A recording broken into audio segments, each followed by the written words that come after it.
A dead sleep came over me, and from my horse I fell. Tom Lynn Polly sighed and laid her book face down on her bed. She rather thought she had read it after all some time ago. Before she swung her feet across to get on with her packing, she looked up at the picture above the bed. She sighed again. There had been a time some years back when she had gazed at that picture and thought it marvelous. Dark figures had seemed to materialize out of its dark center, strong, running dark figures, always at least 4 of them, racing to beat out the flames in the foreground. There had been times when you could see the figures quite clearly. Other times they had been shrouded in the rising smoke. There had even been a horse in it sometimes. Not now. Here now she could see it was simply a large color photograph, 3 feet by 2 feet, taken at dusk, of some hay bales burning in a field. The fire must have been spreading, since there was smoke in the air and more smoke enveloping the high hemlock plant in the front, but there were no people in it. The shapes she used to take for people were only 2 clearly dark clumps of the dark hedge behind the blaze. The only person in that field must have been the photographer. Polly had to admit that he had been both clever and lucky. It was a haunting picture. It was called Fire and Hemlock. She sighed again as she swung her feet to the floor. The penalty of being grown up was that you saw things like this photograph as they really were. And Granny would be in any minute to point out that Mr. Perks and Fiona were not going to wait while she did her packing tomorrow morning, and Granny would have things to say about feet on the bedspread. Polly just wished she felt happier at the thought of another year of college. Her hand knocked the book. Polly did not get up after all, and books put down on their faces, spoiling them, Granny would say. "It's only a paperback, Granny. It was called Times Out of Mind, editor L. Perry, and it was a collection of supernatural stories." Polly had been attracted to it a couple of years back, largely because the picture on the cover was not unlike the Fire and Hemlock photograph, dusky smoke, with a dark blue umbrella-like plant against the smoke. And now Polly remembered she had read the stories through then, and none of them were much good. Yet here was an odd thing. She could have sworn the book had been called something different when she first bought it, and surely, hadn't one of the stories actually been called Fire and Hemlock, too? Polly picked the book up with her finger in it to keep the place in the story she was reading. Two-Timer it was called, and it was about someone who went back in time to his own childhood and changed things, so that his life ran differently the second time. She remembered the ending now. The man finished by having 2 sets of memories, and the story wasn't worked out at all well. Polly did not worry when she lost her place in it as she leafed through looking for the one she thought had been called Fire and Hemlock. Odd, it wasn't there. Had she dreamed it then? She did often dream the most likely-seeming things. Odder still. Half the stories she thought she remembered reading in this book were not there, and yet she did, very clearly, remember reading all the stories which seemed to be in the book now. For a moment she almost felt like the man in Two-Timer with his double set of memories. What a madly detailed dream she must have had. Polly found her place in the story again, largely because the pages were spread apart there, and stopped in the act of putting the book face down on her rumpled bedspread. Was it Granny who minded you putting books down like this? Granny didn't read much anyway. And why should I feel so worried about it? Polly asked aloud. And where's my other photo, the one I stole? A frantic sense of loss came upon her, so strong that for a moment she could have cried. Why should she suddenly have memories that did not seem to correspond with the facts? Suppose they were once facts, Polly said to herself with her hand still resting on the book. Ever since she was a small girl she had liked supposing things, and the habit died hard even at the age of 19. Suppose, she said, I really am like the man in the story and something happened to change my past. It was intended simply as a soothing daydream, to bury the strange, pointless worry that seemed to be growing in her. But suddenly out of it leaped a white flash of conviction. It was just like the way those 4 or more figures used to leap into being behind the fire in that photograph. Polly glanced up at it, almost expecting to see them again. There were only men-shaped clumps of hedge. The flash of conviction had gone too. But it left Polly with a dreary, nagging suspicion in its place, that something had been different in the past, and if it had, it was because of something dreadful she had done herself. But there seemed no way to discover what was different. Polly's past seemed a smooth string of normal, half-forgotten things. School and home, happiness and miseries, fun and friends, and for some reason a memory of eating toasted buns for tea, dripping butter. Apart from this odd memory about the book, there seemed no foothold for anything unusual. If nothing happened, then there's nothing to remember, she told herself, trying to sound philosophical. Of course there's nowhere to start. For some reason that appalled her. She crouched with her hand growing damp on the book, forgetting her grimy shoes tangling in the bedspread and the suitcases open on the floor, staring into her appallingly normal memories. A Cotswold town, London, a shopping centre somewhere, a horse, that's absurd. I don't know any horses, she said. It's no good, I'll have to go back to the time before it all started or didn't start and get in from that end. That was when she was how old? 10. What was she doing then? What friends had she? Friends, that did it. From 9 years ago came swimming the shape of Polly's once dear friend Nina. Fat, silly Nina. Granny used to call Nina a ripe banana. And Polly was so attached to Nina that Granny had agreed to have Nina along with Polly, that first time Polly came to stay with Granny. That would be back around the time there was first a question of divorce between Polly's parents. Back too to when Polly's favourite reading was a fat book called Heroes that had once been Granny's. At that Polly raised her head. The funeral, she said. "Oh, I forbid you maidens all that wear gold in your hair to come or go by Carterhaugh, for young Tam Lynn is there." Tam Lynn, in those days, people who did not know Polly might have thought she chose Nina as a friend to set herself off by comparison. Nina was a big, fat girl with short, frizzy hair, glasses, and a loud giggle. Polly, on the other hand, was an extremely pretty little girl, and probably the prettiest thing about her was her mass of long, fine, fair hair. In fact, Polly admired and envied Nina desperately, both Nina's looks and her bold, madcap disposition. Polly, at that time, was trying to eat a packet of cookies every day in order to get fat like Nina. And she spent diligent hours squashing and pressing at her eyes in hopes either of making herself need glasses too, or at least of giving her eyes the fat, pink, staring look that Nina's had when Nina took off her glasses. She cried when Mum refused to cut her hair short like Nina's. She hated her hair. The first morning they were at Granny's, she took pleasure in forgetting to brush it. It was not hard to forget. Polly and Nina had been awake half the night in Granny's spare room, talking and laughing.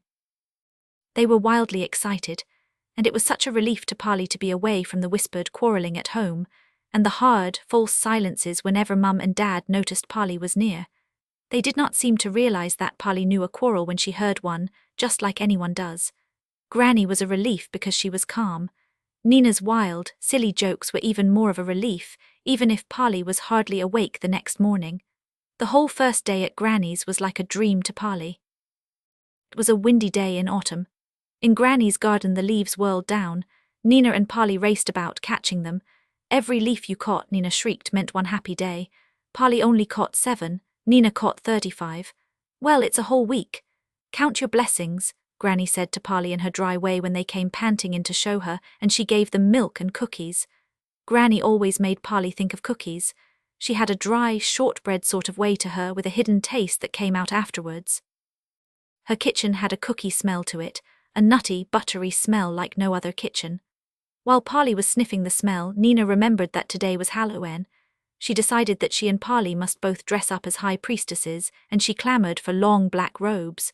"Never a dull moment with our Nina," Granny remarked, and she went away to see what she could find. She came back with 2 old black dresses and some dark curtains. In an amused, uncommitted way, she helped them both dress up. Then she turned them firmly out of doors. "Go and make an exhibit of yourselves round the neighbourhood," she said. "They need a bit of stirring up here." Nina and Polly paraded up and down the road for a while. Nina looked for all the world like a large, fat nun, and the dress held her knees together. Polly's dress, apart from being long, was quite a good fit. The neighbourhood did not seem to notice them. The houses, except for a few small ones like Granny's, were large and set back from the road, hidden by the trees that grew down both sides, and not a soul came to see the 2 high priestesses, even though Nina laughed and shrieked and exclaimed every time her headdress flapped. They paraded right up to the big house across the end of the road and looked through the bars of its gate. It was called Hunston House. The name was cut into the stone of both gate posts. Inside they saw a length of gravel drive, much strewn with dead leaves, and coming slowly crunching along it towards them, a shiny black motor hearse with flowers piled on top. At the sight Nina shrieked and ran away down the road, trailing her headdress. Hold your collar till you see a 4-legged animal." They ran into Granny's garden where, luckily, Granny's black and white cat Mintchuck was sitting on the wall. So that was all right. They could use both hands again. Now what shall we do? Demanded Nina. Polly was still laughing at Nina. I don't know, she said. Think of something. What do high priestesses do? Said Nina. No idea, said Polly. Yes, you have, said Nina. Think, or I shan't play with you any more. Nina was always making that threat. It never failed with Polly. Oh, they walk in procession and make human sacrifices, Polly said. Nina shrieked with gleeful laughter. We have. Our corpse was in the hearse. Then what happens? Said Polly. We have to wait for the gods to answer our sacrifice. And I know while we wait, the police come after us for murder. Nina liked that. She ran flapping and squawking into Granny's back garden, crying out that the police were after her. When Polly caught up with her, she was trying to climb the wall into the next garden. What are you doing? Polly said, hardly able to speak for laughing. Escaping from the police, of course, said Nina. With a great deal of silly giggling, she managed to scramble to the top of the wall, where her black robe split with a sound like a gunshot. Oh, she cried. They got me, whereupon she swung her legs over the wall and vanished in a crash of rotting wood. Come on, said her voice from behind the wall. I won't be your friend if you stay there. As usual, the threat was enough for Polly. It was not really that she was afraid Nina would stop being her friend, though she was a little. It was more that Polly could not seem to break out of her prim, timid self in those days, and be properly adventurous, without Nina's threats to galvanize her. So now she boldly swung herself up the wall and was quite grateful to Nina when she landed in the middle of somebody's woodshed on the other side. After that, the morning became more like a dream than ever, a very silly dream too. Nina and Polly scrambled through garden after garden. Some were neat and open, and they sprinted through those, and some were overgrown with hiding places where they could lurk. One garden was full of washing, and they had to crouch behind flapping sheets while somebody took down a row of pants. They were on the edge of giggles the whole time, terrified that someone would catch them, and yet in a dreamlike way, almost sure they were safe. Both of them lost their curtain headdresses in different gardens, but they went on, quite unable to stop or go back, neither of them quite knowing why. Nina invented a reason in about the 10th garden. She said they were coming to a road because she could hear cars. So they went more madly than ever, across a row of rotting shed roofs that creaked and splintered under them, and jumped down from the wall into what seemed to be a wood. Nina ran towards the open, laughing with relief, and Polly lost her for a few seconds. When Polly came out into the open, it was not a road after all. It was gravel at the side of a house. There was a door open in the house, and through it Polly caught a glimpse of Nina walking up a polished passage, actually inside the house. The cheek Nina has, she said to herself. For a moment she almost did not dare follow Nina, but the dreamlike feeling was still on her. She thought of the threats Nina would make if she stayed hiding in the wood, and she sprinted on her toes across the space in a scatter of gravel and went into the house too, into a strong smell of polish and scent. Cautiously she tiptoed up the passage. Here it was completely like a dream. The passage led into a grand hall with a white-painted staircase wrapped round the outside of it in joints, each joint a balcony, and huge, painted china vases standing around, every one big enough to contain one of Ali Baba's 40 thieves. A man met her here. As people do in dreams, he seemed to be expecting Polly. He was obviously a servitor, for he was wearing evening dress and carrying a tray with glasses on it. Polly made a little movement to run away as he came up to her, but all he said was, "Orangeade, miss. I fancy you're a bit young yet for sherry." And he held the tray out. It made Polly feel like a queen. She put out a somewhat grubby hand and took a glass of orangeade. There was ice in it and a slice of real orange. "Thank you," she said in a stately, queen-like way. "Turn left through that door, miss," the servitor said. Polly did as he said. She had a feeling she was supposed to. True, underneath she had a faint feeling that this couldn't be quite right, but there did not seem to be anything she could do about it. Holding the clinking glass against her chest, Polly walked like a queen in her black dress into a big, carpeted room. It was dingy in the gusty light of the autumn day, and full of comfortable armchairs lined up in not very regular rows. A number of people were standing about holding wineglasses and talking in murmurs. They were all in dark clothes and looked very respectable, and every one of them was grown up. None of them paid any attention to Polly at all. Nina was not there. Polly had not really expected her to be.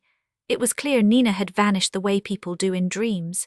She saw the woman she had mistaken for Nina. It was the split skirt and the black dress which had caused the mistake, standing outlined against the dim green garden beyond the windows, talking to a high-shouldered man with glasses. Everything was very hushed and elderly. "And I shan't look on it very kindly if you do," Polly heard the woman say to the man. It was a polite murmur, but it sounded like one of Nina's threats, only a good deal less friendly. More people came in behind Polly. She moved over out of their way and sat on one of the back row of chairs, which were hard and upright, still carefully holding her orangeade. She sat and watched the room fill with murmuring, dreamlike people in dark clothes. There was one other child now. He was in a grey suit and looked as respectable as the rest, and he was rather old too, at least 14, Polly thought. He did not notice Polly. Nobody did, except the man with glasses. Polly could see the glasses flashing at her uncertainly as the lady talked to him. Then a new stage seemed to start. A busy, important man swept through the room and sat down in a chair facing all the others. All the rest sat down too in a quiet, quick way, turning their heads to make sure there was a chair there before they sat. The room was all rustling while they arranged themselves, and one set of quick footsteps as the high-shouldered man walked about looking for a place. Everyone looked at him crossly. He hunched a bit, you do, Polly thought, when everyone stares, and finally sat down near the door a few seats along from Polly. The important man flipped a large paper open with a rattle. A document, Polly thought. "Now, ladies and gentlemen, if I have your attention, I shall read the will." Oh dear, Polly thought. The dream feeling went away at once, and the ice in her drink rattled as she realized where she was and what she had done. This was Huntston House, where she and Nina had seen the hearse. Someone had died here and she had gate-crashed the funeral. And because she was dressed up in a black dress, no one had realized that she should not be here. She wondered what they would do to her when they did. Meanwhile she sat, trying not to shake the ice in her glass, listening to the lawyer's voice reading out what she was sure were all sorts of private bequests, from the last will and testament of Mrs. Mabel Tatiana Leroy Perry, being of a sound mind, etc., which Polly was sure she should not be hearing at all. As the lawyer's voice droned on, Polly became more and more certain she was listening to private things. She could feel the way each item made sort of waves among the silent listeners, waves of annoyance, anger and deep disgust, and one or two spurts of quite savage joy. The disgust seemed to be because so many things went to my daughter Mrs. Eudora Mabel Lorley Perry Lynn. Even when things went to other people, such as my cousin Morton Perry Leroy, or my niece Mrs. Sylvia Nuala Leroy Perry, the will seemed to change its mind every so often and give them to Mrs. Perry Lynn instead. The joy was on the rare occasions when someone different, like Robert Goodman Leroy Perry or Sebastian Ralph Perry Leroy, actually got something. Polly began to wonder if it might even be against the law for her to be listening to these things. She tried not to listen, and this was not difficult, because most of it was very boring, but she became steadily more unhappy. She wished she dared creep away. She was quite near the door. It would have been easy if only that man hadn't chosen to sit down just beyond her, right beside the door. She looked to see if she still might slip out, and looked at the same moment as the man looked at her, evidently wondering about her. Polly hastily turned her head to the front again and pretended to listen to the will, but she could feel him still looking. The ice in her drink melted. The will went on to an intensely boring bit about a trust shall be set up. Beside the door the man stood up. Polly's head turned without her meaning it to, as if it were on strings, and he was still looking at her, right at her. The eyes behind the glasses met hers and sort of dragged, and he nodded his head away sideways towards the door. "Come on out of that," said the look. "Please," it added with a sort of polite, questioning stillness. It was a fair cop. Polly nodded too. Carefully she put the melted orange drink down on the chair beside hers and slid to the floor. He was now holding out his hand to take hers and make sure she didn't get away. Feeling fated, Polly put her hand into his. It was a big hand, a huge one, and folded hers quite out of sight under its row of long fingers. It pulled, and they both went softly out of the door into the hall with the jointed staircase. "Didn't you want your drink?" the man asked as the lawyer's voice faded to a rise and fall in the distance. Polly shook her head. Her voice seemed to have gone away. There was an archway opening off the hall. In the room through the archway she could see the servitor setting wineglasses out on a big, polished dinner table. Polly wanted to shout to him to come and explain that he had let her into the funeral, but she could not utter a sound. The big hand holding hers was pulling her along, into the passage she had come in by. Polly, as she went with it, cast her eyes round the hall for a last look at its grandeurs. Wistfully she thought of herself jumping into one of the Ali Baba vases and staying there hidden until everyone had gone away. But as she thought it, she was already in the side passage with the door standing open on the gusty trees at the end of it. The lawyer's voice was out of hearing now.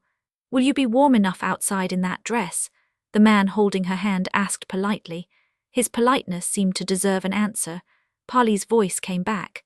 "Yes, thank you," she replied sadly. "I've got my real clothes on underneath." "Very wise," said the man. "Then we can go into the garden." They stepped out of the door where the wind wrapped Polly's black dress round her legs and flapped her hair sideways. It could not do much with the man's hair, which was smoothed across his head in an elderly style, so it stood it up in colourless hanks and rattled the jacket of his dark suit. He shivered. Polly hoped he would send her off and go straight indoors again. But he obviously meant to see her properly off the premises.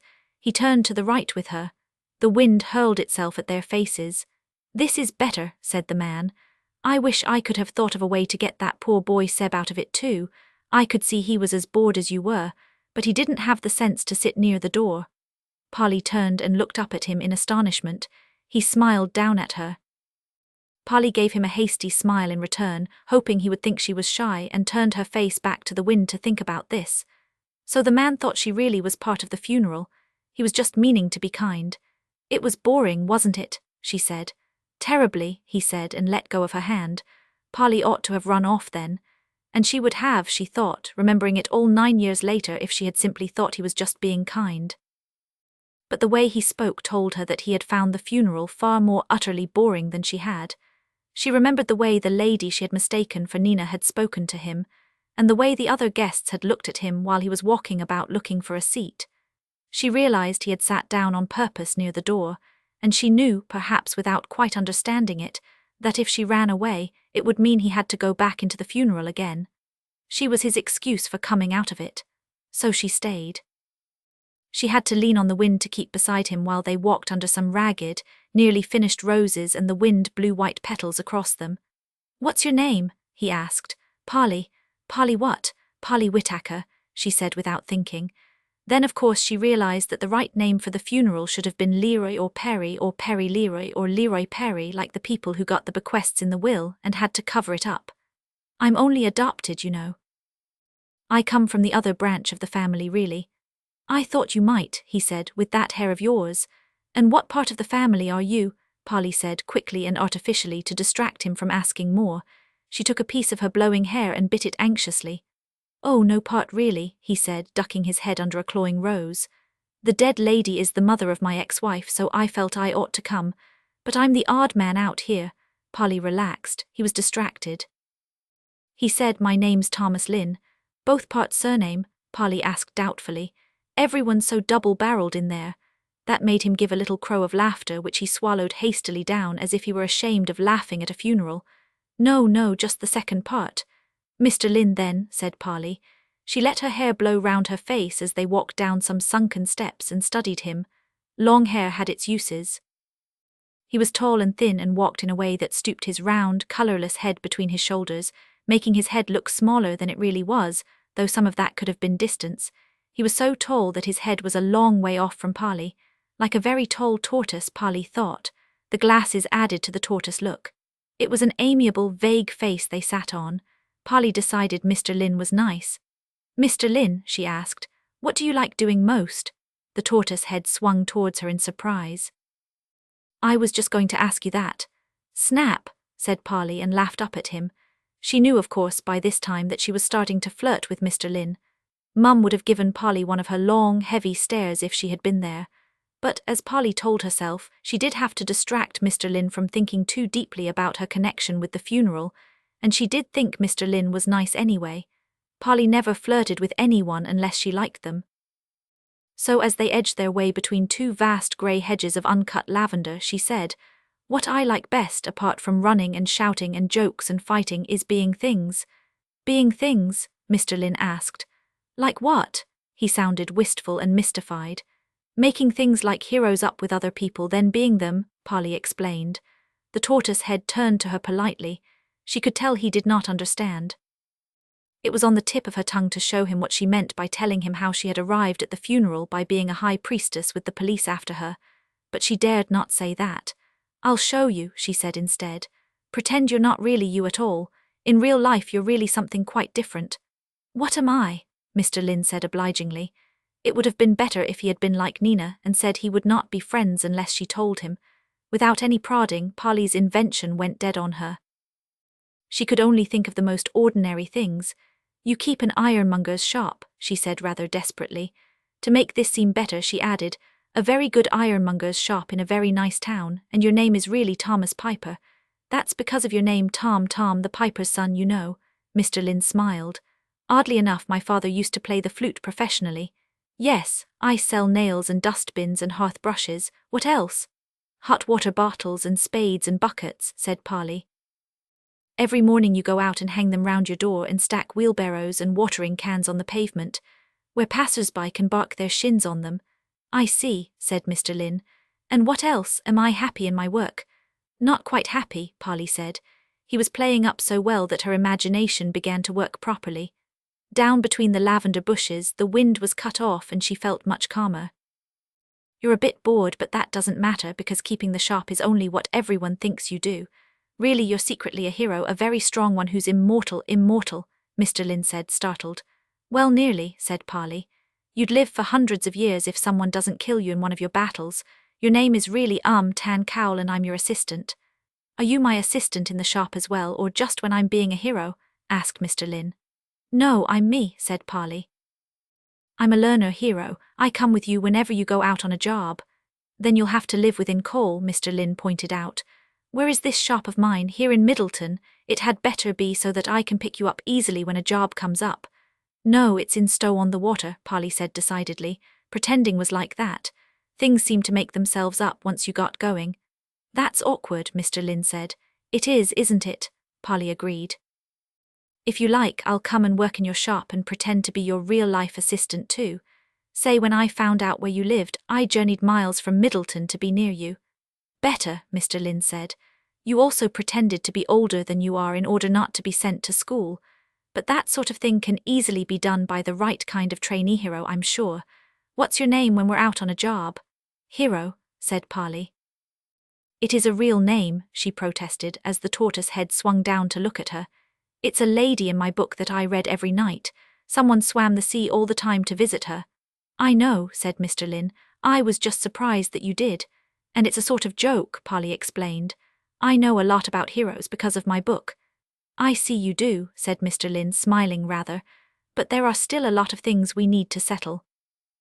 For instance, as he spoke, they pushed out from between the grey hedges into a small lawn with an empty sunken pool in it. A brown bird flew away, low across the grass as they came, making a set of sharp, shrieking cries.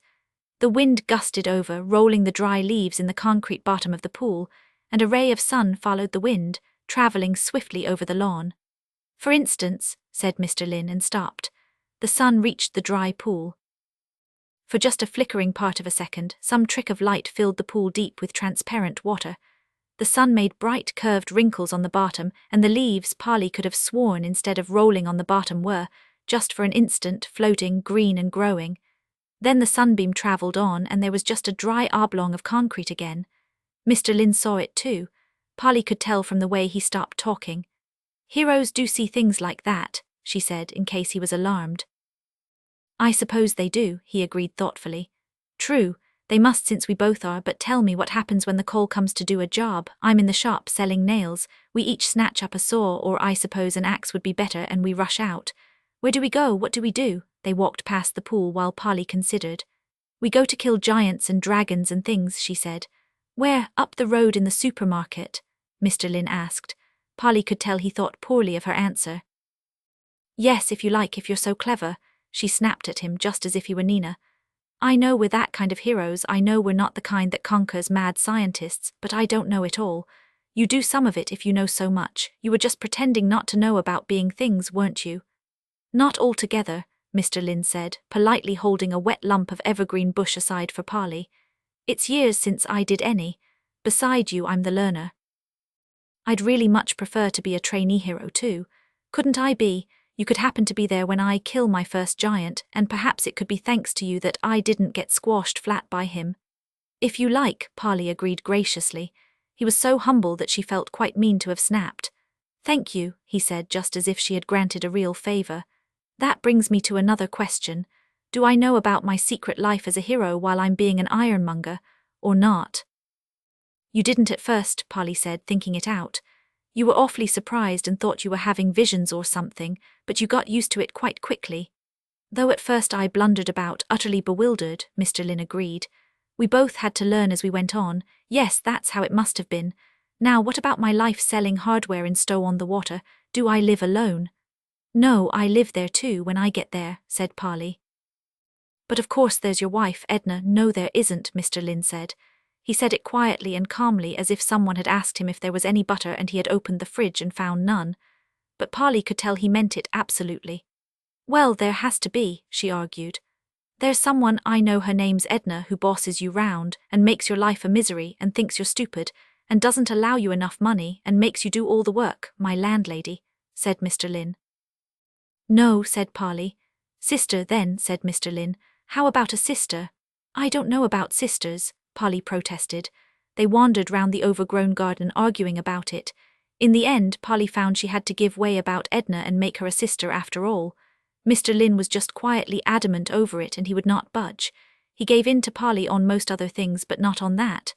Must I kill dragons? He said rather pleadingly as they came up to the house from the back somewhere. Yes, said Polly. It's what our kind of heroes do. But most dragons seem to have rather interesting personalities, besides probably having quite good reasons for what they do, if only one could understand them, Mr. Lynn objected. And almost every dragon slayer I ever heard of came to a sticky end in the end. Don't be a coward, said Polly. St. George in my book didn't come to a sticky end. I'm nothing like St. George, said Mr. Lynn. He didn't wear glasses. This was true, even though Polly had always imagined St. George as tall and thin like Mr. Lynn. He seemed so unhappy that she relented a little. We'll keep the dragon to the end then, for when we're properly trained. That's a good idea, Mr. Lynn said gratefully. Now come over here, there's something I think you'll like. He led the way up the lawn against the gusts of the wind, right up to the house. 3 stone steps there led up to a closed door. On either side of the steps there was a short stone pillar with a stone vase on top of it. Mr. Lynn stretched his arms out so that he had a hand on each stone vase. Are you looking? He said, standing in his bowed way between them. Like Samson in my book, Polly thought, getting ready to pull the temple down. Yes, she said. What? Watch. Mr. Lynn's hand moved on the right-hand vase. The vase began to spin slowly, grating a little. 2, 3 heavy turns and it stopped. Now Polly could see there were letters engraved on the front of the vase. Here, she read. Now watch again, said Mr. Lynn. His big left hand spun the other vase. This one went round much more smoothly. For a while it was a grey stone blur, then it grated, slowed and settled, and there were letters on it too. Now, Polly read. Now here, what does that mean? Mr. Lynn spun both vases, one slowly, grinding and groaning, the other smooth and blurring. They both stopped at exactly the same time. Where, said the one on the left. Now read the right-hand one, upon which Mr. Lynn spun them again. This time when they stopped, the vases read no and where. Oh, I see, said Polly. Nowhere, that's clever. She moved sideways to look round the curve of the vases and found they still said nowhere, though this was because the left-hand vase now seemed to say now, and the right-hand one here from where she had moved to. Both vases really said nowhere, but the letters were so arranged on them that you could never see the whole word at once on the same vase. Polly made sure by going right up to them, ducking under Mr. Lynn's arm and putting her head sideways to read the letters round the other side. Yes, that's right, Mr. Lynn said. They both say nowhere really. He spun them again, the slow grinding one and the fast smooth one, and this time they came up with here now. Heroes see things like that, he said. It's obviously an enchantment of some kind, Polly agreed, humouring him. It must be, he said. It sounded as if he was humouring her. Here they both looked round, Polly was not sure why. The boy who had been at the funeral was standing behind them, still very smooth and neat in spite of the wind. Maybe he had snorted. At any rate, he was looking very scornful. Oh, hello, Seb, Mr. Lynn said. You got out at last, then. Only because it's over, the boy said contemptuously. Is it? Thank goodness for that, Mr. Lynn said. Instead of answering, the boy simply turned round and walked away. Mr. Lynn's face, Polly thought, showed just a trace of hurt feelings. What a horrible, rude boy, Polly exclaimed, hoping it was loud enough for the boy to hear as he walked. But he walked very quickly and was out of sight round the corner of the house before she had finished saying it. What relation is he? She asked. Son of Laurel's cousin, distant enough, Mr. Lynn said. He stood looking the way the boy had gone in an absent, unhappy way that made Polly uncomfortable. But when he looked down at her, he seemed quite cheerful. I think we could risk going back in again now, he said. They tell me I'm allowed to choose some of the old lady's pictures. Would you like to help me choose? He held out his hand to Polly and smiled. Polly almost took hold of it. Then she backed away. Mr. Lynn stayed with his hand awkwardly stretched out, and the smile died off his face, leaving it perplexed and a good deal more hurt than he had looked over Seb's rudeness. What's the matter? He asked. It made Polly feel mean as well as dishonest. I'm not a relation, she blurted out. She could feel her cheeks stinging as they turned red. I came in by mistake. I thought Nina was in there being silly, you know. I had an idea it was something like that, Mr. Lynn said rather sadly. You're not coming? I will if you want me to, Polly said. I'd be very much obliged if you would, said Mr. Lynn. His hand was still stretched out. Polly took hold of it, quite extraordinarily glad to have told him the truth, and they went on round the house the way Seb had gone. So my first giant is to be in the Stowatts' supermarket, Mr. Lynn said as they turned the corner. Quite a small one or he wouldn't fit, Polly said consolingly. This side of the house was the grand front. There was a large space of gravel with cars parked in it. These must have been the cars they had heard which had made Nina think they were coming to the road. Polly wondered where Nina was, but she was far too interested in her own adventures to worry about Nina.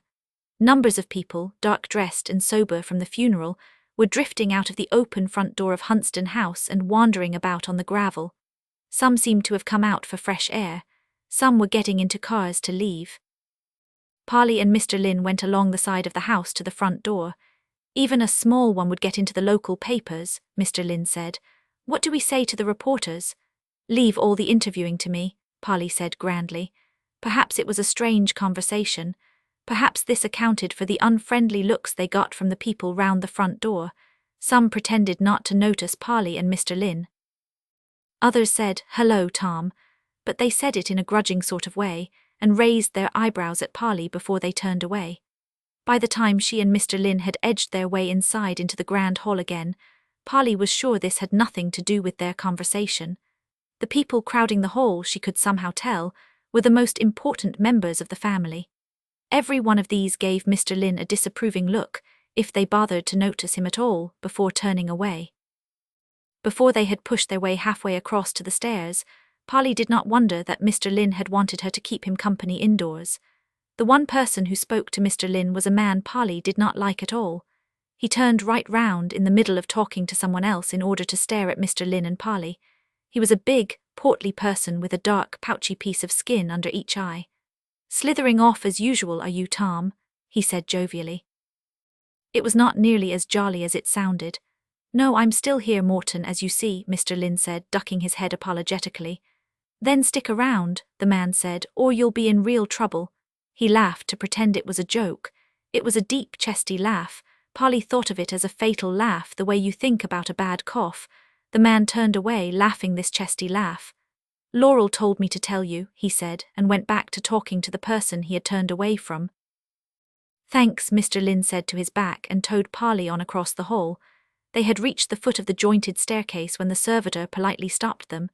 "I beg your pardon, sir, will you or the little girl be staying for lunch?" "I don't," Mr. Lynn began. He stopped and looked down at Polly, rather dismayed. He had obviously forgotten she was not supposed to be there. "No," he said. "We'll be leaving almost at once, thank you." The servitor said, "Thank you, sir," and went away. Polly did not blame Mr. Lynn for not doing what the laughing man had told him to do. "Who was that man?" she whispered as they went up the stairs. "One of the caterers, I think," said Mr. Lynn. "No, silly, the one with black poached eyes," Polly whispered. That made Mr. Lynn utter a yelp of laughter, guiltily cut short. "Oh, him, that's Seb's father, Morton Leroy. He and Laurel are probably going to get married. The pictures are in here." Polly had hoped that they would be going right up the stairs, round all the joints, so that she would have a chance to investigate the upstairs of Hunston House. But the room Mr. Lynn went into was off a half landing, only one short flight up. It was a small, bare place. There were marks on the carpet where furniture had stood for a long time and then been taken away. The pictures were leaning against the walls to left and right in stacks. Some of these, as I remember, were very nice, Mr. Lynn said. Suppose we lean all the ones we think are worth taking against the wall under the window, and then consider which to take. I was told I could have 6. As soon as they started looking at the pictures, Polly discovered that the ones leaning on the left-hand wall were by far the most interesting. She left Mr. Lynn to sort through the ones on the other side of the room, and knelt facing the left wall, using her chin and stomach to prop the front pictures on while she leafed over the ones behind like the pages of a heavy book. She found a green, sunlit picture of old-fashioned people having a picnic in a wood, in a pile that was otherwise only saints with cracked gold paint on their halos. The next pile had a strange, tilted view of a fairground, a lovely Chinese picture of a horse, and some sad pink-and blue harlequins beside the sea.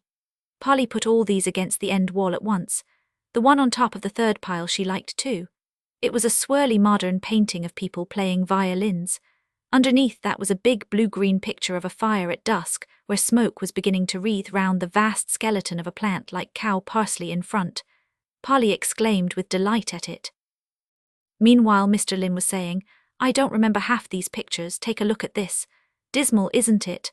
Polly swiveled round to be shown a long brownish picture, more like a drawing of a mermaid carrying a dead-looking man underwater. "It's awful," she said. "They've got silly faces, and the man's body is too long." "I agree," said Mr. Lynn, "though I think I may take it as a curiosity. Explain how you got into this house by mistake." Polly got up and carefully carried the violin picture and the smoke picture to the end wall. "Nina started it," she said, "but I got just as silly." And she told him about the high priestesses and how they had climbed out of Granny's garden into all the others. "Then we had to hide behind some sheets on the washing line," she was saying, when she saw Mr. Lynn stand up and in a flurried sort of way brush at the knees of his suit. "Oh, hello, Laurel," he said. The lady Polly had mistaken for Nina was standing in the doorway. Seen this close, she struck Polly as plump and quite pretty, and her black clothes were obviously very expensive. Her hair was rather strange, light and floating, of a colour that could have been grey or no colour at all. Polly somehow knew from all this, and most of all from a powerful sort of sweetness about this lady, that she was the one who had inherited almost everything in the house. And from the stiff way Mr. Lynn was standing there, she also knew that Laurel was the ex-wife he had talked about. She just could not think how she had taken her for Nina. "Tom, didn't you know I'd been asking for you?" Laurel said. Then before Mr. Lynn could do more than begin to shake his head, he was going to lie about that, Polly noticed with interest Laurel's eyes went first to the pictures and then to Polly. Polly jumped as the eyes met hers. They were as light as Laurel's hair, but with black rings in the lightness, which made them almost seem like a tunnel Polly was looking down. They had no more feeling than a tunnel, either, in spite of the sweet look on Laurel's face. "When you choose your pictures, Tom," Laurel said, looking at Polly, "don't forget that the ones you can have are the ones over there." Light caught colours from her rings as her hand pointed briefly to the right-hand wall. "The ones against the other wall are all too valuable to go out of the family," she said. Then she turned round and went out onto the landing, somehow taking Mr. Lynn out there along with her. They half shut the door. Polly stood by the window and heard snatches of the things they said beyond the door. First came Laurel's sweet, light voice saying, "All asking who the child is, Tom," to which Mr. Lynn's voice muttered something about "in charge of her, couldn't just leave her." She could tell Laurel did not like this because she seemed pleased when Mr. Lynn added, "Away shortly. I've a train to catch." One thing was clear. Mr. Lynn was very carefully not telling Laurel who Polly was or how she got there. Polly leaned against the window, looking down at the cars on the gravel, and considered. She was scared. She had thought it would be all right to come back into the house if Mr. Lynn asked her to. Now she knew it was not. Mr. Lynn was having to be artful and vague in order to cover it up. Laurel was frightening. Polly could hear her arguing with Mr. Lynn now, out on the landing, her voice all little angry tinkles like ice cubes in a drink. "Tom, whether you like it or not, you are. And a bit later, because I tell you to, of course, and later still." I know you always were a fool, but that doesn't let you off. Listening, Polly began to feel angry as well as scared. Laurel was a real bully, for all her voice was so sweet. Polly went over to the pictures on the other side of the room, the ones Mr. Lynn was allowed to have. Sure enough, as she had expected, they were nothing like as good as the ones on the left-hand side. Most of them were terrible. Since the argument was still going on, outside on the landing, Polly tiptoed back to the pictures she had leaned against the wall by the window.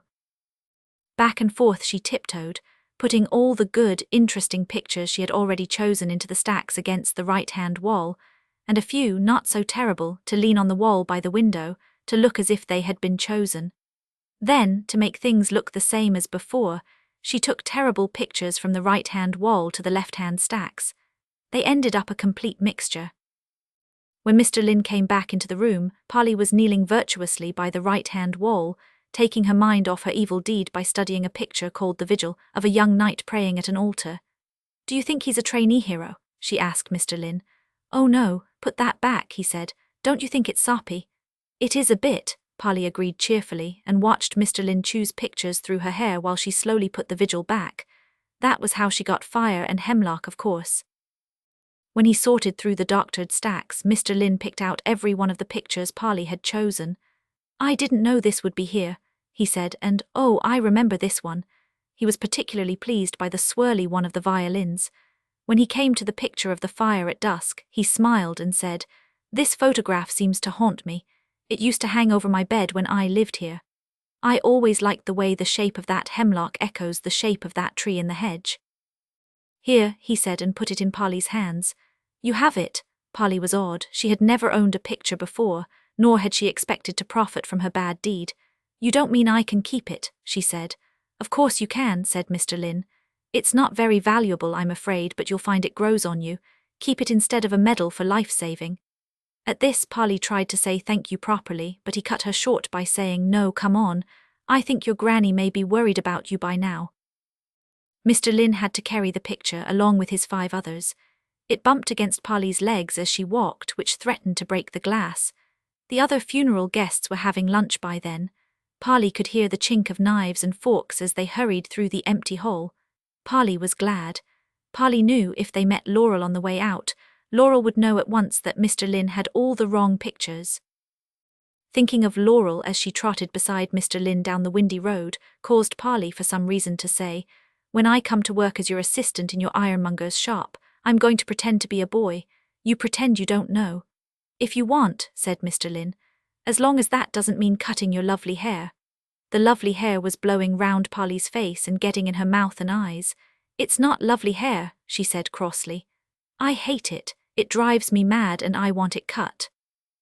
"I'm sorry," said Mr. Lynn. "Of course it's your hair." "Oh," said Polly, exasperated for no real reason. "I do wish you'd stop agreeing all the time. No wonder people bully you." They came to Granny's front gate then. "You can give me my picture now," Polly said haughtily. Mr. Lynn did not reply, but he looked almost haughty too as he passed the picture over. The silence was all wind blowing and leaves rattling and most unfriendly. But Granny had clearly been looking out for Polly. As Polly hitched the picture under her armpit and managed to get the gate unlatched, the front door banged open. Mintchuck came out first. For some reason she put her back and tail up and fled at the sight of them. Granny sailed out second, like a rather small duchess. "Inside, please, both of you," she said. "I want to know just where she's been."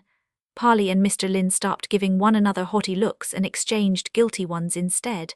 Humbly they followed Granny indoors and through to the kitchen.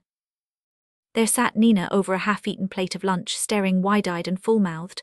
By heaving a whole mouthful across into one side of her face, Nina managed to say, "Where did you go?" "Yes," said Granny, crisp as a brandy snap. "That's what I want to know too." She stared long and sharp at Mr. Lynn. Mr. Lynn shifted the heavy pile of pictures to his other arm. His glasses flashed unhappily. "Huntston House," he admitted. She wandered in. "There's a funeral there today, you know." I thought she looked rather lost while they were reading the will, but as she was wearing black, I didn't gather straight away that she shouldn't have been there. After that, I'm afraid I delayed her a little by asking her to help me choose some pictures. Granny's sharp brown stare travelled over Mr. Lynn's lean, dark suit and his black tie and possibly took in a great deal. "Yes," she said. I saw the hearse go down. A woman, wasn't it? So Madam Gate crashed the funeral, did she? And I'm to take it you looked after her, Mr. Well, he did, Granny, Polly cried out. Lynn, said Mr. Lynn. She's very good company, Mrs. Whittacker, Granny said grimly. And of course I'm very grateful if you kept her from mischief. She was quite safe, I promise you, said Mr. Lynn. Granny went on with her sentence as if Mr. Lynn had not spoken. Mr. Lynn, but what were you up to there? Are you an art dealer? Oh no, Mr. Lynn said, very flustered. These pictures are just keepsakes for pleasure that old Mrs. Perry left me in her will. I know very little about paintings. I'm a musician, really. What kind of musician? Said Granny. I play the cello, said Mr. Lynn, with an orchestra. Which orchestra? Granny asked inexorably. The British Philharmonic, said Mr. Lynn. So then how did you come to be at this funeral? Granny demanded. Relation by marriage, Mr. Lynn explained. I used to be married to Mrs. Perry's daughter. We were divorced earlier this year. I see, said Granny. Well, thank you, Mr. Lynn. Have you had lunch? Though Granny said this most unwelcomingly, Polly knew Granny was relenting. She relaxed a little. The way Granny was interrogating Mr. Lynn made her most uncomfortable, but Mr. Lynn remained flustered. Thank you, no, I'll get something on the station, he said. I have to catch the 2:40. He managed somehow to haul up one cuff and craned round the bundle of pictures to look at his watch. I have to be in London for a concert this evening, he explained. Then you'd better run, said Granny. Or is it Main Road you go from? No, Miles Cross, said Mr. Lynn. I must go. And go he did, nodding at Polly and Nina, murmuring goodbye to Granny and diving through the house in big strides like a laden ostrich. The front door slammed heavily behind him. Minchuk came back in through her cat flap in the back door. Granny turned to Polly. Well, madam, Polly had hoped the trouble was over. She found it had only begun. Granny was furious. Polly had not known before that Granny could be this angry. She spoke to Polly in sharp, snapping sentences on and on about trespassing and silliness and barging in on private funerals, and she said a lot about each thing. But there was one thing she snapped back to in between, most fiercely, over and over again. Has nobody ever warned you, Polly, never to speak with strange men? This hurt Polly's feelings particularly. About the 10th time Granny asked it, she protested. He isn't a strange man now. I know him quite well. It made no impression on Granny. He was when you first spoke to him, Polly. Don't contradict. Then Polly tried to defend herself by explaining that she'd thought she was following Nina. Nina began making faces at Polly, winking and jerking and twisting her food-filled mouth. Polly had no idea what Nina had told Granny, and she saw she was going to get Nina into trouble as well. She said hurriedly that Mr. Lynn had taken her out of the funeral into the garden. Granny did indeed shoot Nina a look sharp as a carving knife, which stopped Nina's jaws munching on the spot, but she only said, Nina's got more sense than to walk into people's houses where she doesn't belong, I'm glad to see. But this Mr. Lynn took you back indoors again, didn't he? Why? He must have known by then that you didn't belong. Granny seemed to know it all by instinct. Yes, I mean no, I told him, Polly said, and she knew it had somehow been wrong to go back into the house, even if she had not made it worse by rearranging the pictures. She thought of Laurel's scary eyes and the way Mr. Lynn had been careful not to explain to Laurel who Polly was, and she found she could not quite be honest herself. He needed me to choose the pictures, she said. And he gave me this one for my own. Let's see it, said Granny. Polly held the picture up in both hands. She was sure Granny was going to make her take it back to Hunston House at once. I've never had a picture of my own before, she said. Minchuk, who was a most understanding cat, noticed her distress and came and rubbed consolingly round her legs. Ahem, said Granny, surveying the fire and the smoke and the hemlock plant. Well, it isn't an old master, I can tell you that. And Mr. Lynn gave it you himself, without you asking, are you sure? Yes, said Polly, this was the truth after all. It was instead of a medal for life-saving. Very well, Granny said, to Polly's immense relief. Keep it if you must, and you'd better get that old dress off you and some lunch inside you before it's time for tea. Nina was on pudding by the time Polly was ready to eat, and Minchuk came and stationed herself expectantly between them. Minchuk had got her name for being frantically fond of mint chocolate ice cream, which was what Nina had for pudding. But Minchuk liked cottage pie too. It was a very respectable funeral, Polly explained as she started on her cottage pie. Boring really. Respectable, Granny said, plucking Minchuk off the table. And I like Mr. Lynn, Polly said defiantly. Oh, I dare say there's no harm in him, Granny admitted. But you don't go in that house again, Polly. What kind of respectable people choose to get buried on Halloween? Perhaps they didn't know the date, Nina suggested. Granny snorted. Later that day, Granny and Nina had helped Polly bang a picture hook into the wall and hang the picture above Polly's bed, where she could see it when she lay down to sleep. It had hung there ever since. Polly remembered staring at it while Nina clamored to be told about her adventures. Polly did not want to tell Nina. It was private. Besides, she was busy trying to make out whether the shapes in the smoke were really 4 running people, or only people-shaped lumps of hedge. She put Nina off with vague answers, and long before Nina was satisfied, Polly fell asleep. She dreamed that the Chinese horse from one of Mr. Lin's other pictures had somehow got into her photograph, and was trampling and rearing behind the fire and the smoke. 3 abide you there a little space, and I will show you marvels 3 Thomas the Rhymer. Polly forgot to take the picture home with her when she went back from Granny's. Granny did not remind her. Thinking about it 9 years later, Polly wondered if it was not really because Granny disapproved of Mr. Lynn giving it to her.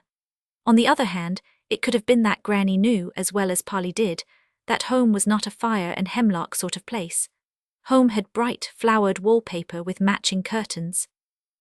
Polly thought going to bed in her own room that pulling the curtains was like pulling the walls across the windows. When she did remember the picture, quite late that night, she opened her mouth to yell. Then she thought better of it. Mum was in one of her moods, stony quiet and upright, and the slightest thing would send her off into one of her long grumbles. Polly knew this, although Dad was not there to say warningly, "Quiet, you'll have Ivy and her discontents again." Dad had gone away on a course, Mum said. So Polly shut her mouth and did not raise an outcry at forgetting her picture. School started again. Everybody was talking about fireworks and bonfires except Nina, who had to be different. Nina went round claiming that she was being followed by sinister strangers. Nobody knew whether to believe Nina or not, least of all Polly. "You mustn't speak to them," she said, thinking of what Granny had said. "No fear," said Nina. "I'm going to tell my dad about them." That made Polly wish her dad would come home. She missed him. She spent a lot of time with Nina that week round at Nina's house. Mum was still in the mood, not speaking much and not much company. Nina's house was much more fun. It was all lined with varnished wood inside and smelled of cooking spices. Nina's toys were allowed to lie about on the floor just anywhere. Nina had cars and action men and guns and Lego and dozens of electronic machines. Most of the batteries were dead, but they were still fun. Polly loved them. The irony was that Nina much preferred Polly's toys. By Friday evening she was sick of playing with cars. "Let's go round to your house," she said. "I want to play with your sewing machine and your dolls." Polly argued, but Nina won by saying, "I shan't be your friend if we don't." They set off. Nina's mum shrieked after them that Nina was not to be a nuisance and be back in an hour. It was getting dark by then and streetlights were coming on. Nina's glasses flashed orange as she looked over her shoulder. "I am being followed," she said. It seemed to please her. By this Polly understood that it was a game of Nina's. She was glad because the idea of being followed in the dark would have been very frightening. "How many are there of them?" she asked, humoring Nina. "2, Nina said.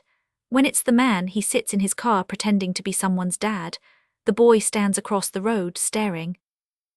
They walked on until they came to the pillar box on the corner of Polly's road. Nina knew Polly did not believe her. "I told my dad," she said, as if this proved it. "He took me to school this morning, but the man kept out of sight."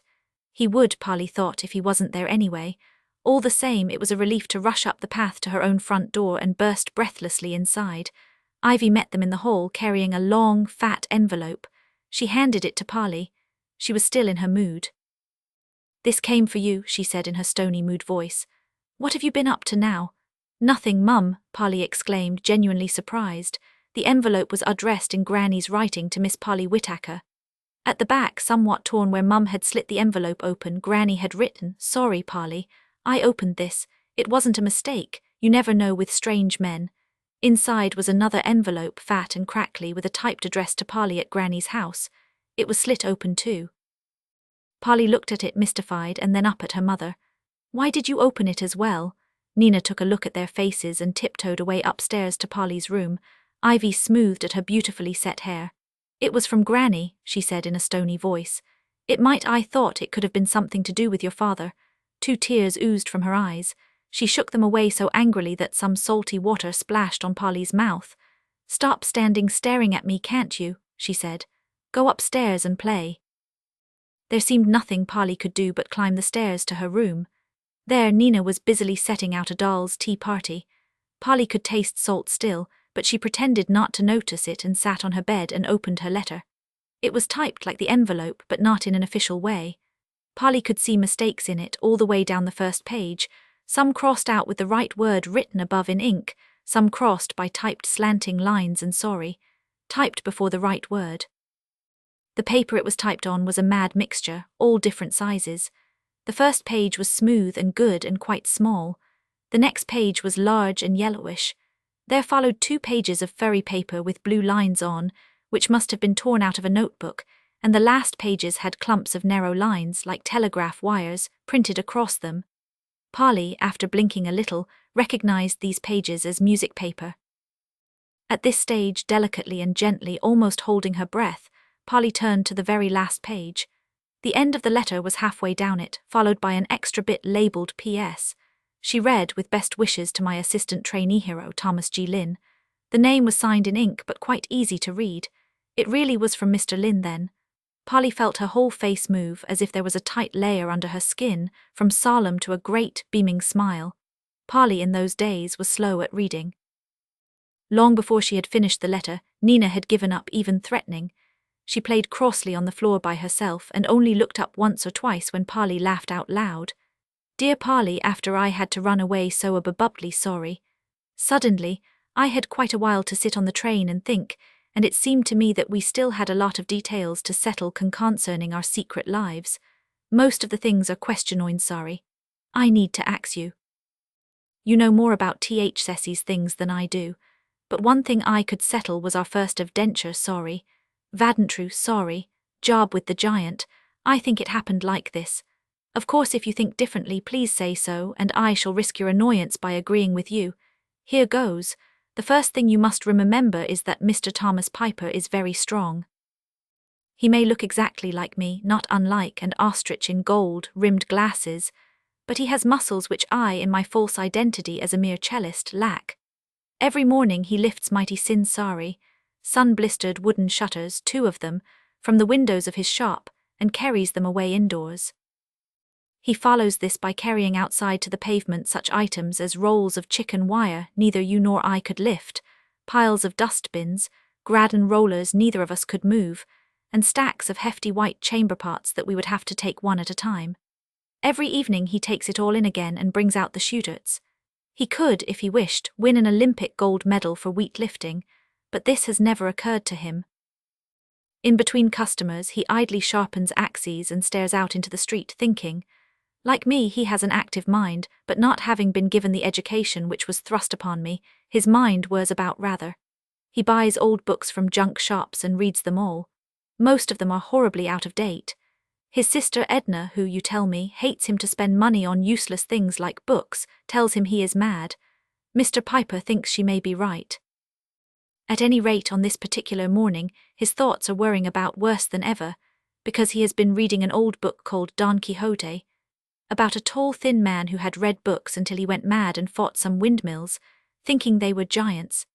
Mr. Piper is staring out between dangling scrubbing brushes as he sharpens his axe, wondering if he is that mad himself, when the light is blocked from the door twice, by something enormous going by. The fire irons round the door knock together. Mr. Piper blinks. For a moment he could have sworn that those were 2 huge legs, each ending in a foot the size of a mini metro, striding past his door. I am that mad, he thinks. He has gone back to sharpening his axe when he hears crashing from up the street, then screams, then running feet. Edna calls from the back room. What's going on, Tom? A girl Mr. Piper recognizes as Macy Millett from the supermarket checkout goes running past, looking terrified. Something at the supermarket, dear, he calls back. Go and see. Edna screams at him. She is unbearably curious. She likes to know everything that goes on in Stow Wattiau McCallet, but she cannot go out herself because she always wears a dressing gown to save money and never takes her hair out of curlers. Mr. Piper, still holding his axe, goes out of his shop and stares up the SRT. Sure enough, there is broken glass over the pavement in front of the supermarket, and people are running away from it in all directions, shouting for help. A robbery, thinks Mr. Piper, and runs towards it, axe in hand. He passes the phone booth on the way. The manager of the supermarket is in it, white-faced, dialing 999. The plate glass window of the supermarket has a huge hole in it, with notices about this week's prices flapping in shreds around it. As Mr. Piper races up, a white deep freeze sails out through the hole and crashes into a parked car. Dozens of pale pink frozen chickens drop like bricks and skid across the road. People scream and scatter. One person does not run. This is a small boy with rather long fair hair. As Mr. Piper stops and stares at the slithering chickens, this boy-girl person comes hopping through the mess towards him. "Thank goodness you've come, Tan Cowl," this person calls. "Do hurry, there's a giant in the supermarket." This child suffers from too much imagination, Mr. Piper thinks, looking down at her. Sorry, him. She sorry, he is madder than I am. There are no such things as giants, he sees. What is really going on? Like an answer, there is a terrible roar from inside the broken window. Mr. Piper wonders if his glasses need cleaning. A young man in white overalls from the butchery department leaps through the hole in the window and runs as if for his life. Something seems to grab at him as he leaps. Whatever it is snatched back immediately, and there is an even louder roar. It sounds like swearing. Mr. Piper is trying to convince himself that he did not, really and truly, see a huge hand trying to grab the young man, when the boy says, "See that, Tan Cowl?" That was the giant's hand. He cut his thumb on the window, that's why he's swearing. Let's go in quickly while he's sucking it. There may be some more people stuck inside. Mr. Piper looks down the street, where the supermarket manager is still frantically talking into the telephone. There is no sign of police or fire brigade yet. It is clear something has to be done. Consoling himself with the thought that there must be a lunatic inside the supermarket, even more insane than he is, he says, "Very well." Stay there, and crunches through the broken glass to the window. There is an awful mess inside. Shelves of things have been pushed this way and that. The floor is covered with mounds of salt and washing powder, broken jam jars and pools of cooking oil. There are holes in the walls where freezers have been ripped out. Toilet paper has been unreeled across everything. But the thing which causes Mr. Piper to stop short by the checkout desks is the huge bulk he can see down at the far end. Something large and round shines balefully at him from there, surrounded by what seems to be barbed wire. Could that thing really be a giant's eye, peering at him from a giant's hair behind a giant's doubled-up knees? "I don't think it's a windmill," he murmurs doubtfully to himself. "Of course it isn't," says a voice at his elbow. He sees that the boy has followed him inside. The giant's sitting down against the end wall with his knees up. He's too big to stand up in here. That should make things easy. You can just chop his head off with your axe. Mr. Piper does not like vegan killing flies. He is quite convinced that the huge thing down at the end is an optical illusion of some kind. He tucks his axe under his arm and takes his glasses off to clean. The giant, or whatever, dissolves into a blur, which makes him feel much happier. "I told you to stay outside," he says to the boy. "I wouldn't be much use as an assistant if I did that," the boy retorts. "I've come miles from Middleton to be your trainee, Tan Cowl, and I'm not going away now." "My name is Piper, really," Mr. Piper says. "I keep a hardware shop. Is that why you keep calling me Cantoul?" "Not Cantoul, Tan Cowl, stupid," says the boy. The great hero, but at this moment the giant moves. The blur Mr. Piper can see produces a yard-long bent strip of white, unpleasantly like a glare-utting grin. Something huge softly advances on them. Mr. Piper claps his glasses on his nose and sees an immense hand with a cut on its thumb reaching out to grab them. Illusion or not, he and the boy dive out of its way. The hand, with terrible speed, snatches after them. The boy dodges behind a zigzag of loose shelves. Mr. Piper is left out in the open, and only a pool of washing-up liquid saves him. He slides in it, falls flat on his back, and loses his glasses. Somehow the boy pulls him behind the shelves too. They crouch there panting while the giant, as far as Mr. Piper can tell, lumbers about the shop on his hands and knees. The giant is too big to see all in one piece, even if he had not lost his glasses. There are crashes, rendings, and sliding sounds. "What's he doing?" pants Mr. Piper. "Pushing some freezers and the cash desks across the hole in the window," says the boy. Now he's put another freezer across the door at the back. "Oh," says Mr. Piper unhappily. The giant begins to roar again. His voice is almost too loud to hear, but Mr. Piper distinctly catches the words, "fresh warm meat on legs," and possibly something about fee-fi-fo-fum too. He does his best not to believe that he is trapped in a supermarket with a hungry giant, but the shelf they are hiding behind tips and begins to move. 4 enormous fingers with dirty nails seem to be gripping it by one end.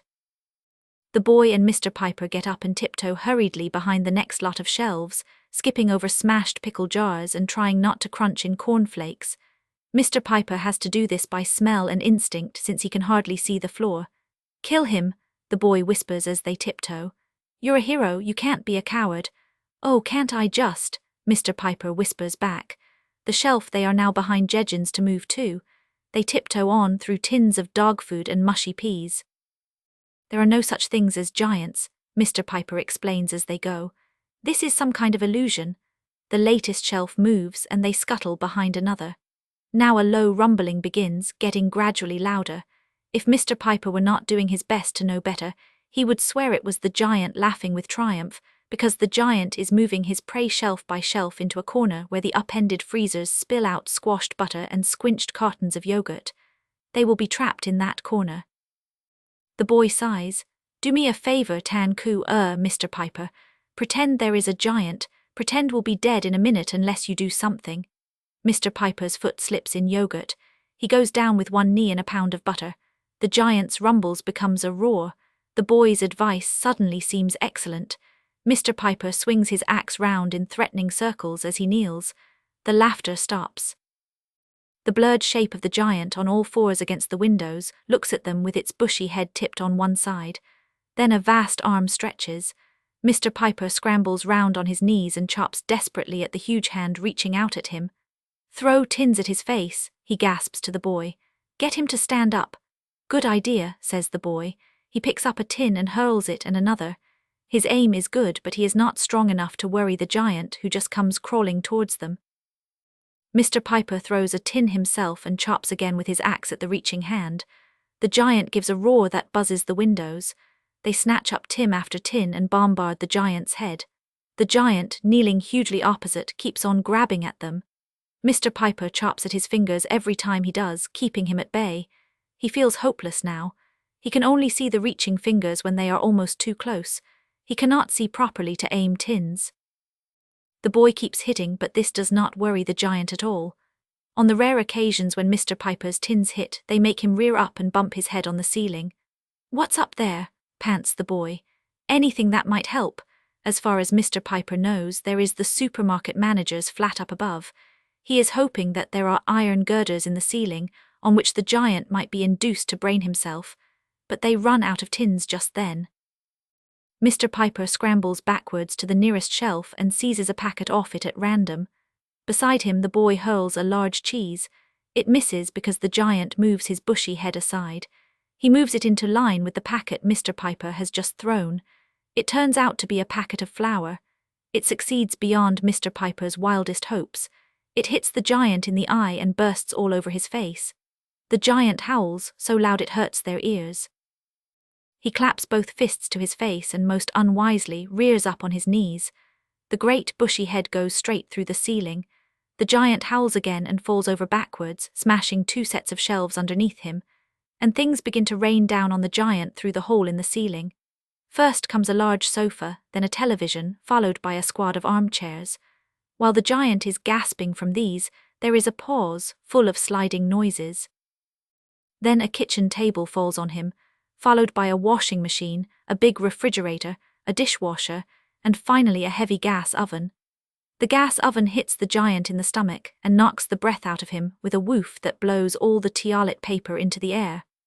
Mr. Piper picks his way among the fluttering streamers of it until he is so close that even he can see he is standing by a steep, bushy hill of head, beside a monstrous ear. He takes careful aim, swings the axe with all his great strength, and hits the giant with the flat of it just behind that enormous ear. Everything goes quiet. In the quiet, Mr. Piper becomes aware of Cern's sorry. Sirens and neenawing and whooping. Flashing lights are arriving outside the window. The boy appears at Mr. Piper's elbow again. "You didn't kill him," he says reproachfully. "This is a very bloodthirsty child," Mr. Piper thinks. "Does she sorry he want me to cut the giant into joints and pack him in the freezers?" He does not like to admit that he cannot even kill flies. He replies with dignity, "I never kill a helpless enemy. Haven't you heard of chivalry? What's your name, by the way?"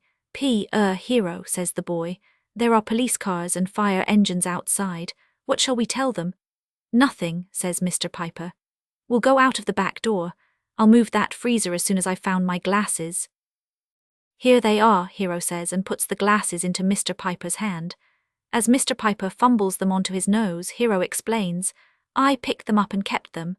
I knew you'd manage better if you didn't have to keep explaining you weren't really seeing a giant." Mr. Piper looks from the boy to the giant. It is indeed monstrously and hugely a giant, snoring peacefully among the litter. He feels rather sick. They leave the supermarket the back way as the police come through the front. Edna, by this time, has taken her curlers out, put on her best dressing gown and arrived at the shop door. She is watching when the police make the mistake of asking the fire brigade to hose the giant's face to revive him for questioning. The giant hates this. He has had enough anyway. Edna sees him burst out of the supermarket, shoving a police car one way and a fire engine the other. After which he rises to his full height of 40 feet or so and runs away, shaking the ground as he goes. Edna is so amazed at this sight that she not only forgets to scold her brother for being covered with flour and yogurt, she forgets to forbid him to take on a smart new boy assistant. In this manner, Mr. Thomas Piper and his assistant Hero began their careers as trainee heroes. At least, I hope you agree that this is how it was. With best wishes to my assistant trainee hero, Thomas G. Lynn P.S. I seem to remember that all heroes have a special weapon of some kind. Don't I need to find a sword? And what about a horse? I tried to be faithful to your description of Edna. Did I get her right? Polly put the letter down with a sigh. She thought the giant ought to have been killed too. "Finished," Nina said rather sourly. She was standing by the window. "If you can spare the time, come over here and look."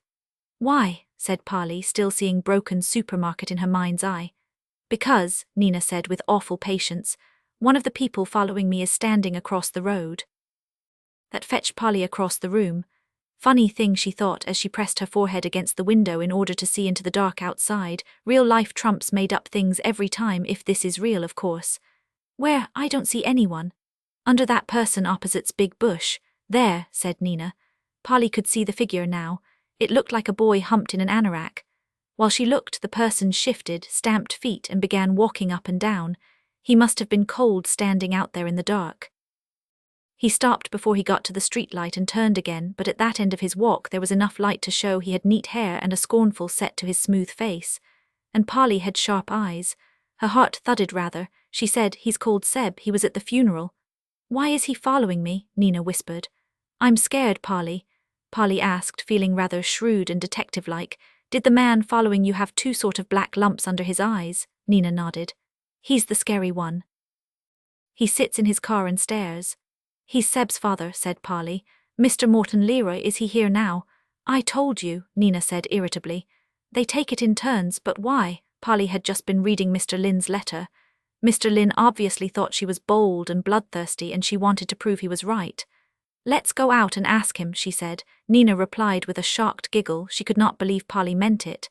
"Never speak to strange men," she said. "Your granny said." "He's not strange, I know his name," Polly said. "He's not even a man." "He's big, though," Nina objected. At this, Polly took great pleasure in saying, "Nina Carrington, stop being such a scaredy-cat or I won't be your friend any more." It worked too. As Polly marched to the door and downstairs, she heard Nina come stumbling after her, fighting her way into her coat to disguise her lack of courage. They went out of the front door and crossed the street together. As they went towards him, Seb backed away into the shadow under the bush. Probably he did not credit that they were actually on their way to speak to him. By the time they reached him, he was flattened against the wall beneath the bush. He stared at them and they stared at him. He was a good foot taller than they were. If it had not been for Mr. Lynn's letter, Polly thought she might have run away. "What are you spying on Nina for?" she said. Seb's face turned from one to the other. "Which of you is Nina?" "Me," Nina said in a scared, throaty way. "Then I'm not," said Seb. "It's you with the fair hair I'm supposed to watch. Now get lost, both of you." Why? Polly said, and Nina was indignant enough to add, and we're not going till you tell us. Seb hunched his shoulders against the wall and slid his feet forward across the pavement. He laughed at the way they backed away from his feet as they slid. It brought his face nearly down to their level, giving them a full blast of the scorn and dislike in it. I've a good mind to tell you, he said. Yes, why not? He nodded his chin at Polly. You, he said, took something when you came to our house, didn't you? It was given me, said Polly. So what, you took it, said Seb. I am not a thief, Polly said angrily. I didn't even break and enter, the door was open and I went in. Shut up, said Seb. Listen, you didn't eat and you didn't drink and you worked the nowhere vases round first. Don't deny it, I saw you working them. And I haven't told my father that yet, you owe me for that. I don't understand a word of this, Nina said.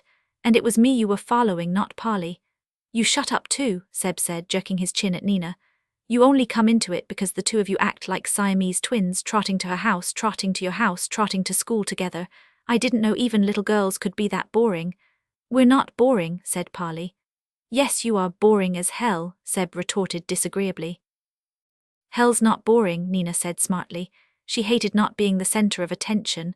There's devils with forks and flames and thousands of sinners. You won't have a dull moment when you go there. I'm not planning to go there, Seb said. I told you to shut up, I'm planning not to, he said to Polly, and I told you you owe me.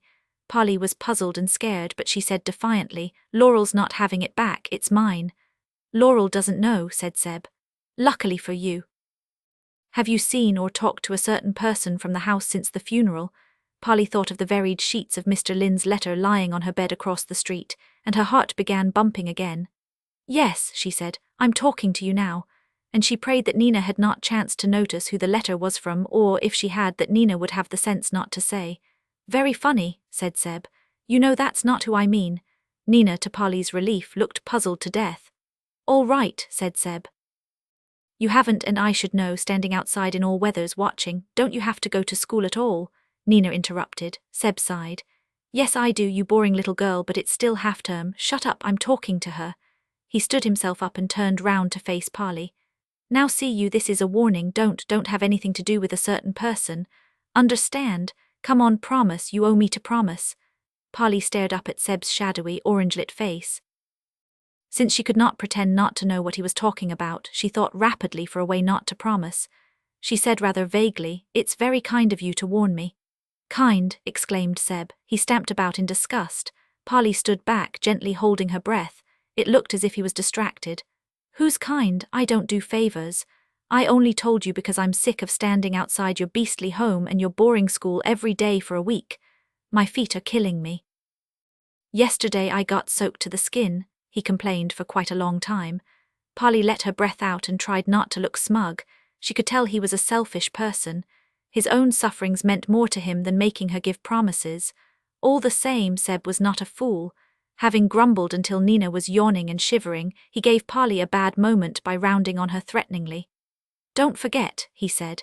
If you break your promise, it won't be me who sees to you. My father's bad enough, but if Laurel gets to know, I wouldn't be you for £1 billion. Polly believed him. She shivered as hard as Nina. I won't forget, she said. And good riddance, Seb said. Polly watched him swing round and walk away. She watched him turn the corner by the pillar box. He was gone. Remembering, she thought, is not the same as promising. Good, I've won. For a moment she thought Seb was coming back round the corner, uttering shrieking shouts. But it was only Nina's mum come to see where Nina had got to.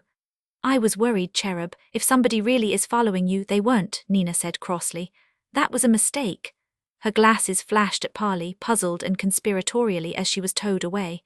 And that was a good thing too, Polly thought as she went back across the road. Nina had not had time to ask things which it was beyond Polly to explain. Her own mum met her at the front door. Polly, what have you been up to now? She said tiredly. Door open, no coat. Polly looked up at her, remembering those angry splashes of salt. It was such a pity when Ivy was so much better looking than Nina's mum. Polly thought, I am not going to be a selfish person like Seb. Sorry, she said. What's the matter, mum? Nothing's the matter, said Ivy, drawing herself up stony and still. Why should there be? You cried, said Polly. The idea, exclaimed Ivy. Go straight upstairs and don't give me those stories. Polly went upstairs, trying to shrug. Mum was in a mood, all right. It didn't do to get upset about it. To prove she was not upset, Polly read Mr. Lynn's letter all through again. Then she drew the curtains. After all, Seb might come back, and fetched out her birthday writing paper with roses on and her best pen. Kneeling on her bed, rear upwards, hair dangling, she wrote a reply to Mr. Lynn in her best writing. His letter deserved a good answer, but she wanted it to be good because of Seb, and because of Mum too, though she was not sure why. Dear Mr. Lynn, your letter is good and funny, but you are not like Mr. Piper really. You should have killed the giant like you said I said. Now I will answer your questions. You are right, heroes always have a weapon, but you do not need a sword, you have your axe, you need a horse. St. George had a horse for killing dragons. You got Edna right, only not nasty enough. She nags. She is so opposed to Mr. Piper reading books that the poor man has to wrap them in the covers of useful books called A Short History of Nails, for the big ones an iron list, for the small ones, and read them secretly while Edna watches the telly. I hope you are well. Polly was going to finish here when she remembered Seb again. A new thought struck her. She sucked her pen a while, then wrote, Mr. Piper has a nephew, Edna is his mum, called Leslie. He is a horrid boy and gets scornful every time Mr. Piper is nice to him. Leslie is ashamed of Mr. Piper, he thinks he is mad. He did not see the giant, that is all. Bye for now. Polly, she put the letter into an envelope and addressed it carefully. She went downstairs with it, intending to ask Mum for a stamp from her handbag. But since Ivy was sitting at the kitchen table pretending to read a magazine and showing no sign even of thinking of getting supper, Polly helped herself to a stamp and stuck it on. She went back to the kitchen. Ivy was still sitting. Mum, Polly said softly, shall I go and get fish and chips for supper? Ivy jerked. For God's sake, Polly, don't treat me as if I was ill. Then, as Polly was slithering away, sure that she had pushed Mum from a mood into one of her discontents, she heard Ivy say thoughtfully, Chinese. I fancy Chinese, or would you rather have Indian, Polly? Polly did not like curry, nor the severe man in the Indian take-away. Chinese, she said. Shall I get it? Instead of fussing, as she often did, about Polly going out alone in the dark, Ivy simply said, The money's in my bag, crossed the road carefully. Polly found some pound notes and hid those and the letter in a carrier bag. She went out cautiously into a drizzling night.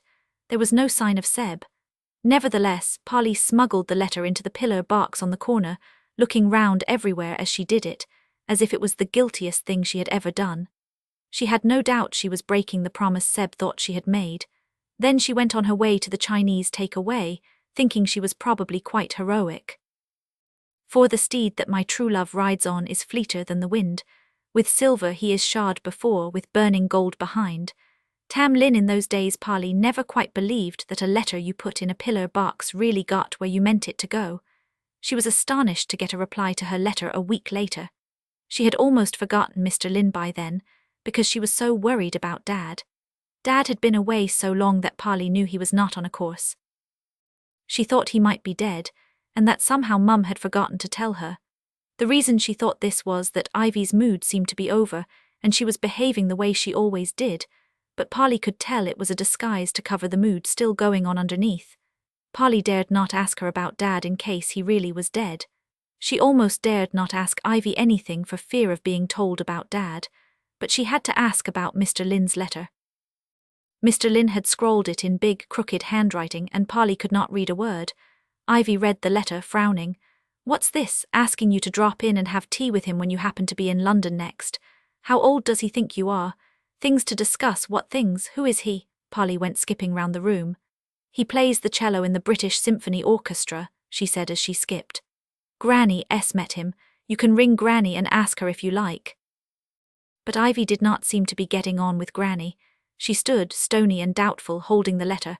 Polly jumped up and down with impatience. Then she stood still and did some careful pleading. Please, Mum, he's ever so nice. He wrote me that big letter, remember? It's because he's a trainee hero and I'm his assistant. Oh, said Ivy. One of your make-believes. Polly, how many times have I told you not to bother grown-ups to pretend with you? All the same, she stopped and thought. Polly held her breath and tried not to jig. I have to go to town anyway, Ivy said, to see this lawyer I was told about. I was going to dump you at Nina's, but I think people are beginning to think you live there. If this Mr. Lynn really wants you, I could dump you there instead. Ivy telephoned Mr. Lynn.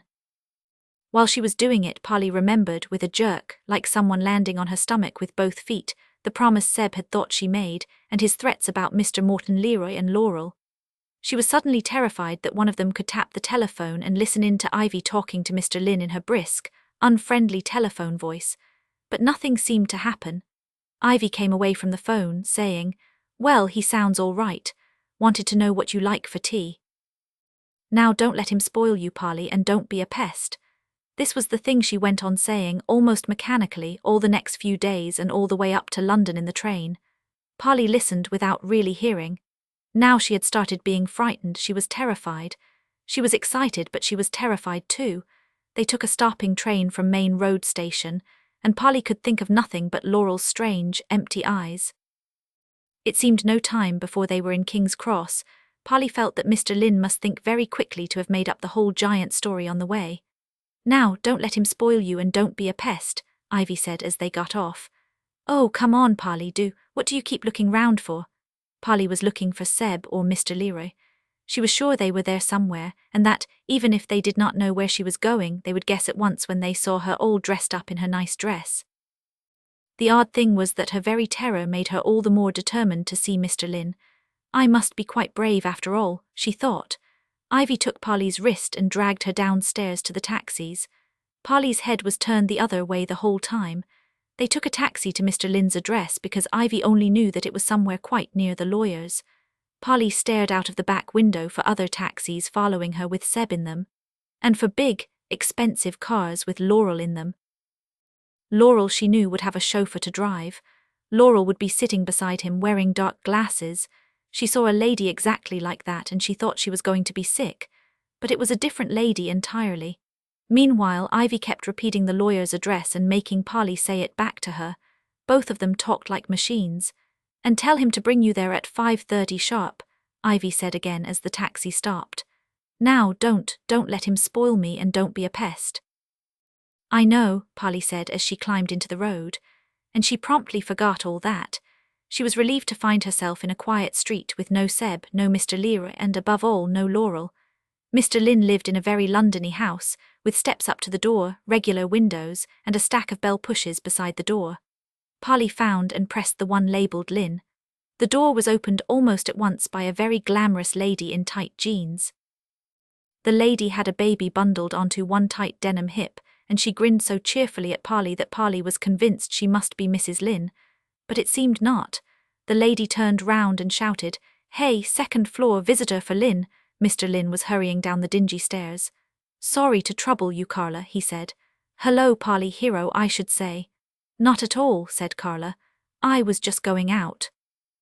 She jerked a pushchair from behind the front door and bumped away with it down the steps, leaving Polly, just for a moment, not at all sure what to say next. The trouble was, she had been thinking of Mr. Lynn as a tortoise man, or as a sort of ostrich in gold-rimmed glasses, the way he had described himself in his letter, anyway, as rather pathetic and ridiculous, and it was quite a shock to find he was a perfectly reasonable person after all, simply very tall and thin. And it was a further trouble to realize that Mr. Lynn did not quite know what to say either. They stood and goggled at one another. Mr. Lynn was wearing jeans and an old sweater. That was partly what made the difference. "You look nicer like that, not in funeral clothes," Polly said awkwardly. "I was going to say the same about your dress," Mr. Lynn said in his polite way. "Did you have a good journey?" "Yes, really," Polly said. She was just going on to say that she had been afraid of Mr. Leroy or Laurel following her, when it came to her that she had better not. She was quite sure she should not mention them. Why she was sure she did not know, but sure she was. She chewed her tongue and wondered what to say instead. It was as awkward as the first day at a new school. But it was just like that first day. It seems to go on forever, and it is full of strangeness, and the next day you seem to have been there always. The thing Polly thought to say was, "Is Carla your landlady?" Mr. Lynn said she was. "But she's nothing like Edna," Polly exclaimed. "No, but Edna lives in Stowatses," Mr. Lynn said. Then it was all right. They climbed the stairs, both telling one another at once how awful Edna was and in what ways, and went into Mr. Lynn's flat still telling one another. Polly thought Mr. Lynn's flat was the most utterly comfortable place she had ever been in. It had nothing grand about it like Hunston House, nor was it pretty like home. Things lay about in it, but not in the uncared-for way they did in Nina's house, and it was not nearly as clean as Granny S. In fact, the bathroom was distinctly the way Polly always got into trouble for leaving bathrooms in. She went over it all. There were really only 3 rooms. Mr. Lynn had a wall full of books, and stacks and wads of printed music, a music stand that collapsed in Polly's fingers, and an old, battered piano. There were 2 great black cases that looked as battered as the piano, but when Polly opened them, she found a cello nestling inside each, brown and shiny as a conker in its shell, and obviously even more precious than conkers. Polly was delighted to recognize the Chinese horse picture on the wall and the swirly orchestra picture over the fireplace. The other pictures were leaning by the wall. Mr. Lynn said he had not decided where to hang them yet. Polly saw why. There were posters and prints and unframed drawings tacked to the walls all over. It's a very ordinary apartment, Mr. Lynn said, and the real drawback is that it's not terribly soundproof. Luckily, the other tenants seemed to like music. But he sounded pleased that Polly liked the apartment so much. He asked her if she liked music. One of the things we never got round to discussing, he explained in that polite way of his. Polly said she was not sure she knew music, so he put on a record he thought she might like, and she thought she did like music. Then he let Polly put on records and tapes for herself in a way Dad would never let her do at home. They had it playing all the time.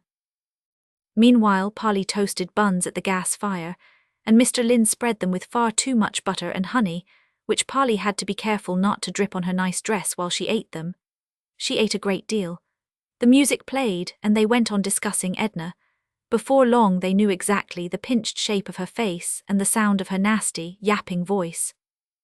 Polly said that the stuffing was coming out of Edna's dressing gown because she was too mean to buy another, and she only let poor Mr. Piper have just enough money each month to buy tobacco. He had to give up smoking to buy books, she said. I feel for him, said Mr. Lynn. I had to do that to buy my good cello. What is Edna saving her money for? To give to Leslie, said Polly. Oh, the awful Leslie, said Mr. Lynn. From what you said in your letter, I see him as dark, sulky, and rather thick-set.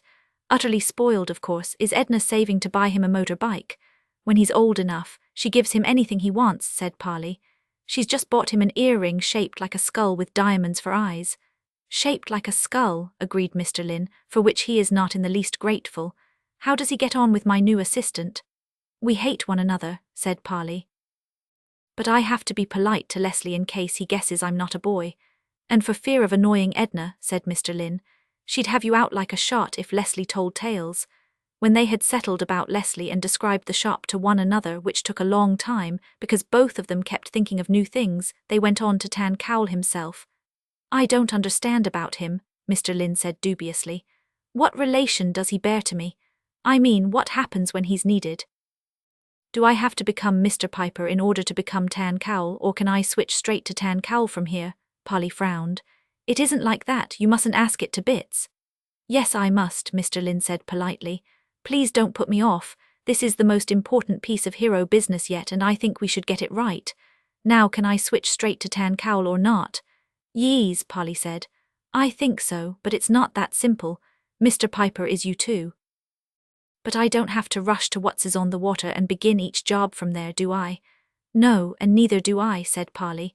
That's a relief, said Mr. Lynn. Even so, think how awkward it will be if the call comes while I'm in the middle of a concert or you're doing an exam. How do the calls come, by the way? Polly began to feel a bit put upon. Things just happen that need us, she said. I think, like the giant, you hear crashing and you run there. With my axe, Mr. Lynn agreed. Where do you suggest I keep my axe in London? Polly turned round, laughing. It was so obvious she hardly needed to point. In a cello case like a gangster, Mr. Lynn said dubiously. Well, I could get them to make a little satin cushion for it, I suppose. Polly looked at him suspiciously.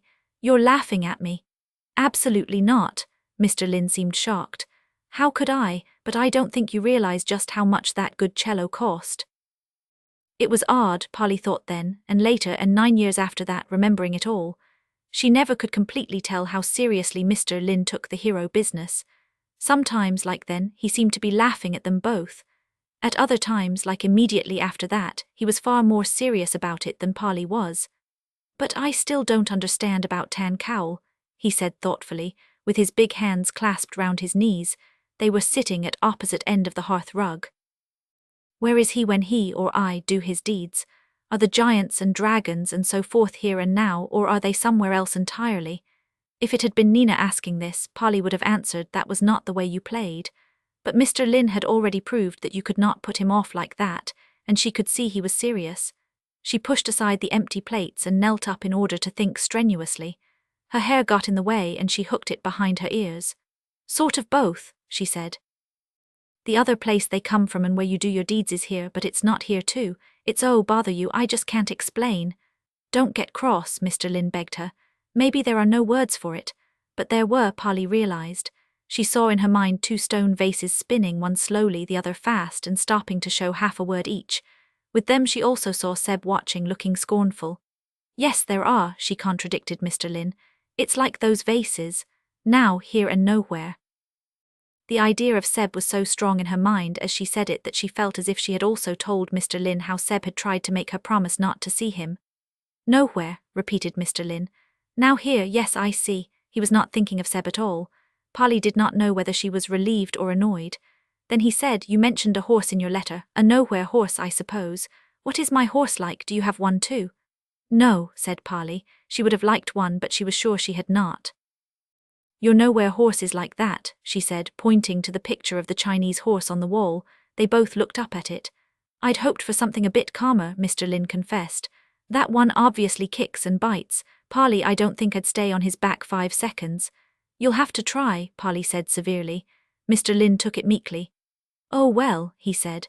Perhaps if I spoke to it in Chinese now, how did I come to find this vicious beast? They were thinking of various ways Mr. Piper could have met the horse when Mr. Lynn happened to see his watch. When does your mother want you back? Is she coming here? 5:30, said Polly, and then had an awful moment when she seemed to have forgotten the lawyer's address. She had just not listened in the taxi, but because Ivy had made her say it, it had gone down into her memory somehow. She found she could recite it after all. Mr. Lynn unfolded himself and stood up. Lucky that's quite near here. Come on. We'd better get going if we're to be there by 5:30. Polly got her coat. Mr. Lynn put on a once shiny anorak almost as worn out as Edna's dressing gown, and they set off down the hollow stairs and into the now dark street. Strangely enough, Polly forgot to look in case Mr. Lear or Laurel were following her. The road was so busy and Londonish and full of traffic that she only thought how glad she was to be able to grab hold of Mr. Lynn's hand, and how grateful she was that he took her a shortcut down small streets where there were fewer cars and even some trees. The trees still had some shivering leaves clinging to them. Polly was just thinking that those leaves looked almost golden in the orange of the streetlights when the noise began in the street round the corner. It was about 7 different noises at once. A car hooter blared. With it were mixed the awful screech of brakes and a splintering, crashing sound. Behind this were angry voices yelling and several screams. But the noises in front of these, which made it obviously different from a simple car crash, were iron-battering sounds and a terrible shrill yelling that was the most panic-stricken noise Polly had ever heard. Mr. Lynn and Polly looked at one another. Do you think we should go and see? Mr. Lynn said. Yes, said Polly. It might be a job for us. She did not believe it was for an instant, and she knew Mr. Lynn did not either, but it seemed the right thing to say. They went round the corner. Mr. Lynn said, Good Lord, and a lot seemed to happen in no time at all. The thing making the noise was a horse. It was loose in a narrow street with a rope bridle trailing off it, dodging and rearing as people tried to catch it, or the people might have been running away from it. It was not clear which. Slewed across the street behind the horse was a car with a broken headlight. A man was leaning angrily out of the car window, shouting. And the horse, a great, luminous, golden thing in the streetlights, slipping and crunching in the glass from the broken headlight, had just dodged someone's grabbing hands and was now coming battering towards Polly and Mr. Lynn, screaming more like a person than a horse. There was just an instant while Mr. Lynn said, Good Lord. When Polly could see Mr. Lynn's eyes behind the orange glow of his glasses, staring at her, wide and grey and incredulous. Then the horse was almost on top of them and it reared. Polly, to her everlasting disgust, did not behave anything like an assistant hero. She screamed almost as loudly as the horse and crouched on the pavement with her arms over her head. The horse was huge.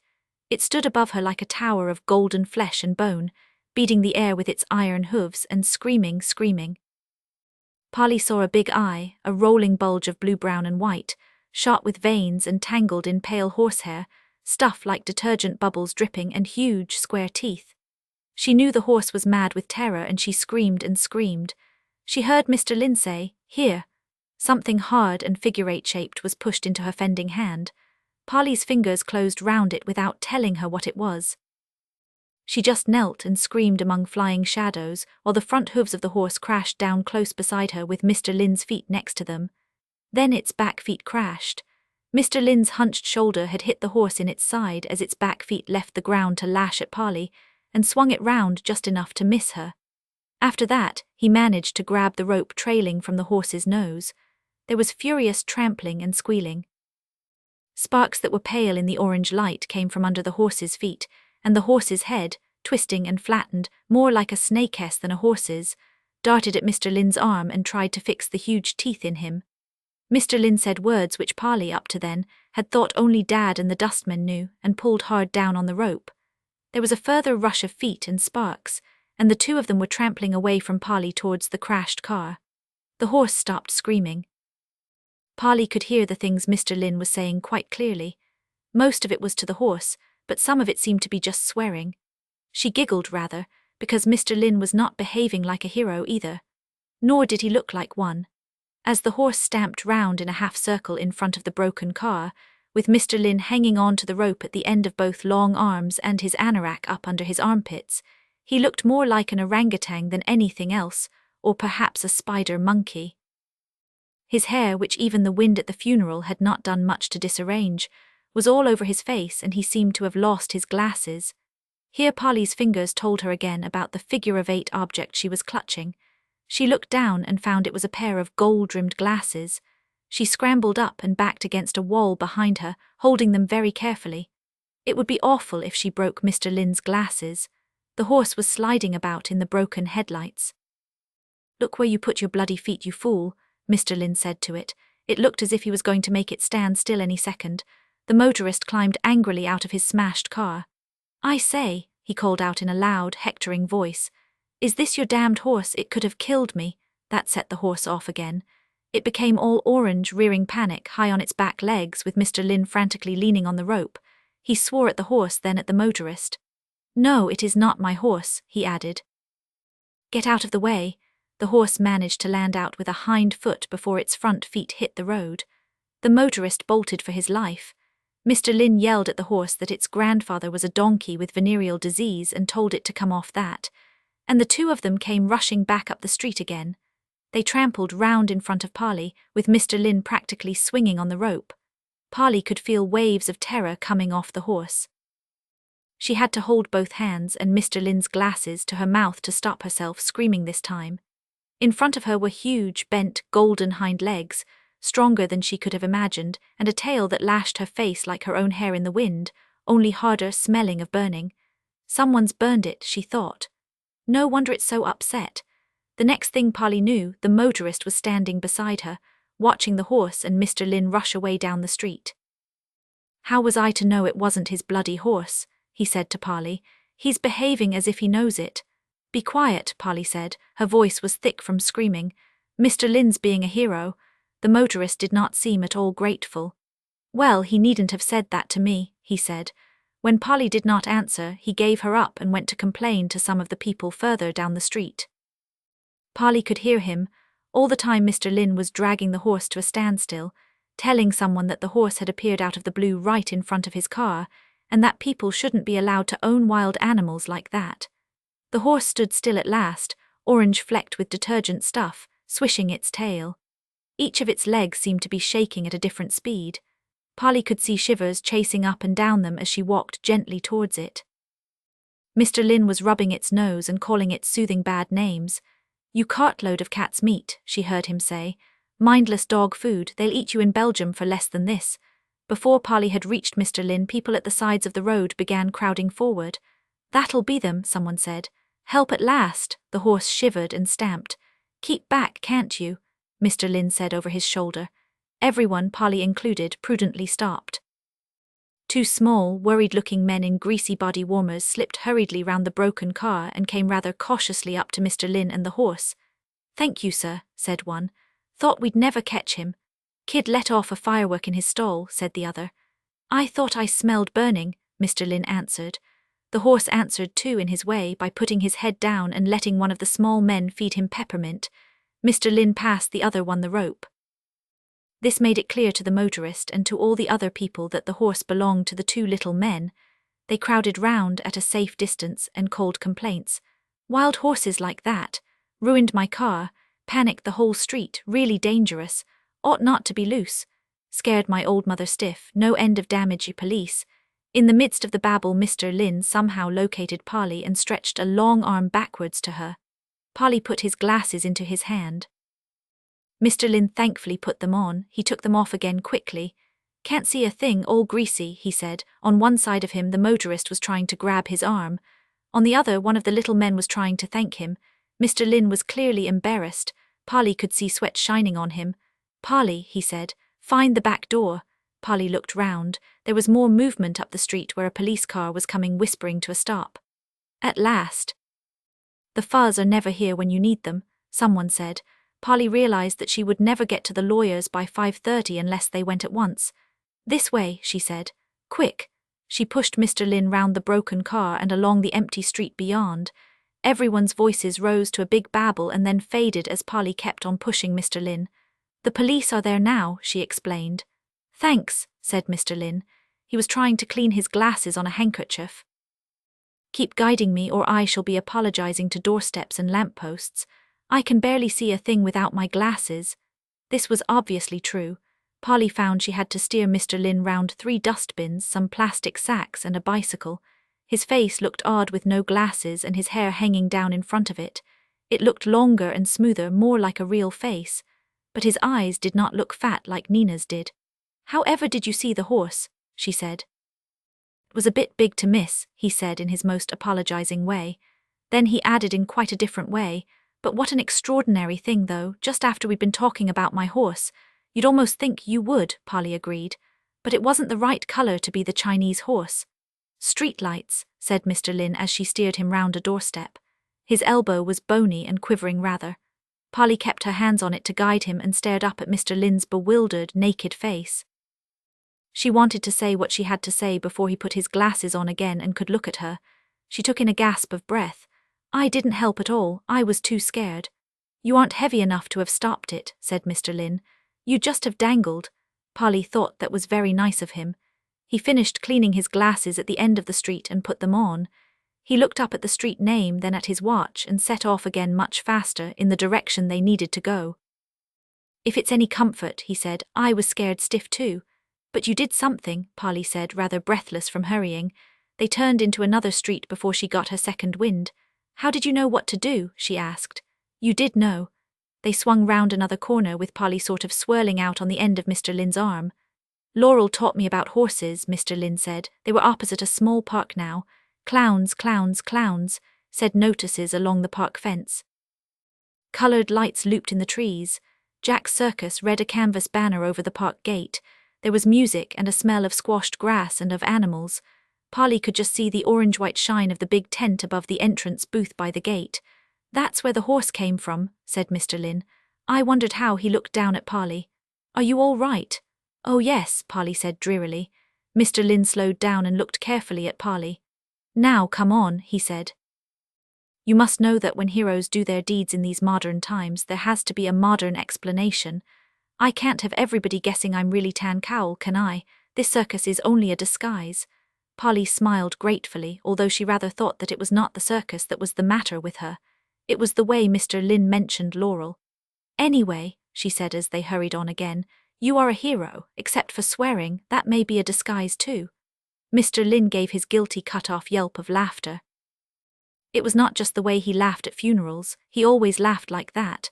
"Call it a symptom," he said. "Expert heroes never swear." "I shall be a hero too," Polly panted. "I'm going into training from now on." By the time they reached the lawyers, it was so late that Mum was standing in the street beside a waiting taxi. She was in such a state that she barely looked at Mr. Lynn. "Come on, Polly," she said. It's rush hour and I don't know what time we'll get home. Say goodbye, she added as she bundled Polly into the taxi. That was all the notice she took of Mr. Lynn politely holding the taxi door open for her. Polly was the one who remembered to call out, "Thank you for having me," as the taxi drove away. She was rather surprised that Ivy had forgotten to remind her to say it. Usually she made such a point of it, but she could see Mum was in a real state. Unfortunately, Ivy's state was a silent one. Polly was dying to tell her all about tea and Mr. Lynn's flat and above all about the horse, but Ivy sat fenced in silence as thick as barbed wire, and Polly knew better than to try to break in. The train was so crowded that Polly had to perch on Mum's knee, and Ivy's mood made that knee stiff and uncomfortable. Ivy said just one thing on the train. She said, "Well, Polly, I've taken a step." "And so have I suppose," Polly thought with a kind of dismal excitement. I saw Mr. Lynn when they said not to, but all she could really think about was the unheroic way she had screamed and crouched on the pavement and given Mr. Lynn no help at all. When they got home, instead of looking in the fridge or suggesting fish and chips, Ivy sat down at the kitchen table and talked to Polly. "I suppose I owe it to you to explain a bit," she said, sitting very upright and staring into the distance. "I went to talk to that lawyer about getting a divorce from your father." You may well ask why. Polly hurriedly shook her head. She knew now why she had dreaded being told about Dad, but Ivy talked anyway. Polly listened in silence, hoping she would begin feeling honored soon that Mum was confiding in her. She told herself she felt honored, but in fact she mostly felt shocked and awed by the way tears came and went in Ivy's eyes without quite ever falling out and running down her face. "You know what he's like as well as I do, Polly. Reg has no sense of reality. Money goes through his hands like water, and if I presume to say anything he just laughs it off and spends more money on a present to soothe me down." "Presents," Ivy said bitterly. "I want a relationship, not presents. I want happiness and sharing, not just two people living in the same house. That's all we've been for years now, two people living in the same house. Your father's so secretive, Polly. On top, he's all smiles and laughs, but if I ever ask him what he's really thinking, it's nothing particularly, Ivy, and not a word more will he say. That's not right, Polly. He's got no right to keep himself to himself away from me like that." This was already beginning to sound like one of Ivy's usual discontents. Polly had long ago learned to dread them. Later in her life she learned to dread them much more. This time, as usual, her feelings were hurt on Dad's behalf. She had to give up trying to feel honored and tell herself she was being considerate instead. As Ivy talked on, she found herself thinking that Dad was not secretive. He just expected you to know what he was feeling by the things he said and did. It was Mum who kept herself to herself, locked away in moods. "I know I have these moods," Ivy was saying a long time later. "But what can I do when I'm being rejected at every end and turn? It gets me that way. I know when I'm not wanted. It didn't used to be that way when Reg and I were first married. We shared then, but not now." Polly listened, still trying to be considerate, and kept vowing privately that she would never, ever lock herself away from anyone. When she looked at the clock, she was surprised to find it was past her bedtime and Ivy was still talking. By now it was sounding just like her usual discontents. "Well, you know me, I've slaved and worked to make the house nice, gave up my job to have it all perfect. And I do think in return the least he could do is not walk muddy feet all over the carpets and shut drawers after he's opened them and tidy up a bit sometimes. Not a bit of it. When I mention it and I'm not a nag, Polly, he laughs and says I'm in my mood again. Then he gives me a present. Then what does he do? He goes straight from me to that Joanna Renton of his." This was new, Polly thought dully. This must be what Dad had done. "Joanna's not the first either," said Ivy. "But I was a fool before and didn't keep track of what he was doing. Is he with Joanna Renton now?" Polly broke her long silence to ask. "Yes," Ivy said. She sounded tired. She too looked at the clock. "Oh, is that the time? Are you hungry at all, Polly?" "No," Polly said considerately, though she was rather. "I had a big tea." "Good," said Ivy. "I haven't got the energy to think of food somehow. You hop along to bed, Polly, and remember when you get married not to make the mistakes I did." "I don't think I will get married," Polly said as she stood up. "I'm going to train to be a hero instead." But she could tell her mother was not listening. "See you not yon narrow road so thick beset with thorns and briars. That is the path of righteousness, though after it but few enquires." Thomas the rhymer Dad came back 2 days later. Polly had just got home from Nina's, and she was in the hall when she heard his key opening the door. She rushed and hugged him. Dad greeted her with his usual half-shout and great grin, and hugged her back just as usual. Polly felt the arms hugging her quivering ever so slightly. It reminded her of the quiver she had felt in Mr. Lynn's arm when she pulled him down the street after catching the horse. The quiver stopped when Ivy came and stood in the living room door, looking at them with her stoniest expression. Polly felt Dad's arms all hard as he looked up and said, "Now, what's all this, Ivy?" "I've been to a lawyer," said Mum. "You haven't," Dad said blankly and then tried to hide the blankness with a grin. "That's right, laugh it off," Ivy said. "As usual, but I have, and I've told Polly all about it too. I'll thank you to let her go and stop subverting her. Come here, Polly." Dad's arm clenched round Polly and he made a strange noise. It was a jeering groan and a maddened shout and the growl you make before hitting someone and the sound you make trying not to cry all in one. "Subverting," he said. "Just what have you been making her think of me?" And Polly was suddenly being pushed back and forth along the hall while her parents shouted at one another. The first push was Dad trying to use Polly like a shield or a hostage to get past Ivy into the living room. But Ivy stood barring his way to anywhere but the hall and put her arms round Polly protectively. Dad shouted that she was using Polly against him like she always did. Mum pushed Polly back to Dad. Back and forth Polly went, feeling so numb and stupid that she almost wanted to laugh, in spite of the way they were screaming. In the midst of it the back door banged without anybody but Polly noticing. Granny was there, upright as the Queen Mother and stiff with anger, and taking everyone's attention, even though she was only a head taller than Polly. "Polly's coming with me," Granny said, "until you've had your shout out. I'm not taking sides and it doesn't matter to me what you settle, but Polly's not coming back until you have. Get your things, Polly." Polly thought Dad seemed relieved. Ivy drew herself up angrily. "Reg, did you tell her to come here and poke her nose in?" "I phoned to see how she was," Dad said defensively. "That's all." "You," began Ivy. "Shut up," said Granny. Her voice banged like someone hitting a biscuit tin. "Reg is always glad for someone to do his dirty work for him. I'll give you that, Ivy, but he didn't ask me to come. I told you I just came for Polly. When I've got her I'll go, but not until." Granny naturally won. 10 minutes later she and Polly went out of the front door with a duffel bag of Polly's clothes, Granny marching and Polly creeping rather. I know," Granny said. "I'm not a saint, Polly, you'll have to learn that." Saint or not, Polly thought there was a kind of holy calm about Granny's house, smelling of biscuits. She stayed there a week and went to school from there. It meant a longer journey and not seeing so much of Nina, but it seemed worth it. Polly sat at Granny's kitchen table and painted Christmas cards for everyone she knew, including Mr. Lynn. Then she painted several big pictures of Tan Cowell fighting a dragon and overcoming a wizard, with herself dressed as a boy, rather small, down at one side. While she painted, Granny bustled quietly about and talked to Polly about things she had done as a girl. Granny had been what she called a bold, bad girl. She had done a number of things Polly thought were really much more daring than gate-crashing a funeral. But she was surprised that Granny did not talk about Dad when he was a boy, the way she usually did. "That would be taking sides," Granny said, "and I said I wouldn't. Besides, I'm not sure I didn't spoil your father rotten. I'm not making the same mistake over you. Off to bed now and no arguing." Polly had the same bedroom she had shared with Nina, and there was her fire and Hemlock picture hanging over her bed. She lay and looked at it with Mintchuck curled up and purring on the pillow by her neck. Mintchuck had a smell too, but not of biscuits. It was a faint, clean scent like talcum powder. Polly stroked her and looked at the shapes coming out of the smoke in the picture.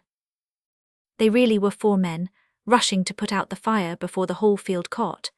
If Polly screwed her eyes up, she could sometimes see a 5th, smaller shape, a bit to one side behind the flames. She liked to think it was herself as hero.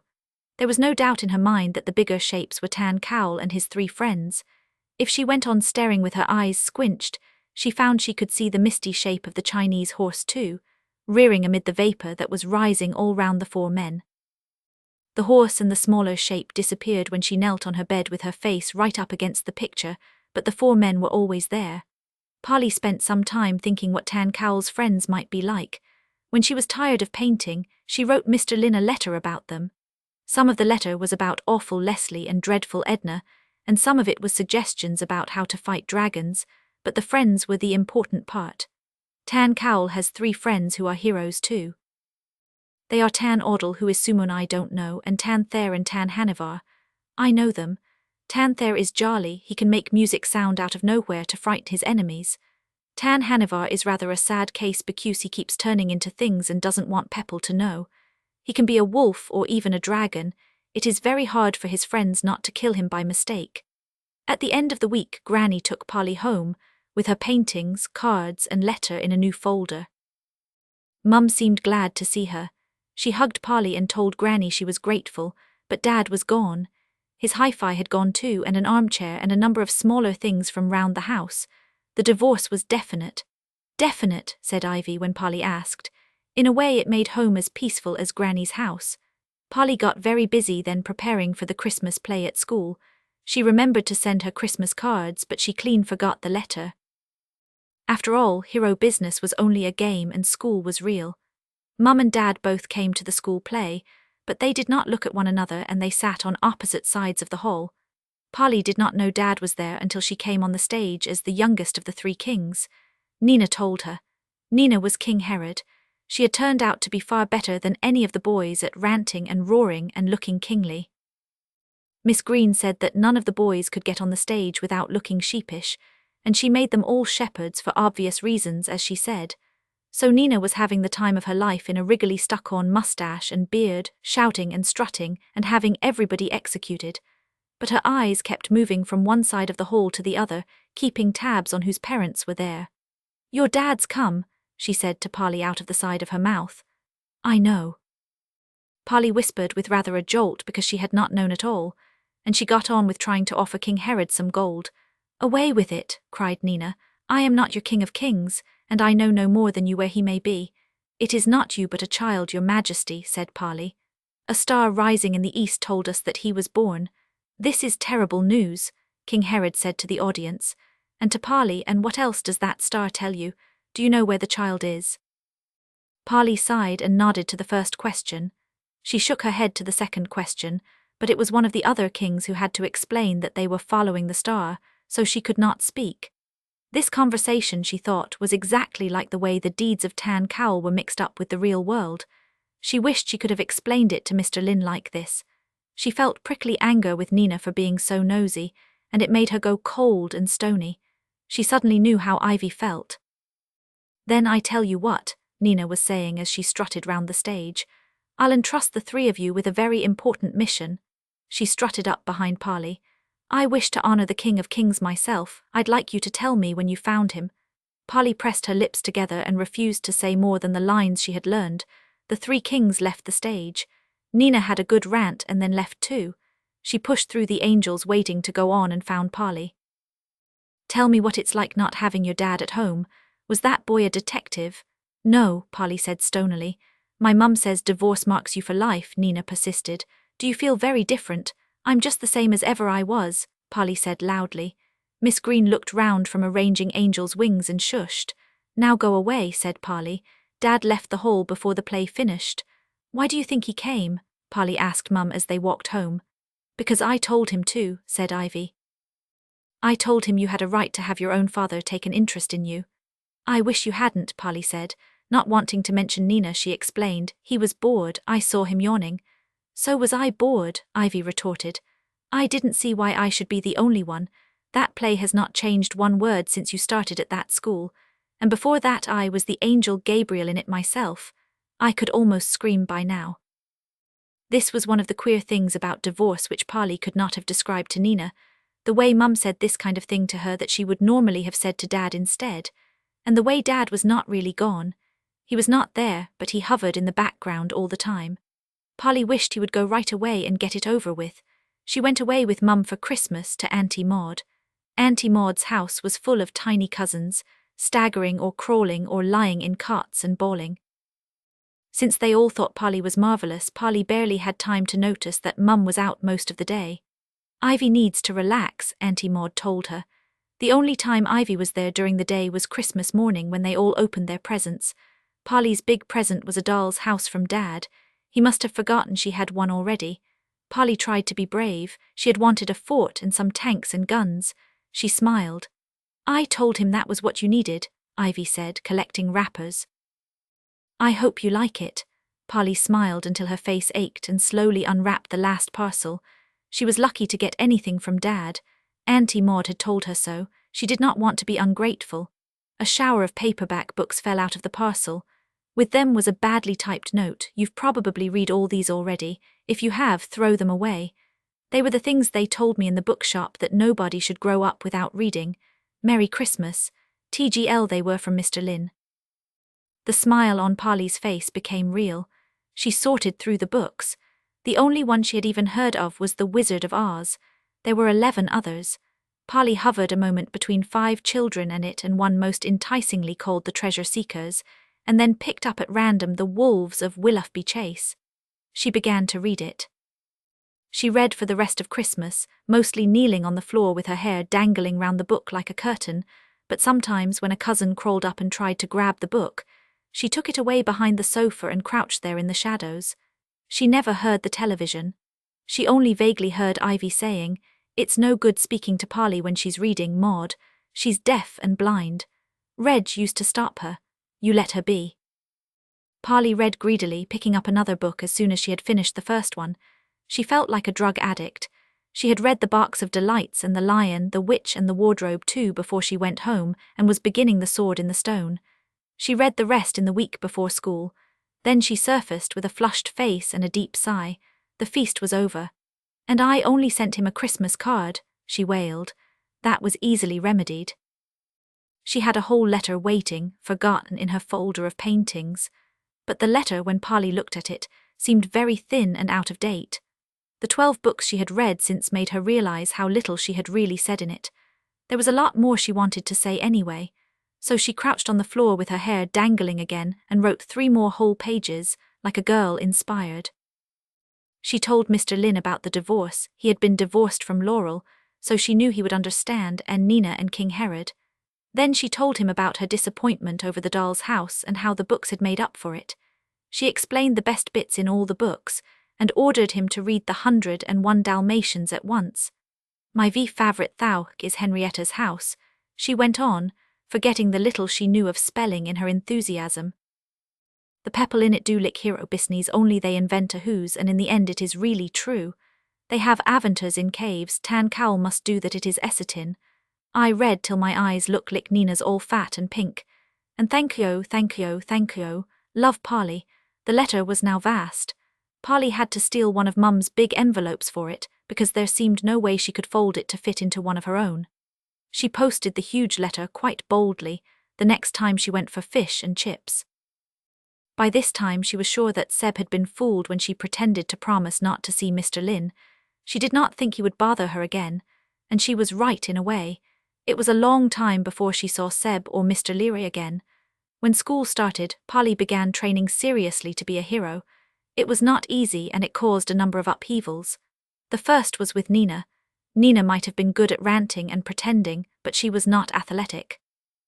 She ran out of puff after once round the playground. When she found Polly had joined the athletics club, she was horrified. "What do you want to do that for?" she said.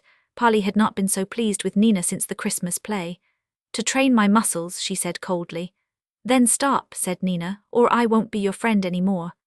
"All right, don't be," said Polly. It gave her a savage, free feeling to say it and then turn away, leaving Nina gaping. She made friends with 2 girls who were good at running instead. 9 years later, Polly could not even remember their names, but she remembered very clearly how annoyed she was with her muscles. Polly tested them every night by trying to lift her bed in the air, all 4 legs at once, and the most she could ever get off the floor was 3.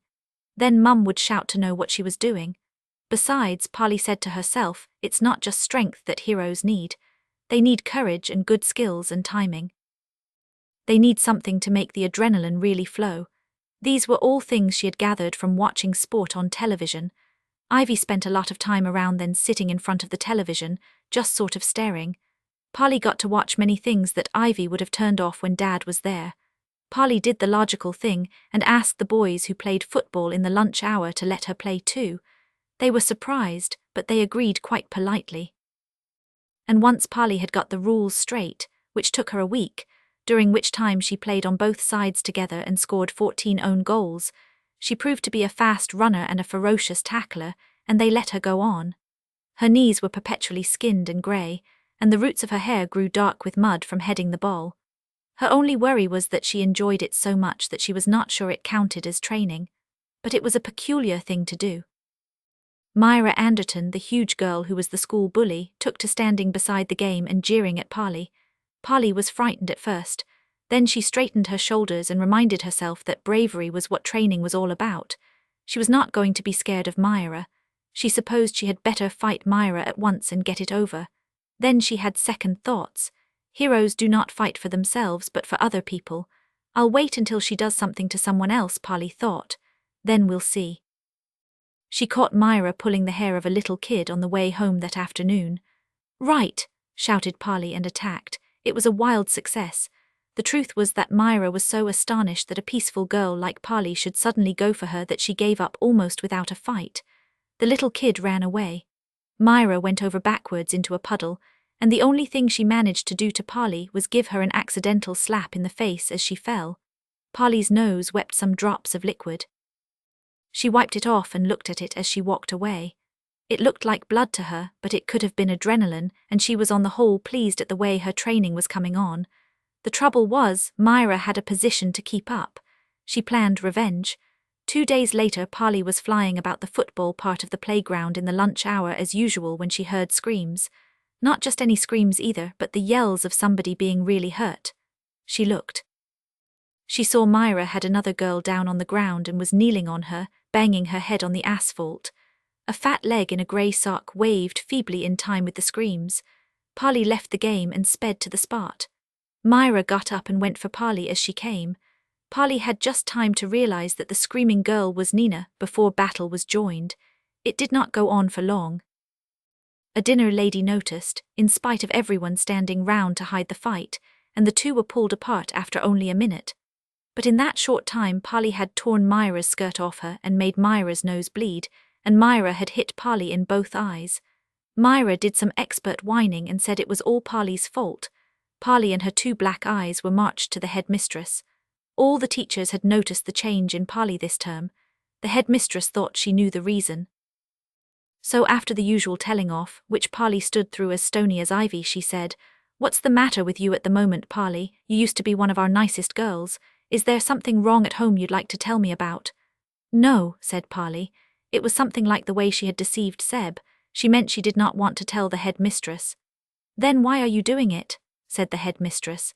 This question seemed to call for the truth. Heroes have to be honourable. "I'm training to be a hero," Polly explained. "The adrenaline has to flow." "Does it indeed?" said the headmistress. "Well, I suppose Nina is your friend. You mustn't listen to all the silly ideas Nina has, Polly." And Polly had to listen in silent indignation to another lecture, this one about Nina leading her astray. At the end of it the headmistress said, "I think I'd better talk to your mother, Polly. Will you please give her this letter as soon as you get home?" This was only the first embarrassment. Polly came away from the headmistress to find that the rest of the school regarded her as a heroine. This is nothing like being a hero, which is inside you. This was public. People asked for her autograph and wanted to be her friend. She came out of school at the end of the afternoon surrounded by a mob of people all trying to talk to her at once. It made Polly's head ache. Each of her black eyes was going bump, bump, bump, and swelling in spite of the stuff Miss Green had put on them. And Nina was waiting at the gate. Nina's eyes looked odd too because Myra had broken her glasses, but she was beaming with friendship and gratitude. "Oh, Polly, you were so brave. I was so thankful." Somehow Polly did not have the heart to explain. It was the first sign of an unheroic soft-heartedness in her which she later learned was part of her, and which no amount of reproaching herself seemed to get rid of. It caused her to go home with Nina, as she used to before, but she was really rather bored. Still, she stayed for tea because it was rude not to and came home quite late. Ivy looked round from the television to see Polly with 2 black eyes, clutching a bent and dirty letter from school. "Oh, Polly, what have you been up to now?" It occurred to Polly as she handed the letter over that Mum always seemed to expect her to have been up to something. It annoyed her not for now, but for all the other times in the past when she had been quite innocent. She was just going to protest about it when her attention was caught by the program Ivy was watching, or rather sitting in front of. It was an orchestra playing furiously, the way they do when the music is shortly going to end. The picture was sliding about, across banks of men in black coats and white bow ties, and one or two ladies in black dresses, picking up rows of stabbing violin bows, somebody's hands banging a big drum, and the face of a man blowing a pipe sideways. Polly's heart and the rings round her eyes banged like the big drum. She was suddenly absolutely sure that this was Mr. Lynn's orchestra. She held her hair back and leaned forward to see whether the camera would slide over him too. "Oh, Polly," Ivy wailed, reading the letter. "What got into you?" "Nothing," Polly said gruffly, staring at the television. The picture slid to the conductor waving both arms strenuously, back to violins working like high-speed pistons, to rows of shiny trumpets, to fingers nimbly working keys on an oboe, and back to the drum. It was going to end any second, and they had not shown any cellos at all. "But the headmistress says here," said Ivy, "that she thinks you're not happy." The picture slid sideways, broadening and retreating for the last chords to show the full orchestra, banked up black and white and all hard at work, and just for an instant the screen was full of men sitting behind cellos. Mr. Lynn was there, quite near the front, sawing with the rest. Polly had a full glimpse of him, neat and colourless, the way he had been at the funeral before he melted into the big view of the whole orchestra playing the last note. "I'm perfectly happy," she said. "I'm training to be an assistant hero. I have to fight." "Don't give me your nonsense," Ivy said wearily. The screen was showing the audience now clapping. It was obviously a big occasion. They were in evening dress too. The announcer was saying, "Tremendous applause here from this gala audience for this performance of Beethoven's Third Symphony, the Eroica given by the British Philharmonic Orchestra." The camera dwelt on rows of clapping people and lingered across two that Polly knew. One was Laurel, wearing a green gauzy dress. She was turning as she clapped to say something to the man beside her, and this man had bags of dark skin under his eyes, almost as black as Polly's were at the moment. "Mr. Leroy." "It's not nonsense," she said. "I think I may have to rescue someone." "Oh, for goodness sake, Polly." Ivy reached forward in exasperation to turn the television off. "Don't turn it off yet," Polly shrieked. Ivy looked at her in surprise. "But it's nothing interesting." She turned back and switched the set off. But Polly's interruption had delayed her just long enough for the titles to start rolling up over the audience. The British Philharmonic Orchestra European Tour, 1, Holland. Polly had time to read this far before the picture zoomed away into nothing at the back of the screen. She did not mind, she had seen enough. Mr. Lynn was not in England, he had not got her letter, and Laurel and Mr. Leary were not letting him out of their sight. She felt too miserable to care what Ivy said. "Now listen, my girl," said Ivy. "I'm not having this from you, you're just like your father. He'll make up a lie and then he'll make himself believe it. I've watched him do it. And I'm not having you grow up that way. I want the truth. What was that fight about?" Polly shrugged and said the thing Mum was most likely to believe. "Myra Anderton got Nina down and banged her head on the playground." "Oh, I see," Ivy said, mollified. "Why didn't you say so? Well, I'd better go and tell that to your headmistress then." It made Polly feel an utter liar, but it served to get her out of trouble. Term went on. Her black eyes got better. She decided she had perhaps been training a bit too hard, and she went at it more cautiously after that. She gave up trying to pick up her bed, but she still played football because she liked it so much, and she remained much more popular at school than she felt she deserved. She had troops of friends. One advantage of this was that she did not have time to go on being close friends with Nina. Another advantage was that Polly did not have time to be as miserable as she knew she felt underneath. Ivy seemed to be trying to pull herself together.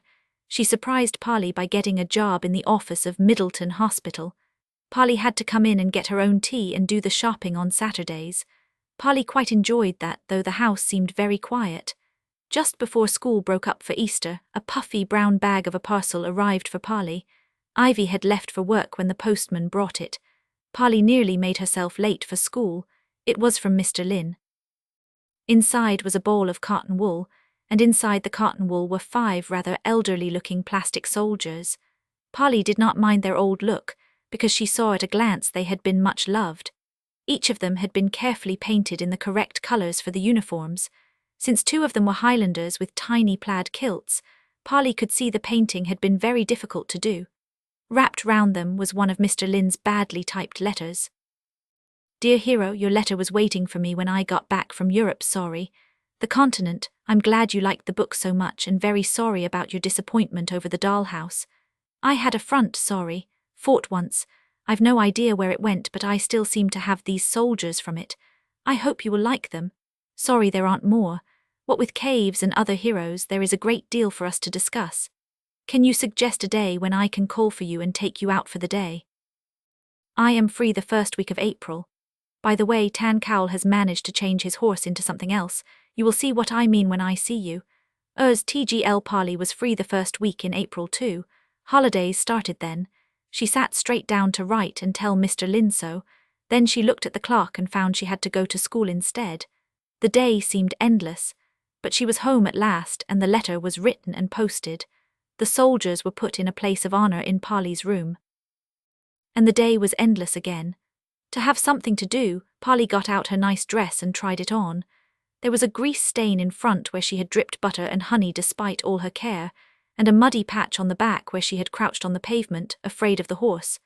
The dress did not seem as big as it had been. It squeezed her round the chest and nipped her round her forearms, and the skirt came nowhere near her knees. But since it was the only nice dress Polly had, she went and looked at herself in Mum's big mirror, hoping it would do. She saw a wild, gawky figure in a dress 3 sizes too small. Under the wrong length frill of skirt were 2 thin legs with a scab on each knobbly knee. Round the scabs the knees were grey. The hands dangling out of the 2 short sleeves were grey, too.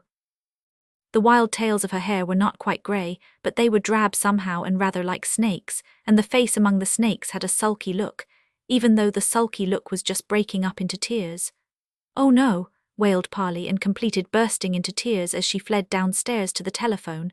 Tears made white places on her hand as she dialed Granny's number. "Granny, Granny." "What is it, Polly?" Granny's voice said, sharp and comforting in the receiver. "Mr. Lynn's asked me out and my nice dress is too small." There was a slight pause from the other end. Then Granny said, "Back from Europe, is he?" Polly was surprised and interested to find that Granny had been following Mr. Lynn's movements too. "Well, that's nothing to take on about," Granny said. "But I've no good clothes at all," Polly wailed. "Polly," Granny said, sharper still, "stop howling and answer me one serious question."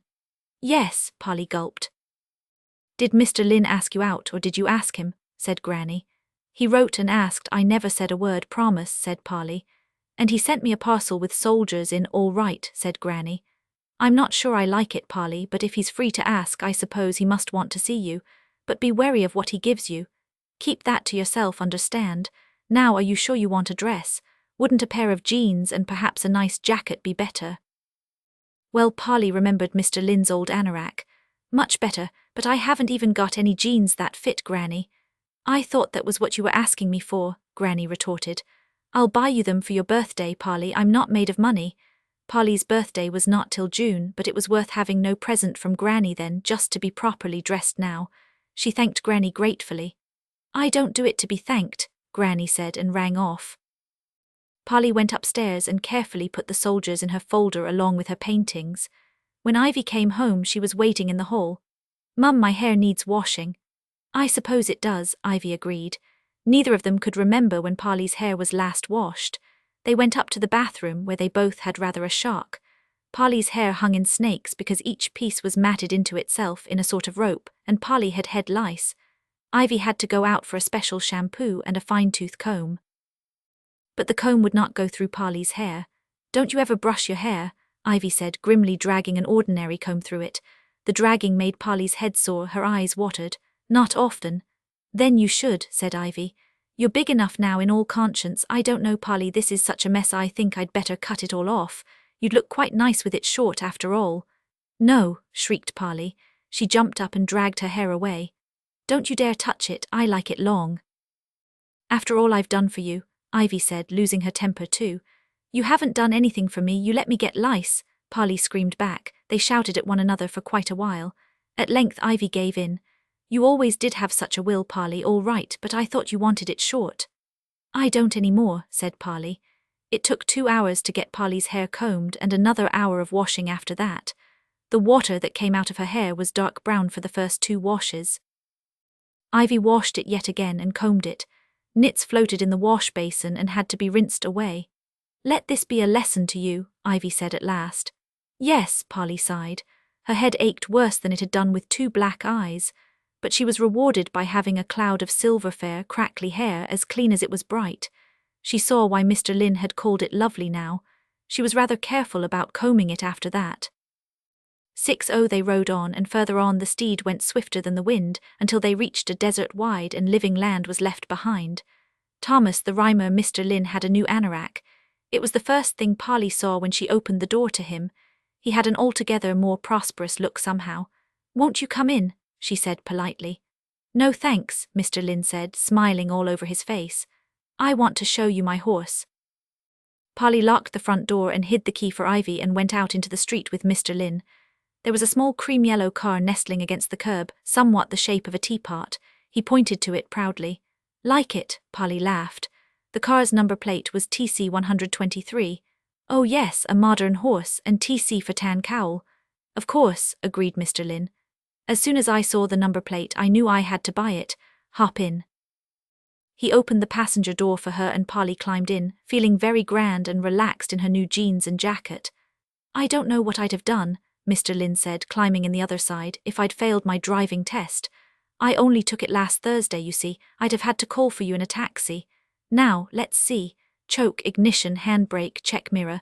Do you want to know where we're going? Nowhere, of course, said Polly. They both laughed, Polly heartily and Mr. Lynn in his guilty, cut-off gulp. Then they tried to set off. At first the car would do nothing but plunge up and down on the spot. Mr. Lynn managed to get it moving and they went down the street in a series of jumps like a kangaroo with hiccups. Horse very restive, Mr. Lynn apologized. Feeling its oats. He was rather pink by this time. He tried moving the gear lever. There was a mighty crashing sound. The car gave another leap backwards this time and stopped completely. Oh dear, said Mr. Lynn, pinker still. Polly, I'm sorry, I'm very nervous, the car knows. Call it names, said Polly.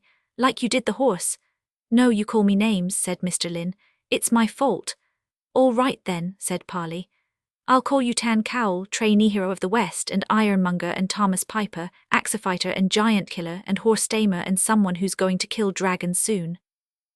This seemed to make Mr. Lynn feel better. The car snarled and started with a swoop, and they swept out into the centre of Middleton. There, after a number of interesting wobbles, they raced twice round the main square before Mr. Lynn could rein the car in enough to dive down the Gloucester Road. When he did, they howled swiftly out into the countryside, pausing only to miss a bus and skip the miles cross traffic lights. This car really is that horse in a way, Mr. Lynn said as they flashed past the last limit sign at 60 miles an hour. After you'd gone, I went back to that circus to see if it was all right, and apparently that wasn't the first time it had gone on the rampage. They were saying it would have to be put down. Oh no, said Polly. Just how I felt, said Mr. Lynn. So I had a rush of blood to the head and said I'd buy it. I couldn't bear to think of it dead. I knew I was going to get about enough money from the orchestra's European tour, but they wouldn't wait that long however much I argued. In the end I had to sell one of those pictures, not the Chinese horse, Polly exclaimed. No, no, Mr. Lynn said as shocked as she was. That's too beautiful. No, I sold that picnic picture, which was the one I liked least.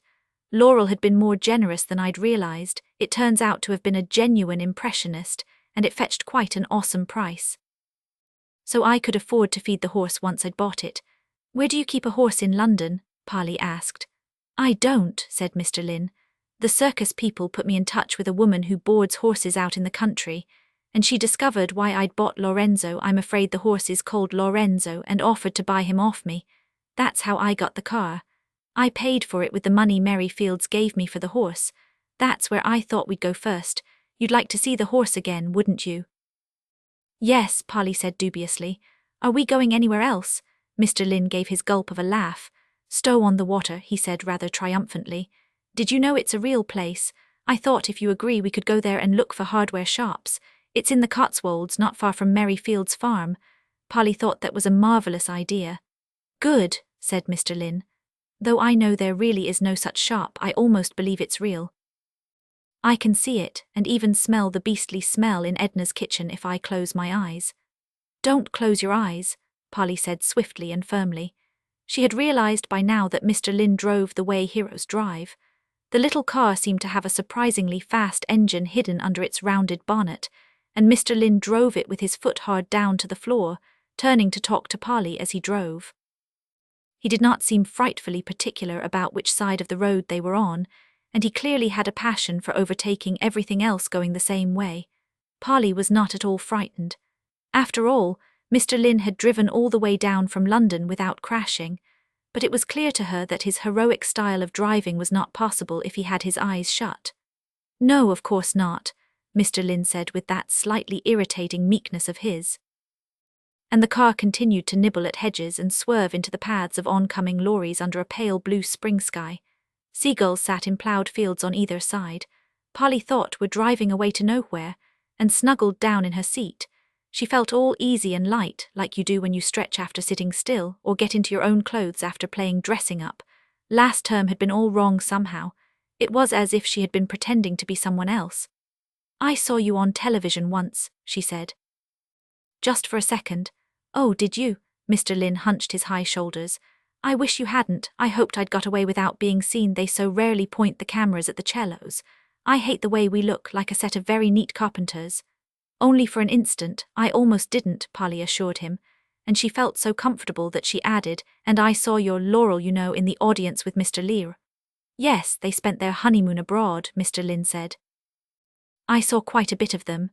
It seemed comfortable still, but in some way it was not.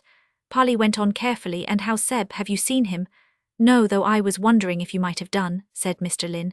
"He's at school in Middleton." "What, at Wilton College?" Polly asked. Seb would obviously not go to one of the ordinary schools. She felt mixed awe and scorn because Wilton College was a very posh school indeed. "That's right. Now tell me about these three other heroes." "Why don't you know Tan Audle?" "I just don't." Polly saw Mr. Lynn was wanting to change the subject. She filed that away in her mind, along with the other things she knew about Mr. Lynn and Hunston House. She had a feeling they were beginning to add up into something she almost understood. She humoured Mr. Lynn and described the heroes. Tan Cowell was the hero of the West, Tan Thayer the South, and poor, shape-changing Tan Hanivar was the hero of the North. "I like the idea of him," Mr. Lynn said. "Would you say he had a thin sort of face with a great, gloomy beak of a nose? What's Tan Thayer like?" They decided that Tan Thayer was chubby with curly hair, but Tan Audle remained a blank to both of them. They were still trying to discover what Tan Audle was like 10 miles further on when Mr. Lynn said, "Whoops, here's the turning," and went screaming into a narrow lane on 2 left-hand wheels. A signpost flashed past, saying Old Elm Cart. The car lifted this way and that. Mr. Lynn had made some kind of mistake with the pedals, so that they were hurtling between black hedges faster and faster. Polly became almost nervous and cried out, "Oh, don't, Mr. Lynn, please." Mr. Lynn, sweating rather, succeeded in reining the car in. They stopped with a bounce only a foot from a 5-barred gate. "Sorry," he said, "bit between its teeth. We have to walk from here." They got out of the car, quivering a little, and went through the gate to a squishy lane beyond. "Do you have to call me Mr. Lynn all the time?" Mr. Lynn asked as they crowded onto the grass edge out of the mud. "How would you feel if I called you Miss Whittacker?" "That's different," said Polly. "How? Because I'm not grown up," Polly said patiently. "But people don't, do they, these days?" Mr. Lynn said rather pleadingly. "It felt very odd that evening we met the horse to hear you crouching on the pavement screaming, 'Mr. Lynn, help!' Oh, I didn't, did I?"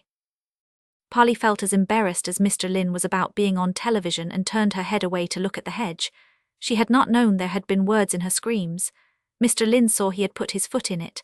"I did read the 101 Dalmatians," he said encouragingly. "It was very good." "I knew you would, you're so obedient," Polly said tartly. Then she made a great effort and said, "Would calling you Uncle Tom do?" This time she seemed to have put her foot in it. Mr. Lynn swayed about on the grass, turning to look at her suspiciously. "Have you read Uncle Tom's Cabin?" he asked her. "No," Polly said, wondering. "Read it and find out why that name won't do." Mr. Lynn turned and went on down the grass in long, hopping strides. Polly leaped and scrambled after. "Another time I'll help, I promise," she called. "I've been training." Mr. Lynn leaned into the hedge to let her catch up. She could tell he was embarrassed too. "But you were a help," he said. "I thought you saw. I was too scared to move until I realized you'd get trampled if I didn't." After that, neither of them said anything until they came round a corner beside a neat white fence like the kind you get in toy farmyards and saw the horse himself in the field beyond. "He really is just the same color as the car," Polly exclaimed. "I thought it was the streetlights." "It was too good a coincidence to miss," agreed Mr. Lynn. He leaned his elbows on the fence and admired the horse. "I think it's one of the golden horses of the sun," he said. "Oh," said Polly. There were quite a lot of horses together in the next field, but the golden horse was alone. It knew they were there. Its head lifted and it began to canter this way and that in the field, free and swinging. Polly was glad there was a fence. It shook the ground as it passed. "Tell me how you trained to be a hero," Mr. Lynn said.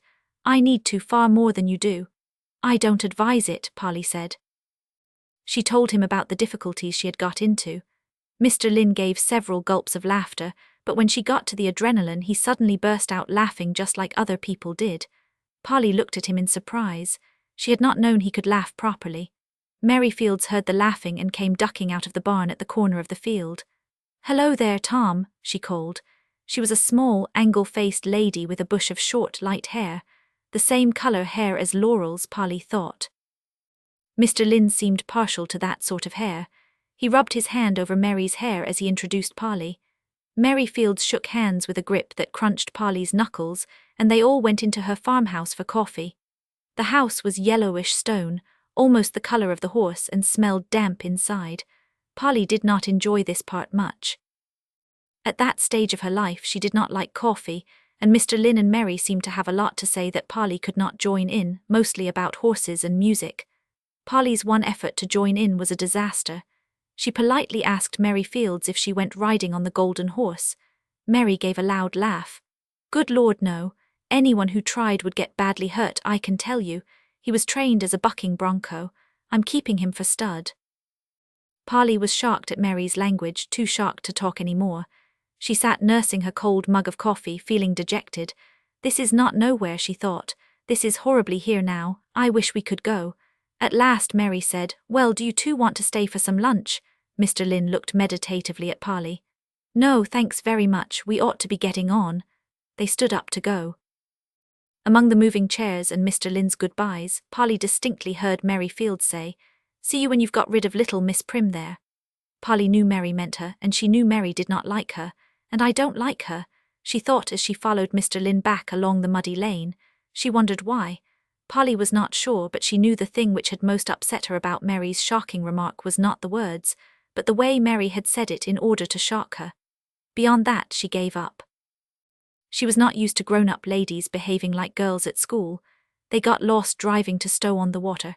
"The trouble is I can't drive and look where I'm going," Mr. Lynn said helplessly over the map. "Can you read maps?" Polly had never read a map in her life, but she tried. They had lunch at a pub by the river which served huge hamburgers and chips, but they had to eat outside because the dining room was full and Polly was too young to go in the bar. Polly did not mind at all. Mr. Lynn was describing Edna's kitchen to her, so that she could almost smell it too, and they both knew exactly the paraffin and dust and iron smell in the shop itself. Then Mr. Lynn went on to awful Leslie, and his greasy black hair and hanging lower lip. He told her some of the rude things Leslie said. Polly wondered then if he was really thinking of Seb, but she did not say so. About that time she got cold in the wind from the river. "We seem to have chosen a wintry sort of day," Mr. Lynn said, worried about her. "Would you like my anorak?" "No, I'm an assistant, not a damsel in distress," Polly said. "Save it for them." "As you please," Mr. Lynn said humbly. When Polly turned to him to tell him not to be so obedient, he added, "You can be very majestic sometimes, you know."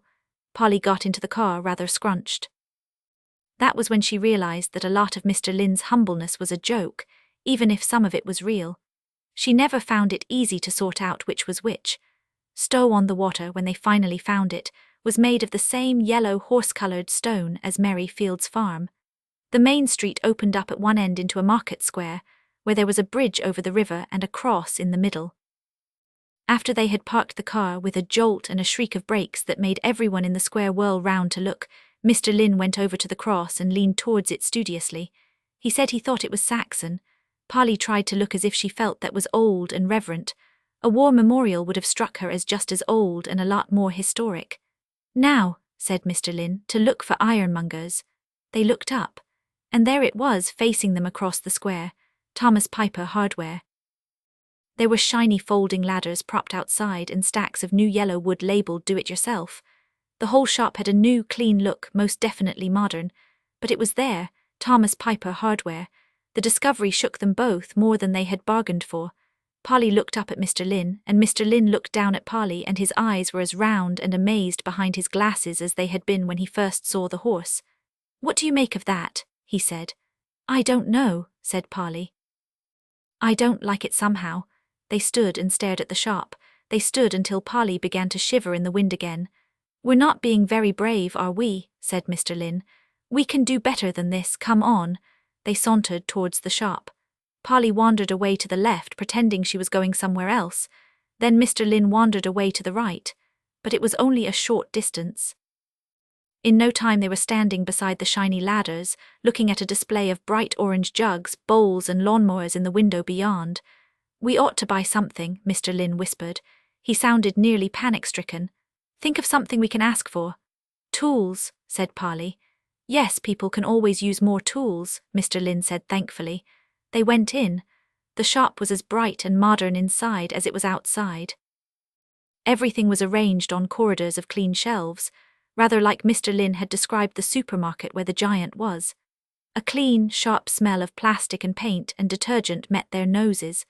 Polly and Mr. Lynn went down the first corridor between teapots and kettles on one side, and hoses and brooms on the other. The place seemed empty except for them. They came up the second corridor, between paint and shiny hooks and rails for towels. From here they saw there was a lady sitting at a desk near the door that said "Way Out," an ordinary, smallish lady with a nice, nervous face and fluffy mouse-brown hair. She was busily doing sums on a scrap of paper, but she raised her head as they came up the corridor without really looking at them and said, "We'll have to reorder those electric kettles. They've not come." Somehow it was clear she was saying it to Mr. Lynn. His eyes went round again and met Polly's almost desperately. Then he managed to say, I beg your pardon." The lady's fluffy head shot round to look at them, her face crumpled with dismay. "Oh, I'm sorry, sir, I quite thought you were Mr. Piper, you have just his walk." Her eyes remained on Mr. Lynn as if they found it impossible to move away. Amazement grew through the crumples in her face. "You really do look such a lot like him," she said. "Were you looking for something particular?" Under her eyes, Mr. Lynn's face went pale and rather shiny. He swallowed. Polly saw a lump in his throat surge. Just a screwdriver or so," he said rather stickily. "Down at the end," said the lady, and suddenly she shouted. Her voice filled the silent shop and made Polly jump. "Leslie," she yelled. "Les, come and help this gentleman and young lady find a screwdriver." Rubber shoes squeaked at the back of the shop. Polly's head and Mr. Lynn's turned that way, fascinated to see a boy of about Polly's age shoot cheerfully into sight. He was not dark. He had quite a mop of fairish hair, but he did wear an earring, and that earring was a little silver skull with glittering green stones for eyes. He grinned cheerfully at Polly, but the grin faded a bit as he looked up at Mr. Lynn, and he stared as hard as Polly was staring at him. "Leslie," the lady called from the desk, "am I going mad, or does this gentleman remind you of your uncle too?" "Yeah," Leslie said, staring wonderingly at Mr. Lynn. "They could be twins." "Not being awful," he added to Mr. Lynn. It did not sound as if he liked his uncle much. "But you do look just like him." "Oh, not that like," the lady said hurriedly. "This gentleman's much younger than Tom is, Leslie." She smiled at Mr. Lynn. "That's kids for you. They think everyone over 20 is the same age, don't they?" Mr. Lynn's face had gone from pale to a sort of muddy red. Leslie saw he had overdone things. "Said the wrong thing, as usual," he remarked to Polly. "Opened my big mouth and put my foot in it. What did you want?" "Screwdriver," Polly said faintly. "Sure you don't want a left-handed hammer?" asked Leslie. "Or how about a pound of elbow grease?" "Leslie," said the lady at the desk. She gave Polly a grin as cheeky as Leslie's.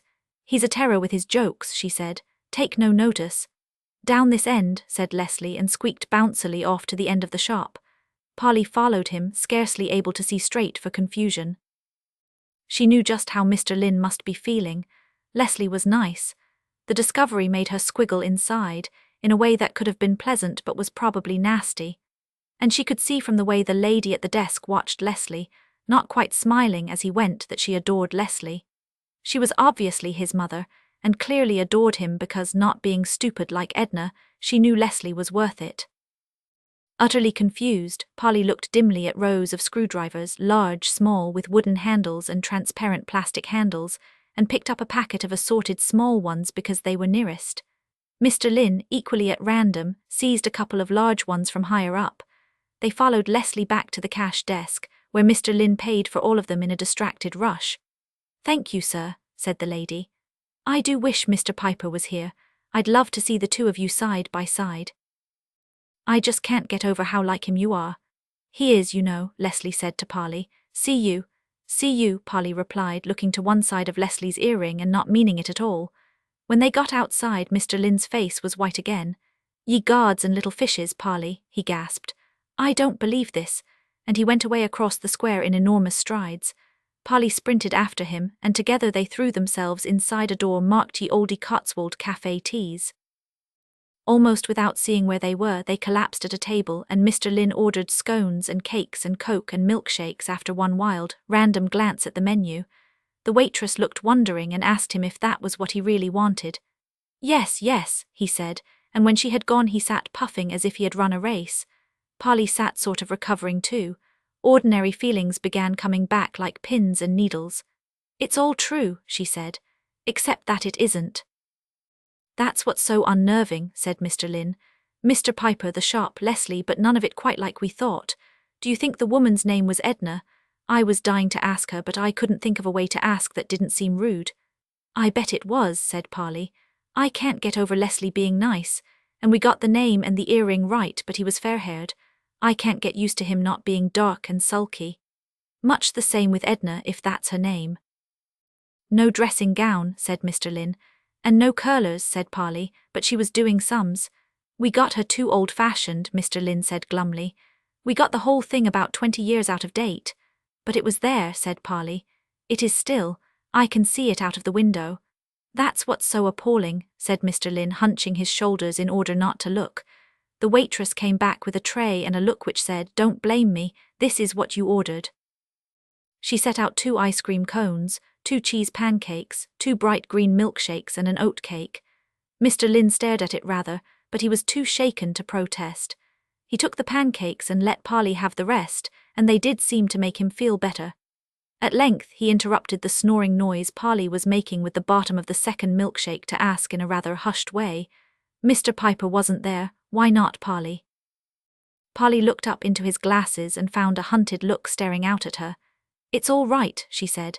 "He's not you," she said he was older, and she knew you weren't when she looked properly. All the same, she thought she would have been happier herself if Mr. Piper had been there and she could prove there definitely were 2 of them. Mr. Lynn's shoulders sagged with slightly unhappy relief. "Then which of us," he said, "do you think is really Tan Cowell?" "You," Polly said. But she was not sure at all, and she knew Mr. Lynn knew. Mr. Lynn summoned the waitress back then and very slowly and plainly asked for a pot of tea.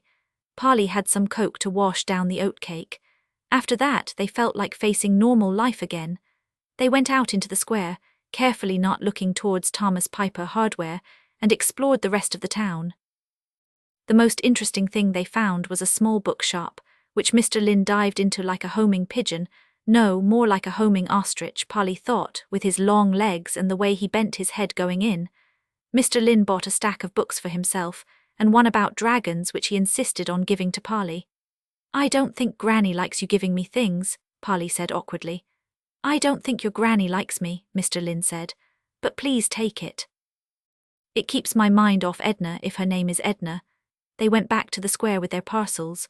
The horse car had a parking ticket stuck to its windscreen. The waitress from the cafe was standing beside it. Mr. Lynn looked from her to the ominous ticket. "Is this yours?" "No, that's from Macy Millett. She's traffic warden round here, not me," said the waitress. She held out another parcel, orange plastic with Piper on it in black. "Edna sent her Leslie over with this after you'd gone." Polly's head and Mr. Lynn's turned to look at Piper's shop. So the lady was called Edna. "You left it behind," the waitress explained. She had decided right from the start that Mr. Lynn was what she called a bit in the head. She put the orange parcel in Polly's hand as the more trustworthy of the two. "Edna said to tell you she didn't notice straight away she and Leslie were talking about you," she said, and went back into the cafe. Polly, Mr. Lynn said in a slightly quaking voice, what are we going to do with all these screwdrivers? I don't know, said Polly. She gurgled. Mr. Lynn gulped.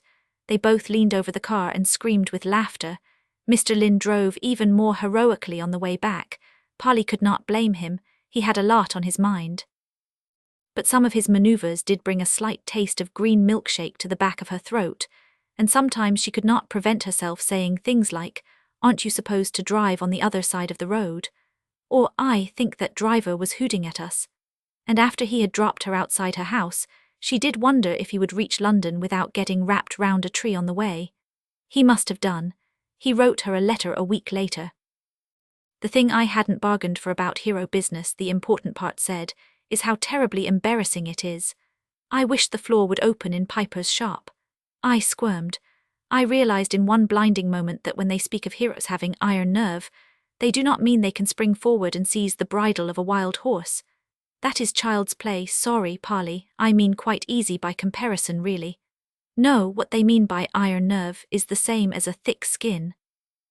You have to learn not to notice how silly you feel. Polly thought sadly that she understood. You mean she wrote back that you want to stop playing hero business? I do not blame you. It is up to you, just say. She got a letter back almost at once. It was on headed paper from a hotel in Edinburgh. Evidently the orchestra was off on its travels again. Mr. Lynn had written it by hand, but he had done his best to print it so that she could read it, though he had clearly been in a hurry. Dear hero, I didn't mean that at all. I just meant that being a hero took a different kind of courage than I had thought. No, I am hooked on hero business. Now I have got over squirming, I want to know if everything we make up is going to come true the same way. Must stop. This concert is being broadcast. Tom, the orchestra continued touring about for months. Polly did not see Mr. Lynn again for a long time. In fact, when she looked back over these memories, all coming alive and surging back into her head alongside the plain and normal memories she had thought she had, it surprised her to find how very few times she did see him. Just those 3 times in over a year. Of course, she saw him again after that, but it seemed odd, considering how well she knew him. Meanwhile, he continued to write her letters and send her postcards of interesting places. Polly was the one who did not write so often. Sometimes she even forgot that hero business existed. Part 2 now here on Dante Cantabile 1 and fill your hands the holy water and cast your compass round. Tom Lynn. Granny did give Polly a birthday present after all. Polly was staying with Granny the week she was 11, because Dad was coming back to settle up who was to have what. Ivy said, you don't want to be in the middle of a row again, Polly, and Polly agreed. And a row there must have been. Both Mum and Dad forgot Polly's birthday. The only present she had that year was the little heart-shaped pendant Granny gave her. I was going to wait a few years to give it you, Granny said, but I think you could do with it now, take care of it, it was my mother's. Polly sat with Mintchuck draped purring across her knees and turned the heart shape back and forth in the light. From some angles it looked pearly white, but as she tipped it, colours rippled through it, pale crimson, blue and deep dragon green. What is it made of? She said. Opal, said Granny. It's a pity it's opal because opals mean tears, but you keep it and it'll keep you. My mother always said it was the luckiest thing she had. Should I wear it all the time? Polly asked, trying to hook the thin silver chain round her neck. It got tangled in her hair and Granny had to help her fasten it. Not in your bath, Granny said. Water spoils opal. And she told Polly that opals were really a thin slice out of a certain kind of rock, bent over a crystal to bring the colours out. If water got between the rock and the crystal, the colours went. Polly pulled the opal heart up and managed to look at it again, squinting with the chain cutting the back of her neck. That's made me see it in 2 lights, she complained. Quite right, said Granny. Get out to the bus or you'll be late for school. Polly spent a lot of that summer at Granny's too. Not much of a holiday, Ivy said worriedly, but the money's tight. I asked Maud to have you, but they're all off to France. Even Reg offered, but I'm not having you stay with him. It was a lonely, sleepy summer, with the warm winds blowing dust in Granny's garden and griming the rustling trees in the road outside. Some days Polly kept up her hero training by going jogging up and down the road. When she came to the end where Hunston House stood, she usually stopped and looked through the bars of the gate. You could see a curve of the drive from there, green and dark under the trees, and sometimes when wind blew the branches aside, there was just a glimpse of the shuttered windows of the house. "Yes, the place is all closed up and empty," Granny told her. "They're off on their travels again." When she heard that, Polly seriously thought of getting into the house. She had a longing to go up round the joints of the staircase and see the rest of the rooms up there. And there was a place beside the gate where she thought she just might be able to climb the wall. Next time she went for a run, she stopped a little short of the gate and looked at that place. It was not as easy as she had thought. Though there were 2 worn parts in the stones, they would only serve as footholds if she could jump high enough to hook her hands over the top of the wall first. Polly went back a step or so, gathering herself to jump her very highest. Something made her look through the bars of the gate. Someone was standing halfway up the drive in the most shadowy part. It was a tall, bulky shape, standing very still. The face, looking straight at Polly, was blurred by the shade and by the bars of the gate in the way. The eyes looked smudged and big. As Polly stood looking guiltily back, caught in the act of measuring to jump, the face somehow crystallized into Mr. Morton Leroy's, watching her sardonically. They stood and looked at one another. Polly twisted nervously at the opal pendant round her neck. Mr. Leroy just looked. It seemed to go on for an age. Polly was never sure what made her stop standing there staring. Somehow it was suddenly over and Polly was walking soberly away down the road, knowing that Mr. Leroy had nearly caught her climbing in and that she would not dare to try again now. She buried herself in books instead. She used Granny's ticket for the local library and got out Black Beauty, which made her cry outraged tears. She was glad Mr. Lynn had bought the yellow horse. Then, trying for something for cheerful, she got out Sherlock Holmes stories and found herself wanting to shake Sherlock Holmes for being so superior. Since he played the violin and obviously looked rather like Mr. Lynn, he should have behaved like Dr. Watson. She wanted to shake Watson too. Then she tried Uncle Tom's Cabin and understood why Mr. Lynn had not wanted her to call him Uncle Tom. Uncle Tom was a slave. Polly read to the place where the villainous Simon Legree came in and suddenly realized she was reading Lear. Every time the book said Legree, she stopped appalled and took the book back to the library. By this time she had got a reputation in the library for liking long, hard books. The librarian said to her, "Here's a book you might like. I used to love it. There is a shortened version, but I saved you the long one. Don't be put off if you find it difficult at first." Polly looked at the book. The Three Musketeers by Alexander Dumas. She wondered why Alexander was spelled wrong, but she had seen the cartoon of the Three Musketeers. She thanked the librarian and took it home to Granny's. It was difficult. Half the time she was not sure what was going on or why everyone lived in hotels, and it was full of conversations where you could not tell which person was speaking. But Polly loved it even so. From the very beginning, when D'Artagnan appears on his yellow horse, she was utterly captivated. She loved huge Porthos and the elegant Aramis, but Athos was the one she liked best. Oddly enough, despite the yellow horse and the fact that D'Artagnan was long and thin, she knew Athos was the one who was most like Mr. Lynn.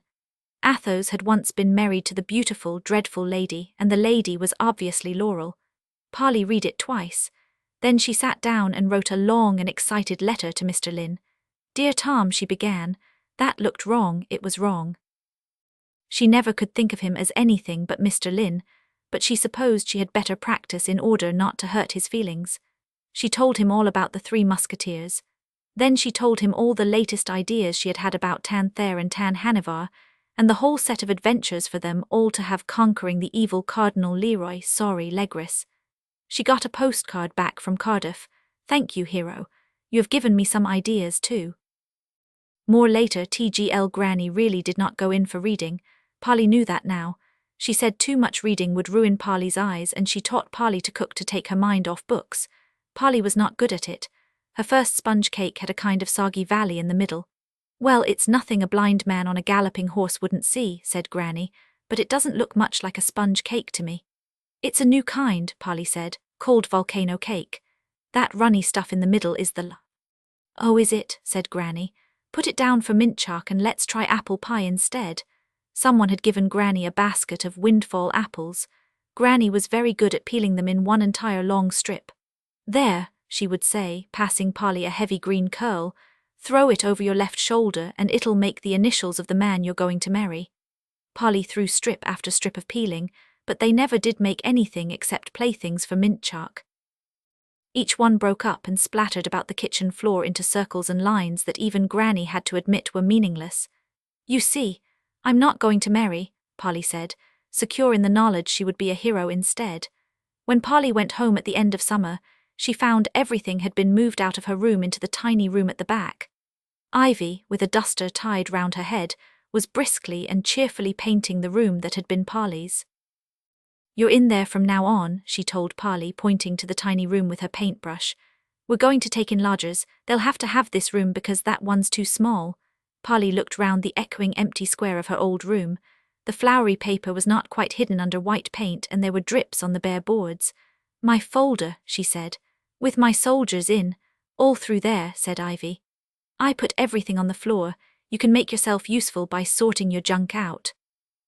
She sat back on her heels and looked at the not quite white wall discontentedly. "It needs one other coat at least." The folder was there when Polly raced through to look, with the soldiers safely in it, but a lot of her other things were not. "No, I threw all the babyish things away," Ivy said when Polly raced back to ask. "You're a big girl now and you don't need them." "Really, Polly, you do criticize. I'm trying so hard. I've just pulled myself together and taken a big step, and all I get is 'Where's my doll's house?'" "But Dad only gave me the doll's house at Christmas," Polly protested. "And the skirting board needs 2 more coats," said Ivy. "Yes, I know, don't bother me now, Polly." Later that day, when Polly had mournfully tidied what were left of her things, Mum had left the books and papers because they were grown up, and the sewing machine because that was almost real, but not much else. Ivy decided Polly needed an explanation. "It's like this," she said, clutching a teacup with both painty hands. "Happiness is something you have to go out and get, Polly. It won't come to you, not in this world." I've suddenly seen that I've been so wrong all these months, looking back to my marriage and regretting it all. I was trying to put the clock back, Polly. Now I'm going forward again, and we're both going to have a new happy life.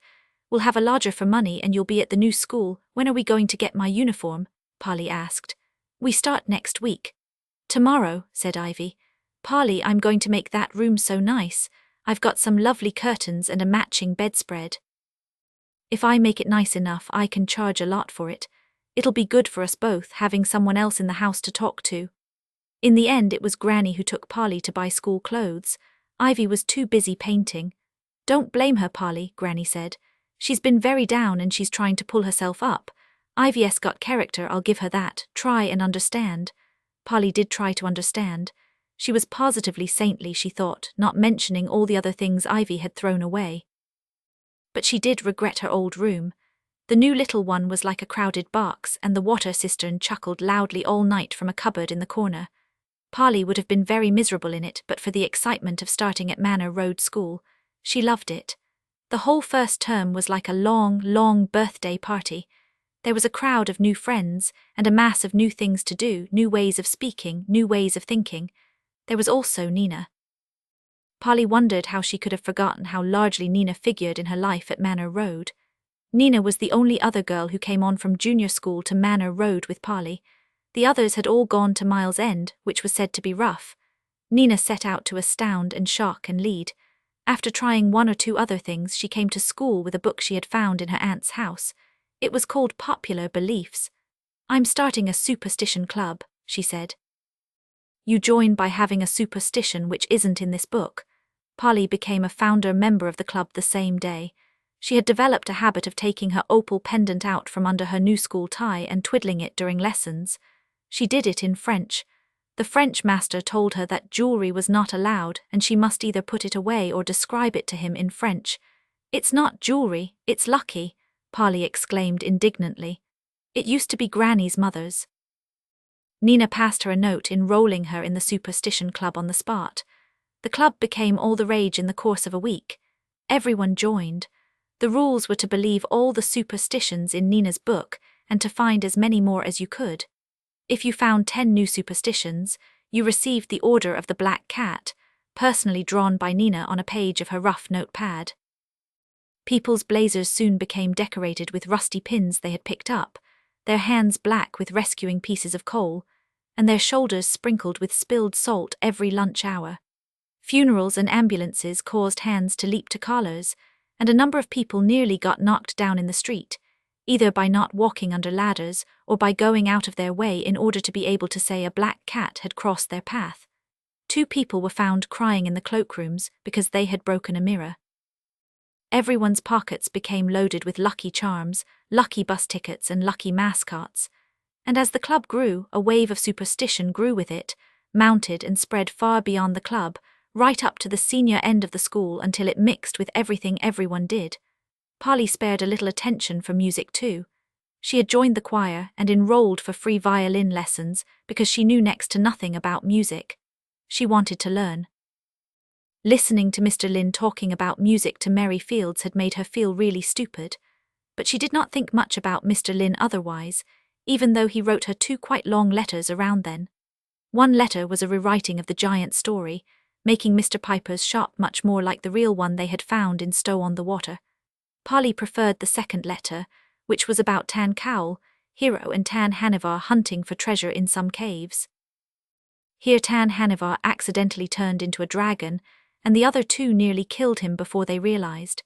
Yes, but just a bit silly, Polly thought, and put the letters away in her folder without answering them.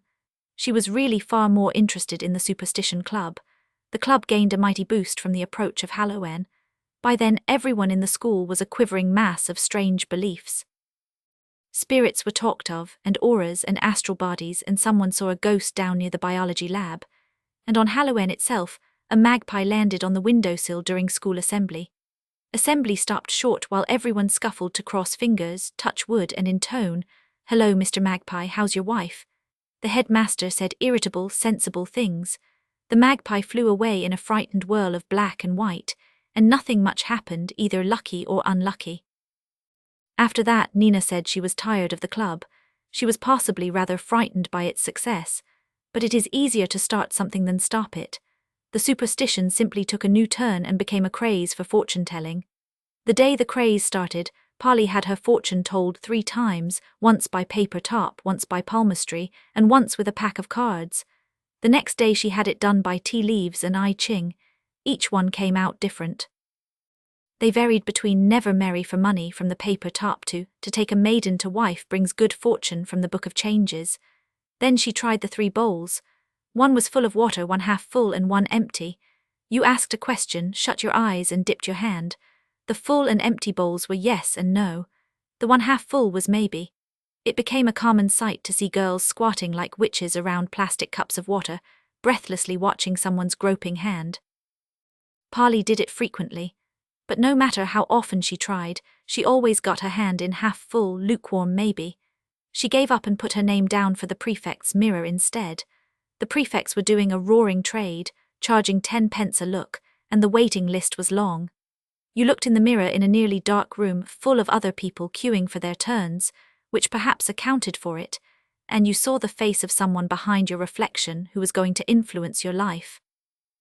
Unfortunately, by this time the teachers had had enough. The staff room contained stacks of confiscated cards, dice, dowsing twigs, bowls, and even 2 crystal balls. Polly was queuing for her turn at the mirror when she distinctly saw the face of the deputy head appear in it behind the boy who was looking at that moment. It was clear he was real. He drew back the curtains, took down the mirror and turned everyone out of the room except the prefects. Someone who kept their ear to the door after it was shut said they were glad they were not those prefects, and the headmaster said this must stop.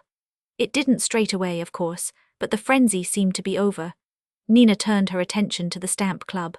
Polly turned hers to the violin, or she tried to, but it was a complete disaster. She was hopeless. As soon as she had the violin in her hands, she became slow, foolish, and clumsy.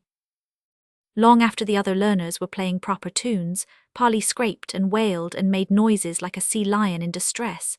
Strings broke under her fumbling fingers.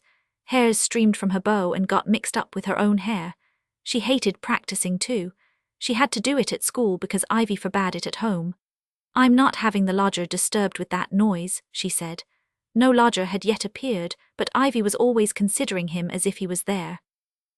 Soon after the affair of the prefect's mirror, the violin teacher suggested Polly give up the violin. "I don't think it's your instrument," she said. "How about trying the flute class?" But Ivy said, tootling away, disturbing the lodger, "No way," so that was that. Polly could not bear to write to Mr. Lynn about her failure, so she joined the indoor athletics and did not write to him at all. She was therefore very ashamed one morning in December to find a postcard of Bristol Suspension Bridge lying on the doormat with the other post. She picked it up and turned it over, expecting it to be from Mr. Lynn. It was not. It was from Dad, addressed to Ivy and written in angry capital letters that Polly could not help reading. "What's all this, Ivy?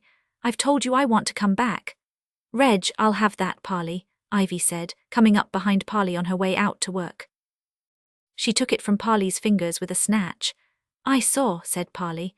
"Dad wants to come back." "He meant you to see," Ivy said in her stoniest way, "and he's not coming." She opened the front door to go out. Polly surprised herself by screaming at Ivy. "You're horrible, you're hard, you're unforgiving, he wants to come back and you won't let him."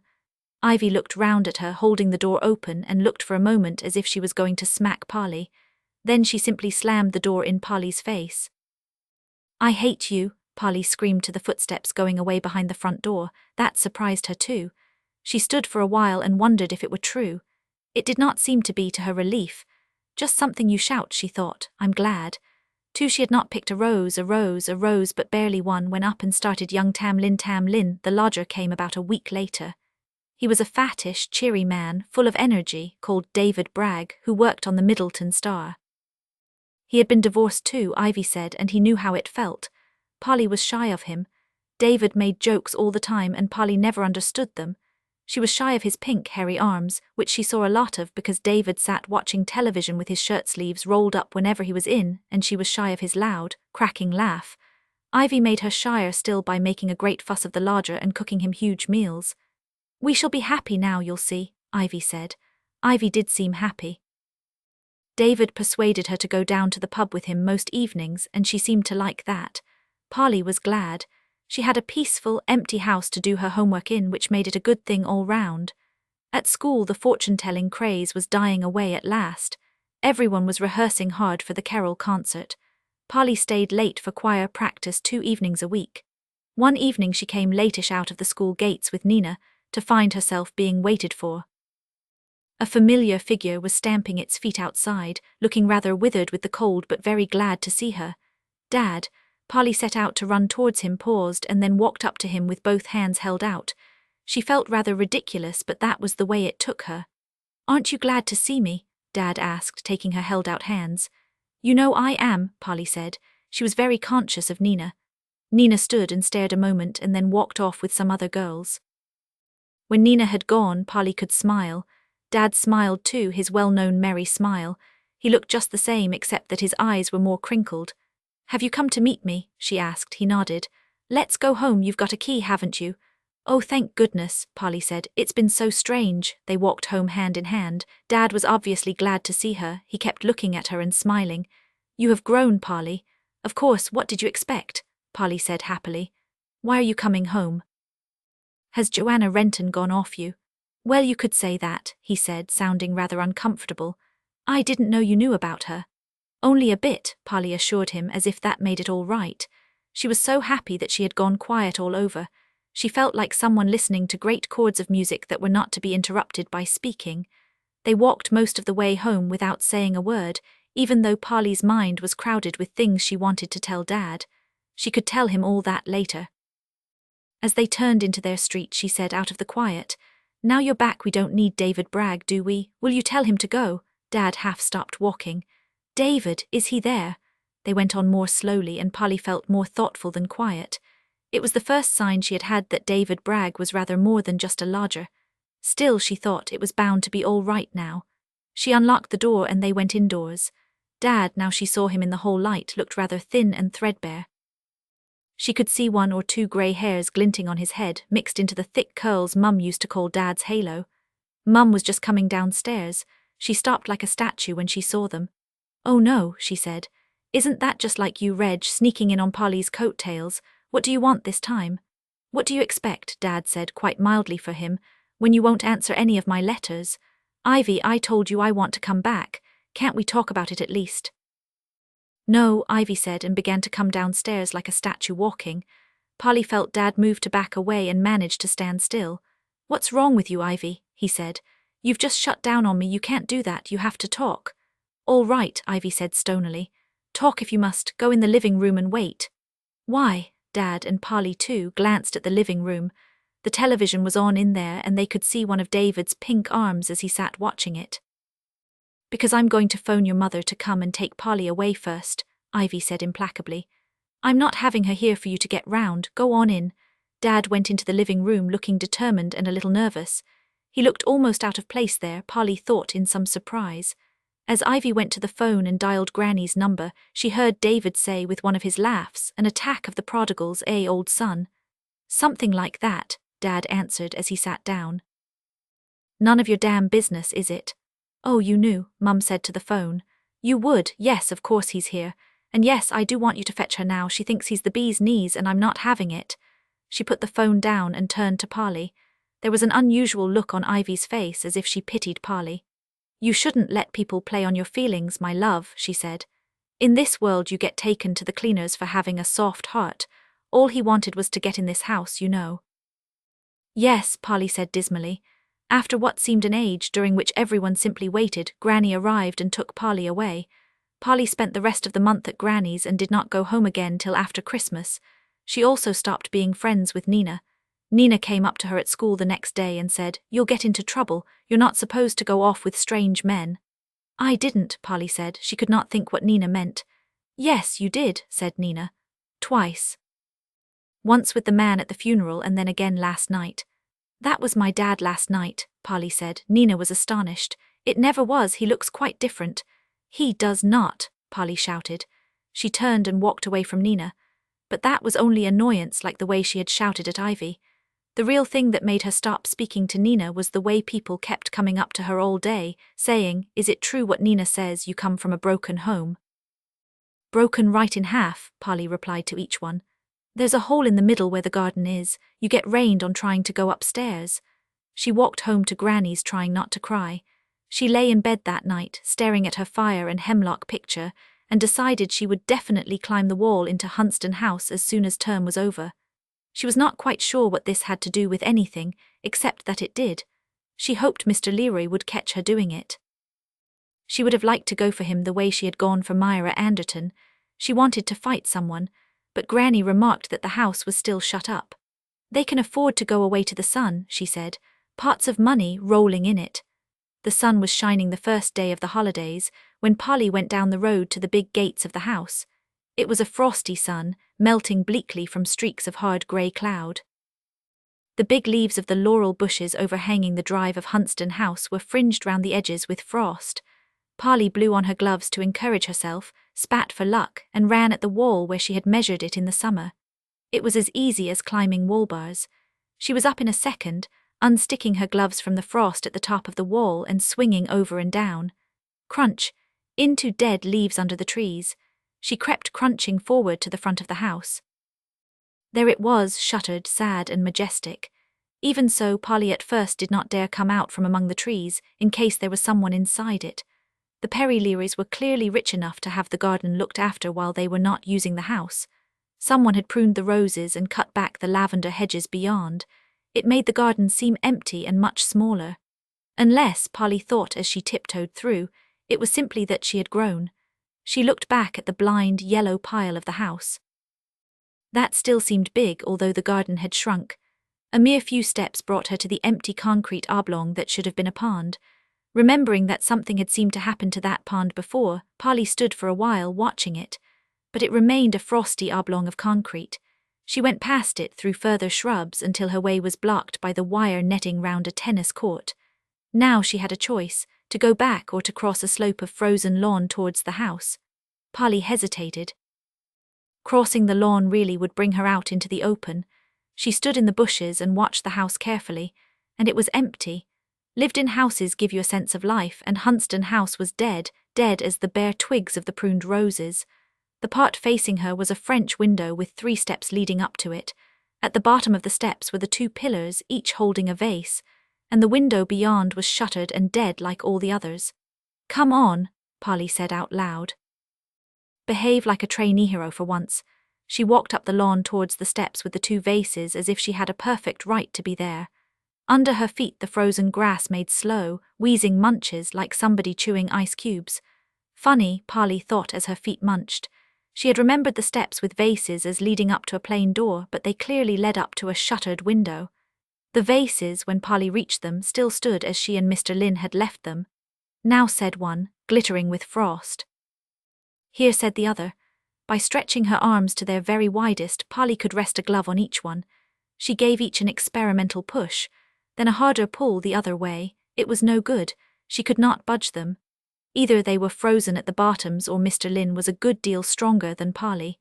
Frustrated by this, Polly went between the vases, past the hidden here on the left and the hidden now on the right, and up the steps to the shuttered window.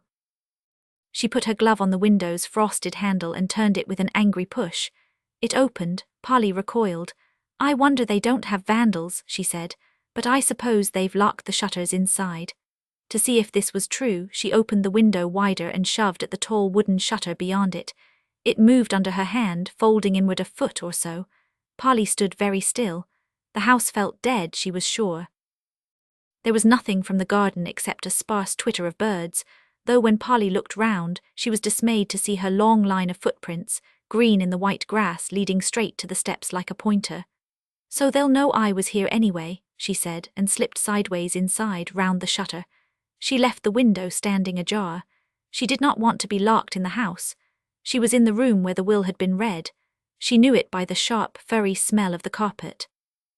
When her eyes got used to the dim crack of light from the window, she could see all the comfortable chairs she remembered, but not in lines now.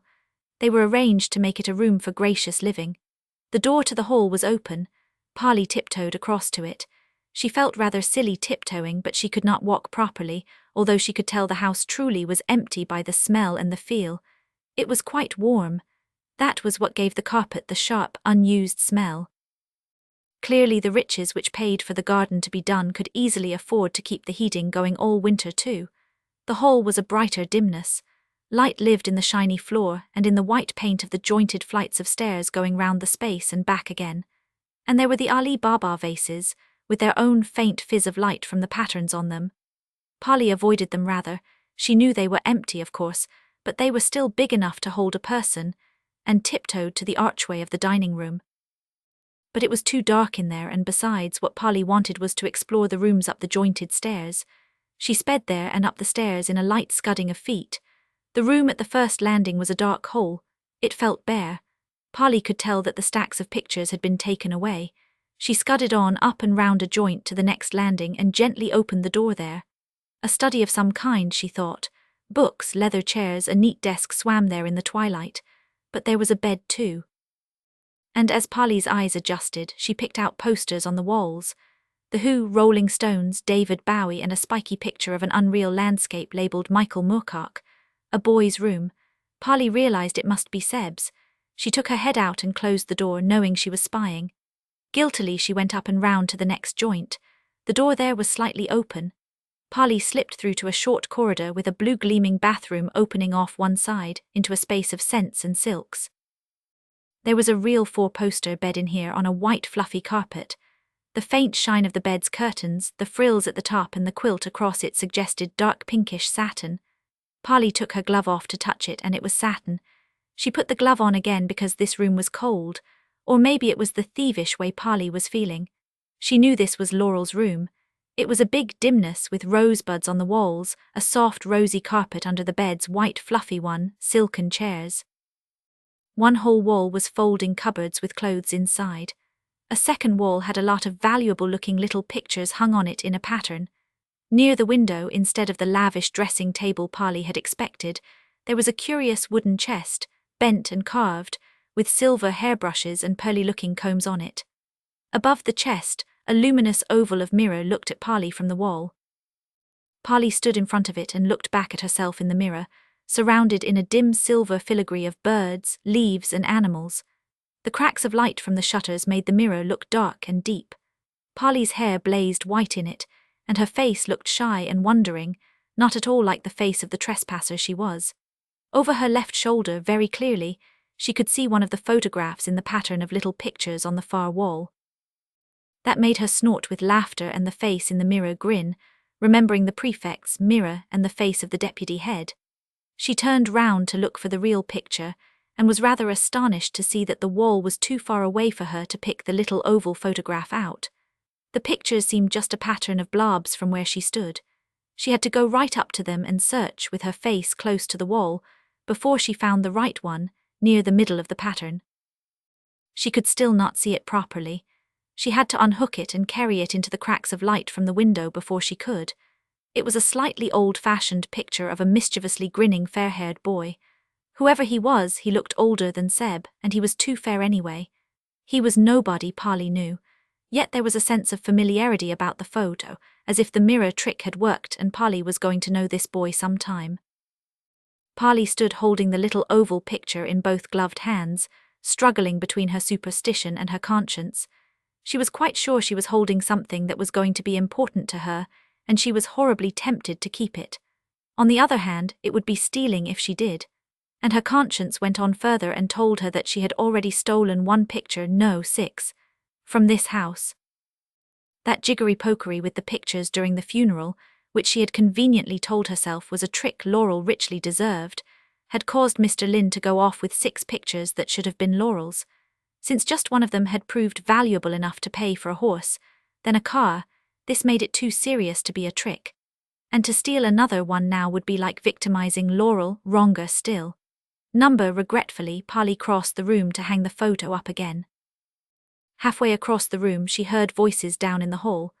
After one moment when she seemed to be dead, Polly came 20 times more alive than normal. Her heart banged a little rapid stutter, like a row of dominoes falling over, and while it did she found she was speeding to the door in long, stealthy steps to look down between the white bars of the banisters.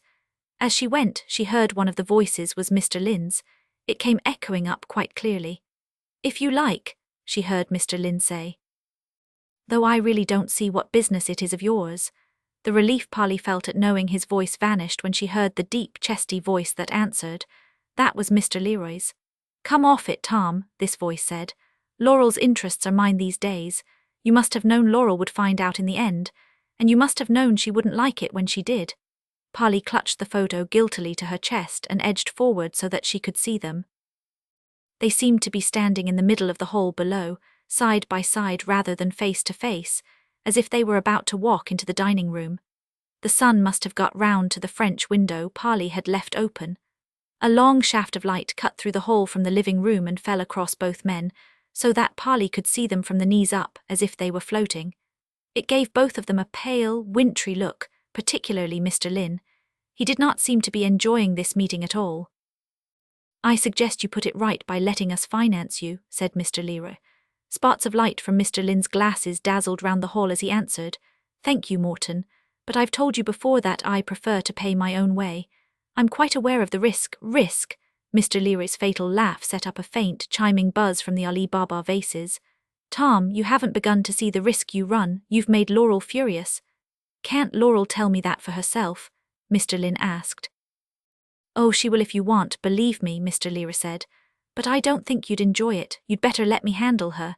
If you hadn't been so secretive about this venture of yours, on purpose," Mr. Lynn said in his mildest way. "Of course," Mr. Leary agreed. "All right, I admit you've stolen a march on us and that I can't at the moment see how you did it. Now you'll have to pay the price of your low cunning. If you won't let us finance you, you'd better agree to come back into the fold. Laurel wants you where she can keep an eye on you after this." "I am not," said Mr. Lynn in his most quietly obstinate way, "going to agree to live in Hunston House again for you or for Laurel or for anyone else." He turned into the line of sunlight and walked away into the living room. Mr. Leary turned and went with him. "Some such arrangement's got to be made," he said. Polly watched their 2 backs moving away, one wide and upright, the other high-shouldered and thin. "We don't like to make threats," came from Mr. Leary's broad back, "but we're going to keep tabs on you somehow, Tom, and you are going to let us do it. Or do you want trouble for your friends?" Mr. Leary's voice faded as they went into the living room. Mr. Lynn's voice came from in there. He sounded angry now, but what he said was drowned in a burst of Mr. Leary's laughter, as if Mr. Lynn's anger was truly a joke. Then there was silence, and more silence. The house felt empty again. But it can't be empty, Polly thought. They've gone in there and Mr. Leary will see the shutter and the window open and then my footprints and he'll know I'm still inside somewhere. She felt cold to the very center of her spine. Her hands shook as they held the oval photograph. When Mr. Leroy found her, she did not think Mr. Lynn would be able to do much to help her. From what she had heard, he seemed to be hard-pressed to help himself. She backed away very gently and quietly through the open door and into Laurel's bedroom, back to the edge of the fluffy white carpet the bed stood on. If she hid under the bed, it would take a thorough search to find her. But she stood there instead, listening and thinking. There really was not a sound from downstairs, nothing but thick, dead stillness. She began almost to wonder if Mr. Leroy and Mr. Lynn had been there at all. There was only her banging heart to tell her that they had been, that and her anger.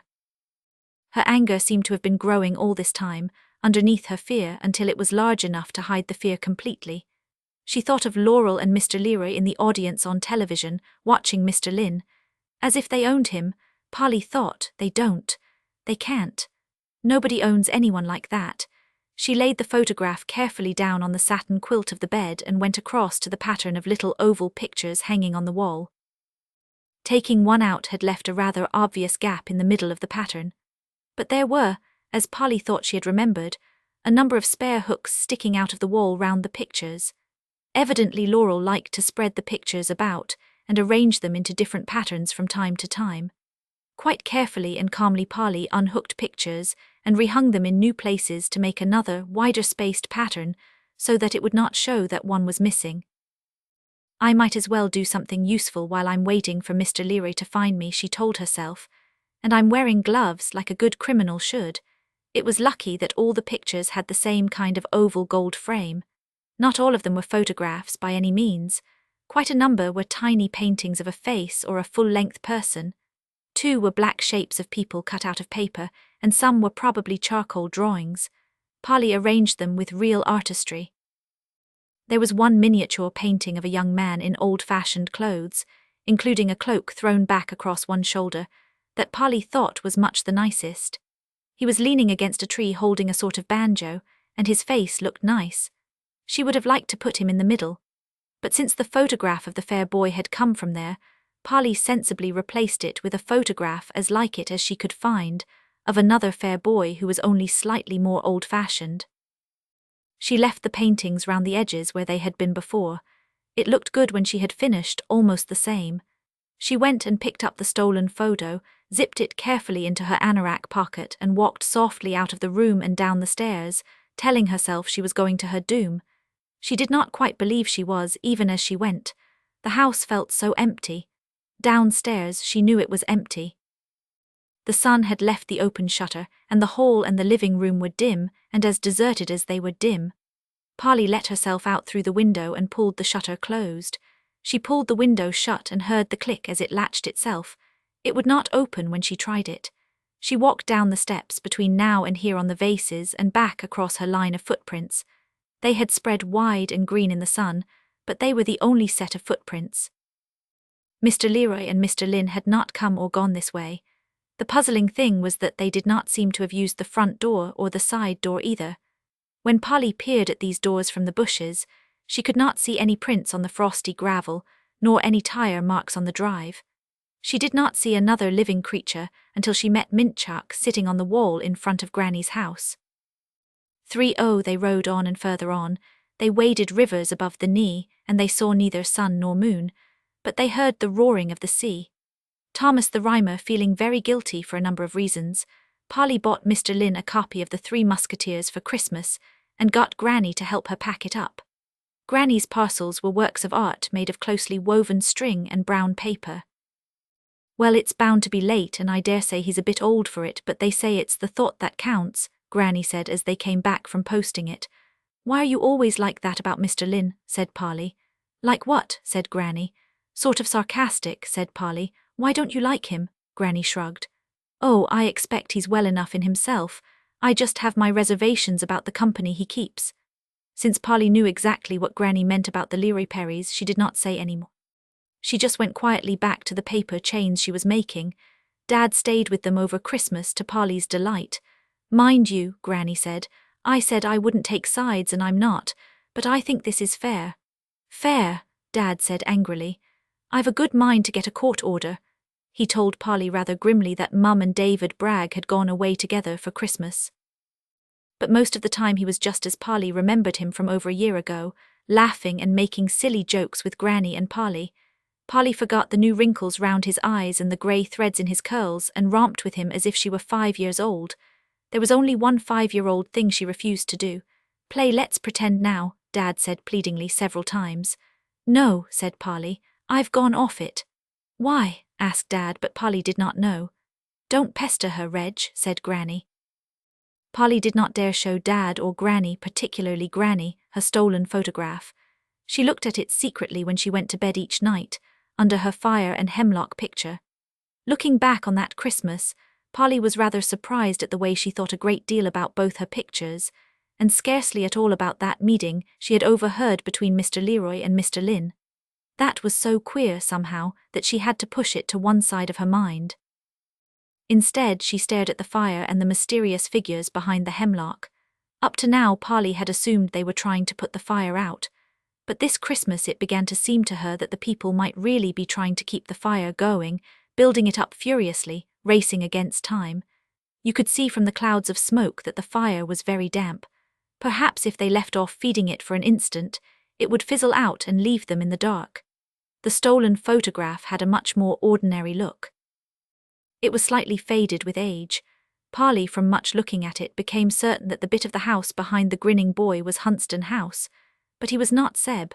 From some angles his cheeky look reminded her of Leslie in Thomas Piper's shop.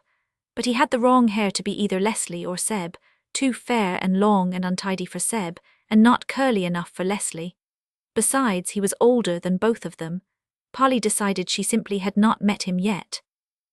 She hid the photo carefully inside her school bag before she went to sleep, because Dad was using the camp bed in her room. The days passed. "Ah well," said Dad. "Back to Joanna again, I suppose." He kissed Polly and left. Polly went home to Ivy and David Bragg and took her photograph with her. But she hid it in her folder with the soldiers and hid the folder in the cupboard where the cistern glopped. She did not trust Ivy not to throw it away. "You forgot to give David a Christmas present," Ivy said, handing her a parcel from Mr. Lynn. Polly had not meant to remember a present for David, so she pretended to be absorbed in opening the parcel. It contained a book about King Arthur and a book of fairy stories, and one of Mr. Lynn's hastiest notes. Polly supposed King Arthur was all right, but fairy stories.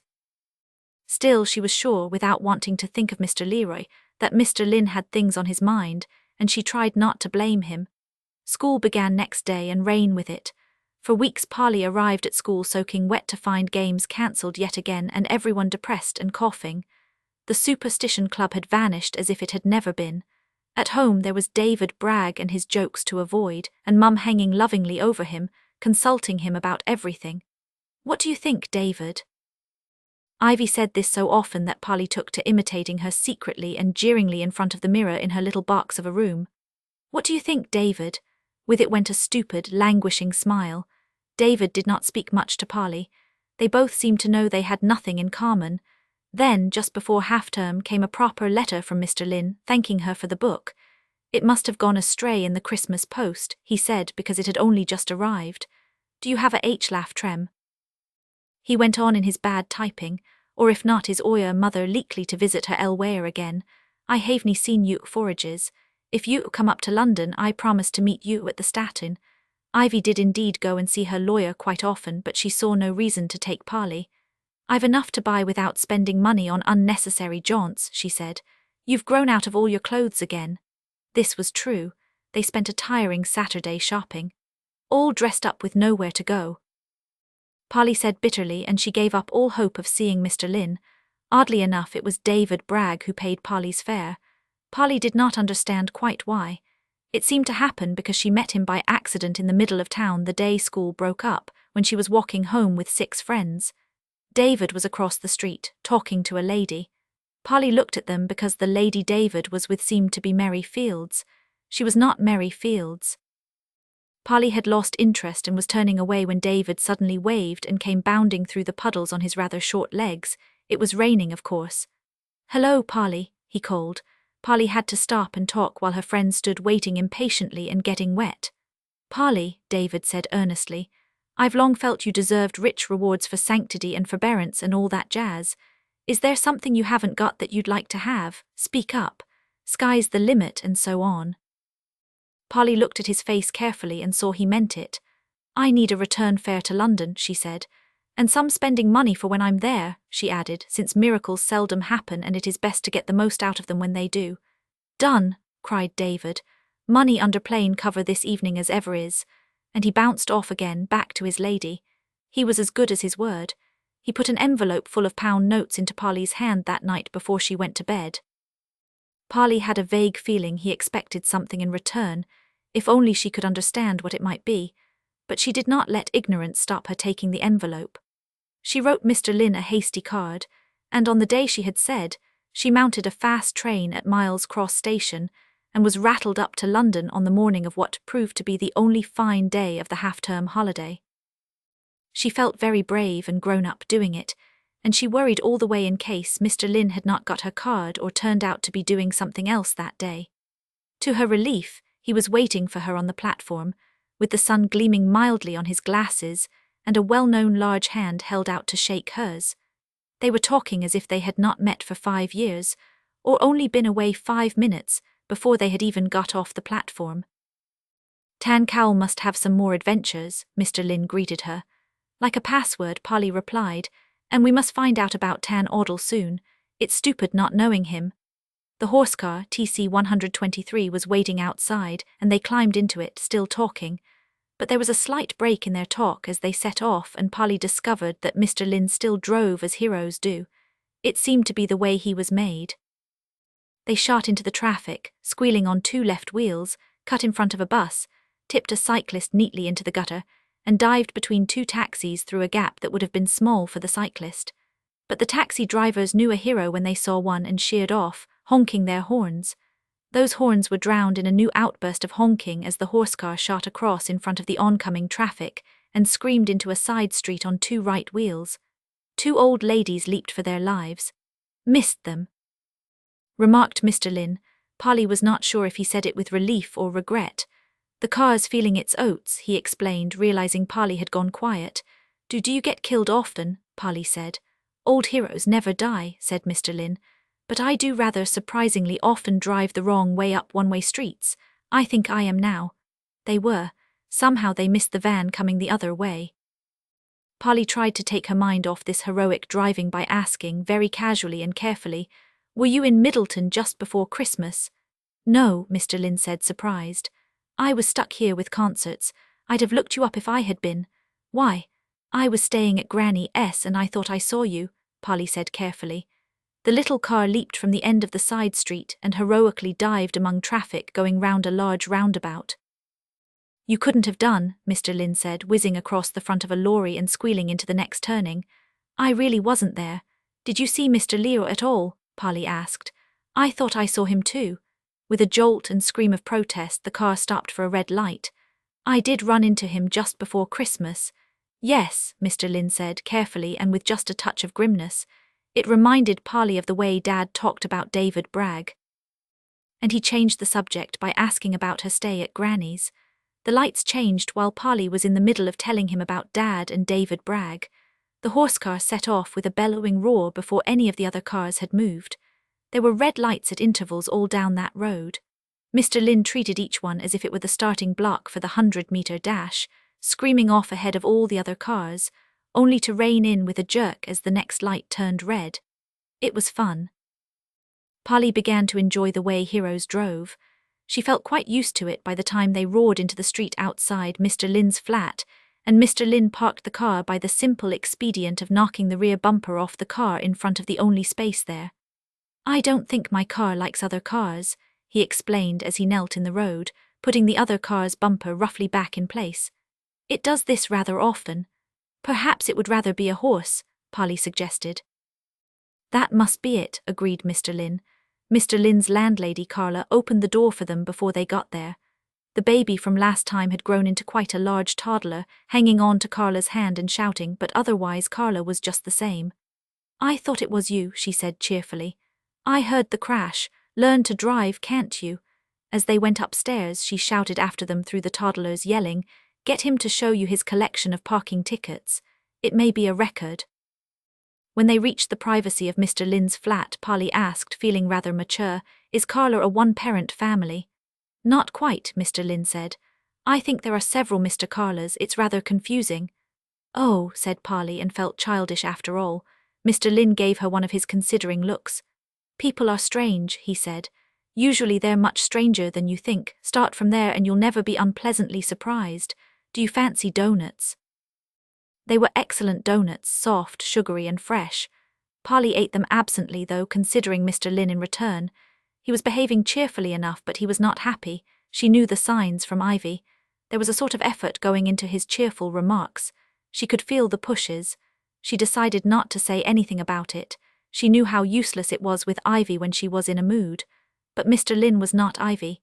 Without intending to, she said, "What's the matter? Are you very miserable?" "Yes," Mr. Lynn said frankly. "But mostly I'm worried and undecided about something. I'll tell you about it, boring though it is, but there's something I'd like you to do first. I've got quite superstitious." "So have I," Polly exclaimed. And they broke off for her to tell him about the Superstition Club.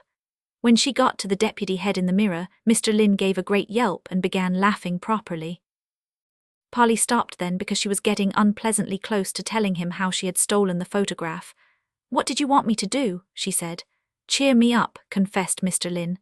"Selfish of me to drag you all the way to London for that, even though it seems to have worked. The other thing is, do you think you'd know the other heroes if you saw them? Tan Thayer and Tan Hanivar anyway?" Polly nodded. "I would, positive." She could see them both as clearly in her mind as she could see Ivy or Nina or David Bragg. "Then," said Mr. Lynn, "see if you can find either of them here, or Tan Audle if possible." He plunged to his mantelpiece and brought down a roll of paper from it.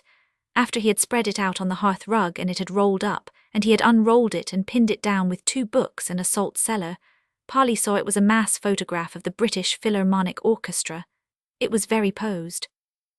Everyone was in evening dress facing the front with their violins or clarinets or trumpets held out stiffly to the side. "Yes, I know," Mr. Lynn said.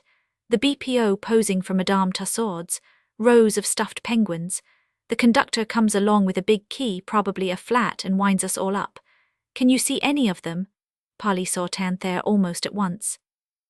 His face leaped out at her in spite of an unexpected beard, chubby and carefree and possibly a little dishonest from the front row of violins. She stabbed her finger on him, crying out with surprise. "Tan Thayer, it really is. I don't like him in that beard, though." "Neither did most of his friends," said Mr. Lynn. "He was held down and forcibly shaved on New Year's Eve. Anyone else?" He sounded casual, but Polly could tell it meant a lot to him. She searched the photograph again. Mr. Lynn himself came to light among the cellos, although he was not so easy to find. He seemed to have faded away into the rest of the cellists, built into the orchestra like a brick. Tan Hanivar's long nose and gloomy face ought to be easier to find, and there he was. He was among the violins too, over to the right behind Tan Thayer. The gloomy face had a mop of dark hair above it, more than Polly had imagined, but it was definitely poor, shape-changing Tan Hanivar. Polly pointed. "Tan Hanivar. What's his real name?" "Samuel Rensky, and Tan Thayer is usually known as Edward Davies. Any luck with Tan Audle?" Mr. Lynn asked rather tensely, but Polly still did not know what Tan Audle looked like. She searched and searched the mass of faces. "Sorry," she said at last, "I just don't know him." "Him," said Mr. Lynn. Have you considered, as a female assistant hero yourself, that Tan Audle might be a woman?" He sounded really nervous about it. As soon as he said it, Polly knew he was right. "Oh, good heavens," she said. "I never thought." Of course Tan Audle was a woman, now she thought. She even knew dimly some of the things Tan Audle was famous for.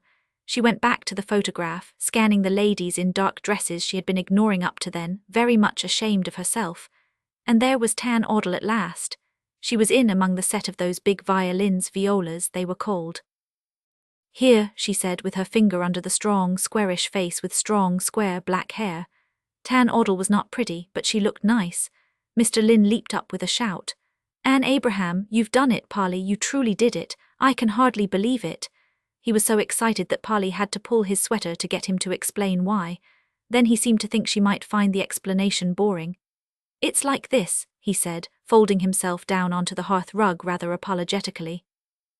"As soon as I joined the BPO, I found I wanted to leave it, not the orchestra's fault, just my habit of not fitting in very well and play on my own. But I hadn't any money, and there's only a limited amount a lone cellist can do anyway. The best way to do it was to form a group, a quartet or a trio, because there are quite a lot of things 4 players can do. But of course they have to be known before they can make any money at it. You wouldn't believe how many good players in the orchestra wouldn't dream of taking the risk. They thought I was crazy. So did I, to tell the truth. Then you came along and told me about heroes.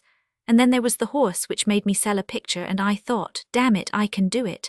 So I talked to some friends, and to cut a long story short, Ed Davies, Sam Rensky, Anne Abraham and I got together and tried. What went wrong? Polly asked as Mr. Lynn trailed off. Nothing at all heroic. Mr. Lynn gave his gulping laugh. Cold feet.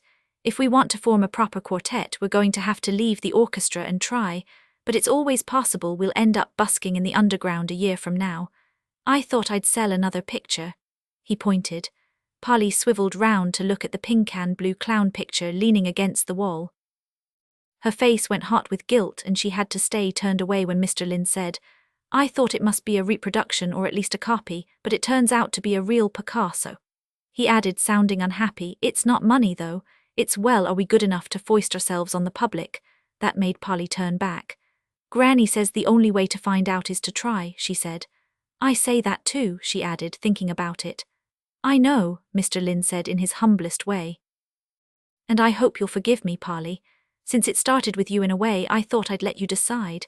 If you could find the right heroes in the photograph, I swore we'd go on. If you didn't, I'd superstitiously decided to scrap the whole idea. You took a risk, said Polly.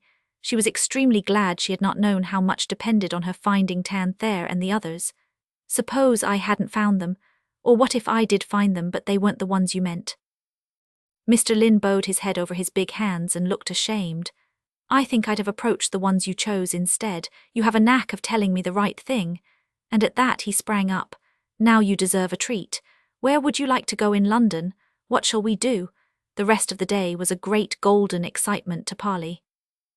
She had never been anywhere much in London, so it was all new and wonderful to her, whether she was in the horse-car screaming round and round the roundabout in front of Buckingham Palace because Mr. Lynn kept missing the road they wanted, or heroically belting along the embankment, or looking at the crown jewels in the tower, or eating kebab somewhere beyond that.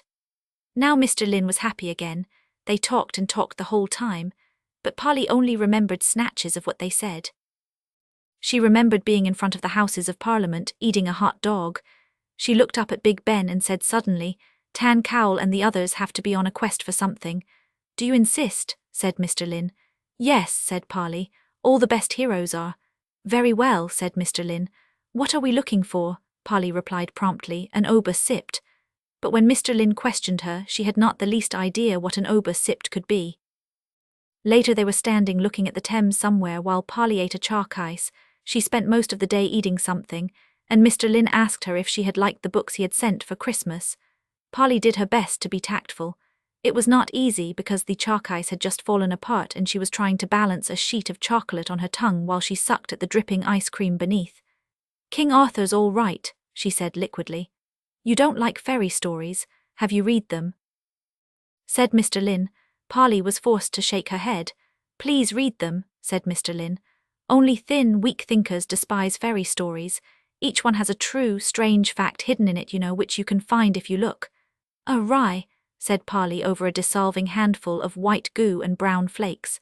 Later still the horse-car broke down in rush hour when they were racing to catch Polly's train.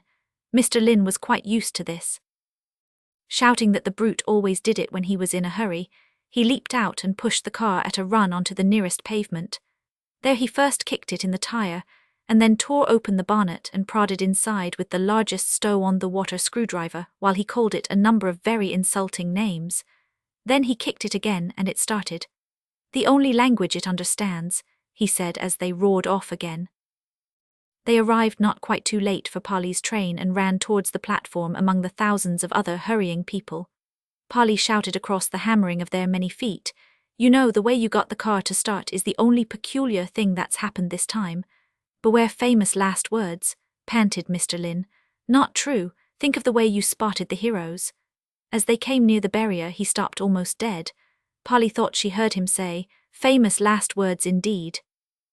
She looked round to ask what he meant and saw Mr. Leroy coming through the crowds towards them with long, impatient steps. Mr. Leroy was wearing a coat with a fur collar which made him look both rich and important, and he was holding a rolled umbrella out before him, slanted slightly downwards. "I don't want to hurt you with this, so get out of my way," the umbrella said, and people obeyed it. With Mr. Leroy there was a smaller person in a sheepskin jacket. It took Polly an instant or so to realize that the second person was Seb about a foot taller than when she last saw him. In that instant, Mr. Leroy's umbrella had cleared every other person out of the way, and he was standing looking at Mr. Lynn. "I have you now," said the look in the dark-pouched eyes, angry, triumphant, and accusing. The things Polly had overheard in Hunsdon House came out from hiding at the side of her mind when she saw that look, and she felt sick. "Well, fancy meeting you here, Tom," said Mr. Leroy.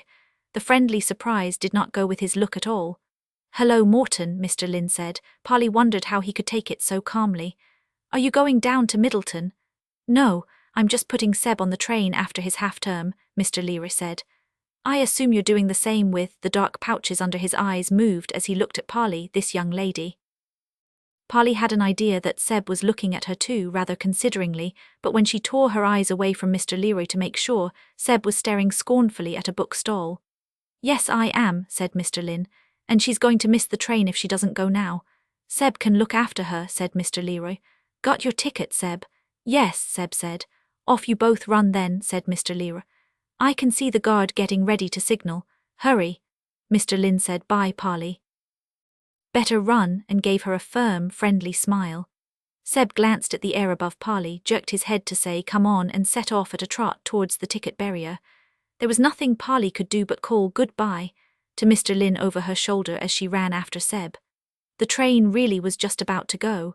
They caught the train by getting on the nearest end as it started to move. Then they had to walk down it to find seats. Polly expected Seb to lose her at this point since he had done what his father wanted, but he stuck close behind her the whole way down the crowded train. Polly felt trapped, and she was horribly worried about Mr. Lynn. They found 2 seats facing one another. As Polly squeezed into one and watched Seb sit down opposite her, she was wondering if she would ever see Mr. Lynn again. To her surprise, Seb said quite cheerfully, "Did you have a good time in London?" "I did." Polly jumped rather. She had not expected him to speak. He had looked so fed up at being put in charge of her. But because he had spoken so cheerfully, she found herself replying, equally cheerfully, "Yes, lovely, thanks." Hearing herself, she went into a silent panic. Quite apart from the fact that Seb was guarding her, she had not the least idea what you talked about to boys of 15. At Manor Road no boy that age would be seen dead talking to a first-year girl. I saw the Tower of London," she said lamely. "I was there yesterday," said Seb. "Cigarette?" No thanks," Polly stammered and watched with awe while Seb took out a packet of cigarettes and a silver lighter and lit himself a cigarette.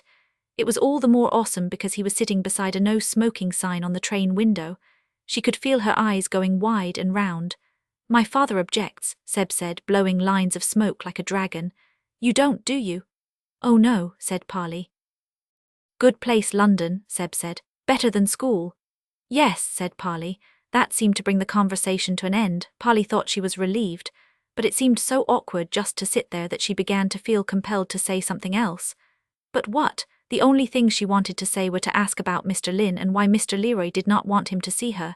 She was sure Seb knew why, but she did not dare. It was maddening.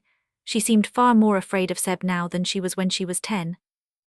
Perhaps if I could get him talking first about something else, she thought, I could lead round to it. But what did you say? She scrambled round inside her head, rooting in odd corners for something, anything she could say, and suddenly she came upon her secret visit to Hunsdon House. It dawned on her that she had a guilty inside view on Seb. "Which pop groups do you like?" she asked in the greatest relief. "Doors, pity their singer's dead," said Seb. "Do you know Doors?" Polly did not, but it did not matter. Seb told her. He talked all the rest of the way to Middleton, and all Polly was able to do was nod and listen. She never got a chance to ask anything. Before long she was glad she had put her question the way she did. The posters on Seb's walls were the groups he had liked last year, and he told her he was sick of them now. He still liked Michael Moorcock, he said, but this turned out to be a writer. "Great stuff," Seb told Polly. "You should read him." By the end of the journey, Polly was finding Seb almost agreeable. He looked much nicer when he smiled. His laugh was like Mr. Leroy's, but lower and more grating, which made it, to Polly's mind, much less fatal. A sort of elegant churring, really, she thought, and it was flattering that he did not seem to mind talking to her. The train drew into Middleton. As they got up to get off, Seb said, "There's a disco at my school at the end of term. You could come if you're interested." Polly was so flustered at this that she said, "I'd love to," and then wondered what had made her say it. Seb said he would let her know when it was. They got off the train and walked out of the station together into the dark and windy forecourt. Seb stopped near the fountain thing in the middle. "See here," he said quite kindly. "I warned you off 1.5 years ago. You didn't take the blindest bit of notice, did you?" This shook Polly exceedingly. By this time she had begun to believe that Seb had forgotten who she was. "No, I didn't," she said, "but you hadn't any right to anyway." "You should have listened," said Seb. "You've got my father angry now, and he can be quite vile when he's angry. You'd better be careful from now on, very careful, that's all. Want me to walk home with you?" "No thanks," said Polly. "See you." It was a long way home from Miles Cross, but she ran all the way.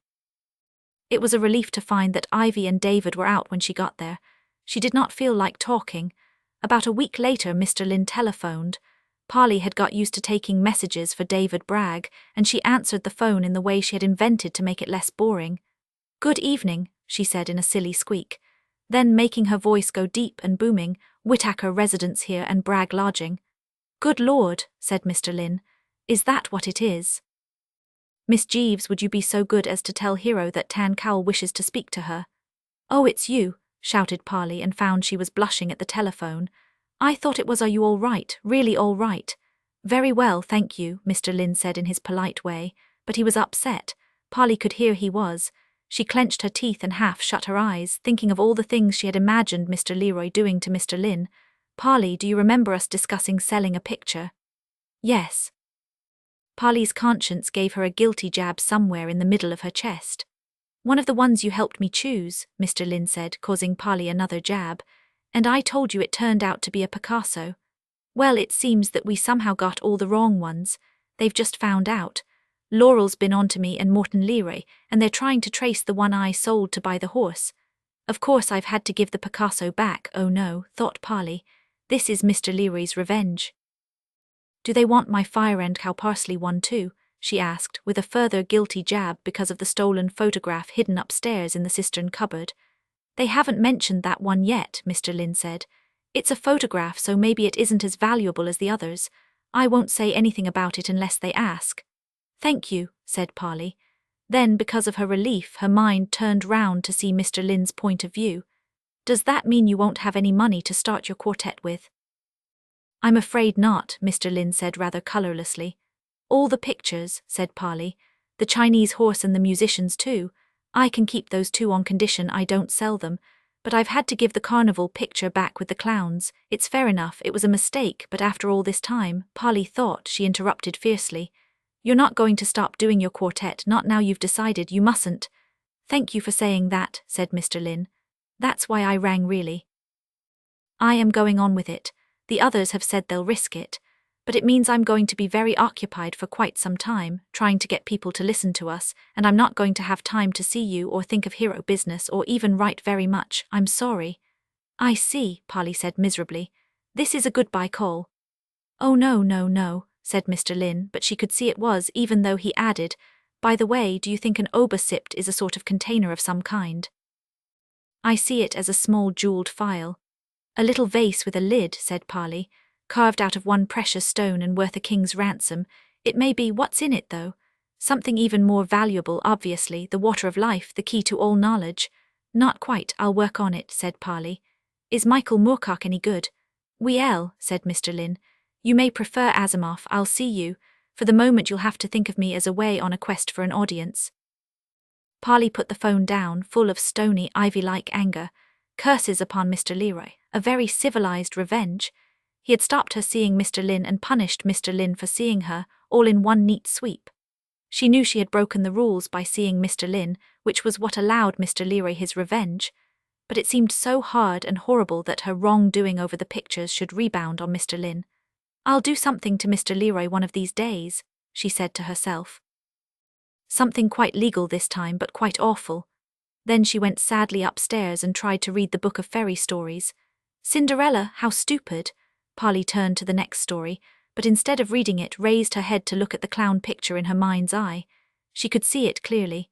A man clown and a boy clown standing on a beach, rather dejectedly, so that they seemed gawky and lumpish in their pink and blue harlequin clothes. Things had gone wrong for them. They could have been a hero and his assistant in disguise. Resolutely, Polly put her head down again and found herself looking at a story called East of the Sun and West of the Moon. The title made her blink and think a bit. It could be a way of saying nowhere, she said aloud doubtfully. She read it, but she could not find the one true fact Mr. Lynn had assured her would be there. The girl in the story was carried off by a man who was under a spell which made him a bear in the daytime. He warned her never to look at him when he was a man, but she did. Then of course he vanished to marry a princess, and she had a terrible job getting him back. Pointless to Polly's mind. The girl had only herself to blame for her troubles. She was told not to do a thing and she did, and she cried so much. Polly despised her. For the truth I'll tell thee, Janet, in no word will I lie. Tom Lynn Seb's disco haunted Polly. Of all the things which were coming to light in this second buried set of memories, Polly was most astonished to find how things to do with Seb had haunted her from then on. At that time it was the disco. Polly did not know how to dance and she was terrified. When school started again, she was forced to consult Nina, who had just developed a craze for disco dancing. Nina took her home and instructed her. And in this way she became friends with Nina again. Nina knew about Michael Moorcock as well. She gave Polly a paperback to read. Polly did not quite get on with it. She suspected she was too young. She thought she was probably too young for discos at Wilton College too, and she quaked. But it all came to nothing. Seb must have forgotten he had asked her. At all events, the end of term came and he did not let her know. This made it rather difficult when she next saw Seb. And she kept seeing him from then on, here and there in Middleton, usually walking with tall, high-end, mighty-looking boys from Wilton College. Should she stick her nose in the air and look offended, or smile as if nothing had happened? In fact, Polly did both at once in a confused way the first time she passed Seb. Seb replied with a sort of wave and a sort of grin, at which the other boys looked round after her and murmured things. Polly's face went scarlet. "That makes 3 strange men," said Nina, who was with Polly at the time. She did not recognize Seb. Polly was so annoyed and embarrassed that she nearly stopped being friends with Nina again. Both of them were losing count of the times they had been friends and then not friends. This was another thing which astonished Polly. She had thought she had hardly spoken to Nina after juniors, where in fact they dropped in and out of friendship so often that Nina went around explaining, "It's that kind of relationship, you know." Whatever Nina thought that meant, Polly thought the real reason was that she and Nina were always getting out of step with one another, and only overlapped every so often. While Polly was catching up on discos, Nina had passed on to her tennis craze. When Polly took up tennis, Nina had moved on to ecology. And when Nina tried to interest Polly in that, Polly had discovered The Lord of the Rings and was reading it for the 4th time under her desk in maths. It was David Bragg, not Mr. Lynn, who put Polly on to Tolkien. By then Polly had got used to David's pink arms and his way of speaking. They had become quite friendly. It had started with the money for Polly's ill-fated visit to Mr. Lynn. It had gone on then because after that, Polly had come in one day to find David roving round the kitchen like an irritated bear. "The woman's a vampire," he said angrily to Polly. "What does she want from life? I have to account for all my movements and every half-p these days, or she says I'm being secretive. Dad let her down," Polly explained. "She wants to be happy." David at this became uneasy and contrite. "Shouldn't say things to you about your mother, should I, accept profound regrets and pretend it was never said, right?" "Yes, but Mum is difficult sometimes," Polly said. "When she closes down." "Doesn't she just close down?" said David. "You're a sympathetic wench, Polly, you know, understanding." After that, because of her being so understanding, David took to handing Polly notes secretly to be delivered to a certain Irishman on her way to school. Mr. O'Keefe was nearly always to be found leaning against the wall of the Rose and Crown. He always took the note with a huge wink and said, "Thank you, my darling." "4th strange man," Polly said the first time she met Mr. O'Keefe, since Nina was not there to say it for her. David was rather anxious about this arrangement. To cover it up, he invented a game of elaborate compliments to Polly. "She's growing up so gorgeous," he would say. "The silver-haired lovely of the 80s. What will she be like later if she's like this now? And I'm booked to be her father and give her away to some undeserving lout or other. Oh, Polly, I mourn." Polly supposed the compliments were meant to act like a smokescreen to distract Ivy from the notes, but they made her very uncomfortable and she wished he wouldn't. She could see they annoyed Ivy. She found she was not looking forward to the time when the divorce was at last settled and Mum and David would be able to get married. Halfway through the summer term, a little before Polly's 12th birthday, a packet came for her through the post. It was not a proper letter. It was something folded inside a typed wraparound label. "What's that?" Ivy asked as Polly tore the label off. Ivy was sitting in her dressing gown watching David eat his bacon and egg. Polly was equally puzzled. She unfolded a medium-sized poster on rather cheap paper. "Bath Festival, Beethoven, Dvorak, Bartok, the Dumas Quartet, Junk Post," said Ivy. "I'd like to know where they got your address. Throw it away, Polly." David looked up from his dutiful eating. "It's a languishing letter from one of her numerous admirers. Polly?" "No, it isn't," Polly said, grinning. "It's from Mr. Lynn." Her eyes had found the bottom of the poster where Mr. Lynn had scribbled "Our first decent engagement." "I know I can count on you to see the joke in the name we chose. Is an ober sipped a kind of talisman, perhaps? TGL joke." Polly's eyes leaped to the top of the poster again. "Dumas, what joke?" "David, that's not funny," said Ivy. "Who's Mr. Lynn?" Polly sighed. "I went to see him in London, remember, of course. The Three Musketeers, by Alexander, spelled wrong Dumas." In the middle of the poster, Mr. Lynn had helped her get the point by scribbling things beside the printed names. Edward Davies, she read, alias Tanther Porthos. Samuel Rensky, alias Tan Hanover D'Artagnan. Anne Abraham, alias Tan Audel Aramis. Thomas Lynn, alias Tan Cowell. Polly smiled widely. It was a clever way to get round Mr. Leroy. The poster must have gone out in a stack of others so that it did not look like something specially to Polly. And it was interesting to see that Mr. Lynn thought of himself as Athos too, even though he had not written it in. "Oh, your musician friend," said Ivy. "School, or you'll be late." Out of respect for the new quartet, Polly got the Three Musketeers out of the library and read it again. For a while too she kept looking in Radio Times and the morning paper, in case there was news of magnificent concerts by a brilliant new quartet now taking the country by storm. But the Dumas quartet never seemed to get mentioned. Since Polly could think of no other way to find out how Mr. Lynn was doing, she gave up looking. She took the Three Musketeers back to the library and got out The Lord of the Rings instead, which David said was much more her kind of thing. After she had read it for the 4th time, Polly spent the last slack week of term and the beginning of the holidays busily writing an adventure of Tan Cowell and Hero, and how they hunted the ober sipped in the caves of doom, with the help of Tan Thair, Tan Hanover, and Tan Audel. After The Lord of the Rings, it was clear to her that the ober sipped was really a ring which was very dangerous and had to be destroyed. Hero did this with great courage. When it was done, she put it in an envelope and addressed it to Mr. Lynn. Then, for 2 days, she did nothing with it. She was scared when it came to posting it. She thought of the way Mr. Leroy had come cleaving through the crowd at the station and looked at Mr. Lynn, when there was no way he could have known they were there, and she kept going cold all over. But at last she told herself it was silly to be scared. Mr. Leroy had turned up by accident to put Seb on the train. She went boldly out to the High Street post office and posted the story there. She came out of the post office with the deed done, and the first person she saw was Seb, walking along the other side of the street with a crowd of tall Wilton College boys. Seb, as he always did now, gave her his sort of wave and a grin, and the heads of the other boys turned as usual to see who he was waving at. Polly stood on the steps of the post office feeling like something caught in a searchlight beam. It can't be true, she thought. He must be here by accident.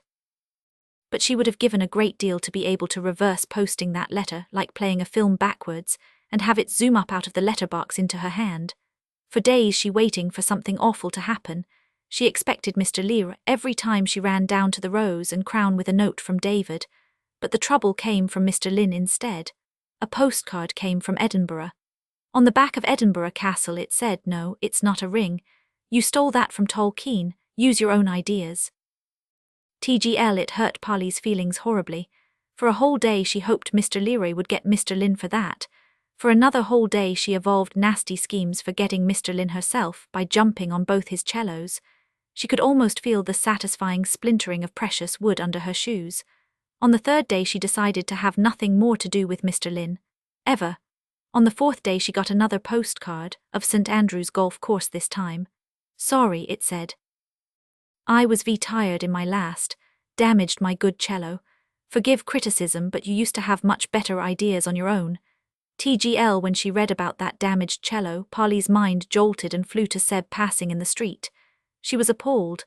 I think that was my fault, she thought. But how can it be? She waited 2 days to give Mr. Lynn time to get home to London and then telephoned his flat. It was next to impossible, she thought as she dialed the number, for Seb to appear accidentally or even on purpose inside the hall of her own house. Mr. Lynn's voice spoke. This is a recorded message, it said like a robot. Thomas Lynn is away on business with the Dumas Quartet. If you have a message, please give it after this recording stops. Speak on the tone. There followed a click and a sharp beeping. Oh, said Polly, totally disconcerted. This is Polly. I just wanted to say sorry too, about the cello. Then she could simply think of no more to say. She put down the telephone, feeling cheated and incomplete. She stood. Then she turned round, threw open the front door and looked up and down the street. It was empty. There was no sign of Seb. She seemed to have got away with it. Mr. Lynn did not reply. Instead, before Polly had time to get hurt again, a parcel of books arrived from Edinburgh. There was no letter, just a piece of paper from the bookshop saying in print, sent at the request of, then a gap for the name which someone had filled in as Mr. T. Geeling. It made Polly giggle, both for itself and because they were both thinking of ways to cheat Mr. Leroy. The books were all second-hand. Kipling's Kim, The War of the Worlds by H. G. Wells, The Man Who Was Thursday by G. K. Chesterton, and Perelandra by C. S. Lewis. That was the first of any number of parcels from all over the country, sent under all sorts of versions of Mr. Lynn's name. The Napoleon of Notting Hill from Hereford, from T. O. Masling. The 39 Steps from Oxford from Mr. Tom Lynn, Tom's Midnight Garden from Birmingham from A. Namesake, and the Oxford Book of Ballads from Salisbury, apparently from a Chinese person called Li Tin. And numbers more. All through those summer holidays and the autumn term that followed, parcels of books for Polly kept on coming.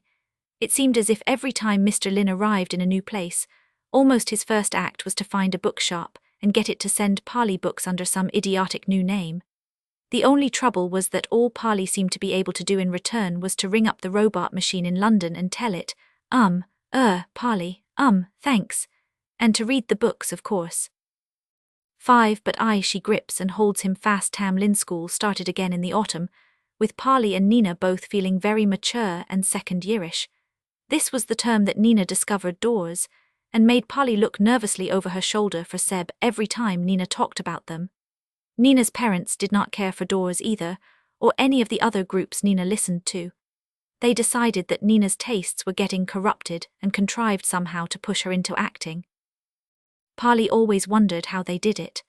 Probably it was because they were friendly with Mr. Herring, who ran the school drama society. But Polly was fairly certain that Nina had only agreed to join the drama society on condition that she got a star part. She was given the part of Pierrot, poor Pierrot, mournfully in love with Columbine, who, of course, was thoroughly in love with Harlequin. It did not seem to Polly to be quite Nina's thing. But when rehearsals first started, Nina harked back to her glorious career as King Herod in Juniors and decided she would be a great actress after all. Mr. Herring's ideas are mag-ike, she told everyone, Polly included, and so enthusiastic was she that Polly was persuaded to join the drama society too. She joined and was made one of the chorus of clowns. It soon became apparent to Polly, as she obediently did handstands and rolls with the other clowns, that Nina's ideas and Mr. Herring's were about as different as ideas could be. Nina wanted to rant and wave her arms about. Mr. Herring explained that he was wanting to put on a version of the old Italian pantomime in what he called stylized semi-dance form. It was not easy to stylize Nina. If she had to be mournfully in love, she thought at least she should sing. No, said Mr. Herring. The whole idea is to have dumb show to music. Think of it as a sort of ballet. But Nina said she was sick of semi-dance. She made up a song which owed quite a lot to Dawes, which she intended to sing during the performance when it was too late for Mr. Herring to stop her. Nobody thought she would dare. "Yes, I will," Nina said. "This is it. Listen." She balanced a chair on a desk before geography on Tuesday morning and stood on both and sang. The chair slipped and Nina went crashing down into the project on South America. She broke the project. She also broke her glasses and sprained her ankle. Mr. Herring seized the opportunity to get rid of Nina. "The show must go on," he said gleefully, and he made Polly Pierrot instead. When Nina came back to school in her spare glasses with her ankle strapped up, she took it quite calmly. "I've gone off acting," she said. "I'm heavily into guitar playing instead." But because of what her parents would say, she consented to join the chorus of clowns, where she annoyed Mr. Herring considerably by calling advice to Polly all the time. Polly enjoyed being Pierrot. It was quite easy to pretend to be crossed in love, because Columbine was a very pretty third-year girl called Kirsty Jefferson. Polly and Nina much admired Kirsty. On the other hand, neither of them liked the red-haired girl called Fiona Perks, who was Perrette. Polly did not find it at all easy to pretend to love Fiona at the end, but that was the only difficulty. As rehearsals went on, Mr. Herring discovered that Polly could do flip-flops and cartwheels, and he made her do them, slowly and sadly. The part of Pierrot became strange and circus-like. Polly found she had become as enthusiastic about the pantomime as Nina had been, and she wanted to make sure Mum and David came to see it at the end of term. "You will come and see it, won't you?" she said rather often. Ivy said neither yes or no. She was in a bad mood. She and David did not seem to Polly to be getting on very well. "You'll have to tell me soon," Polly said 2 weeks before the performance. "We'll be getting the tickets tomorrow." "Will you shut up about that?" Ivy exploded. "I've told you before what I feel about your school shows. Solid boredom. But this is different, Mum," Polly persuaded. "It's not a nativity.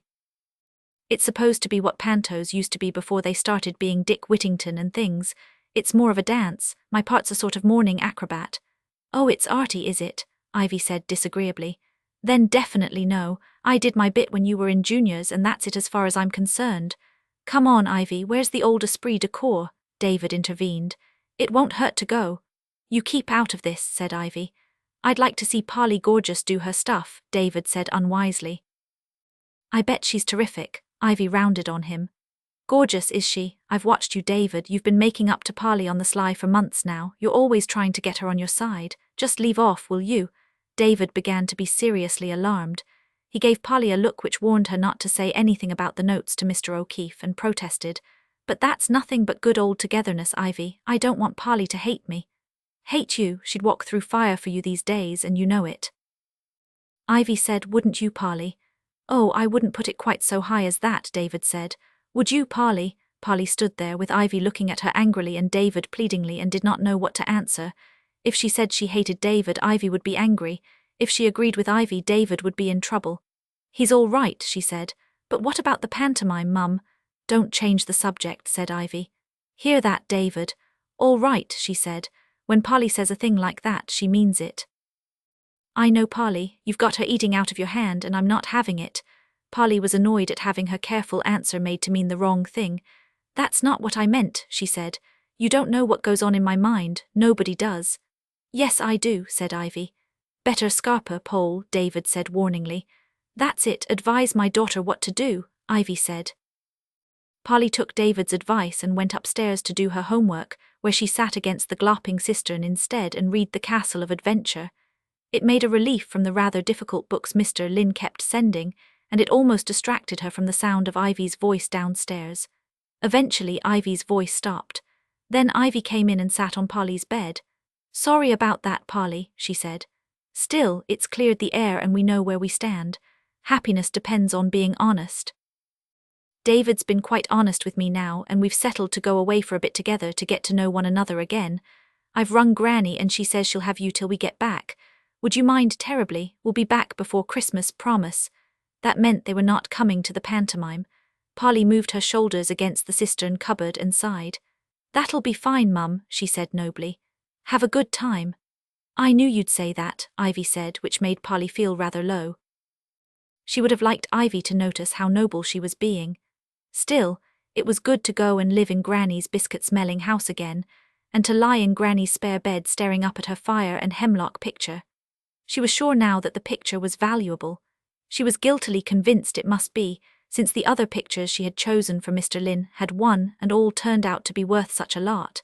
She was still astonished that the Perry Leroys had not come and asked to have this one back too. At school, rehearsals became frantic and Drama Society members were allowed to miss English in order to rehearse. Nina's mum was helping with the costumes. She came to school almost as often as Nina in order to sew clown suits. Everyone in the pantomime and the other 2 plays was given a book of 5 tickets to sell to their relatives. Granny bought one of Polly's. "Of course I'll come," she said. "I wouldn't miss it for worlds. I wish I could sell the rest for you, but all my friends are such old ladies you'd never get them to stir." Granny's main friends were Mrs. Gold and Mrs. Ormond, and they were indeed old. Granny always said, "I call one aches and the other pains. The rest of the people I know are just grumbles and moans." Polly, left with 4 useless tickets, was struck with a very daring idea. She had been longing to write to Mr. Lynn. She wanted to tell him about the pantomime, and also of a new idea she had about the Ober Sipt, and here was a way of doing it without Seb getting to know. She went to school with her tickets and a clean new envelope with a stamp on. At the end of the morning she went to where Nina was sitting on the teacher's desk waving a book of tickets and bawling, "2 more tickets for Saturday. 2 more tickets only for the greatest show on earth. I'll swap you those 2 tickets for my 4, Polly said. "If you'll do me a favor." "Done," Nina said. She loved selling tickets. "What's the favor?" "Write something on them and address the envelope for me," said Polly. "Okay," said Nina. She lay full length along the teacher's desk and poised her pen expectantly over the tickets. "What do you want written?" It felt a bit silly now Polly came to it. Polly went pink as she dictated, "I am in this, call me Piero. The OC is an egg-shaped locket with T.C.'s hair in it." "Wow," said Nina. "Mysteries." "Is that all?" "Yes, now address the envelope," Polly said and dictated Mr. Lynn's address. "Hey," exclaimed Nina. "Isn't that the strange man your granny?" "Maybe," said Polly and firmly removed the envelope.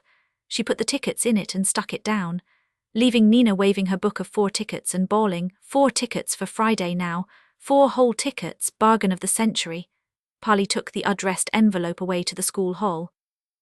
She peeped in and found, as she had hoped, Nina's mum was in there with 4 other mums sewing diamonds of colour onto Harlequin's suit.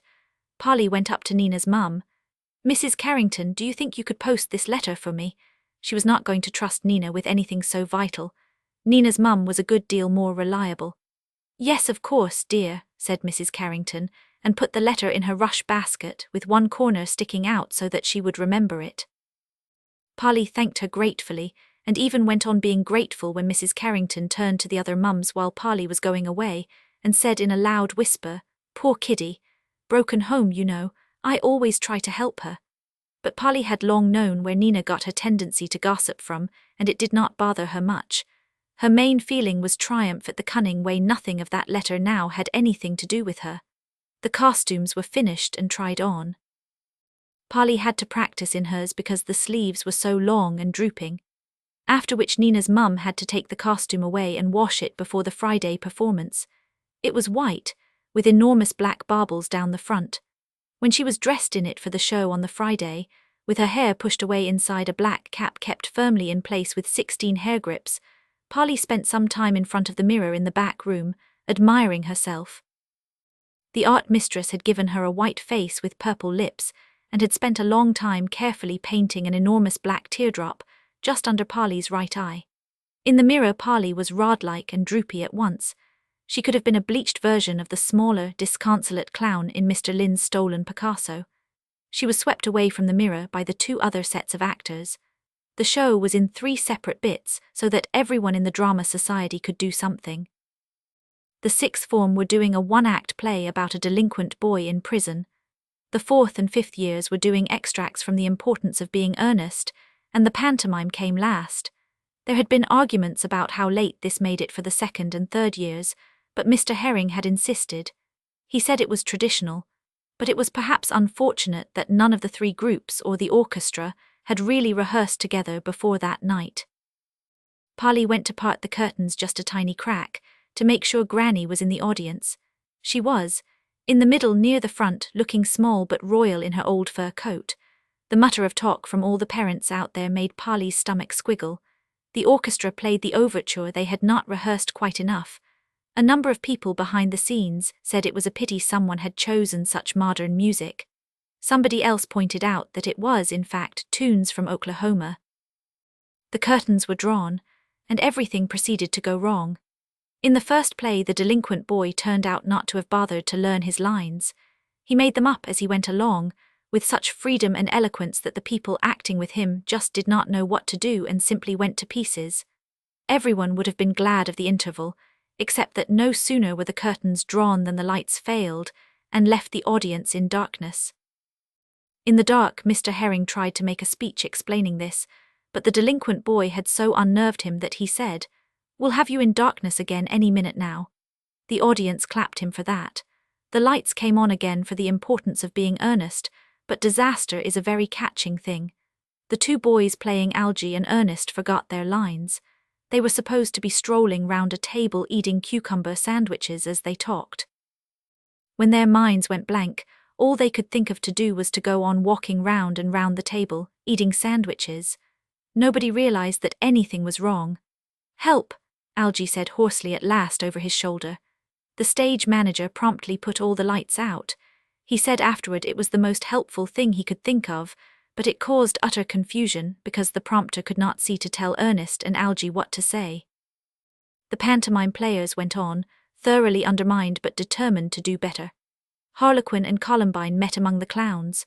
Harlequin, as he fell in love, trod on Columbine's dress, which at once came in two pieces with a mighty ripping sound. Kirsty Jefferson, luckily, was wearing tights underneath, and she managed to carry on as if this was meant to happen. Nina was so impressed by Kirsty's coolness that she stood staring at her admiringly and forgot to go off the stage with the rest of the clowns.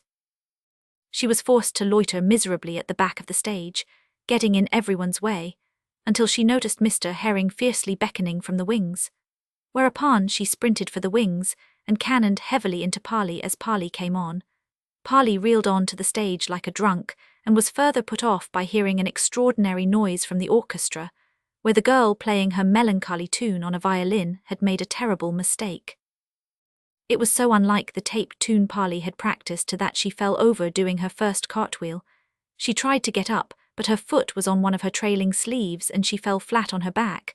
The audience thought this was meant to happen and laughed heartily. This drowned the noise of the violinist bursting into tears. "Never mind," whispered Fiona Perks as Polly lay miserably at her feet. "Nothing's broken." Polly gazed up at Fiona's made-up face and thought that this was exactly the irritating sort of thing Fiona Perks would say.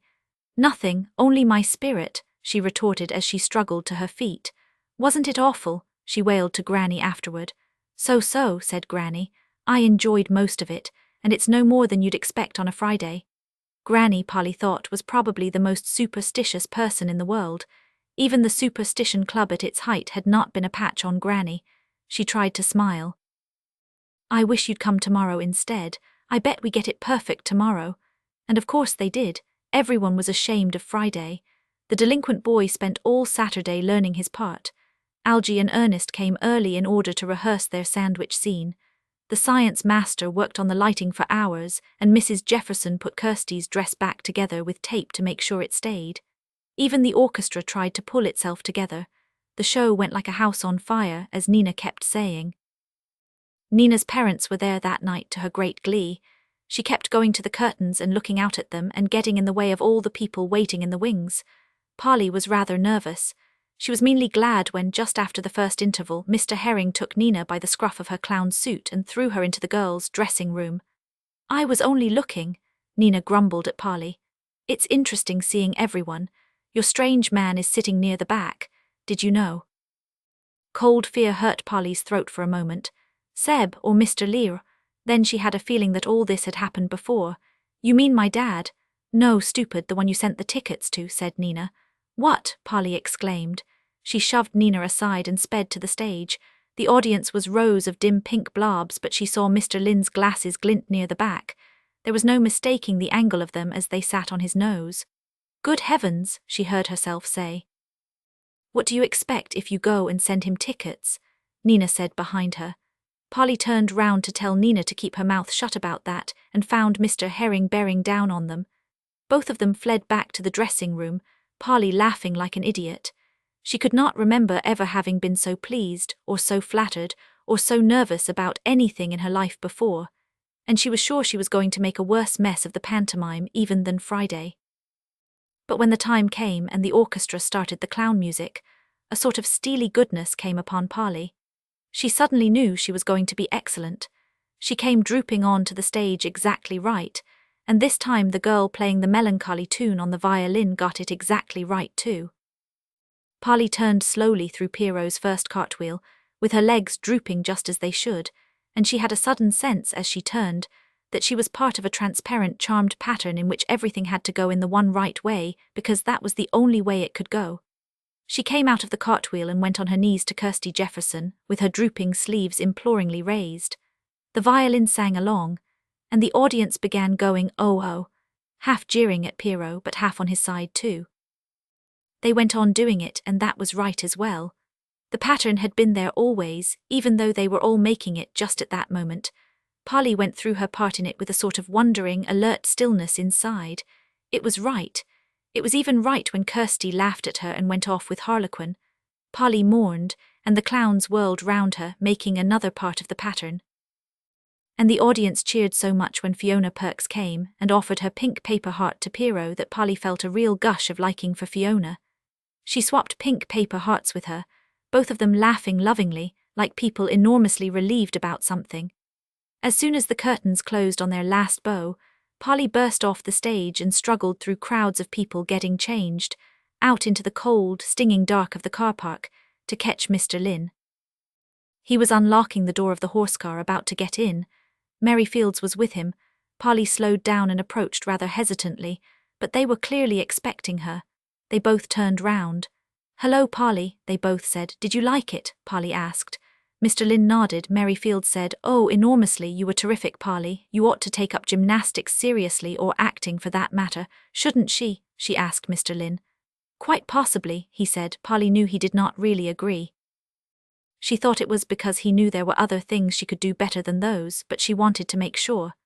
"Frankly," Mary said to Polly, "I wasn't too keen when Tom insisted on coming all this way. You know the way he drives, but it was worth the sacrifice. Really." "Thanks," Polly said. She did not like Mary Fields, and she could tell Mary still did not like her, but she could tell Mary was truly meaning to be generous. She smiled warmly at her and felt the white makeup on her face crinkle. "What was wrong?" she asked Mr. Lynn. "Nothing," he said. "It was sheer magic, mostly because of you. But do you really want to be called Pierrot?" "A joke," Polly explained, embarrassed because Mary Fields was standing there with her hands in her pockets, shivering. A mixture between Polly and hero. "Yes, I got that," Mr. Lynn said. He laughed and put out a hand and rubbed Polly on the top of her little black cap. "Good night, Pierrot, you were splendid, but we have to go, see you." Polly stood back while the horse car started with a snarl. She watched its headlights come on like angry eyes and watched it leap into motion as if someone had kicked it in the rear. She waved a drooping sleeve after it and went in to change. Changing took quite a while. Polly's clothes had got scattered by numbers of people, all too excited by success to be careful. By the time she had found them, everyone else had gone. Polly came out with her hair down but still with a chalk-white face to find the last people distantly banging car doors and shouting "good night." She felt dejected. She did not feel like walking all the way to Granny's alone. Some of the roads were quite dark, but it was too late to catch a lift now. She set off, turning left out of the school gate under the streetlight. Immediately there was a tall person walking beside her. Polly could see him sideways from behind her hair and hear his feet heavily hitting the pavement, but she could not bring herself to look properly. She knew it would be Seb.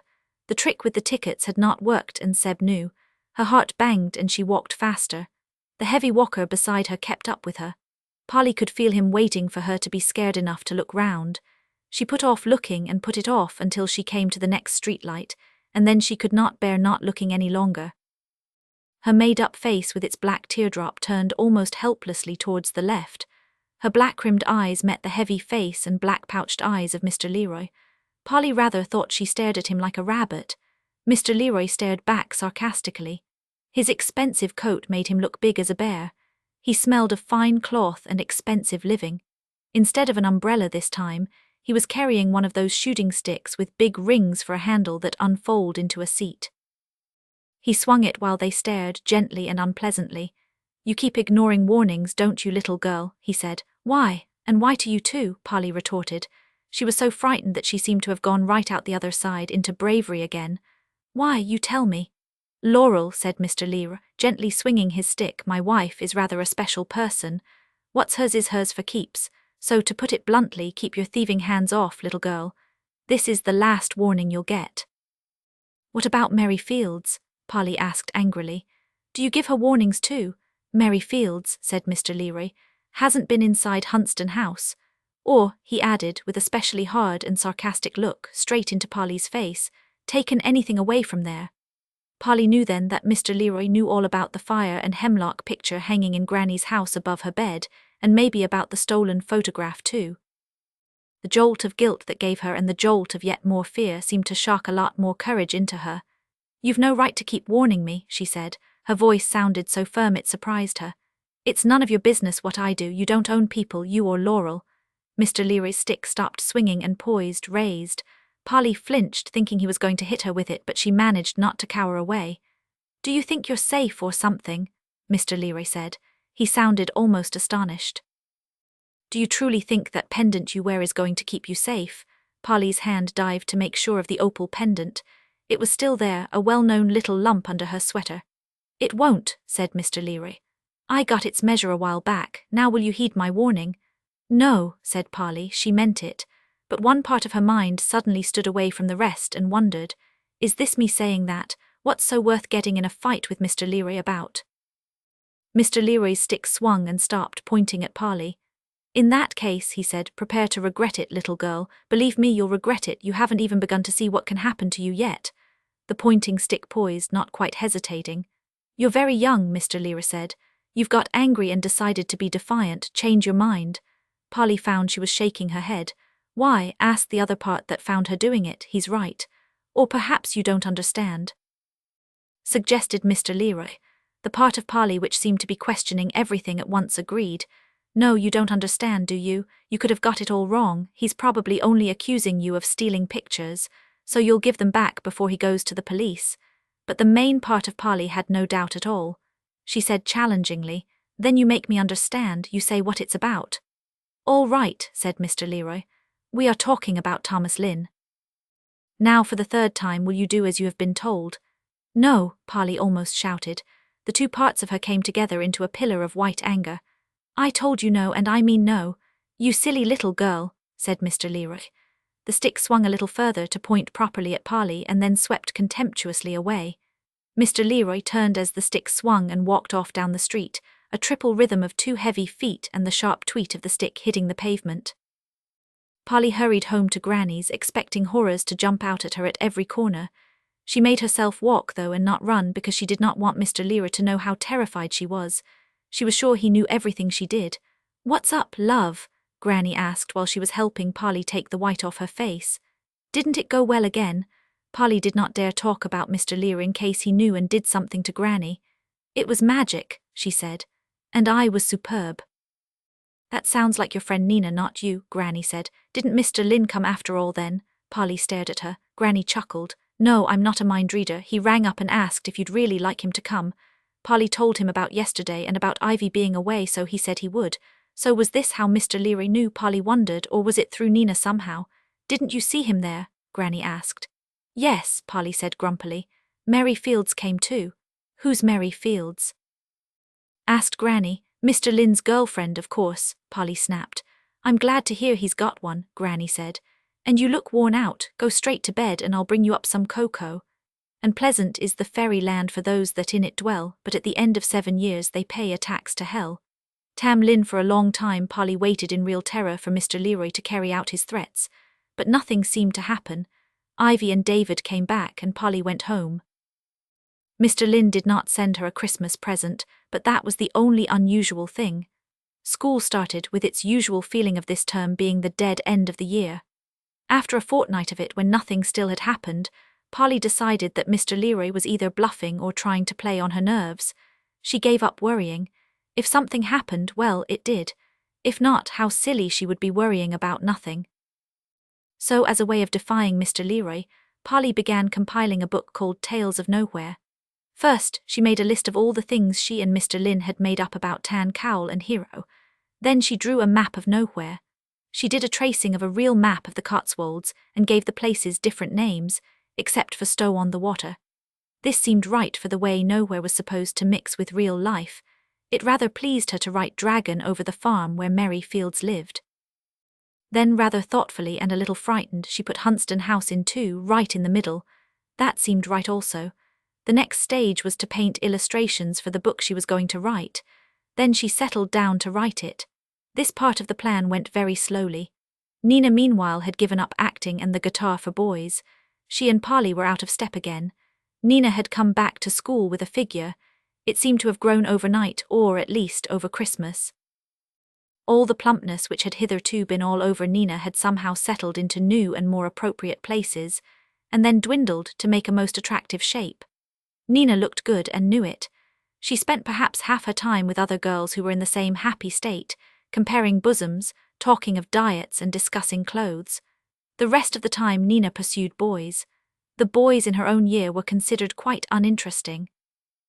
Nina and her friends mostly went after boys in the 3rd and 4th years, but enough of the hunt spilled over into the 2nd year for the boys there to start diving under desks whenever Nina appeared, shouting, "Help, here comes Nympho Nina."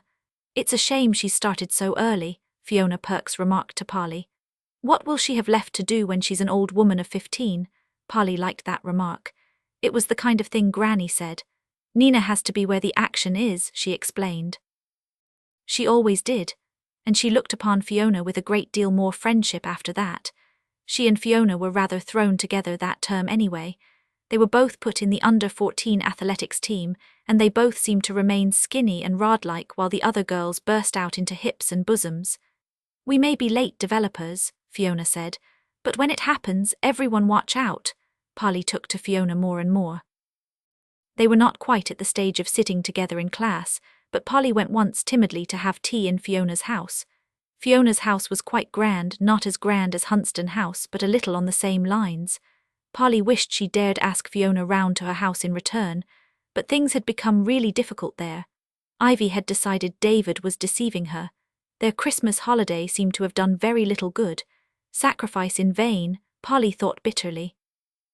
They could have come to the pantomime for all the good it did. Now, whenever David was out, Ivy telephoned all the people she knew and asked them where David was. One day Polly came in from school to find the kitchen a white fog from the kettle, and Ivy, red in the wet heat, busy steaming David's letters open. "I know, I'm insecure," Ivy said defensively to Polly. "But he's so secretive. How can I trust a man who doesn't tell me anything?" This made things awkward for Polly because she was still taking notes from David to Mr. O'Keefe. She had thought David would stop asking her to take them after the row before the pantomime. She was astonished when he stopped her, the first day of school, and handed her another note. "Be an obliging wench," David said pleadingly. "Don't stop up my only outlet, there's a gorgeous. I'll do the same for you one day." He seemed to mean it so much that Polly's annoying tender-heartedness was aroused. Besides, she liked Mr. O'Keefe and the way he called her his darling. She agreed to take the note and a good many others after that. All that term, even after the kettle incident, Polly was taking notes for David. Then, towards the end of term, she came in from a cycle ride with Fiona to find Ivy opening a parcel. Polly could see the address because it was on a label and very black, first the name of a bookshop in Exeter and then Miss Polly Whittacker. "Hey," said Polly. "That's mine." "It's from Mr. Lynn." Ivy's answer was to thrust the half-opened parcel across the kitchen table at Polly. "Is it?" she said. "Then show me. Open it right out. Go on." Under Ivy's suddenly ominous stare, Polly rather resentfully finished undoing the brown paper. In it was a fat book called The Golden Bough. The typed slip of paper with it said it was from Mr. T. Gell. Polly grinned. But her pleasure was a good deal spoiled by Ivy taking the book by its covers and shaking it, and then spreading the brown wrapping out to make sure there was no other message. "It's all right, Mum," she said. "I know it's from Mr. Lynn, that's the way he always does it now." "Yes, but I don't, do I?" Ivy said. "Where does it say it's from him?" "The name he gave the book shop," Polly explained. "It's a joke. His initials are TGL. "It makes a good story," said Ivy. "What do you mean?" said Polly. Mr. Lynn, said Ivy. You may be always on about this Mr. Lynn of yours, but I don't believe he exists. I've never set eyes on him. Yes, you have, Polly cried out. In London, the first time you went to the lawyer. No, I did not, said Ivy. You went by yourself in a taxi, as you well remember. You always were a sly little devil, even in those days. I can see now that you went to meet Reg behind my back. Oh, I have been a fool. Polly felt horrible. For a moment she wondered if Ivy had gone mad, but she felt so hurt and bewildered that she thought Ivy must be quite normal. If a person is mad, they cannot say things that hurt you. Granny's met him, she said. Ask her. She'd only stick up for you. It's no use asking her, said Ivy. She spoils you rotten just like she did your father, and I reap the reward. The front door clicked quietly. Ivy heard it. David, she shouted. Come in here a moment. David came in slowly, sensing trouble. The old homestead feels a bit stirred, he said. What's the earthquake about?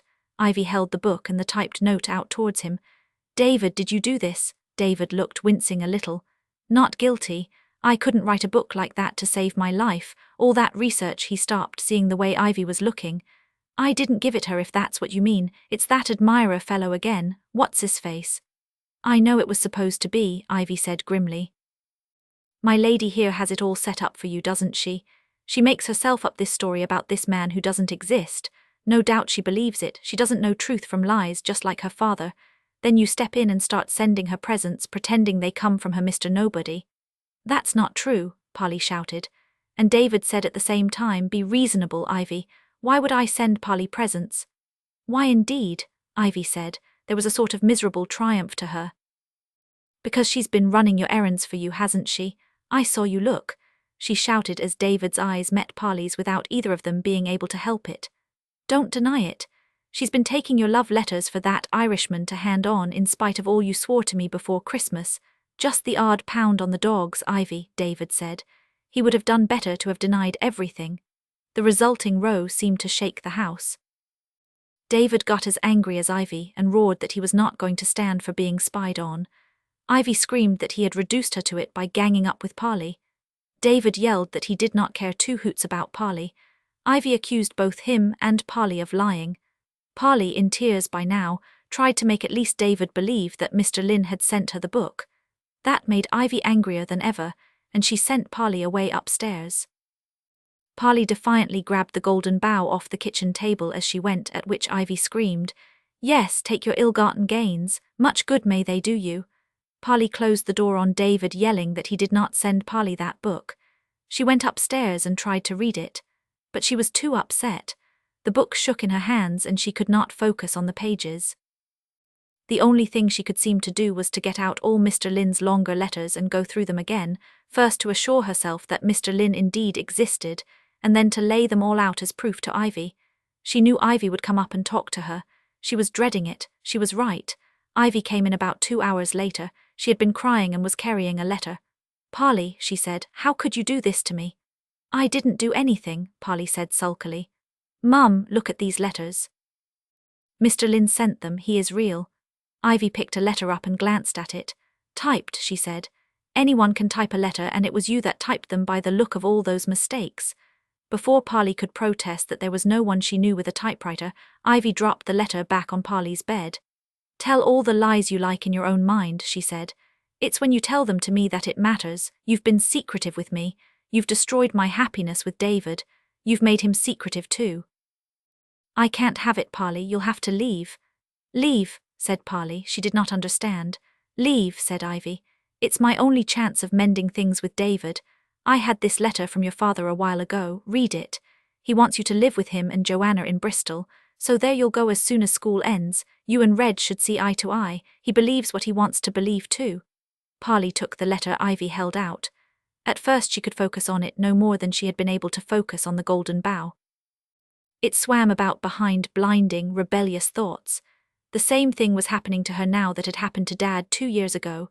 She was not secretive, neither was Dad, but Mum was not the kind of person who listened when you told her things. So you ended up not telling her, and when Mum realized, she was hurt. And when Ivy was hurt, she shut you out completely. While Polly was thinking these things, some parts of the letter steadied enough for her to pick out phrases. A right to see my own daughter. Very welcome in Bristol, try living with us at least. Well, Dad seemed to want her anyway. It was settled that Polly should go to Bristol the first day of the Easter holidays. Polly packed her clothes and books in boxes for Ivy to send after her. She seemed to be packing all the rest of term, living in a house she no longer really lived in, going to a school she no longer really belonged to. She kept looking at things and thinking, this is the last time I'll listen to Nina discussing bras, or this is the last time I'll have a French lesson here, or this is my last indoor athletic practice. She felt empty with waiting for her new life to start, but every so often bitter thoughts spurted up into the emptiness. Everyone seemed to have hurt her, including Mr. Lynn.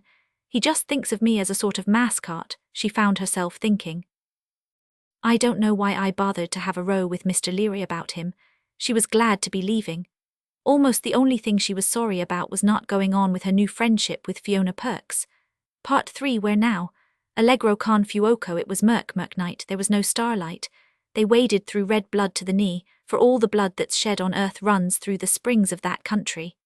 Thomas the rhymer, Ivy, stony and distracted, hurried Polly to the station on her way to work. Polly was carrying the things she would need for the first week in her old duffel bag. Among those things were her stolen photograph and the folder with the 5 soldiers and Mr. Lynn's letters in it.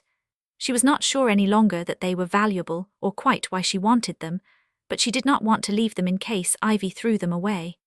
The train went early, and Ivy had forgotten to go to the bank the day before. She had to buy Polly's single ticket to Bristol with her credit card. Have you got any money? She asked Polly irritably. Not much, Polly said. Well, you won't need much except on the train, Ivy said. Your father will be paying for you after this. Polly cried out in a sudden spurt of anxiety. But Mum, suppose he doesn't want me? Then you can both make the best of it, said Ivy. You're not coming back here. She put Polly on the train and went away without waiting to see if Polly found a seat. It was a long journey. Polly had to change trains at Swindon. By that time she was so hungry that she bought a roll in the station buffet there. It cost nearly all the money she had. Polly had not realized food was that expensive. She ate the roll and went on reading The Golden Bough. She read The Golden Bough the whole way. At first, as the train drew out of Middleton, she had thought she felt too nervous to concentrate on it.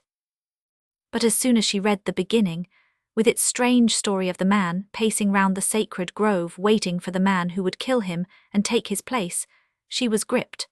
From here the book went on a voyage of discovery through beliefs and stories Polly had never imagined before. She read as absorbedly as she had read Mr. Lynn's first parcel of books, through Artemis and Hippolytus' sympathetic magic, the magical control of the sun, magicians as kings, incarnate human gods, the sacred marriage, and it was Swindon. Then to the worship of the oak, the perils of the soul, tabooed things, kings killed at the end of a fixed term. Polly was about to begin on temporary kings when she looked up to find she was in Bristol Temple Meads. Dad was waiting for her outside the ticket barrier. Polly had a moment of shock when she realized his hair had gone white, nearly as white as Granny's. Dad must have felt some of the same shock too, because he stared at Polly as if he was not quite sure it was her. But almost at once he smiled his well-known crinkled grin and wrapped her in a sinewy hug. He had gone thinner, Polly could feel. Ye gods, he said. You look almost grown up. Did you have a good journey? I read, Polly said, and showed him the book. Dad made a face. Heavy stuff, he said. Come on, we have to get a bus. Joanna uses the car to go to work in. On the bus Polly expected Dad to ask her about the row with Mum, or at least to want her to tell him about school. But he asked nothing at all. Instead he chatted very amusingly, telling her things about Bristol. They had a strange accent there, he said, and the oddest thing about it was the way they put an L on the end of any word that ended in a vowel. And he told her a joke about the Bristol woman who called her 3 daughters Eva, Ida and Norma. Only, because of her accent, they came out as evil, idle and normal. Polly laughed. All the things Dad said made her laugh, but the effect of Dad's talk was to make Polly feel unfamiliar and shy, as if she was a visiting stranger whom Dad was politely entertaining. Well, he hasn't seen me for years, she kept telling herself, and there was no doubt Dad was glad to see her. It's marvelous to have you here at last, he said every so often. Joanna's going to love it. They got off the bus at a place where there were big, square-built houses, made of blocks of pinkish stone, all rather rich and elegant looking, where they walked about for a while. Polly thought at first that they were walking to the house where Dad lived, but after they had been along the same road twice, she realized they were just walking about. Dad talked happily and they walked until it got dark and Polly started to shiver. At length Dad looked at his watch. "I think Joanna should have recovered from work now," he said. He took Polly to one of the square stone houses further up the street. Dad and Joanna had a flat that was the top floor of the big stone house. Dad unlocked the door and showed Polly into a high-ceilinged hallway with clean painted walls and a carpet like very clean porridge stretching away into the distance. Ornaments, painted spoons, marble eggs, shells were placed in careful clusters on white tables along the hall or hung in patterns on the walls. "Oh, by the way, take your shoes off," said Dad. The carpet. He took his own shoes off. Polly did the same and padded after Dad in her socks along the porridge carpet, feeling as strange as you did going to the house of a new friend at school. At the end of the corridor, there was a white-floored kitchen which had green enamel lights, trailing green indoor plants and a white scrubbed table in the middle. Joanna was standing at the table, pouring hot water out of a bright red kettle onto tea in a Chinese pot. She raised her smooth, dark head to look at them, and Polly at once felt completely untidy. Everything about Joanna was beautifully neat. "Joanna," said Dad, "this is Polly." "How nice to meet you at last, Polly," Joanna said. She said it in a cool, social sort of way, as if Polly had only dropped in for a cup of tea. But then Polly reminded herself she and Joanna had never met before. She thought at first that Joanna was actually surprised to see her. Maybe she had expected a smaller girl, but after a minute or so Polly decided that the look of surprise was to do with the way Joanna's eyes were wider open than most people's. Joanna's dark, pretty eyes almost strained open most of the time, as if Joanna was perpetually trying not to raise her eyebrows at something. "You'll need the bathroom," Joanna said to Polly. "Reg, the tea hasn't infused. Don't pour it till we get back." She showed Polly the bathroom. It was a wonderful, palatial room of gold and grey, lined with mirrors, with a grey carpet on the floor, grey and gold bath, grey towels, gold soap. Even the toilet paper was grey, stamped with golden flower patterns. "What a beautiful flat this is," Polly said awkwardly. "Yes, I like to keep things nice," Joanna said. "Reg wants a cat, but I've told him we can't. Cats make almost as much mess as children do." Polly started to assure Joanna that she would try very hard not to make a mess, but Joanna was gone by then. Polly used the beautiful grey loo and hoped she had used the right one. There was another thing that looked like a loo, which Polly thought was really a duvet. No, bidet, that was the word.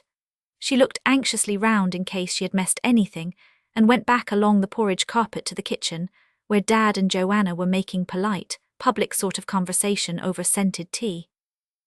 Polly did not like the tea, but she politely did not say so. Everything in the flat was neat and beautiful except the spare room. That had brooms in it, cardboard boxes, the ironing board, and an old red couch that had to do as Polly's bed. This seemed to trouble Joanna terribly. "I hope you won't be too uncomfortable. We haven't organized in here yet," she said. "We don't go in for visitors much." And she raced around, laying out 3 mauve towels of different sizes, and making up the couch with lilac-striped sheets and matching blankets, while Polly hung uselessly about asking if she could help. "Oh no," Joanna said. "This is a thing your hostess should do." She kept saying the same thing when Polly asked if she could help get supper. Joanna did it all, with neat, precise movements and much careful folding of tinfoil over things. Polly hung round, watching, not knowing what else to do. "We're vegetarians," said Joanna. "I hope you don't mind." Polly did not mind what she ate. She started to say so, then thought it sounded greedy and turned it into a mumble instead. And when supper was ready, she could not help thinking, no wonder Dad's gone so much thinner. But of course she did not say so. Dad seemed happy enough, smiling and laughing from Joanna to Polly, but after a while Polly could not help wondering at the way Joanna and Dad never said anything personal to one another. It was all polite talk, as if they were entertaining Polly. Perhaps they did not like to say anything that mattered in front of her until they were used to her. There turned out to be a dishwasher, so Polly could not help with the washing up either. They went into the beautiful living room where the carpet was like thicker, hairy porridge and the chairs were white leather, and sat listening to tinkling music. Polly did not remember Dad liking this kind of music before. "Are we going to show Polly Bristol?" Joanna asked. Shall I take the day off work tomorrow? No, no, Dad said hastily. I know what a brute your boss is. I'll take the day off and show her. Polly did not sleep well that night. The visitor's couch was not comfortable, and she felt strange, agitated, and peculiarly uneasy. Something was odd somewhere, something was not quite right. From the way Joanna behaved, it seemed almost as if she thought Polly was only here on a short visit. But surely that couldn't be true. Dad must have told her that Polly was living here now, or had Mum not explained to Dad properly? That could be it. Ivy had written to Dad, but in her stony mood she did not always say things completely. And Dad was not behaving as if he thought Polly was here for good either. In which case, how awkward it was going to be when Polly had to explain.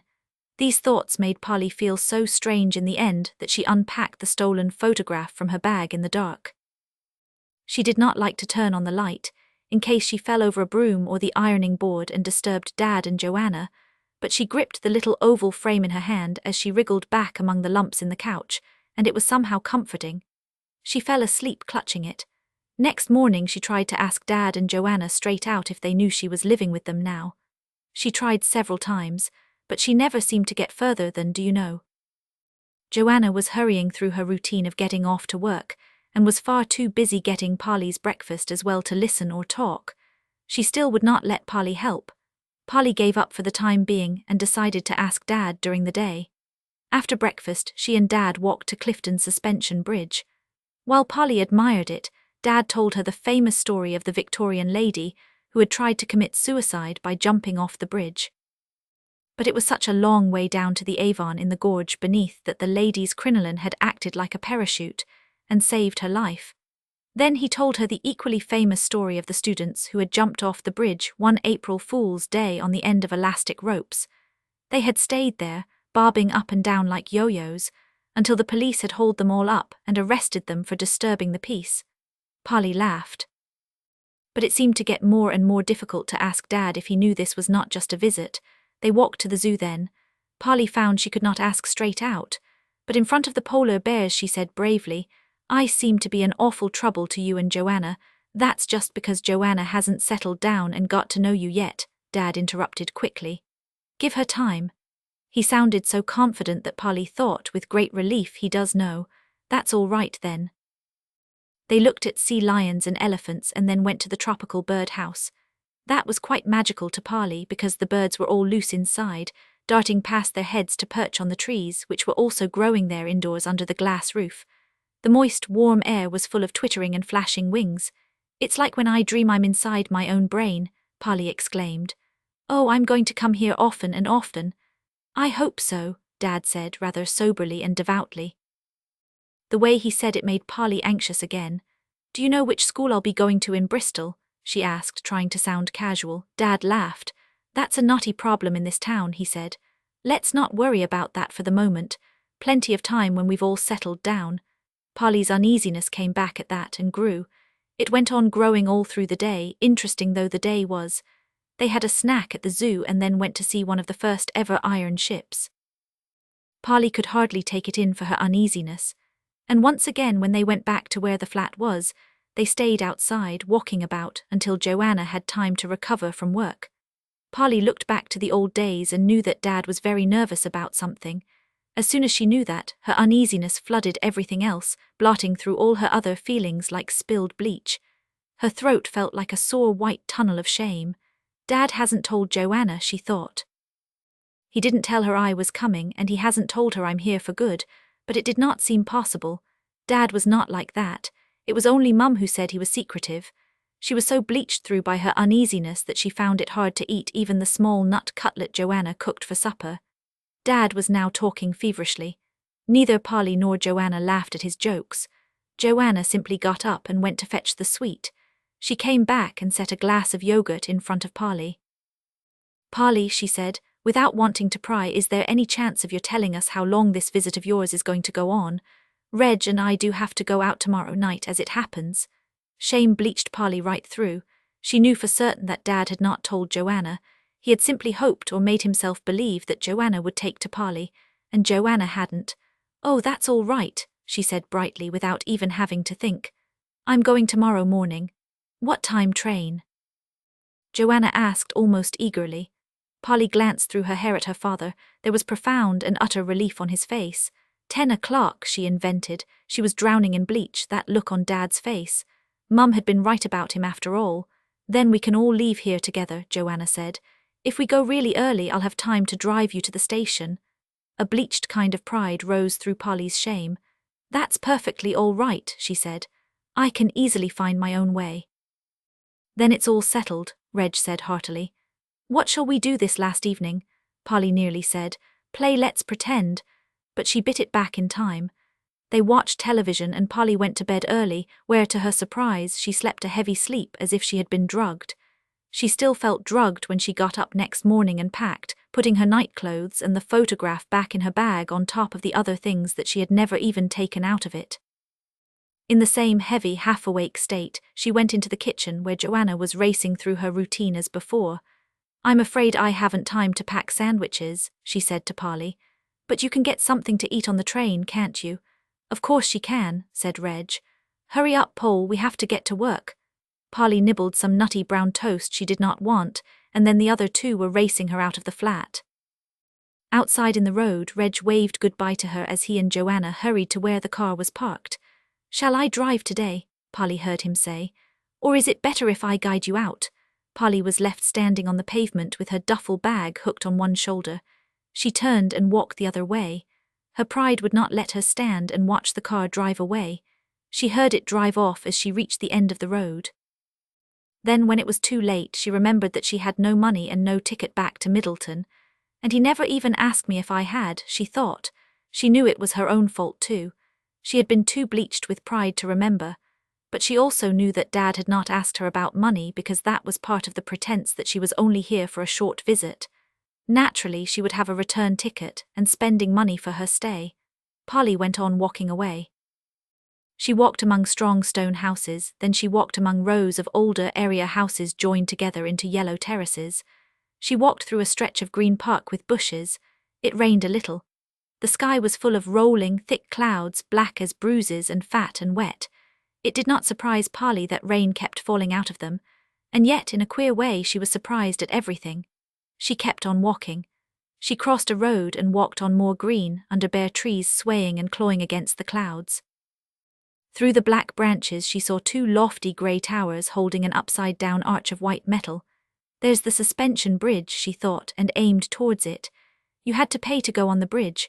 Polly felt in her pocket and found her last 2p. She handed it over and walked out to the middle of the bridge, under the great upside-down arch of the suspension cables.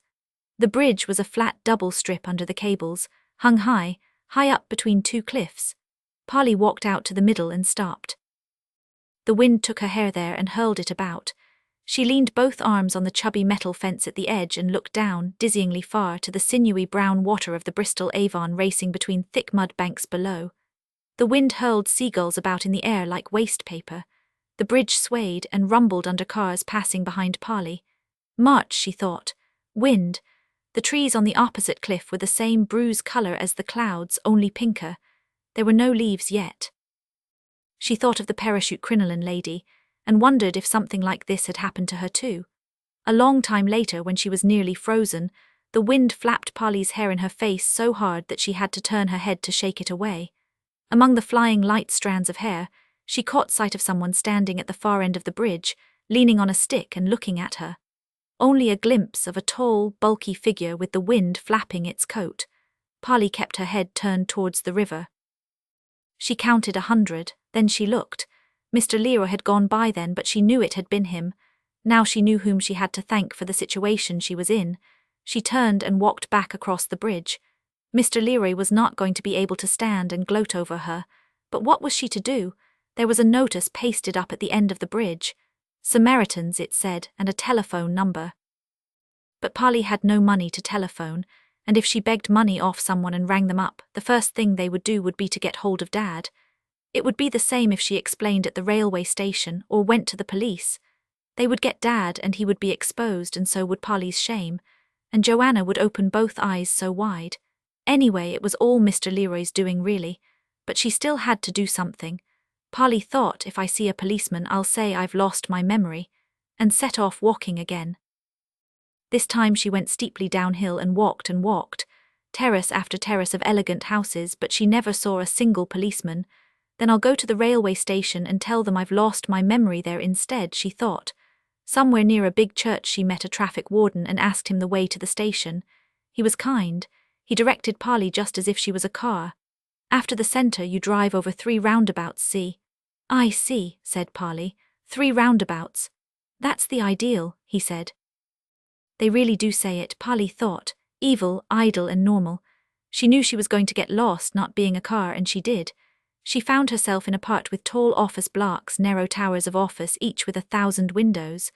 Like stripes of graph paper, she thought. The wind hurled seagulls round the graph paper and old peanut packets round her feet. She turned a corner, and instead of offices she found a narrow street. Here the houses were suddenly old, dark and a little bulging. Like stepping from here to nowhere, Polly thought. She went up the winding, lane-like street, and there, like part of nowhere coming when she called, she passed a small car crouching against the curb with a parking ticket flapping from its wiper. It was cream yellow and kettle-shaped, and Polly only had to flick her eyes to its number plate to make sure. TC 123. She passed it without even slowing down. Mr. Leary was not going to realize that she had recognized that car. But inside she was saying, "Oh, thank heaven," over and over again. "Oh, thank heaven, they'll turn me in your arms, lady, into a serpent or a snake." Tom Lynn. Polly went on walking, but now she had somewhere to go.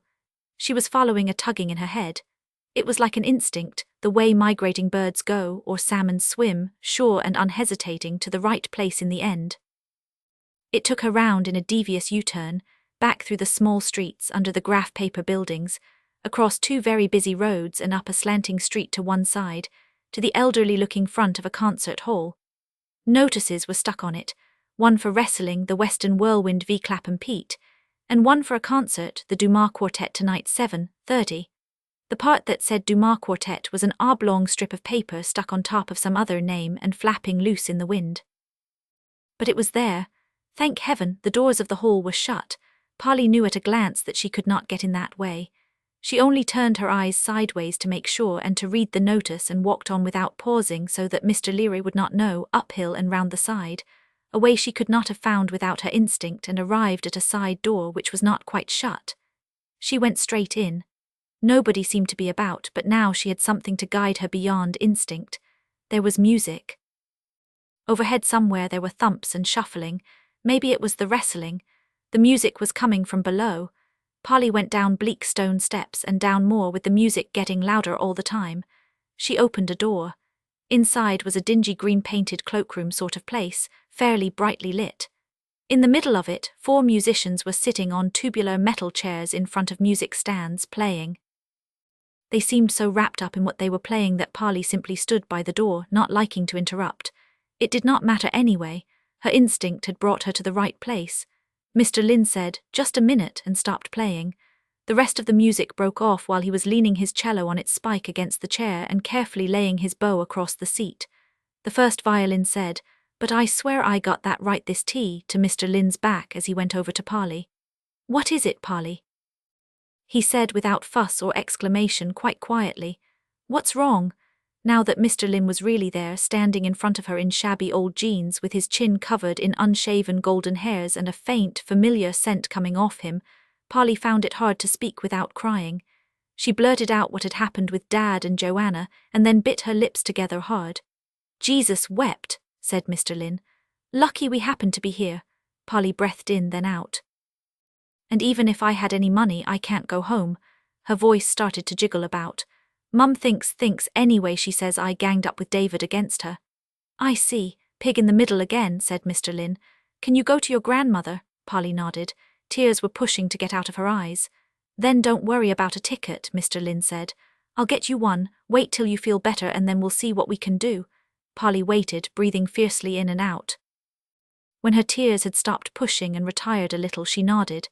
Mr. Lynn put his large hand in the middle of her back and guided her over to the other 3. They had been talking together tactfully in small murmurs, but they looked up with interest as Polly arrived. "Polly Whittacker," said Mr. Lynn. "Anne Abraham, Sam Rensky, Ed Davies." He gave one of his gulps of laughter. "I told you we were all heroes, didn't I?" The 3 faces broke into friendly, recognizing smiles. They know all about me, Polly thought in amazement, looking from Anne's frank friendliness to Ed's twinkle and on to Sam's great, gloomy grin. She almost felt as if she knew them too. Polly finds herself stranded, said Mr. Lynn. He looked up at the ceiling. Now who might happen to have the times of trains to Middleton? There was a groan and a laugh from the other two as Anne bent down to a bag on the floor beside her. We wonder why Anne doesn't trust motor transport, Sam Rensky said. Anne turned her face to Polly while she dug in the bag. The dark hair dangling across it was almost the same color as Joanna's, but nothing like so neat, and Anne's brown eyes looked out among the strands, direct and amused, with friendly creases underneath. I never ride with Tom if I can help it, she explained. It's far too frightening. Tom's what I call a creative driver, said Sam, and the cellos always allowed the best seat. I was told you were his very first passenger, Ed Davies said to Polly. What horrible bad luck. Funny to think of Mr. Lynn telling them all about her, Polly thought. She felt better already. Sam got up and fetched her another tubular chair from the stack by the wall. Ed took the timetable from Anne and propped it on a music stand, where he held it down with his violin bow so that they could all see it. There was a through train at 6:30. That's the one, said Mr. Lynn. I can put you on that and still have time to get ready for the concert. I'll phone your grandmother and ask her to meet the train. He went away to look for a telephone. Anne said, Would you like some coffee? Polly still did not like coffee, but she nodded shyly. Whereupon Anne pulled a thermos flask out of her bag and poured Polly a cupful. It was warm and dark and sweet, and Polly found it surprisingly nice. Ed Davies said, What isn't in that bag, Anne? Would you like a sandwich? Sam Rensky said to Polly. When Polly nodded, he fished in his trouser pocket and produced a bent cheese sandwich wrapped in plastic film. Anne and Ed laughed. Sam always has food somewhere, said Anne. Sam smoothed the sandwich out and passed it to Polly. I'm not like other people, he said mournfully. I have hollow legs, it's a great trial. The sandwich was warm as well as bent, but it made Polly feel almost good again. Anne poured her another cup of coffee to go with it, and by this time Polly felt she knew them all well enough to explain, a bit shyly, to Sam that he was Tan Hanivar the shape-shifter, and that shifting shape took a lot of energy. I expect that's why you're always hungry, she was saying when Mr. Lynn came briskly back. Your grandmother says you're not to worry. She'll be at the station to meet you, he told Polly. Thank you, Polly said gratefully. Tom, you never told me I was a shape-shifter, said Sam. What's Ed? He calls music out of the air, said Polly. I do, Ed said enthusiastically. Mr. Lynn gave Polly one of his blandest joke-sharing looks. Sometimes, he said, it can be quite deadly. Hey, cried Ed as everyone laughed. And what am I? Anne asked Polly. Polly saw Mr. Lynn looking at her with interest. They had never yet decided what Tan Audle did. But now she saw Anne with her square, quiet face and her deep, friendly brown eyes. Polly knew exactly what Tan Audle did. You never give up, she said. But your main gift is the gift of memory. You remember everything, Ed and Sam exclaimed and looked at one another in astonishment. How did she know? Knowing things is Polly's heroic gift, said Mr. Lynn. Polly had not realized before that she had a gift herself. It was a surprising discovery. She and Anne looked at one another and laughed, Anne with her head flung back, obviously very pleased. After that, everyone became more sober. Anne said doubtfully to Polly, Would you mind very much if we got on with our practice? We agreed to give the same program as the Herzog Quartet, Sam explained, because they'd already printed all the stuff. Which means doing one thing we've only done about twice before, Ed said. We're having devilish problems with our ensemble in that one. Oh yes. I didn't mean to be a nuisance, Polly said. You're not a nuisance, said Anne. Everyone waited while Mr. Lynn considered Polly, tipping his face until Polly looked at him, just as he had done at the funeral, to judge whether she would be all right. I think I will be, said Polly. I've got your book to read. Mr. Lynn nodded. That seemed to reassure the others, and they got down to playing music again. While they were making strange whinings and plunks tuning strings, Polly moved her chair back and got out the golden bow. But she hardly got halfway through Temporary Kings and nowhere near the sacrifice of the king's son. The practice was too fascinating. She laid the book down on the floor and leaned forward to listen and look. The music halted as she did so. What did I do now? Said Ed. Nothing, said Mr. Lynn. Polly, for the love of the strange gods of the heroes, don't do that to that book. Polly looked down at the book bemused. Anne said, Tom, I really do think you have eyes in the back of your head now. You've got it open, lying on its face, Mr. Lynn said. The poor thing's in torment. One of his obsessions, Sam said to Polly. Humour him, said Ed, so that we can get on. Or I shall never send you another, said Mr. Lynn, but he looked round at Polly as he said it to make sure she knew it was one of his half-jokes. Polly hastily shut the book and laid it down again, and the practice went on. Of all the things Polly found she had forgotten, some 6 years later, this was the one she was most hurt and astonished not to have remembered. At the time, she had kept telling herself that she would never forget this afternoon. How could she have forgotten how kind they all were without the least fuss? Even more, how could she have forgotten watching and listening while they practiced, as if it was a special private performance just for her? They made it seem like that, by turning and looking at her apologetically when things went wrong, or smiling at her in triumph when the music went right. Ed seemed the one everyone blamed when it went wrong. Polly was rather indignant about that at first. Ed was small and round and only just as tall as Anne, and she thought they picked on him because of his size. But after a while she began to realize that it was Ed himself who took it on himself to be in the wrong nearly every time one of the others made a mistake. She was pretty sure Ed was pretending, because the others all got ashamed at admitting they were wrong. Polly began to suspect Ed was really a superb violinist, despite the daft, dismayed look he kept on his face while he played. Beside Ed, Sam Rensky's face went through incredible contortions. It was a rubbery, long-nosed face. His nose was nearly as long as Granny's, with a long chin like a rubber boot toe. He was as tall as Mr. Lynn, but a good deal skinnier, and the violin looked like a little toy under his long chin. Above it his face grinned, glared, pursed its lips and ran down to new shapes in ripples. You might have thought he was mad if you had not known he was living the lovely sounds he and Ed were making. Bright, sharp streaks of sound, Polly thought. If you were able to hear lime juice, it would sound like violins. It took Polly some time before she could hear Anne's viola at all. The composer never seemed to give it a bit on its own, and Anne did not help by keeping her face plain and straight as she played, with her jaw sort of ground downwards to hold the big viola in place. But at length Anne did have a piece on her own. Polly heard it several times because Sam kept coming in at the wrong place, and the sound was vibrant and full, not as low as Polly expected. Anne played as precise and sweet as Ed, and there was a sort of excitement behind her playing quite at odds with the plain look on her face. Polly probably watched Mr. Lynn most, Tom, that was. She began to think of him as Tom a bit. Now there were 3 other people all calling him Tom. Apart from that glimpse on television, she had never seen him play his cello. He sat wrapped round it in a way that amused her, with his head bent to dwell in the cello's sound. One huge hand deftly planted itself on the strings, firmly trembled there. The trembling was something all 4 did, and then moved elsewhere while the bow carved sounds that thoroughly surprised Polly. Up to then Polly had thought of a cello as an accompanying sort of instrument, deep but a little dull.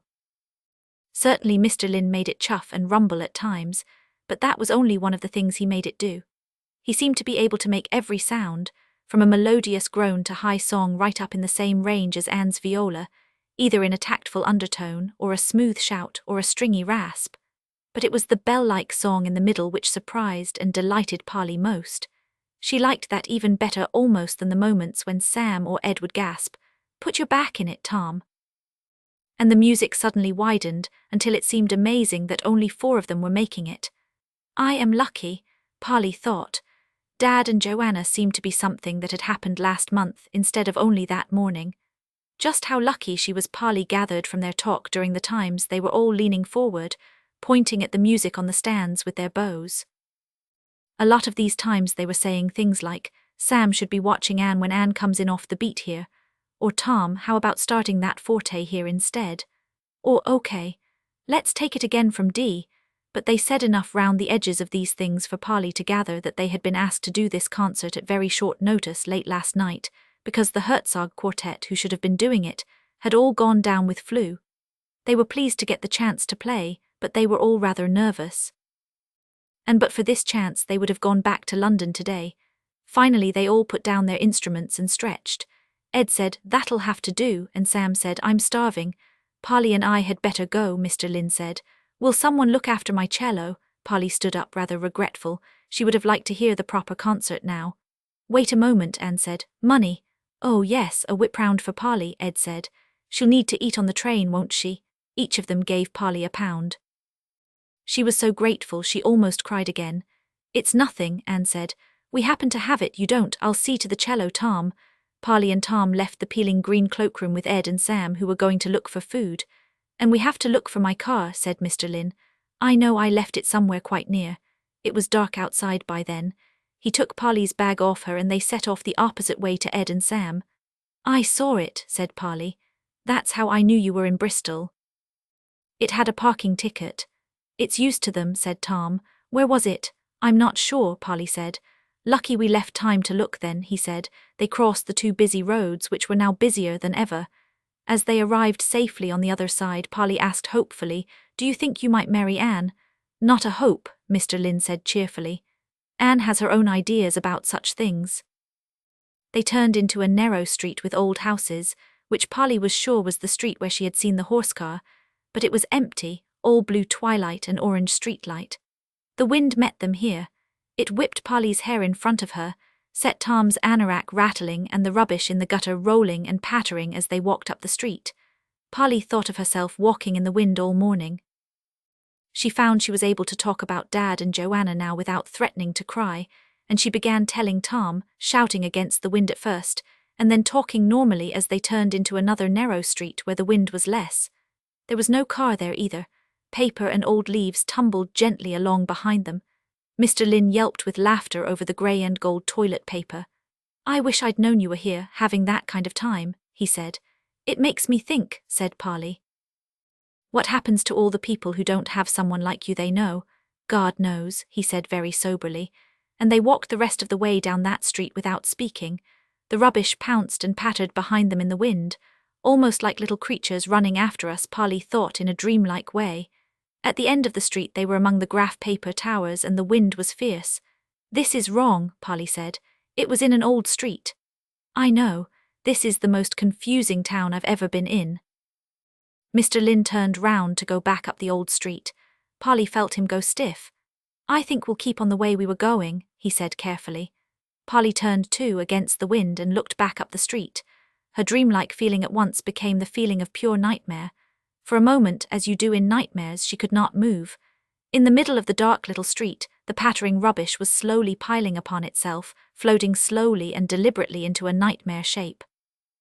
It could have been a trick of the wind, but it was not. It was too deliberate.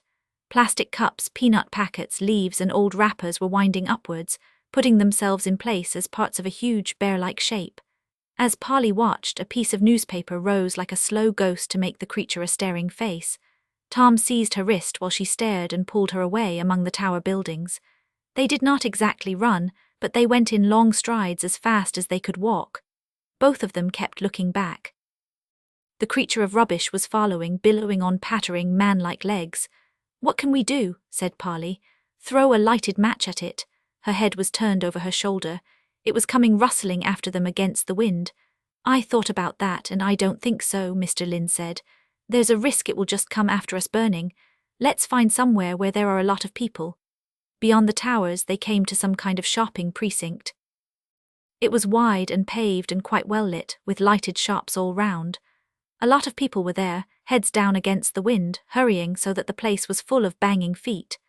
The creature of rubbish came after them faster here, travelling in swoops, changing shape as it travelled. Polly could see the thing more clearly every time she looked. She could see the spaces between the writhing newspapers and the peanut packets riding in it alongside dead leaves. It was collecting more as it came.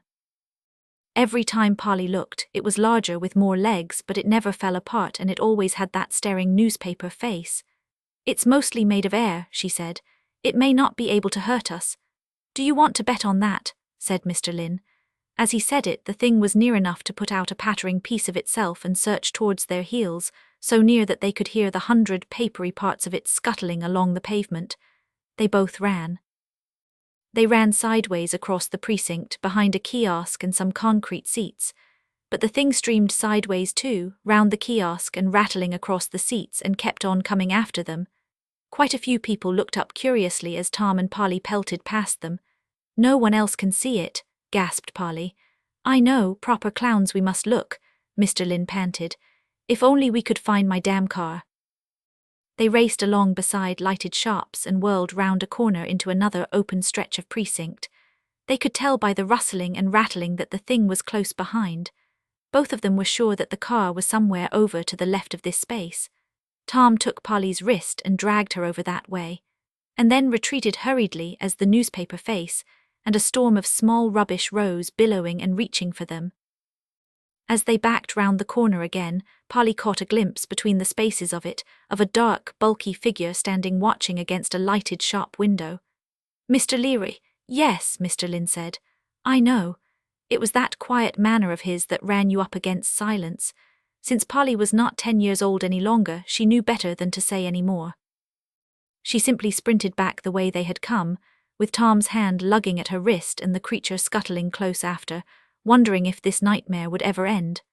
They missed the way they had come into the precinct and simply plunged up the first street that seemed to lead away. And there, up a short hill, was the horse car crouched against the curb at last. Tom let go of Polly's wrist to get out his keys as they dashed towards it. He got there before Polly. When she pelted up, he had the doors open and was throwing her bag into the back seat. "Get in," he said. "Fasten your seat belt." Polly dived into the passenger seat. While she was fumbling with the belt, the car started with its usual whinny and jerk. She looked up to see its headlights glaring two bright spots on a solid, writhing mound of rubbish. The great newspaper face leered. It was entirely blocking the end of the narrow street. "Hold on, I'm going to drive through it," Tom said. It was one of those times when heroic driving might pay off, Polly thought dizzily. The car clunked into gear and leaped from the curb, roaring. They hurtled at the thing of paper and leaves. Blue, orange and red paper whirled in the lights, a solid thickness, and the great white paper face seemed to stoop at them, so real that Polly almost saw eyes in the crumpled eye holes. It was too real. "Tom," she screamed. "Tan Hanover," Mr. Lynn swore and dragged the steering wheel round. Polly had an instant slow-motion glimpse of Sam Rensky sliding sideways off the car bonnet along with a cloud of little glass cubes from the windscreen. On the other side there was Ed Davies with his mouth open, yelling. "Tom, what the hell?" Polly heard faintly through the hole in the windscreen. They nearly hit Ed too. The tires shrieked as Tom missed Ed by bouncing up on the curb on the other side of the street. They jolted down again. He was still driving flat out. Polly supposed she must have turned round then, because she had another glimpse of Sam Rensky rolling over in the road, trying to get up and looking utterly astonished before they screamed round a corner and she could see nothing but white cobweb shapes from the broken windscreen. "Stop," she shouted. "You ran him over." Mr. Lynn found a handkerchief somehow and punched at the smashed windscreen with it over his fist as he drove. The car wagged. "Sam was all right," he said. "I think Ed was there." "I'm getting you to the station before anything else happens." Polly helped smash the rest of the glass out of the front window. The wind howled in. They were both shaking. Polly wanted to scream out that this was the meanest trick yet of Mr. Leroy's.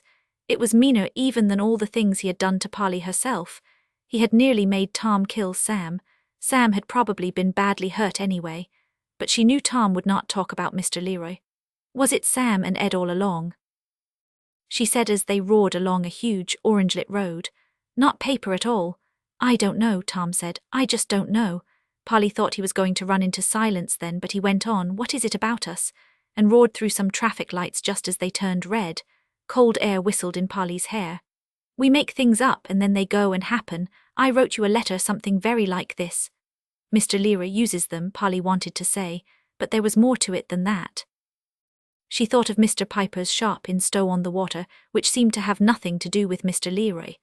"I don't know," she said wearily. The car bucketed round a corner and screamed up the slope to the station. A big, lighted clock said 6:25. In a dreamlike way, Polly noticed birds roosting in a row along the hand of the clock. "Just time," said Tom. They jumped out of the car and left it standing while they ran inside through the glass doors. Tom used a credit card like Ivy to get Polly a ticket. It seemed to take hours. Polly snatched up the ticket and they pelted to the platform to find the train already there standing waiting. There were still 2 minutes to go. Tom handed Polly her bag, panting. They were both still shaking. "Will you really be all right?" he said. "I will now," Polly said. "But what about you? You won't be able to give your concert if Sam's hurt, will you?" "That I shall have to go and find out," he said. "Don't worry about us. Better get on the train." He reached out and undid the handle of a door and swung it open for Polly. The other hand he put behind Polly's head and squashed her face against his old anorak for a second. "Take care of yourself." The burr of his voice coming through the anorak almost drowned the sound of footsteps coming up beside them, but not quite. Out of one squashed eye Polly saw polished black shoes stop and stand just beyond Tom's. "This is becoming more than just a joke, Tom," said Mr. Leroy's chesty voice. Mr. Lynn's hand changed direction. It was now pushing Polly hard towards the open door of the train. "Get on it, Polly," he said quietly. "Quick, it's just going." The whistle blew as he spoke. Polly scrambled up the steps and the door slammed behind her. The train moved before she could turn round, and she was moving further away when she did turn and look. Mr. Leroy and Tom were standing face to face on the platform, leaning towards one another in fact, both talking angrily at once. She was fairly sure Tom was shouting at Mr. Leroy. She did not blame him, considering that Mr. Leroy had probably just ruined the Dumas quartet. But Thomas, "You shall hold your tongue, Thomas," the rhymer Polly did not seem to be able to read on the train. She felt odder and odder, and the things which had happened in Bristol began to seem more and more phantasmagoric. Long before the train reached Middleton, the only parts that were real to Polly were Sam Rensky sliding off the car bonnet, and terrible worry because of the way Mr. Lynn had shouted at Mr. Leroy. Granny met her at Miles Cross with a taxi, which was just as well, because Polly had a high temperature by then. "Mr. Leroy made Sam Rensky look like a monster," she told Granny indignantly. Granny felt her forehead. "I'm not surprised," she said. She put Polly straight to bed and called the doctor the next morning. Polly had flu. It was the season for it, the doctor said. Stay in bed. Polly lay in bed and worried about Sam and Mr. Lynn. The flu got into her head the way flu does. By the time her temperature came down, she was really not clear what had happened in Bristol. Sometimes she doubted her clear memory of Mr. Lynn's large hand squashing her face against his old anorak. But the time in the green cloakroom watching the quartet play never seemed to be touched by doubt. It stood out, quiet and real from all the rest. Granny said very little about what had happened. Polly only remembered one thing Granny said in the taxi. "I'm ashamed, Polly," Granny said. "Your Mr. Lynn behaved better than my Reg." And that was all she said. Granny seemed to take it for granted that Polly was living with her now. When Polly began to get up, she found that Granny had been round in a taxi and fetched her things from Ivy. For quite a while after that, Polly lay around fretfully reading The Golden Bough and annoying Granny considerably by insisting on having a proper bookmark so that she would not need to lay the book down on its face. She had to mark her page in some way or she kept losing her place, and she could not find where she had left off in Bristol for days. The Hallowe'en fires, was it, or the magic spring, or the ritual of death and resurrection? Or was it kings killed when their strength fails, or kings killed at the end of a fixed term? It took her ages to discover that she had been in the middle of temporary kings. She worried about Sam Rensky, but she did not dare tell Granny or write to Mr. Lynn or even phone because Mr. Lear had proved he really did know all she did. She had to wait until nearly the end of the holidays when a postcard of Bath Abbey arrived for her. It was written in clear, bold writing that she did not know. "Don't worry. Sam is made of rubber and the show went on even though he was black and blue. Love from us all, Anne." Polly was glad but quiet. She did not see how she would ever manage to see Mr. Lynn again. She still felt quiet when she went back to Manor Road. It was rather embarrassing at first because everyone had thought she was leaving and was very surprised to see her. Fiona was the only person Polly explained to, and she did not tell even Fiona very much. Fiona was delighted to see Polly. "I'm glad you didn't leave," she said. "You'd have missed a right joke if you had. Look at Nina." Nina was into clothes and hairstyles as well as boys that term. She came to school in a shiny golden hat and purple spangled tights. She got herself new glamorous glasses. She experimented with false eyelashes. "I shall die," said Fiona the day Nina's eyelashes slithered down inside her new glasses during biology and fell off onto a dissected frog. "I'm getting a figure now, by the way. If I breathe in, I almost have a waist. How about you?" "Sort of," said Polly. As Granny remarked when Polly introduced her to Fiona, both their figures were a pinch of faith, a spoonful of charity, and the rest entirely hope. But she admired Fiona's red hair and told them both not to wish their lives away. Polly and Fiona took Granny's advice on the whole, and turned their attention to other things. They invented a sport called slodging.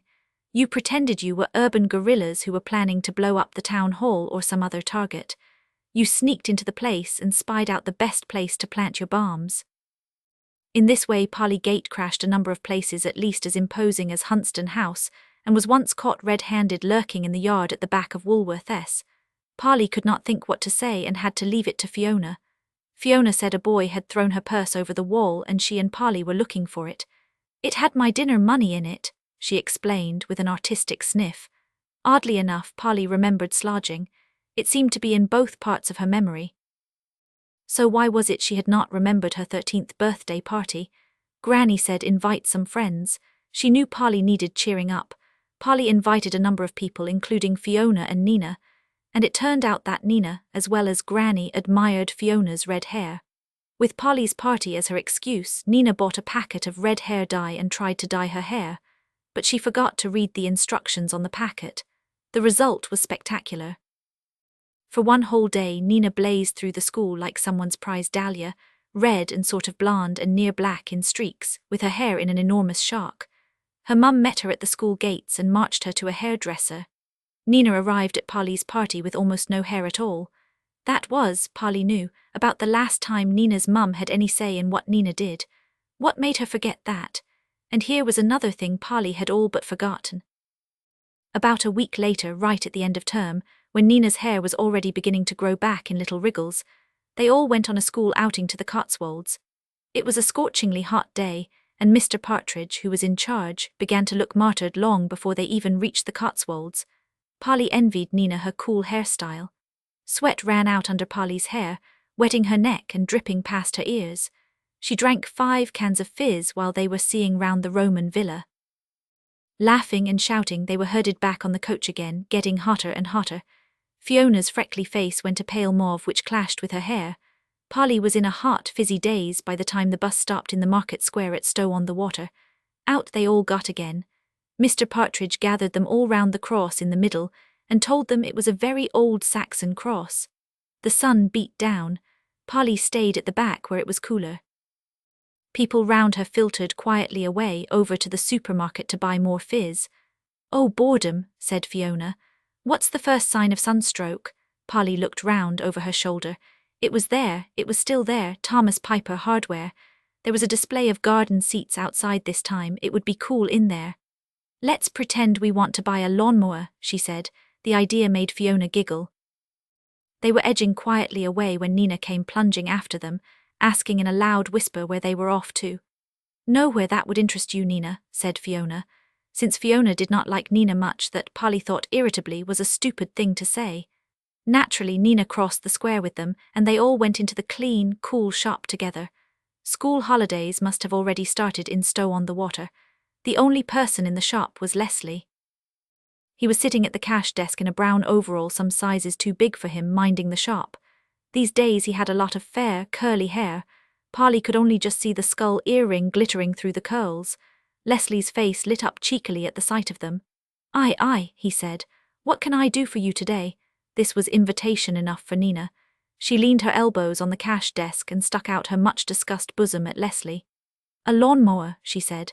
Leslie pretended to back away. "My doctor told me to give those up," he said. "Lawnmowers are bad for you. Where are you from?" "That's telling," said Nina. "We're 3 mystery women," said Polly. "What have you got besides lawnmowers?" said Fiona. "Wouldn't you like to know?" said Leslie. "Come on, tell us where you're from."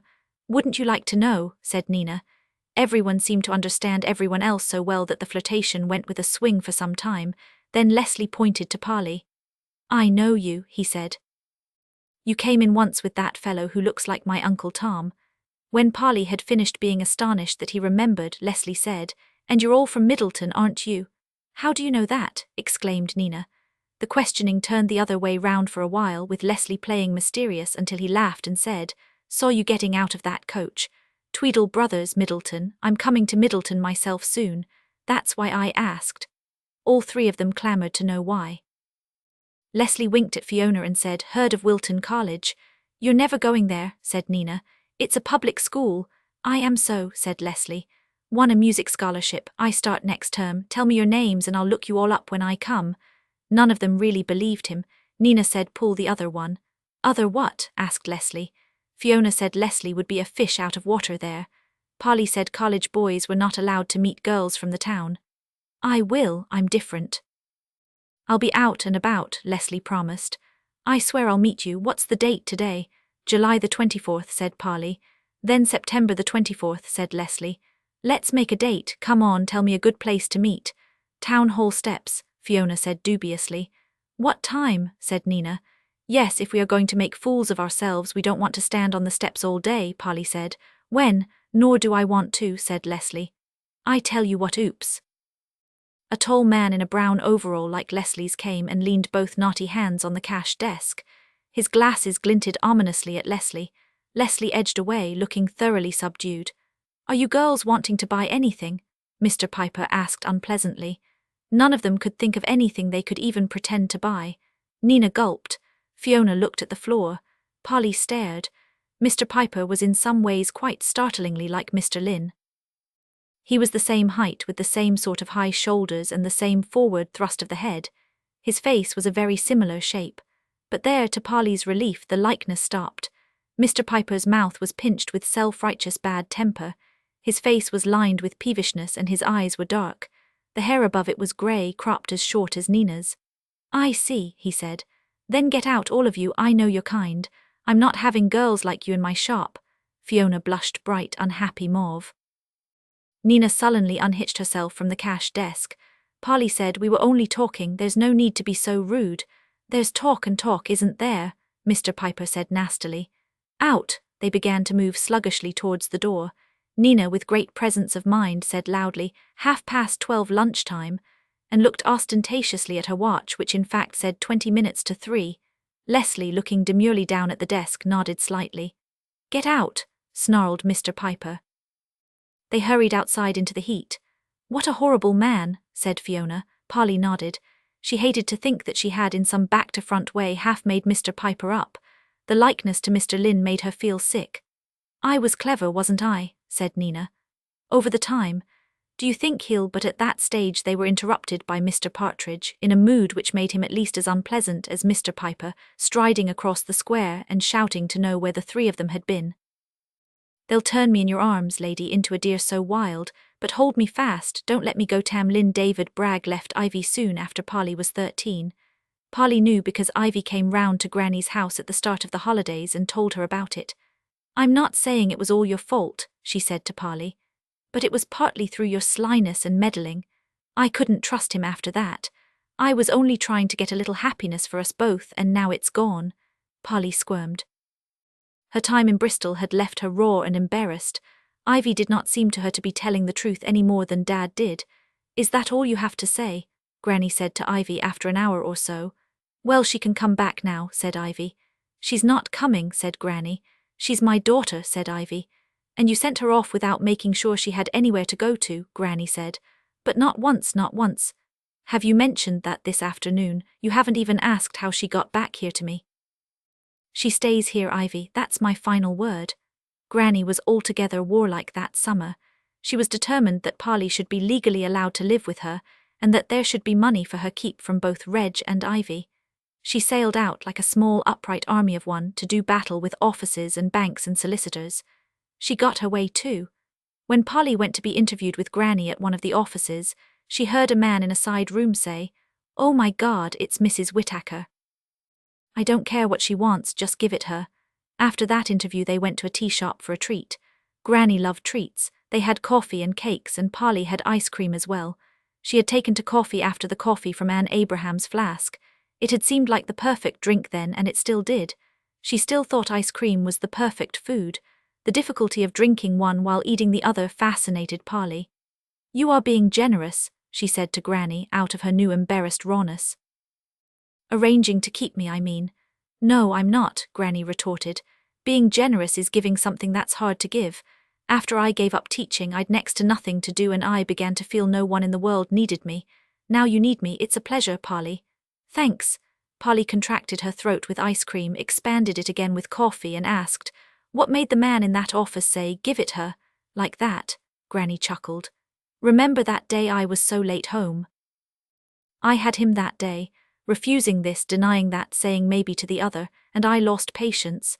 I said, young man, I said, if you don't give me what I want and I made you a perfectly reasonable request, I shall just sit here until you do give it me. And I did, said Granny. I sat in front of him and I looked at him. They couldn't close the office at closing time. Polly laughed. She could just see Granny sitting there, unbeat and small, a lot smaller than Polly was herself now, filling the office with her personality and her bright, unnerving stare. How long did he last? 2.5 hours, said Granny. He was a tough one. Most of them only last 20 minutes. Polly laughed again and looked up in the middle of laughing because the table got dark from the shadow of someone standing beside it. It was Seb. He was standing staring at her in a confused sort of way, awkwardly clutching a camera. I saw you through the cafe window, he said. He seemed as tall as the ceiling. Polly didn't know what to say except that she really had not done anything this time. Her hand rattled her coffee. And I'm her grandmother, said Granny. Are you going to sit down or have you put out roots in the floor? At this, Seb evidently remembered the very polite manners he had been taught. He apologized to Granny and to Polly's surprise, slid into a chair at the table. But once he was there, he refused cake and ice cream and coffee and just sat. What does Mr. Lear think I've done? Polly wondered, near to panic. Talk about photographs, Granny advised Seb, at which Polly jumped guiltily. I see you're carrying a camera. Seb took her advice. He talked of shutter speeds and lenses, types of camera and kinds of film, of lighting, developing and printing. It was his latest passion. Polly was bored stiff even through her alarm. At length Seb turned to her and said, I really came to ask if I could photograph you. Would you mind posing for me outside? It won't take a minute. And it won't hurt a bit, said Granny. Well, we've finished here. Better go outside and get it over, Polly. Seb photographed Polly beside the tea shop railings. Then he photographed Granny too because he said she had an interesting face. Granny snorted. I'll bring you the prints when I've done them, he said. You live just up the road from us these days, don't you? Then, at last, he went. Polly realized that Mr. Leroy still kept a very close watch on her and turned shakily to Granny. What did he want? Goose, said Granny. You, of course, the poor boy's smitten pink over you. I don't believe it, said Polly, but it seemed to be true. Seb arrived at Granny's 2 days later with the photographs and stayed all afternoon explaining the exact method he had used to develop and print them. This time he was much less awkward. He told them he preferred not to be called Seb these days but Sebastian, and that he was doing A-levels next year. After that he intended to be a barrister. He looked at Polly most of the time he talked. Polly tried not to be awkward either, but it was not easy when someone so tall and old and well-dressed seemed to admire her so much. She did not like the photographs at all. Seb had done things with strong light and dark shadows that made Polly and Granny look like two white-haired witches. Well, you see, Seb explained to Polly, you're not beautiful or pretty, but your face is interesting and I've brought out the interest. What a thing to say, Granny exclaimed when he had gone. He'll go far with the girls, that one, on those kind of compliments. My pretty granddaughter interesting, I never heard such stuff. You don't like him, do you? Polly said in great relief. When he's noticed there are other people in the world besides himself, Granny said, there might be no harm in Master Sebastian, but I'm prejudiced, he comes from that house. Granny always called Hunston House that house. Seb came round rather often after that, he lived so near. It was, Polly felt, almost the only drawback that summer to living with Granny. Granny was marvellous. She had only 2 faults as far as Polly knew. The first one was surprising. Granny was scared of small animals. Mint Chuck, who adored Granny as much as Polly did, was always bringing her mice or frogs or voles and laying them lovingly at Granny's feet. Whenever she did, Granny climbed on a chair and screamed for Polly. It always amazed Polly and irritated her too to see someone as dauntless as Granny standing on a chair clutching her skirt and screaming at a mouse. Don't hurt it, Granny shouted. Don't kill it, it's somebody's dead soul. Polly was amused and exasperated. How can I kill it if it's dead anyway? She said, carrying the mouse or frog to the window. You can, and it is, Granny said, quite impervious to reason. Is it gone? Yes, said Polly. That was Granny's other fault, of course, superstition.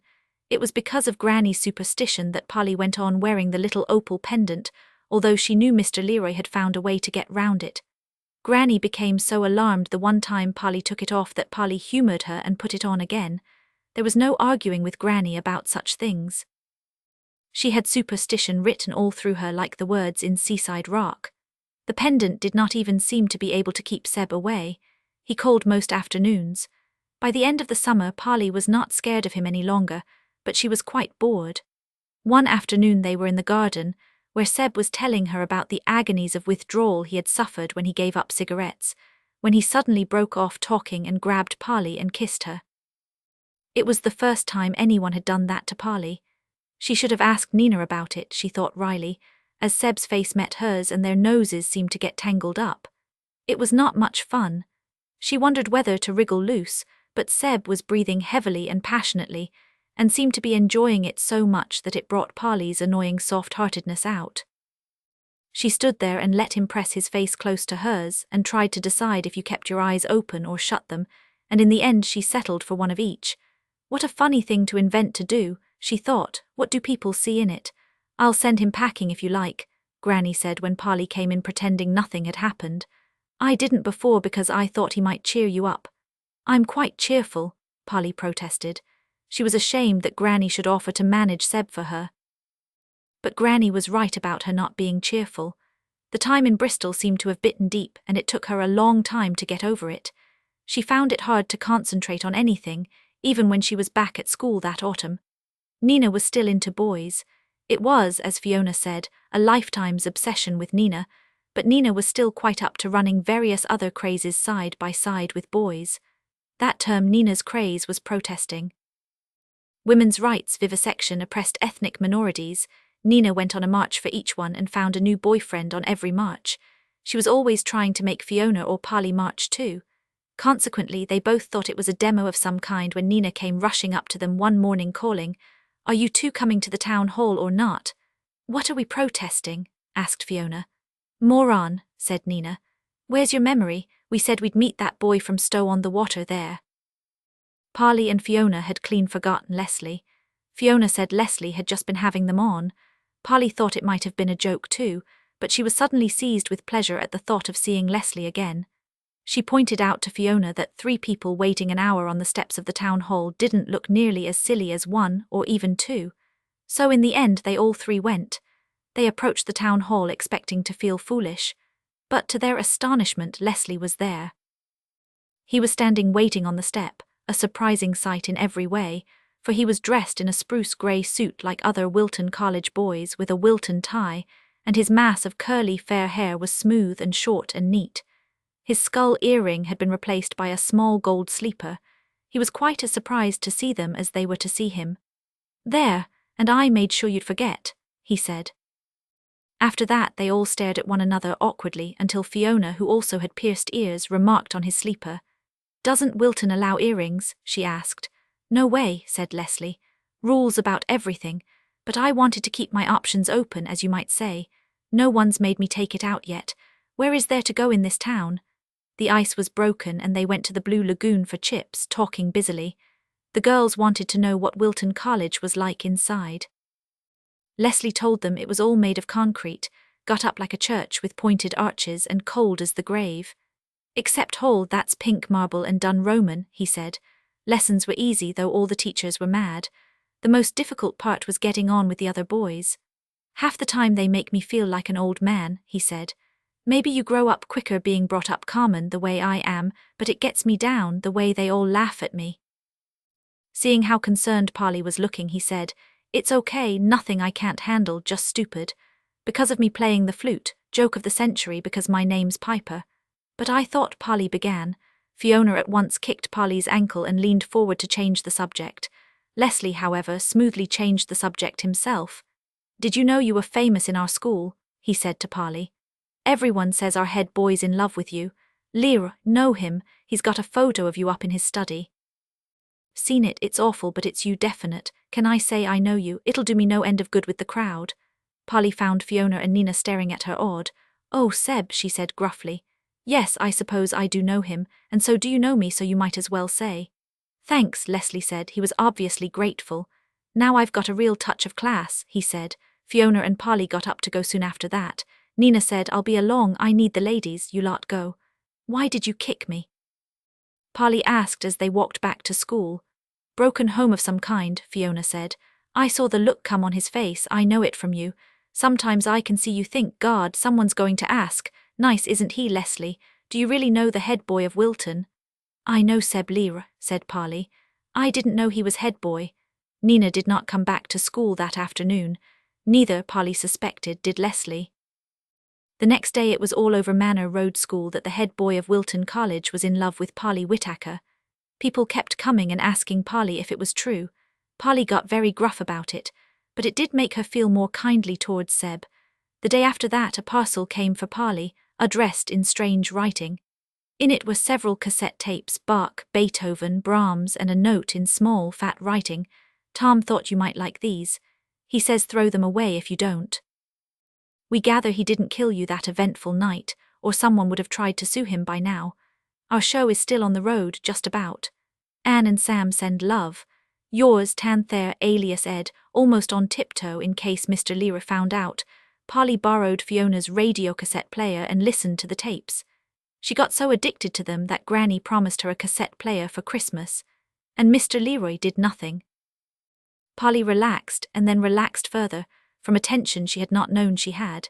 Suddenly she could concentrate again. A week after the tapes arrived, she got out her map and the story called Tales of Nowhere for the first time in months, and began to compose a long, careful narrative. It turned out a bit different from the way she had planned it. Remembering how scornful Mr. Lynn had been at her borrowing from Tolkien, Polly decided to let her imagination take her where it would. All she knew at the start was that it was an account of how Hero came to be Tan Cowell's assistant, and then their quest together for the Ober Sipt. The result was that the story got huge. Small extra stories sprouted off it everywhere, giving detailed histories of every character who appeared. Hero herself became a king's daughter who had to run away from home because of the machinations of her beautiful but evil girl cousin. Tan Cowell found her wandering in disguise and made her his assistant, thinking she was a boy. From there it became an epic. Polly was writing at it most of that school year, almost until her 14th birthday, on and off with numerous interruptions from real life. Seb was one of the interruptions. Polly was continually trying to get rid of Seb, or at least evade his grabbing and kissing her. She was ashamed to ask Granny to help. But each time she tried, Seb got so upset, so humble and miserable that Polly got soft-hearted and did not send Seb packing after all. I don't know how Nina does it, she sighed more than once to Fiona. Nina was always sending people packing except perhaps Leslie. Leslie kissed Polly too at Fiona's Christmas party, a soft, quick kiss which Polly preferred to Seb's grabbing and hard-breathing kind, even if it was not so valuable. Leslie was turning out to be a great kisser of people. It was around then that Fiona took to calling him Georgie Porgy, and he seemed to be surviving Wilton rather well. Polly asked Seb how Leslie was doing, and Seb rather loftily admitted that Piper was a popular little beast. More tapes arrived for Polly at Christmas, with love from the Dumas Quartet in Anne's writing Britain, Chopin, Elgar. Anne had put her address at the top, which Polly carefully kept. She was going to need that.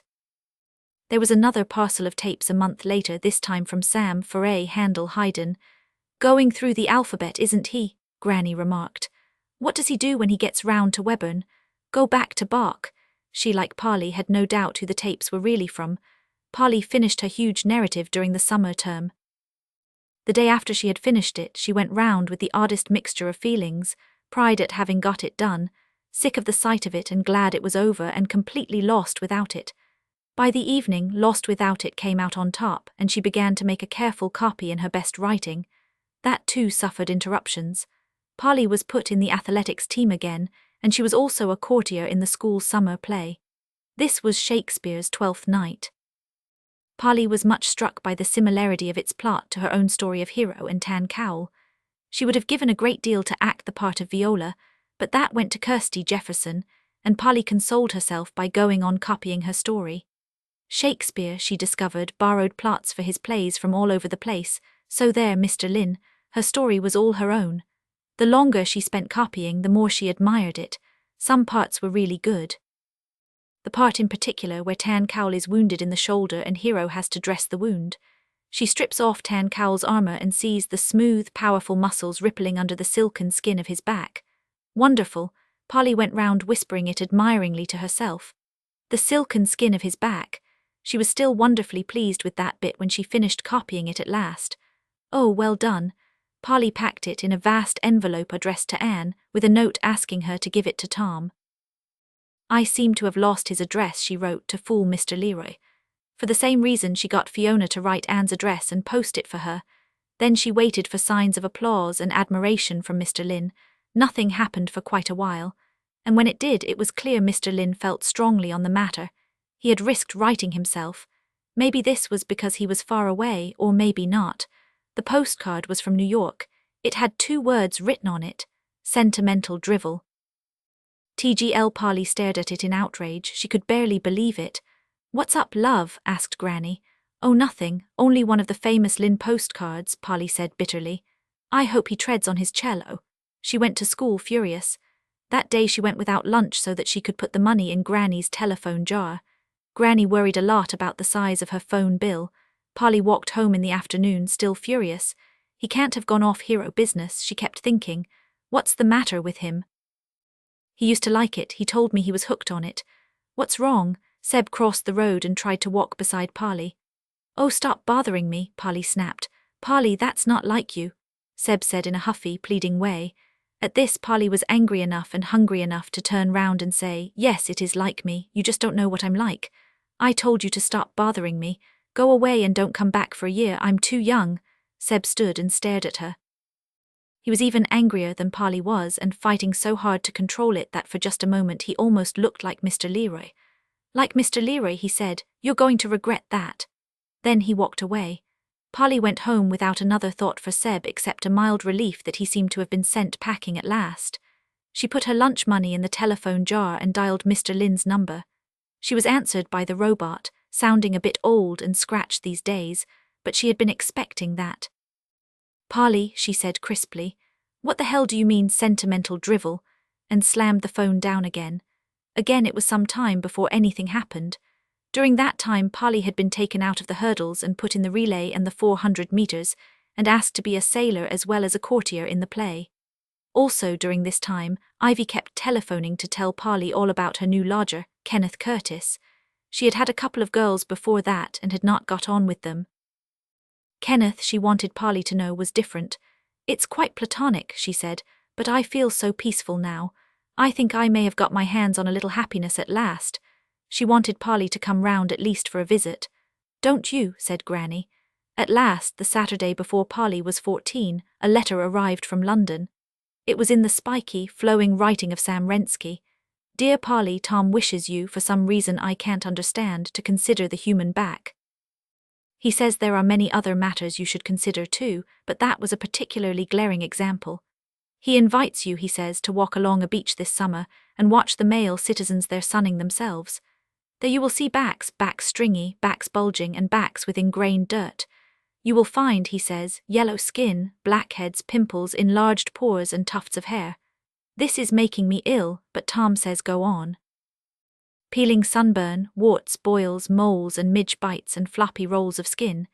Even a back without these blemishes, he claims, seldom or never ripples unless with goose flesh.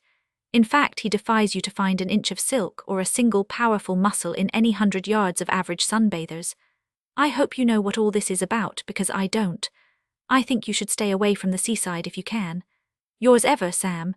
This, if possible, made Polly angrier still. She hurled the letter in the bin and stormed off for a walk, and having walked some way in that direction, she decided angrily that she would, in spite of Granny's advice, go and visit Mum. Poor Ivy, she did so deserve a little happiness. Good heavens, Ivy said, opening the door to her. I never expected your grandmother to let you near here. Well, come in now you've come. It was not very welcoming, but Polly went in and followed Ivy to the kitchen. The new lodger was sitting at the table over the same sort of substantial breakfast that Ivy used to give David. He was a stringy, quiet little man, with not very much hair brushed over to make it look more. When he saw Polly, he jumped up with such violent politeness that his chair fell over. Sit down, Ken, Ivy said soothingly. She's only Polly. Ken sat down guiltily. He had, Polly noticed, a mole on the side of his nose with a tuft of hair growing out of it. A vision came to her of how Ken would look on a beach, but Ivy seemed to like him well enough. She and Polly sat and chatted until Ken had finished eating. Then Ivy sent him to the living room to look for the newspaper Polly could see on the other chair. When Ken had shuffled off, Ivy said, "You haven't quarrelled with her too now, have you?" "No," said Polly. "Of course not. You do quarrel with people," said Ivy. "It's your besetting sin, Polly." Polly opened her mouth to protest, then shut it almost with a snap like Granny. She let Ivy go on, "But don't think you're going to come back here. It wouldn't do at all. I can't have Ken upset." When Ken came shuffling back to say there was no paper in there, Polly got up to leave. He looked puzzled. Polly said goodbye to Ken politely because it was not Ken's fault and left. As she walked back to Granny's house, it began to seem to her that she knew what Tom meant. She had Ivy's example to show her that there were ways of thought that were quite unreal, and the same ways went on being unreal even in hero business. Her first act on getting in was to rescue Sam's letter and shake the tea leaves off it. Her second act was to get out her own first copy of the huge narrative and look at it carefully. She found she knew exactly what Tom meant. She writhed. Oddly enough, it was all the bits she had been most pleased with that now made her writhe hardest. She would have torn it up except that it had taken such months to write. She wondered what she could do to show Tom she understood now. The book of tickets she was supposed to be selling for 12th night caught her eye, piled on a heap of other notices from school. She hesitated. Was it worth risking more reprisals from Mr. Leroy? "Why not?" she said. "He probably won't come." Without giving herself time to regret it, she wrapped the tickets in all the other stuff, notices about uniform, the price of dinners, sports day, the swimming bath appeal and choir practice, and stuffed the lot in an envelope. Perhaps Mr. Leroy would think it was a bundle of waste paper. She addressed the bulging envelope to old pimply back at Sam Rensky's address and went daringly out and posted in herself. No one except Granny came to 12th night. Polly looked carefully on all 3 nights, but it was so. She just had to accept it. Granny enjoyed the play anyway, although sitting in the drafty hole gave her sciatica. She could scarcely move the next day, but she vowed she would all the same, even on crutches, come to sports day later that week. "You don't have to come to everything, Granny," Polly protested. "I'm the only family you've got who cares enough to come, and I'm coming," Granny said. She was so firm about it that Polly did not argue any more then. But when sports day turned out to be cold and drizzling, Polly had another try at persuading Granny to stay home. Granny turned warlike on her. She gave Polly the stare which unnerved men in offices, and she said, "I know my duty, Polly, don't argue. I shall wear my fur coat and carry my umbrella, and I shall be there to watch you win. Let's say no more about it." So very fierce was she that Polly was seriously alarmed when Granny did not turn up that afternoon. There was, in spite of the rain, quite a large crowd of parents, teachers and brothers and sisters of competitors spread round the field. Polly kept hoping she had missed Granny among the rest. But Granny and her fur coat were very recognizable, particularly together, and the umbrella was even more so, since it was very large and made in green and white triangles. Look as she would, Polly could not see that umbrella. "Should I go home?" Polly asked Fiona while Fiona was helping her put her hair into a tail with an elastic band. "Perhaps the bus she was on broke down," said Fiona. "Or she may be behind some big people. Let's go round the field and look." They toured the field with Fiona's plastic mac across them both to keep their track suits dry, but no fur coat or green and white umbrella could they find. Polly was grateful she had a friend like Fiona. Fiona was entirely sensible and soothing. Polly's stomach felt queer, and she kept saying to herself, "If Mr. Leroy's done something to her now, I shall go to Hunston House and kill him. I really shall." "Go home after the 400 if you must," Fiona said as they stood in the drizzle, jumping from leg to leg to keep warm. "You ought to win the 400 first." Polly took off her track suit and went heavily to the start with the rest of the runners. She knelt, knees and knuckles wet, with the rain feeling like pins and needles falling on her arms and legs, and took a last worried look round the field. And the umbrella was there at last, in the distance near the gate. Granny was under it, but she was not holding it. Mr. Lynn was holding it over both of them. The gun went and Polly got left at the start. She thought that in the circumstances it was pretty speedy of her to come third. But her speed in the race was nothing to the speed with which she covered the distance from the finish to the gate, frantically tearing the elastic band off her hair as she ran. It wound itself up in her hair, and she only got it off just as she arrived at the umbrella. Granny was holding it alone now. Mr. Lynn had gone. Tom was here, surely he was. Polly cried out. Put something on, Polly, you'll catch your death, said Granny. Yes, he was here, but he had to go. The quartet's just off to Australia. He left you this. She held out a paper. Polly dropped the elastic band all tangled in fine silvery hair and slowly took the paper. Rain pattered on it. The drawing on the paper bulged and blurred from tears Polly was determined not to let go of. How's your sciatica? She said while she waited for her eyes to clear. Not too bad, thank you for asking, Granny said. Polly could see now. It was a drawing of a kangaroo wearing glasses, and he had made it look really quite like him. And Mr. Leroy had won hands down. He thinks I'm just a child, Polly said angrily. Well, you are, said Granny. Harp and carp, Thomas, she said. Harp and carp along with me, and if you dare to kiss my lips, sure of your body I will be. Thomas the rhymer. Polly stirred and shifted her shoes around on Granny's bedspread, remembering the desolation of that sports day. After that, Polly had seriously set herself to grow up. She had worked at it all that next year. Granny had been quite sympathetic, but just a little sharp about it, rather like she was over sports day. Don't wish your life away, she said. It became almost a motto of Granny's, don't wish your life away. Polly stirred uneasily again, because it seemed to her she might have done precisely that, wished her life away. She had only a year left of those second, hidden memories. After that her memory ran single again and disturbingly blank and different. For instance, the memory she had thought was her real one told her that she had met Seb for the first time at that party of Fiona's 2 years ago. The hidden memory insisted that was nonsense. She had known Seb since she was 10, and he had turned up again the summer after that sports day, quite soon after she had told him to leave her alone. I don't think you were angry with me. I think it was about something else, Seb said, standing on Granny's doorstep with a box of chocolates. There was enough truth in that to make Polly soft-hearted again, and the single memories did not contain Leslie at all. Polly was astonished that she could have forgotten someone like Leslie. Leslie was a well-known figure all over Middleton.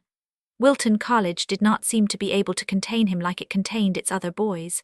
Leslie was always out and about, as furiously in pursuit of girls as Nina was of boys. Naturally, he and Nina came on a collision course fairly often, but Polly saw a fair amount of Leslie too. So did Fiona, although she got tired of him quite soon. She said she had other fish to fry and a lot of leeway to make up on Nina, which was fair enough, since Fiona was now rather better looking than Kirsty Jefferson, and she said Leslie was flimsy. She called him Charming Leslie and Georgie Porgy, and she said it was a wonder Wilton didn't expel him. Polly thought it was a wonder too. He was almost never in the place. Granny said it must be because Leslie was so good at playing the flute. She said the school would want to keep him for that, or he had the devil's own luck and cunning. Polly thought the second part was the true bit, but then she heard Leslie play the flute. It was at a Christmas concert in Wilton College. Leslie bet Polly and Nina they would not dare go, so they dressed finely and went. In Nina's case this meant green hair. Nina's mum had long ago given up trying to control the way Nina looked, and an arrangement of shiny orange and black fishnet, which made most of the heads in the pink marble hall whip round to look.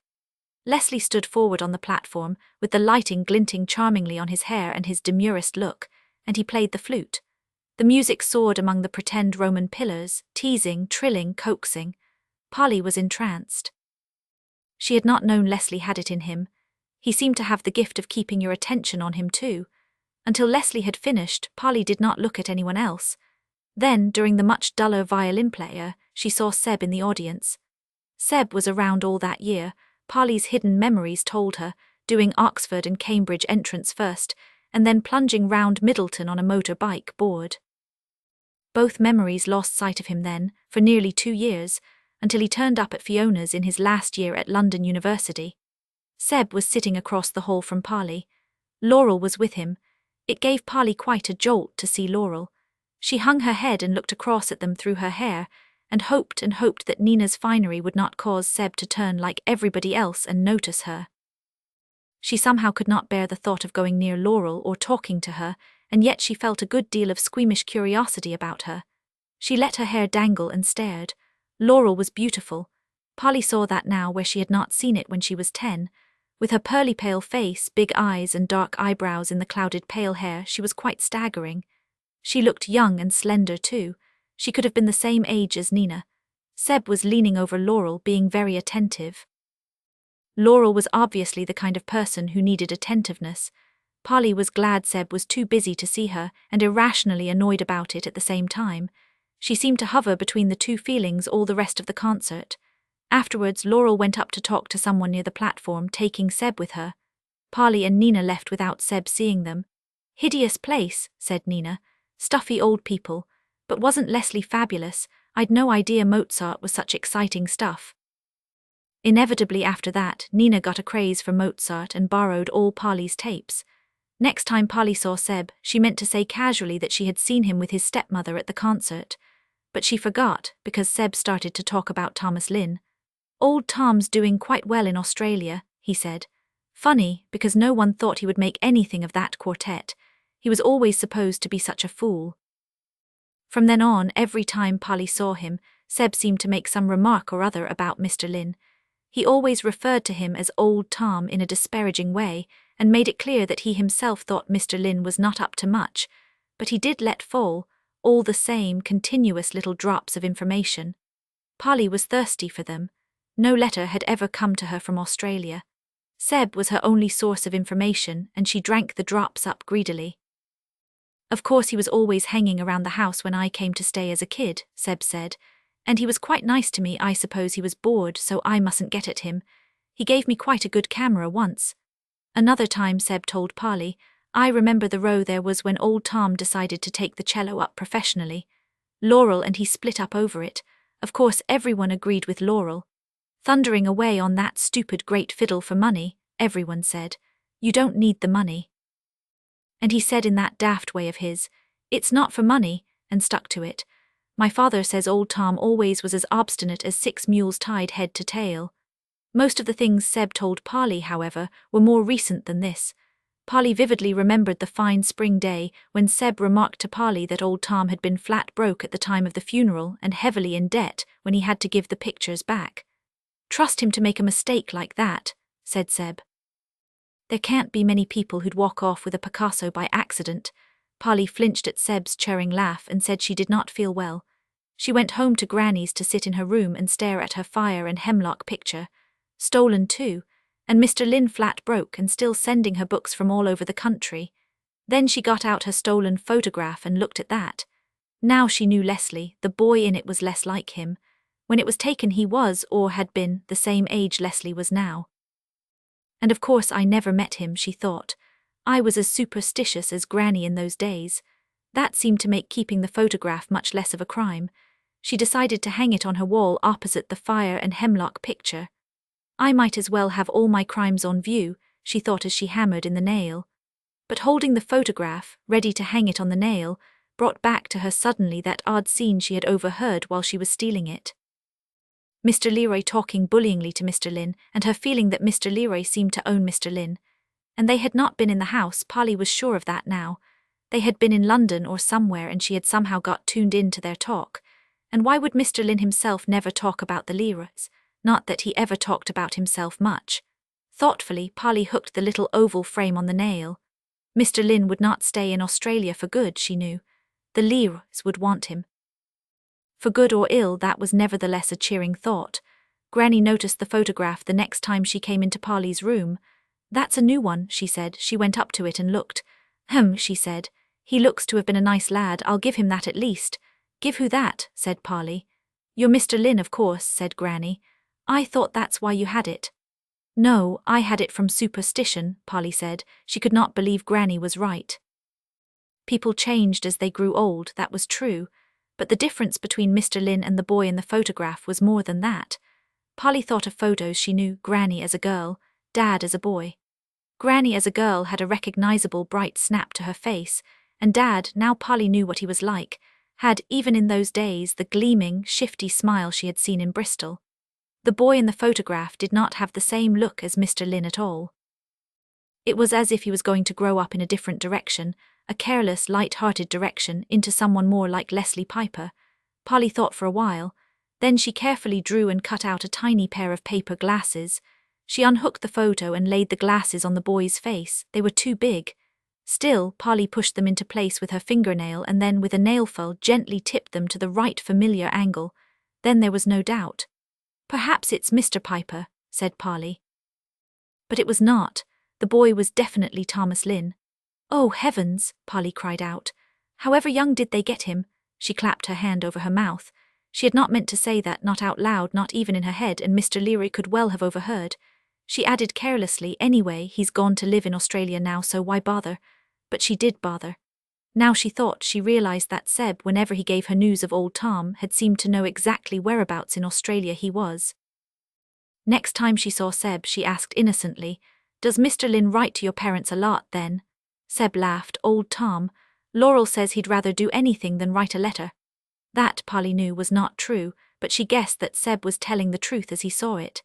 In that case, she was left with a strong feeling about Mr. Lynn that seemed to be foreboding. It was something she had known almost from the moment she had met him, but it seemed only now to have come up to the surface. Once it had, it would not go. It ran through everything, the way superstition ran through Granny.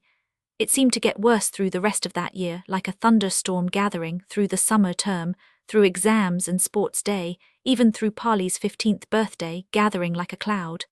Soon after her birthday she got a letter from Anne. "Dear Polly, we're back, and there's something we want to show you. Tom says there's a pub called the Mylander Half out on the London Road, where we could have lunch and then perhaps go on an outing of some kind. Next Saturday would suit us about 12:30. Don't bother to let us know unless you can't make it. If you can't, we'll try again. Best wishes, and P.S. Ed says bring a friend of yours for him. He loves blind dates." Needless to say, this letter threw Polly into a near frenzy of excitement. Yet it was an odd kind of excitement, more like the kind you feel when you get what you expected for your birthday.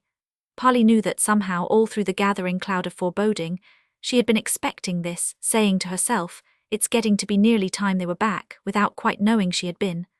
When she first opened the letter, she felt, yes, like a relief. All the same, the frenzy was real too. It was all she could do not to let the excitement flow over into her invitation to Fiona. But she managed to say, in the right casual way, "I've got rather a good date for us next Saturday. Are you interested at all?" It was not that Fiona would have minded, but Polly would have.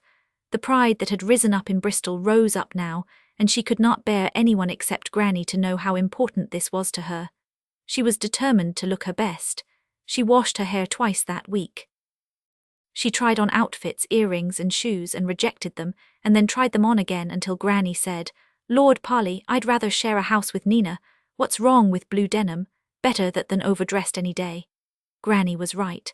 Polly put on her newest jeans and realized it at once. Hero's clothes. She looked at herself anxiously in the mirror, rejected the green top on superstitious grounds, and decided on the plain white. Leslie had once said she looked almost Swedish with her hair. Did she? She was quite tall, but not willowy, not any longer. She had become rather plump lately. And even if she went without food from now to Saturday, there was not time for it to show. She would have to settle for being plump and pretty. She was pretty, she knew that. But she would have given her ears and then hidden the blank spaces under lots of hair to look as beautiful as Laurel. Then on Saturday morning Fiona rang up to say she had gone down with chicken pox. "But that's something only children get," Polly cried out in her dismay. "If it is, it missed me," Fiona said snappishly. "And you might show a little sympathy. I itch all over and I feel lousy. My face looks awful. I'm sorry about the date, but he'd take one look and pass out. Ask Nina." Polly could not endure the thought of Nina making a pass at Ed or gushing about the excitement of Mozart. She told herself that Nina was bound to be busy anyway and went alone. "They'll shape me in your arms, lady. A hot iron at the fire, but hold me fast, don't let me go to be your heart's desire." Tom Lynn, the Mylander Half, was right on the edge of Middleton, almost out in the country. It sat at the back of a forecourt that was overshadowed by a mighty old tree. The quartet was sitting at a table in the shade under the tree. Tactful of them, Polly thought. She had been all prepared to pretend to be 18. Before she reached the table, she realized there were 6 people sitting round it. While she took that in, she was noticing that the quartet were all very brown and healthy-looking after Australia. Tom, lounging back in his chair, had new glasses and his hair was bleached quite fair from the sun. His green shirt made him look particularly brown. The 5th person sitting beside him was Mary Fields. The 6th, sitting with his back to Polly, was astonishingly Leslie. "Leslie," Polly said, coming up behind him, "is there anywhere you don't turn up?" Leslie turned and grinned. There were welcoming cries of "Hello, Polly." Ed sprang up very trim and curly and found her a chair. Sam unfolded upwards, beaming like a long brown streak. Anne jumped up and hugged Polly. Anne's eyes were very clear and bright, and she had a dark pink dress on that showed she was the brownest of the four. Leslie advised Polly to try a pork pie. Mary Fields smiled and said, "Hello there." By the time Polly was settled with a glass of fruit juice, 2 pork pies, a cheese roll, crisps, pickled onions, and a cherry on a stick, she was feeling really happy. Really she was, she told herself. Tom had done nothing but smile briefly from beside Mary Fields. "Drink the juice up quick," Ed told her. "That's nothing but a disguise for an illegal act. We're celebrating." "We've got 2 things to celebrate," said Anne. "Here's the first." She opened her handbag and passed Polly a paperback book from it. "And the other thing is that we've been asked to make a record," Sam said. He was too pleased with the news to wait any longer. "I'm glad it wasn't worse," Polly found herself thinking. "Fame at last," said Ed. "Or a bit anyway, and some money." "That's marvelous. I am glad," Polly said, and meant it. She looked at the book. Good heavens, it was called Tales from Nowhere by Anne Abraham, Edward Davies, Thomas Lynn, and Samuel Rensky. The cover was a smoky bluish green with pink hints of fire to it, and across the front was the gaunt tree shape of a dead hemlock. "Who chose this cover?"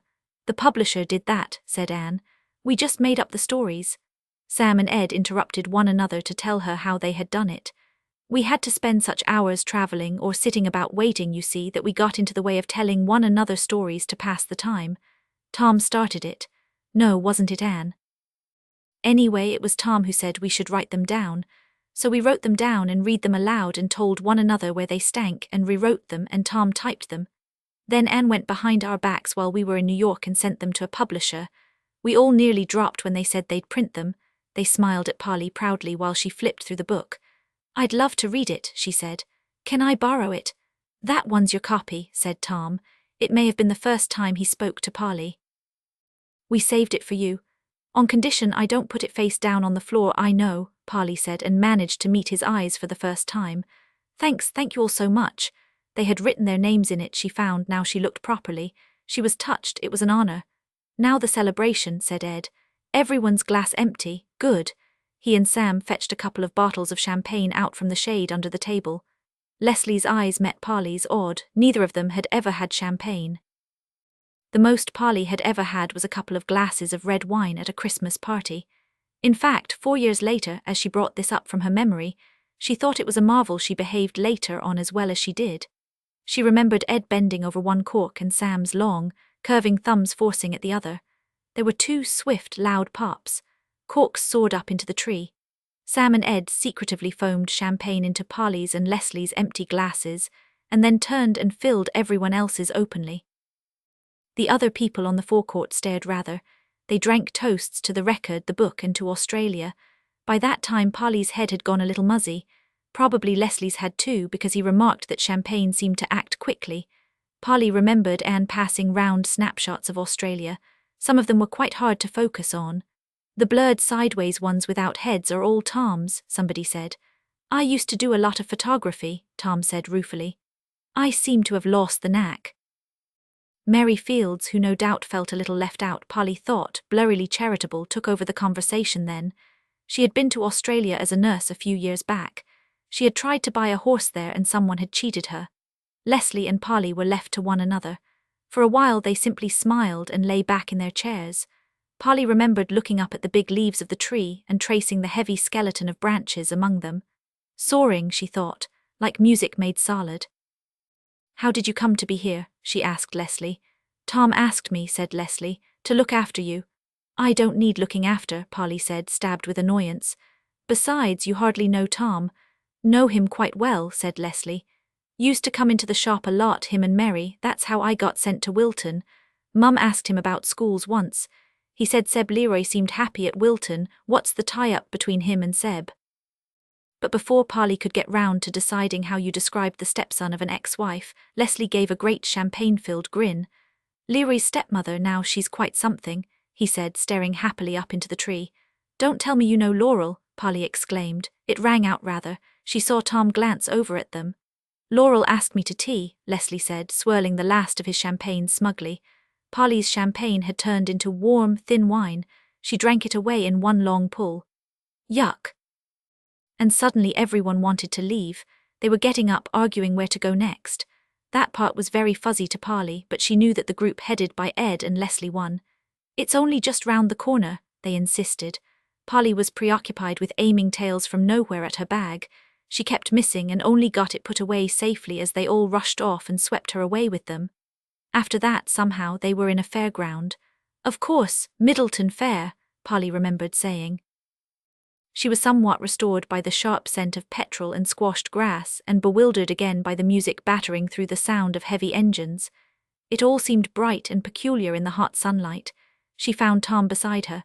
"Polly," he said, "do you think a fairground is the best place for the two of us to be, in the light of past events?"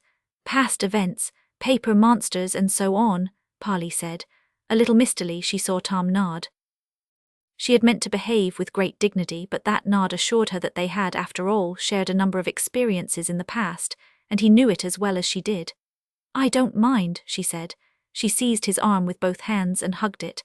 "I don't care, I'm just so glad to see you again." "All the same," he began. Mary Fields was suddenly standing in front of them, laughing heartily. "Tom, you should see yourself, you look like father and daughter." Tom took hold of Polly's hands and unwrapped them. Polly did not exactly resist, but she did not help either. "All right, we're coming, Mary." Mary moved off, lingering sideways, waiting for Tom. "In that case," Tom said, pushing Polly's hands away, "we'd better stay clear of things like the big wheel and the octopus." He moved off after Mary. Polly followed him, not quite stopping herself, making movements to take hold of him again. Why, Tom, tell me why at least." Tom answered over his shoulder. "You know, if you think about it, it was his way of running you up against silence." Polly stood where she was. Vaguely, she knew there were lines of light bulbs, red things and gold things turning, engines grinding, rifles cracking, assembled round her to the music of a brass band no one was playing. Such was her misery that she herself seemed nowhere among it all. She was no more important than the little ping-pong ball bouncing on top of a jet of water in the stall beside her. Leslie came scouring back to find her. Tom had sent him. Polly let him seize her hand and tow her into the festivity. Pride came to her as it had over Joanna, and she made herself violently happy, fiercely enjoying herself. It was like pushing your hand on the jet of water to hold it down. Anne went on the big wheel with Sam Leslie, and Ed rode the octopus, yelling. Polly came off a roundabout and met Seb. The sky was wheeling round the dark figure, but she knew it was Seb. "I think he follows me around," she thought. "Oh, hello, Seb," she cried out, violently glad to see him. "Hello, Seb," Tom said from somewhere near. "Come and join us on the Dodgems." Someone paid huge sums of money for them all to have several turns on the Dodgems. Seb dropped out after the first go. It did not suit his dignity to be doubled up in a small red car. The rest of them drove like idiots, yelling and whooping until the money ran out. Polly had a violent duel with Leslie. She chased him round and round the rink, with her hair flying and both of them screaming, until Leslie turned and knocked her neatly into Sam. She pursued Sam then, took time off to give Mary a hearty thump, and then went after Anne, whereupon she ended up stuck, spinning round on the spot and howling for help. Ed came and knocked her loose, and she went after him like a fury. She did not go near Tom. "Polly's a regular Amazon," she heard someone saying as the cars coasted to a grating silence for the last time. "I'd rather have Tom's driving any day." Polly got down from the rink, a little weak at the knees, to find herself joining a laughing line, hurrying to find further enjoyments. As they streamed in and out among the stalls, Leslie shouted, "How about the Tunnel of Love?" "No," said Tom. Leslie, clearly, had not been run up against Tom's silence before. It made him blink and grunt slightly, and then turn away, looking as if he did not quite know what had happened. Not that it worried him for long. Almost at once he was leading the rush towards a tall plywood fort at the end of an alley of stalls. The fort had slit windows and battlements and was painted in splashes of red and grey. A plywood Dracula stood at the entrance. "The Castle of Horrors," Leslie shouted. "Let's go." The others, inspired by Dodgems and champagne, raced after him. Ed was shouting as loudly as Leslie, "It's Tancowell's castle, this I must see," which made Anne double up with laughter. Polly was behind the rest, going slower. The effort of holding down the jet of misery inside her made her chest ache. Seb caught her up from behind and put his arm round her. "There you are, Poll. Where are those fools going now?" "To interview Dracula," said Polly. "You come too." "Let's not," said Seb. Let's just you and me go in the tunnel of love, come on. No thanks. Polly slithered out from under his arm. I'm going with them, it would be rude, which was true, although it was just an excuse. You come to the Castle of Horrors with me. But Seb refused. Polly left him standing irritably in the lane of trodden grass and ran to join the others at the plywood castle. They were just going in. Someone had already paid for her. Polly dodged after them under a plywood portcullis and fought round a sacking curtain into lurid red light. A skeleton loomed at her, yattering its teeth. Polly swerved round it, pretending to laugh, though it was not very convincing. The others had got ahead of her, thanks to Seb, and she was all on her own. She could hear their exclamations in the distance and their feet treading hollow boards. She pushed through string cobwebs, past a barred window with mechanical groans coming from behind it, and Dracula towered at a corner. His fangs gleamed. He was almost convincing. Polly hurried, feeling deserted, into clanks, groans and rattles to a part where the light was dim and blue. She drew back with a gasp from a ghost. Oh, thank goodness, Tom said beside her, amused but relieved. I thought I'd lost everyone. It was quite dark, but Polly could see the blue light glinting on his glasses and pick out the stoop of his head as he looked at her. The jet of misery tried to force itself up past her hand. She crammed it down. Not very convincing, is it? She said, and hated her voice. It sounded bright and social. No, but I suppose they can't have people going mad with terror, he said. Your hair looks pale blue. All the better to drive you mad with terror with, said Polly. They put me in here as a hallucination. Tom gave his yelp of laughter. Not very convincing, are you? Spit, said Polly. Round one to you. They walked along the hollow boards under the clutching arms of two more ghosts. Polly thought Tom had run her into silence again. But the jet of misery seemed to be dying down. Then he said, Leslie seems quite happy. How's he really doing at Wilton? Hint, Polly thought. Leslie's are for Polly's. All right, she said, when he's not skiving off. Seb said he was a popular little beast, but he had a bit of trouble at first not being the same as the other boys. I was afraid he might, Tom said. I feel responsible.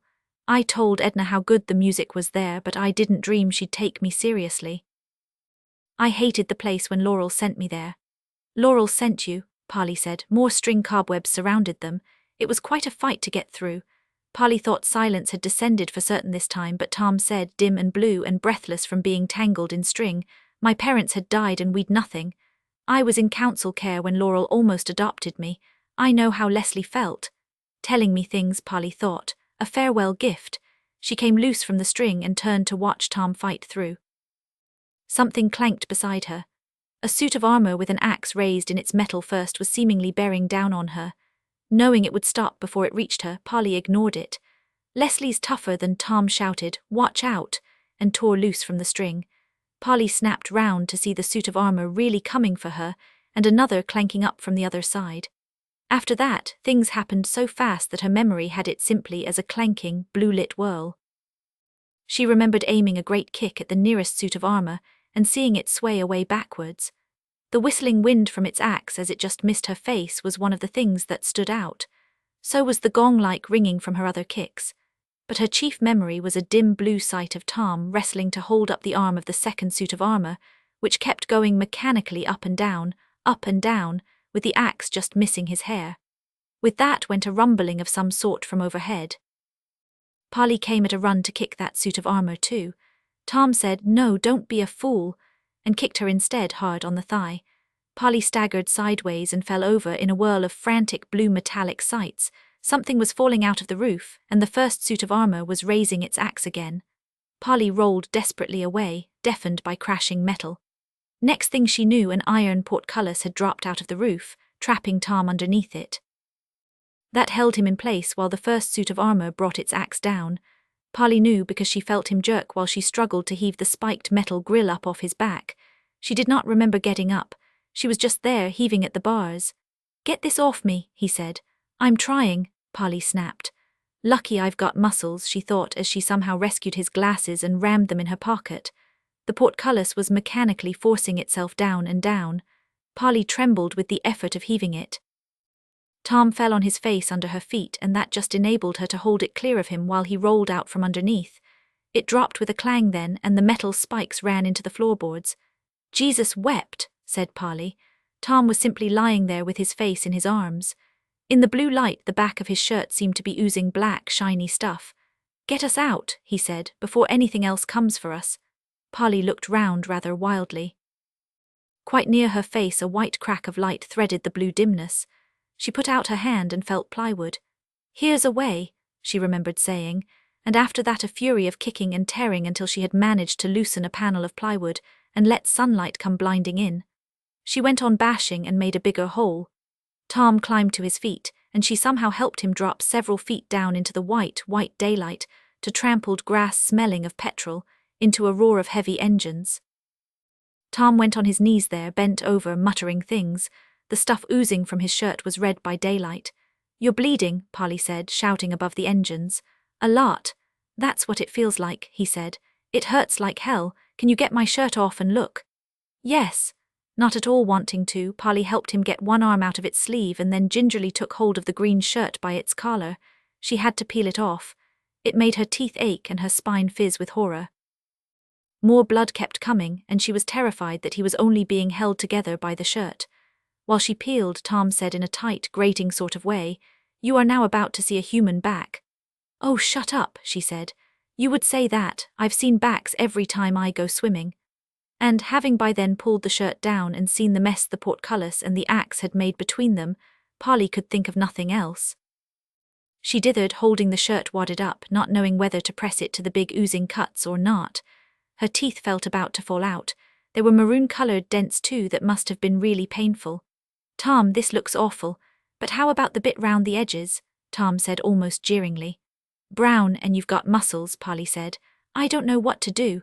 People's feet appeared, trampling round them in the grass. Ed said, "Hell's bells, that's what the noise was." Anne threw herself down on her knees beside Polly, demanding to know what had happened. Sam took hold of Polly's elbow and pulled her to her feet.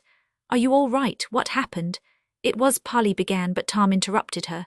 "From playing the cello in Australia," he said. "That's all." "What's he on about?" said Ed. "Nothing," Polly said. "There was a portcullis and it fell on him." "Leery again," said Anne. "Polly, can you run and find Mary? She used to be a nurse. I don't know enough to touch this." "We'd better find a doctor or an ambulance," said Sam. He and Ed and Polly hurried away in different directions. Tom called after them in that scratchily painful voice, "And Leslie, find Leslie. I must talk to Leslie." As Polly ran, she could hear Anne trying to say soothing things to Tom.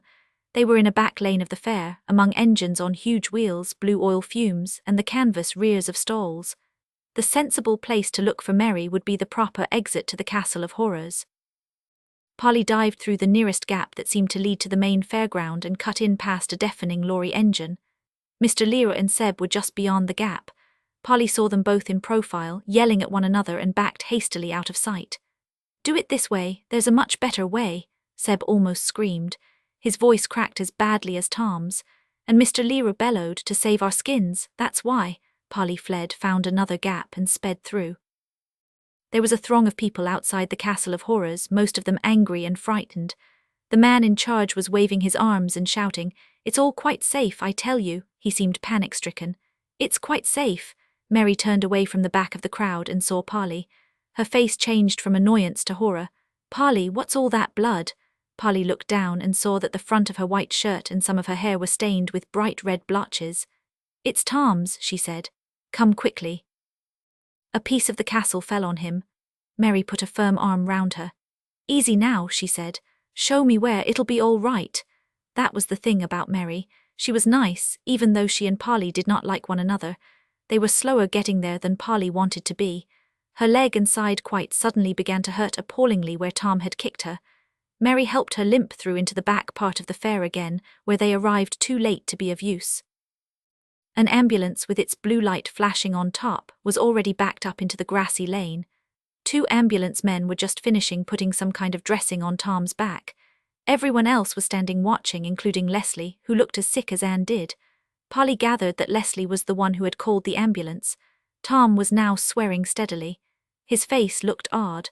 Polly remembered she had his glasses in her pocket, and she limped over and gave them to him. He put them on as he was, still crouched over the grass, and went on swearing. His face looked just as odd with his glasses on. It had gone a strange colour, which was not white, as Polly might have expected, muddier than that, and it went stranger as the ambulance men helped him to his feet. Up you come now, sir. Can you manage to walk up the ramp? Polly heard Sam mutter to Ed. Curse this. What about that recording session on Tuesday? I know, said Ed. We'll have to cancel. He can't possibly play in that state. Tom contrived to hear this somehow, through his own swearing and the cajoling of the ambulance men in spite of the noise of the fair and the grinding of heavy engines. He turned and called over his shoulder, Don't you dare cancel it.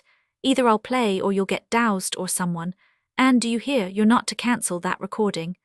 And Leslie, he added, turning the other way, don't you forget what I said either. Gives his orders, doesn't he? Leslie said to Polly as the doors of the ambulance closed. He was in pain, you little fool, Mary snapped. Mary, Polly remembered, vented her feelings in anger. She raged at Anne and Ed and Sam and wanted them to sue the fair for negligence. The three of them just shrugged, which made Mary angrier than ever. We'll try if you like, Anne said at last in an effort to pacify her, but I'm willing to bet you there'll be no evidence to go on. Polly understood what Anne meant when she looked round to find the place where she had forced a way out of the castle of horrors, and saw only a smooth painted plywood wall, with no sign even of a loose panel. Out then spoke her brother dear, he meant to do her harm, there grows a herb in Carterhaugh. Tom Lynn Ed drove Leslie and Polly back to Granny's, while the other three went in Tom's horse car to the hospital. Anne promised to ring up as soon as there was news. Granny was upstairs resting. Polly and Leslie sat on the sofa with the telly on, waiting for Anne to telephone. They both felt so strange that they wrapped their arms round one another and leaned head to head, unseeingly watching cricket. Polly kept reliving the wild blue clanking scene, over and over, and her desperate effort to hold the iron portcullis up as it forced itself down. Leslie was a comfort against that, but nothing seemed to plug the jet of misery inside her.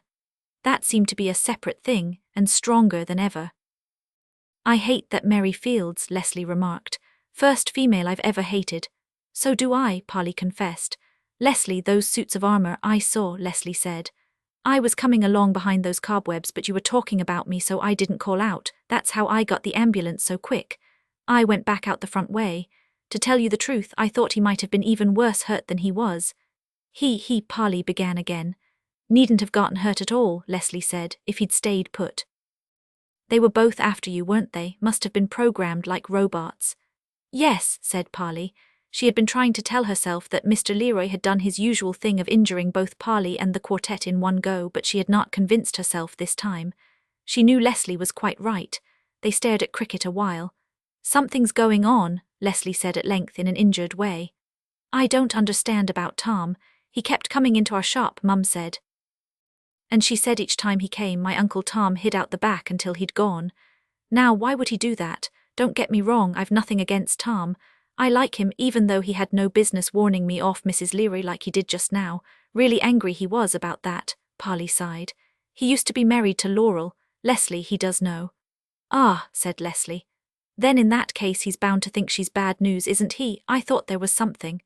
Granny came down then and they had tea. Anne did not ring until 2 hours later, around the time Leslie was uneasily saying he would have to get back for roll call. Tom's all right, she said. They stitched the cuts and seemed to think it looked worse than it was. So they gave him injections and things and let him go. He refused to stay in overnight anyway. They told him he'd have to stop playing for at least a week, but he won't hear of that either. He says if Sam could play after he ran him over, then he can record on Tuesday. We'll have to see how he is then, I suppose. Anyway, not to worry. We're all at Mary Field's place at the moment. She's being really good with him, considering. I don't think Tom's stopped swearing once since we got here. Well, that's that then, said Leslie as he got up to go, which was just how Polly felt too. There was a sort of flatness and finality to everything. Her jet of misery burst through the flatness like a drowning flood. She floated in it like a corpse for nearly a week. She could not even talk to Fiona because Fiona was too ill to be disturbed. Seb came round the next Saturday while Granny was resting. Polly did not feel like seeing him, but it was not easy to tell him that. She suggested they go out for a walk or round to Nina's, anything not to be alone with Seb. All Seb did was throw himself on the sofa and grin languidly at her. That meant he wanted her to go over there and be kissed, and she did not want to. Oh, come on, he said. It made Polly feel she was being mean. I'm not in the mood, she explained, trying to sound kind. Seb sighed and looked at the ceiling. I hear old Tom copped it, he said. What? Polly said. Didn't a piece of the scenery fall on him at Middleton Fair? Said Seb. Oh yes, said Polly. But isn't he all right then? Fit as a fiddle cello, I should say, Seb said cheerfully. Last heard of making a recording in London, so my informant tells me. Polly felt empty, stupid, with relief. What informant? Who tells you about Tom all the time? My father does, said Seb. Polly took herself by surprise by suddenly, violently needing to know everything now at once at last. Yes, your father keeps tabs on Tom the whole time, doesn't he? Why, Seb, why? Seb shrugged. How should I know? Jealousy, maybe. It can't be, said Polly. I know it can't be, or he wouldn't do something to me every time I so much as see Tom, and he does, Seb, you know he does. That can't be out of jealousy. So why is it? No idea, said Seb, yawning a little. I expect it must go back to something I was too young to know about. Polly cried out in frustration. Well, can't you guess even? Seb turned to look at her in astonishment. You do want to know, don't you? I'm afraid I haven't a clue. If you really want to know, why don't you ask old Tom? I should think he knows all right. He won't say, Polly said resentfully. I told you he was obstinate, said Seb, but you must know how to get round that. There are ways and ways of asking, aren't there? If you really want to know, you have to ask him the right way, make it impossible for him not to answer somehow. At this, Polly felt such blinding relief and gratitude that she was almost willing to go over to Seb and be kissed. But Seb swung himself up, saying he was not in the mood now, and they went for a walk instead. And she did ask Tom, Polly knew, about a month after that, a month of hesitating and guilt and misery such as she had never known. It was an awful time all round. Fiona was still ill. The chicken pox had given her shingles and she was ill most of that summer. Polly was thrown back on Nina's company and she no longer enjoyed being with Nina very much. Granny caught a bad cold, and Ivy telephoned to say that Ken was acting very secretively and she thought he was deceiving her. Oh, not again, Mum, Polly said angrily out of her misery. Yes, again, said Ivy. It must be destiny or something. I didn't realize at first because Ken's so quiet, but do you know, I didn't mean that, Polly said. This is the third time, Mum. I know, said Ivy. I did think third time lucky and I was bound to get a little happiness this time, but Mum, Polly nearly shouted. Have you thought maybe it isn't poor old Ken who's wrong? Have you thought it may be you? Ivy made an incredulous, angry noise and put the phone down. And it is you, Polly said into the whirring afterwards before she hung up too. The jet of misery from being a flood became a waterfall that month. Inch by inch, the strong rapids pushed Polly down. She fought the whole way, clinging, struggling, grasping at slippery thoughts, hooking her fingers desperately into ideas. She tried to stop her slide by consulting Nina. There's something I ought not to do, she said to Nina. But if I don't do it, I won't understand something enough to be any good to someone. Do you think I shouldn't do it? Wow, said Nina. She gave the rich chuckle she had cultivated to replace her giggle. If you mean anything like I think you mean, why not? Where's the harm? What's wrong with finding out things? That was nearly enough for Polly. Not quite. She had a feeling Nina was probably talking about something else. As the last desperate ledge to cling to, she read the quartet's book, Tales from Nowhere. She had not read it before because her misery made her unable to concentrate on anything else. But there was not the least thing in the book anywhere to help Polly. She enjoyed it, but that did not help. Sam's stories were grotesque and far-fetched and pathetic about some sad, twisty monsters. Anne's were direct and spine-chilling, 2 ghost stories. One of them had been called Fire and Hemlock, Polly was sure of it now. Ed's 2 were both SF. The first was about Martians and the other was the one called Two-Timer, about the man who altered his past and ended up with double memories. Polly thought that was less good than any of the others. Tom's were both about the Obersipt. He seemed to have gotten obsessed with that, Polly thought. The first was a funny story which reminded Polly of the giant in the supermarket.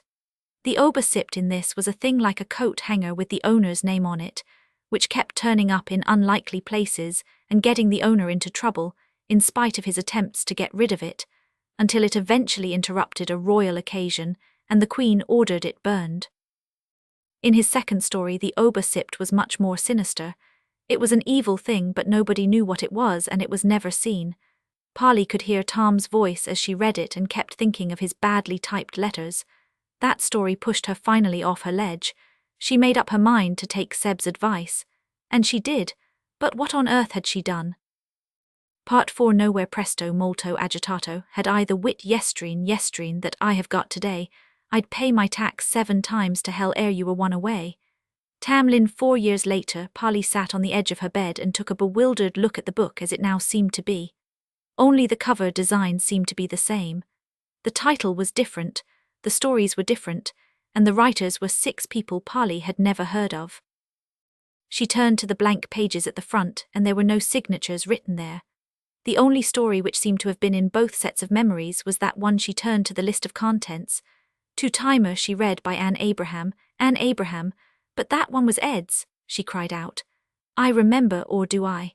Slowly she turned to look over her shoulder at the opposite wall where she had, she thought, once knocked in a nail to hang her stolen photograph on. The nail was there all right. It held a dangle of things she had won for athletics at school. There was no photograph. She went up close and looked, and there was not even a mark that a small oval frame might have made. She dived for her old wooden box where her papers were kept and began pulling them out feverishly. The photo might be in there. There ought to be a folder too, containing 5 painted soldiers and some childish paintings of bulging monsters. There should be 2 more photographs, of herself and Granny looking like witches and squinting in the sun. There ought to be a map of nowhere, lots of half-finished stories of Hero and Tan Cowl, 1 fat finished one, and letters, postcards, letters. There ought to be a badly typed letter about a giant in a supermarket. None of those things were there. Polly scrabbled through wad after pile of paper, flinging each to the floor around her as it proved to be wrong. Stories there were, and letters from Fiona, Dad, Auntie Maud. A whole bundle of letters from Seb. My pal said the top one, you are being unreasonable. I only said you were bound to meet other men when you go to Oxford, and I want to be sure of you. Why not let's get engaged? Polly threw these aside with an impatient noise and scrabbled on downwards. A level certificate, O-levels, babyish stories, quite good drawings, quite bad ones, a photograph of the school doing 12th night, school reports, her birth certificate. And she was down at the bottom, gathering grit under her fingernails. Nothing. She sat back on her heels among the heaps of paper. I know they were there, what happened? But when had she last looked? Not for some time before her hidden memories stopped. The last time must have been when she thought she had dug out the stolen photograph and hung it on the nail. Nearly 5 years ago. To make sure, she ran back through the plain, single memories of the last 4 years. Fiona's astonishing escapade came first, then O-levels, A-levels, and herself and Fiona doing Oxbridge entrance together. Meeting Seb. Her first year at college. She had simply thrown papers in on top and never looked. Now there seemed no sign that Thomas Lynn had ever existed. Yet even in this plain, single time there were things she could only have learned from him, like her dread of being sentimental, or hating to lay a book open face downwards. She had thought she had learned these things from Granny, and she had been wrong for 4 whole years. What had happened? What had she done to make him vanish so completely? Granny came in, yawning a little from her afternoon rest. Polly dear, have you seen mint chalk? It's time. She looked from the spread heaps of paper to the empty suitcases. I thought you were going to pack. I got sidetracked. Mint chalk was in here a while back, said Polly. Mintchuck heard her name and emerged from under Polly's bed as Polly spoke, portlier these days. She picked her way through the papers towards Granny with the dignity of a lioness, a small black and white lioness. Granny, whiter and more withered, had much the same dignity. A small white countess or something, Polly thought, watching Granny stoop lovingly and stiffly to gather up Mintchuck. Here, my precious, feeding time. Granny, do you remember Mr. Lynn? Who's that? No, I don't think so. Oh, you must, Granny. Thomas Lynn, he was a cellist. I don't recall anyone of that name playing the cello. Here, Mintchuck. Mintchuck, with a bit of an effort on both their parts, arrived in Granny's arms. Granny stood up with her, murmuring about nice fish for supper.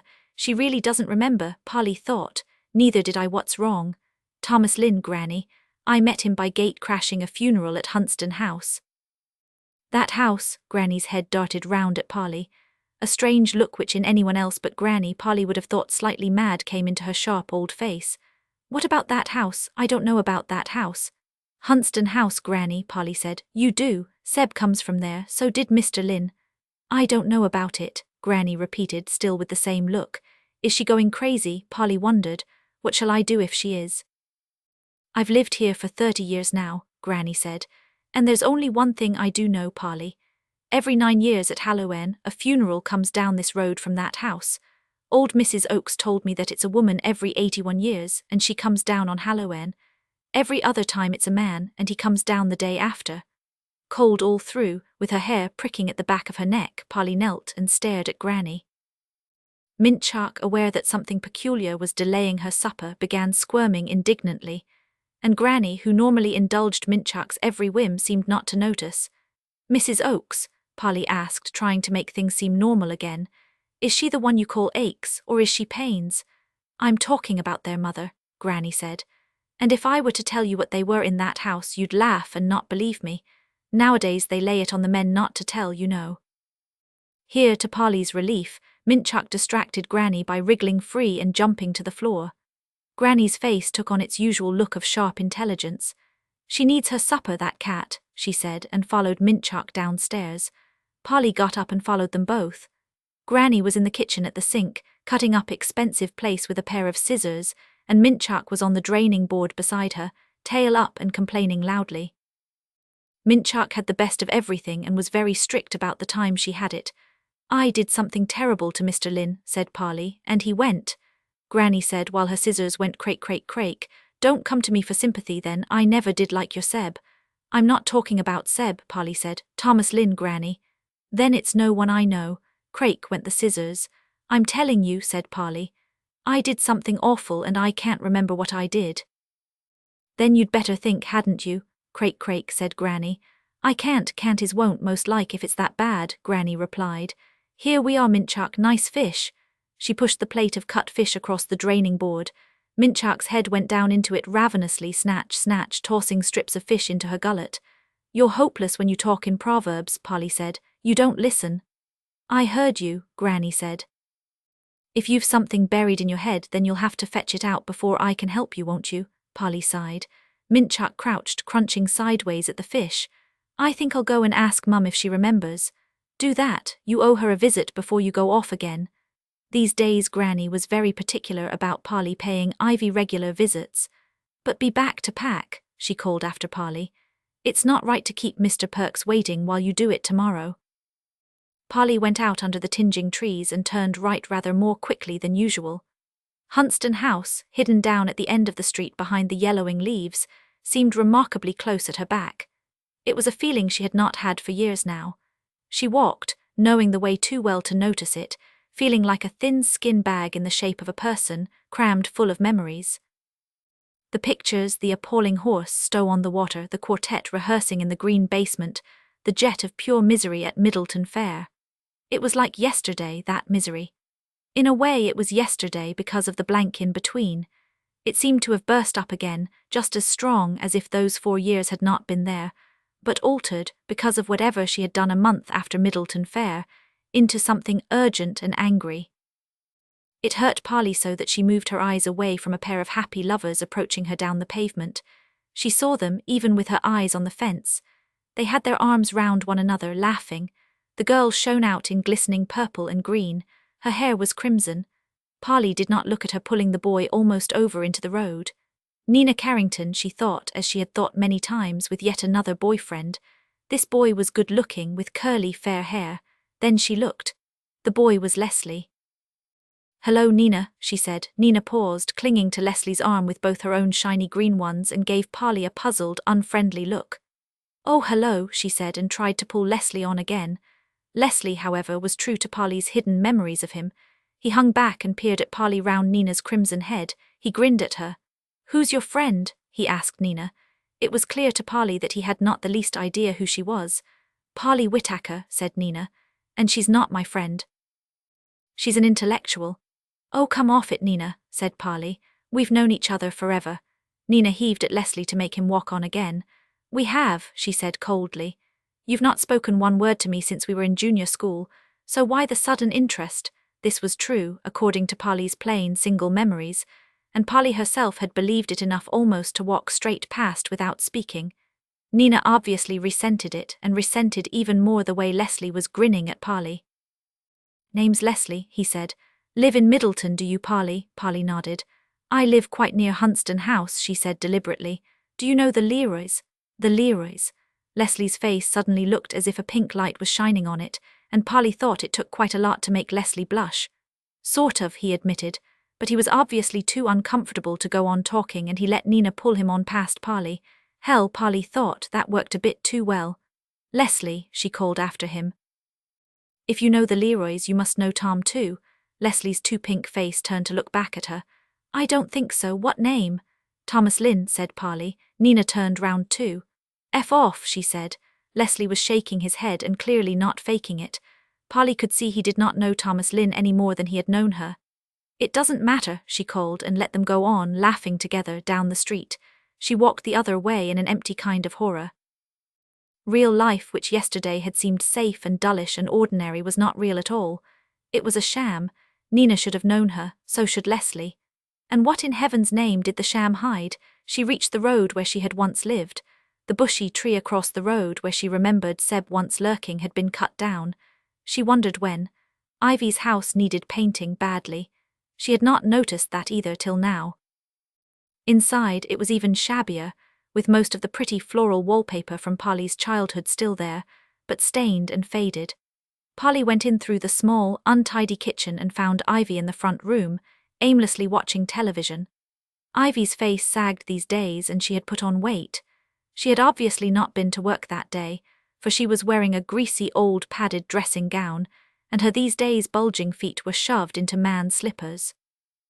But she had made a bit of an effort with her hair, enough to put it in curlers. Polly, who had still been seeing her as the young, pretty Ivy of her childhood, stood and stared. My God, she thought. She's turned into the way I used to imagine Edna. Mum, you're not ill, are you? Ivy turned, nursing a mug of tea in both frayed-looking hands. Oh, it's you. There's some tea if you want to get yourself a cup. She nodded to the teapot on the floor beside her. I'm all right, don't worry about me. It's only my nerves again. Polly, as she went to find a cup, told herself that this was not the real Ivy. The real Ivy was the one she remembered, bustling about, keeping the house pretty, keeping herself pretty, making strenuous efforts to keep things together after the divorce. Ivy and she were quite fond of one another these days. Life had not been kind to Ivy. I'm off to college tomorrow, she said, coming back and pouring herself some tea. She had to shout a little because Ivy had the television turned up very loud. That's right. Go and waste your time reading useless books, Ivy said in her usual gloomy, matter-of-fact way. Run through the taxpayers' money, see your stuck-up boyfriend and never think about me. Never care that I'm sitting here a bundle of nerves, with the new lodger starting deceiving me already and not a soul to turn to in my trouble. She always talks this way, Polly told herself. She steeled herself to listen sympathetically as usual. I only asked for a little happiness, Ivy began again. You have to go out and take it in this world. Happiness won't come to you. I thought I'd found it this time, but he's being so secretive, Polly. Polly found herself attending properly to this, and it was such nonsense, it always had been. Oh, honestly, Mum, you and your search for happiness, she said. She tried to say it in a light and kindly way, but it took such an effort that her hands shook round her teacup.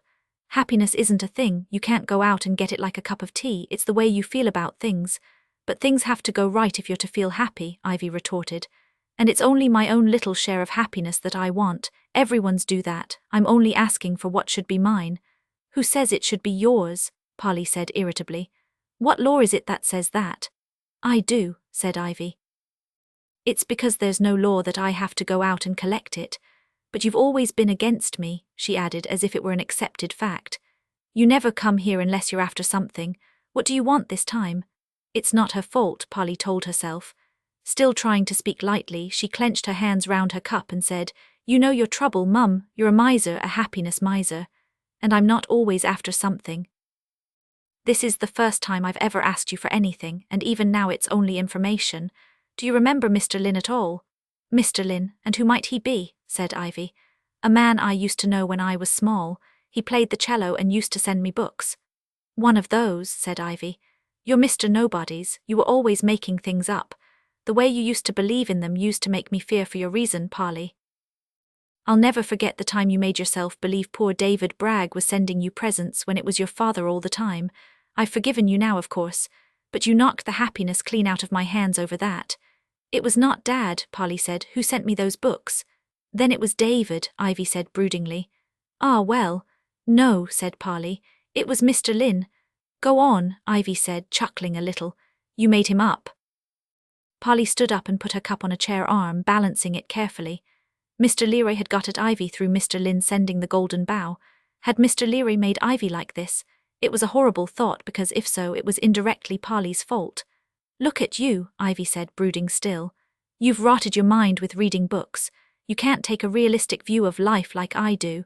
You can't see the world as it is any longer.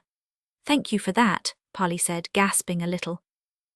You make it hard for anyone to be sorry for you, Mum. Goodbye. You're not going already, Ivy protested. What have I done to deserve this? Where are you off to so fast? Nowhere, Polly said without thinking. Hearing herself say it, she gave a cackle of laughter as she hurried out of the house. Behind her, Ivy called out, "This is what you get for wasting good money on a college education." Polly ran in order not to hear any more. No, no, she thought as she shut the back door. I didn't make Mr. Lynn up, surely, did I? And yet, if you thought of it, what more likely thing for a lonely child to do? Particularly if that child was not happy and knew her parents were going to get divorced. If so, it was a pretty odd set of things to make up, she thought. But not impossible, she had to admit. Without calculating, she walked towards the Rose and Crown, the way she had so often gone once with David Bragg's secret notes. And there was the Rose and Crown, and there was Mr. O'Keefe leaning against the wall, just as he always used to do. Does he ever go away at all? Polly wondered. Mr. O'Keefe seemed just the same as ever, just as shabby, just as skinny, wearing the same disgraceful dirty hat, though there seemed to be a few more teeth missing from the wide smile with which he welcomed her. "Hello, my darling. It's a long time since you were here carrying me your notes. You've had time to grow up a lovely young woman since you came this way last. Look at the hair on you still. Such lovely hair. I used to dream of it at nights."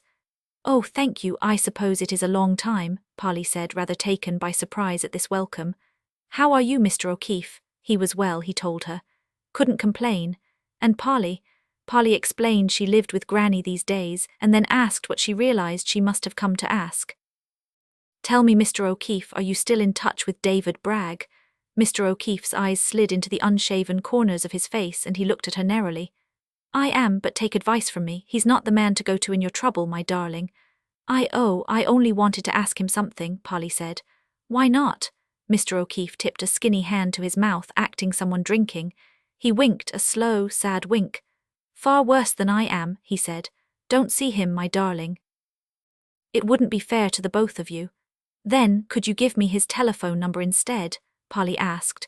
Mr. O'Keefe tried to dissuade her, but he did not pretend not to know it.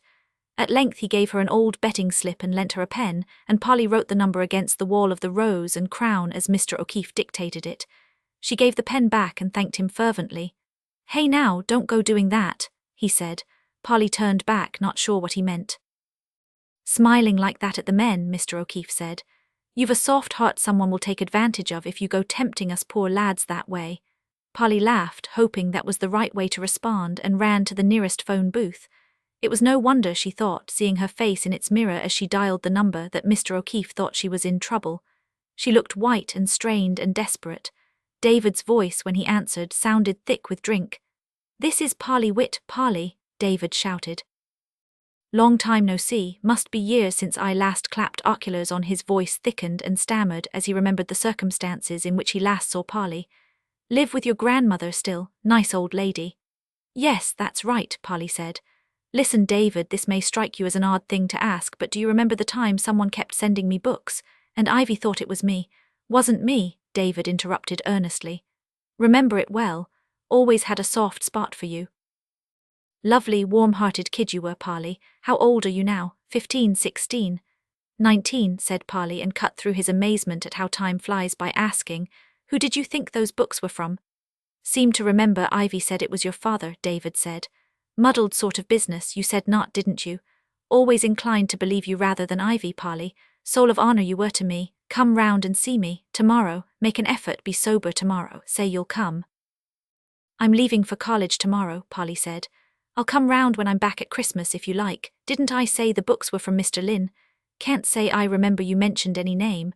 But if the books weren't from your father and they weren't from me, it stands to reason they had to be from someone else." "Clever thought that," David said, pleased with himself. "Polly, I'm longing to see you again. I know I'm nothing but a lonely old soak these days, but you'd gladden my heart, Polly. Do come round."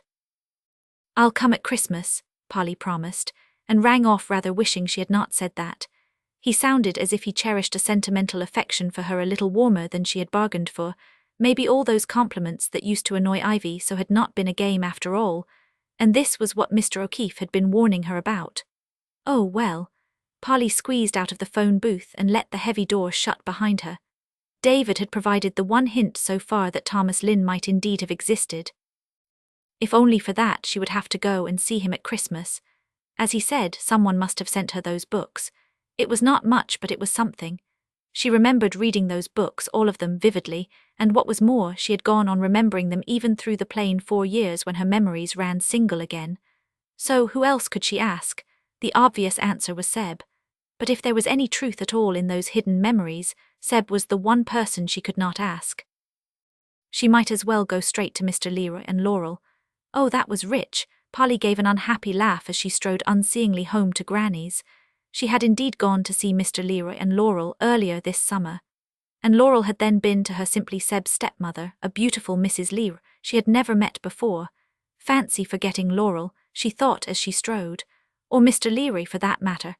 It had been when Seb had at last cajoled, bullied and pleaded with her to get engaged to him. And then he said she must meet his parents. The Leroys had not been at Hunston House. Polly had gone up to London, to their large and exquisitely furnished apartment. She had been awed by the statues and pictures and antique furniture in it. A great contrast, she realized now, to the apartment where she had gone to visit Mr. Lynn. And she wondered if Mr. Lynn could have lived in this magnificent apartment at one time, when he was married to Laurel.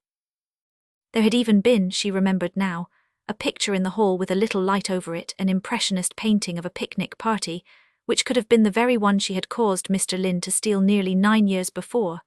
At the time this had meant nothing to Polly. She had thought about nothing but not letting Seb down, and she had been quite startled by how very pleased Seb's father had been to see her. "Well now, this is clever of you, Sebastian," he had said more than once. Polly had not wholly cared for Seb's father, his ragged grey hair, his yellowing teeth and the loose, dark pouches under his eyes. "Clever, Sebastian, clever," he said, and his loud, chesty laugh dissolved into the cough it reminded her of. Laurel had almost glared when Mr. Leroy said this. She had smiled and she had talked softly and charmingly to Polly, but Polly could tell Laurel was not pleased at all. It had been obvious enough for Polly innocently to ask Seb about it in the street afterwards. "Yes, I knew she'd object," Seb said, "so I didn't tell her." "Why, did she want you to marry someone else?" Polly asked. "I suppose you're her heir, aren't you? She must have had other plans for you." Seb gave a loud, hacking laugh, quite unlike his usual well-controlled churring. "Plans," he said. "Inherit from Laurel, I'll be lucky. I'm only a half Leroy anyway. My mother was as ordinary as you are." Then he became serious and put his arm round Polly, which was a thing he very seldom did in the street. "The fact is, Paul, I'm in a fairly tense situation with Laurel.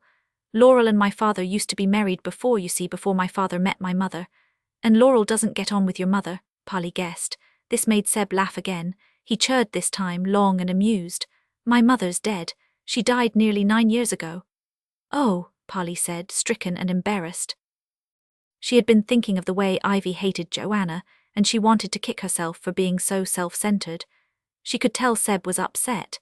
He was almost grinding her against him, yet she could tell he was laughing at her too. She was too confused to ask any more. That was puzzling, Polly thought now, marching home to Granny's, and it was even more puzzling how pleased Mr. Leroy had been to see her. She shuddered. If there was one thing she was sure of now, it was that Mr. Leroy had it in for her. So what was going on? She ran through her memories across the jolt where she had done God alone knew what, and on into the plain, single 4 years beyond. Back and forth. There was always that jolt, then such a difference. Mr. Leroy glad to see her, and Seb behaving as if he had never met her before that party of Fiona's. Polly well remembered first seeing Seb at that party. Fiona said Seb had gate-crashed it.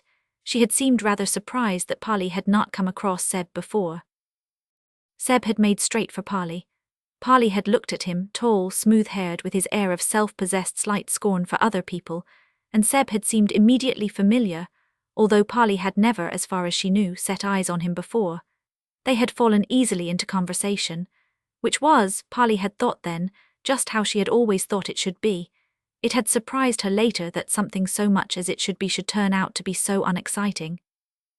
This made Polly laugh now, a short jolt of laughter. Unless she thought Seb and Mr. Leroy had forgotten too. So many people had Granny, Ivy, Nina, Leslie. But she could not believe that Mr. Leroy had forgotten. Seb, on the other hand, Seb had always been on her side in a way. Perhaps Seb had forgotten too, in which case there was no point in asking Seb anything. So who else was there to ask? Polly turned into her own road, where Hunston House stood blocking one end, facing the fact that there was almost no one else to ask. Thomas Lynn, if he had ever existed, had been so separate from her everyday life that it had been an easy thing to slice him out of it, as easy as Granny filleting place for mint chalk, except that he had not been separate at all. Almost everything Polly did in those 5 years went back to Mr. Lynn somehow. The 4 years after that had been formless and humdrum years. Polly had done things true, but it had all been without shape, as if she had been filleted away from her own motives and the things which gave her shape. Granny looked at Polly when she came in. "Have you fetched it out yet?" "No," said Polly. She spent the whole night packing and going round and round in those memories, and she did not understand. Quite apart from the truly strange things she now remembered, which she thought she must partly have imagined, Mr. Leroy had been so determined to stop her seeing Thomas Lynn that she knew it had been important to go on seeing him. Yet it was equally clear that Tom himself had been trying to freeze Polly off, which put a stop to everything rather, didn't it? It did not stop Polly trying at least to remember Anne Abraham's address or Sam Rensky's, and she could not. They were not left out of her mind with a jolt, like the space between her double and single memories. They had simply faded, as things do that you have not paid much attention to. She wrote letters to them both, all the same, in the course of the night, and addressed them after a fashion, hoping that the post office might just manage to deliver them. But she was not going to post them in a box at the end of a road which also held Hunston House. She packed them to take to Oxford too. Granny looked at her again in the morning. "What set you off?" "A book," said Polly. Mr. Perks and Fiona arrived in Mr. Perks' car, and Fiona helped Polly load her things into a trunk and back seat already crammed with Fiona's things. Though Fiona and Polly were at different colleges, they were sharing a tiny apartment this year. Fiona was in great excitement about it. She did not seem to notice anything wrong with Polly. Granny plainly did. She looked at Polly again as she reached up to kiss Polly goodbye. "Take care," she said. "And if a book set you off, a book may help again when you fetched it out of you. Try it. Goodbye, and don't forget to write. Oh, first let pass the black lady, then let pass the brown, but quickly run to the milk-white steed, pull you his rider down." Tom Lynn. Polly posted her sketchily addressed letters in the first box she came to in Oxford. Then there seemed nothing she could do but hope for a reply. A week passed, during which she and Fiona arranged their apartment.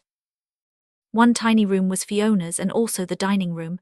The other was Polly's and doubled as the living room. There was a kitchen like a cupboard and a bathroom they shared with tenants upstairs. They saw tutors, went to lectures and libraries, worked, read. Friends of both of them poured in and out. The apartment's main luxury was a telephone in the dining Fiona's room. It rang constantly, mixing with the sound of Polly's tapes and Fiona's records, and all of it passed Polly like a show of shadows on the wall. The only things which were real were the people and events going round in her head, round and round. Thomas Lynn had befriended a little girl at a funeral. "I wonder if I embarrassed him even then," Polly thought, trotting round holding his hand, obviously adoring him. No, she knew she had amused him. But later she had become less amusing and in the end plain embarrassing. He had shown her she was, and she had replied by doing something. Unless I simply made him up, she thought. Ivy could be right. It seemed so much the sanest explanation. But would you make up the smell of an old anorak or the feel of a large hand squashing your face against it? Would you make up resistance against you in the muscles of an arm you were hugging? Polly squirmed at that. It was so much the way Nina had hugged Leslie's arm, with Polly standing there like Mary Fields had done. Double purpose. You showed him you had a nice bosom, and you showed the onlooker the arm was yours to hug. Small wonder Mary had made a catty remark. Oh, Polly thought, why aren't all girls locked up by law the year they turn 15? They do such stupid things. It was that same year that Fiona had run away to Germany after a German businessman her father happened to bring home one evening. If only, Polly thought, she had done something so pointless herself. But she had done something so harmful that it had expunged Thomas Lynn from her own mind, and from the rest of the world as well. The second week brought no letter from Anne or Sam, but a letter came from Seb. It was long and quite amusing. Seb had written it, or the half of it that Polly read in stages during a court case he was working on. He said that he was beginning to regret choosing to be a barrister, and he still wanted Polly to marry him at Christmas. Polly had barely patience to read this far. "I ought to send you packing," she said, holding the letter but not reading it any more, "considering the way I feel." But that seemed mean and unreasonable. Nothing had really changed. Seb had done nothing except, Polly now knew, become devoted to her from the time she was 13, or maybe even from the moment she had asked him about pop groups nearly 2 years before that. Polly had not the heart to break with Seb, but she had not the heart to reply to his letter either. Instead, she recollected that Oxford was not so far from the Cotswolds, and looked up Merry Fields in the telephone directory. And there she was. Old Elmcott Farm, Elmcott. Polly put the directory down and shrank away. She could not face Mary. She thought of Mr. Leroy as she had last seen him, grey, with dark hanging skin under his muddy eyes, and she knew she did not dare do anything which might alert Mr. Leroy. Then, at the beginning of the third week, she said to herself, was this the creature that once called itself an assistant hero? And why should Mr. Leroy bother? Aren't you safely engaged to his son? She waited till Fiona went out, then dialed Mary Field's number. She was taken aback all the same when Mary answered. She had not realized that Mary's voice was so clipped and horse-personish, or that she would remember it so well. "I'm interested in a horse I believe you have," Polly said cautiously, and found, on listening, that her own voice had got clipped to match Mary's. "A horse called Lorenzo that once belonged to a circus. And now she'll tell me he's dead long ago," she thought.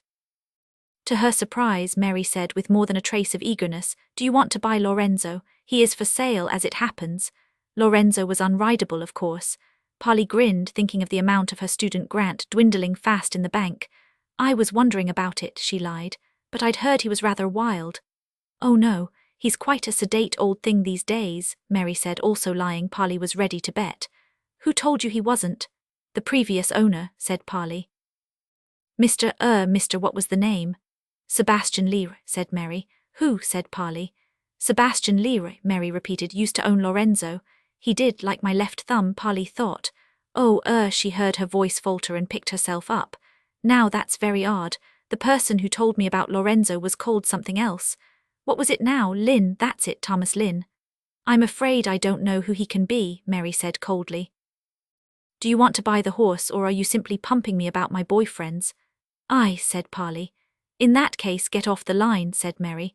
"I'm expecting the vet to ring any moment." Polly put the receiver down quick, hoping Mary would not ask to have the call traced. "I don't believe this," she thought. Seb, as a child, she had gone about expecting to meet giants and dragons round every corner, and they had disappointingly never seemed to be there. But they were there all the time, in the person of Seb. Had she been afraid of the wrong Mr. Leroy all these years? Oh no, she thought. I can't think that ill of Seb. But from what Mary said, it did seem as if Seb had not only bought Lorenzo, but had also taken the obvious steps to get Mary on his side and make her keep her mouth shut. But Mary had not denied knowing Thomas Lynn, quite. Boyfriends, she had said in the plural. "So what am I to think?" Polly said aloud. The answer seemed to be, think of any other line of inquiry which might just be separate from the Leroys. Polly thought for the next few days in libraries among friends, with a pen in her hand trying to write an essay on Keats. "As though of Hemlock I had drunk," wrote Keats. "Me too," Polly thought, and could not go on with the essay. She went for a walk instead by the river, in a mild, windy drizzle, thinking, and the result of the thinking was that she went on walking through the drizzle until she came to the bus station, where she got on a bus to Stow-on-the-Water. This is a mad thing to do, she thought, staring out of the bus window. There was brown ploughed earth on either side, soaking in the drizzle, and a few sad seagulls trying to feed off the earth. Not so different from the first time she had come that way, heroically swooping from hedge to hedge in the horse-car, and yet there was all the world of difference. The bus passed the end of Merry Fields Lane, billowing the hedges in a cloud of spray. Autumn was late this year. Trees that were still green or dingy brown wept leaves into the air soberly. Stow-on-the-Water, when the bus rumbled into it, was a bleak yellow colour, and the tarmac of the market square was black with wet. Polly got off the bus and walked straight into the shop of Thomas Piper Hardware.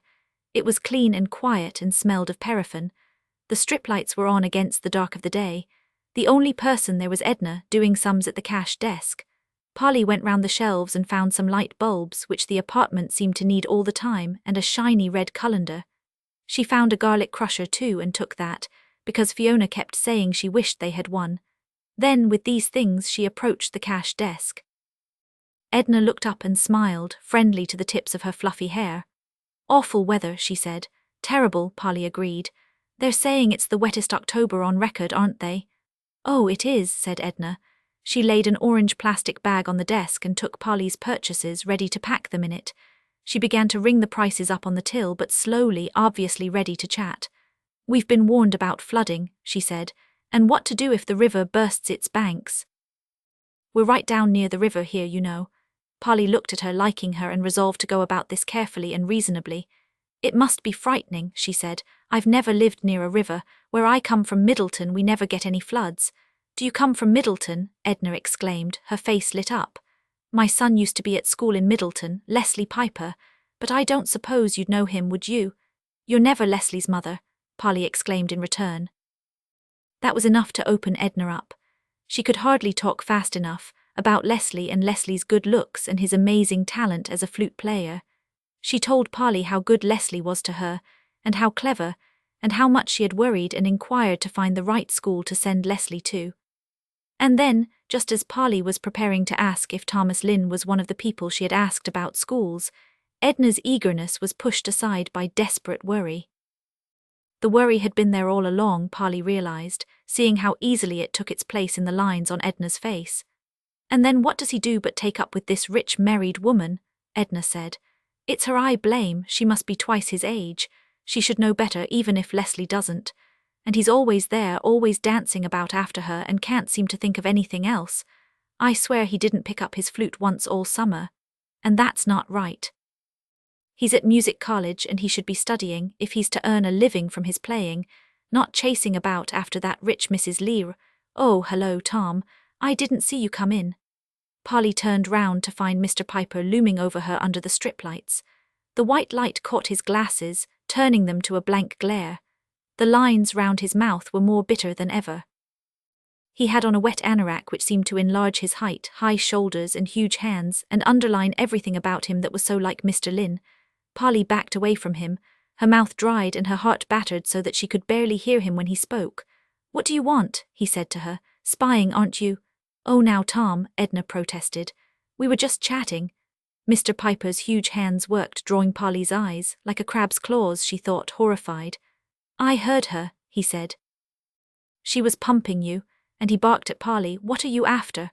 Polly held herself steady against a shelf of crockery. There seemed nothing to gain by denying things. "I'm only trying to trace a friend," she said. "A Mr. Thomas Lynn. Do you know him by any chance?"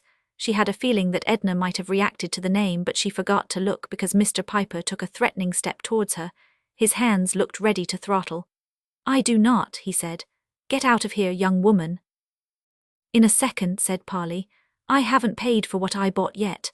Biting down her fear, she slipped round Mr. Piper to the cash desk. She fetched out her purse, feeling him towering beside her. "Do you know Mr. Lynn?" she asked Edna as she handed her the money. But Edna was, of course, on Mr. Piper's side. "I'm afraid not, dear," she said, and held out the orange plastic bag full of hardware to Polly. Then fear and failure seemed to break through a barrier in Polly. Because of Mr. Piper's uncivilized behavior, she asked something which it would never have occurred to her to ask otherwise. She reached out for the bag but kept her hands an inch or so from taking it. "Was there ever a giant in the supermarket here?" she asked. "Funny you should say," Edna began. Mr. Piper interrupted with a noise of irritation. "Oh, but it's got nothing to do," Edna began again. Mr. Piper made a threatening little move. Edna said hurriedly and placatingly, "But you were ever so brave, you and Leslie, the year we first came here.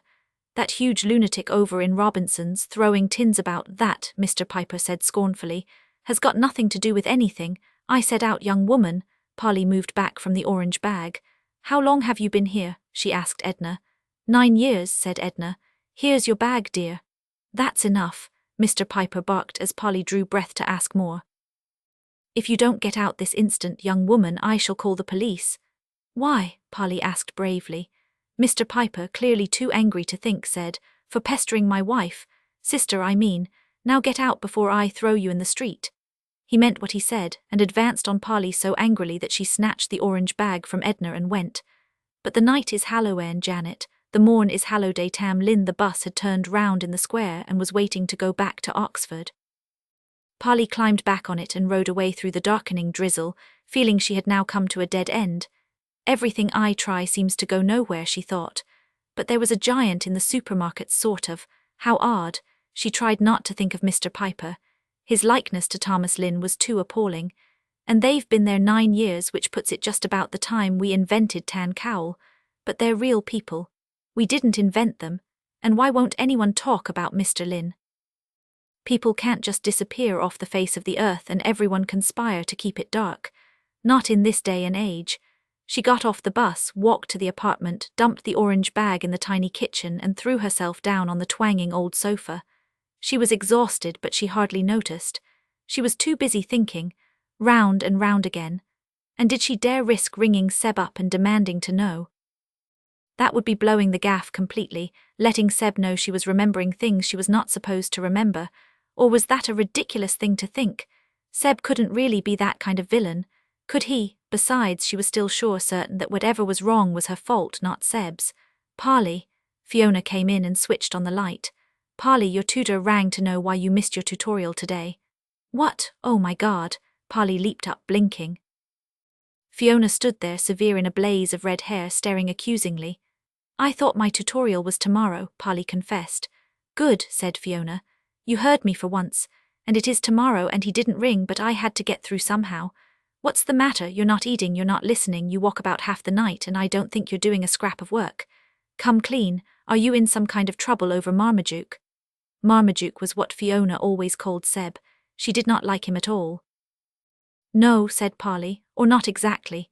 Fiona looked meaningfully to where the pages of Seb's letter still lay on the floor where Polly had dropped them a week ago. Then what is it? I don't know, said Polly. I may be going mad, it's something that can't possibly happen in this day and age.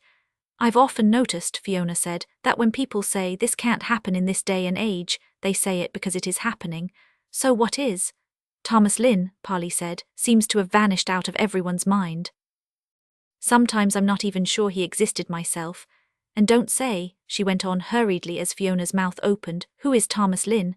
Or I shall scream. Everyone asks that.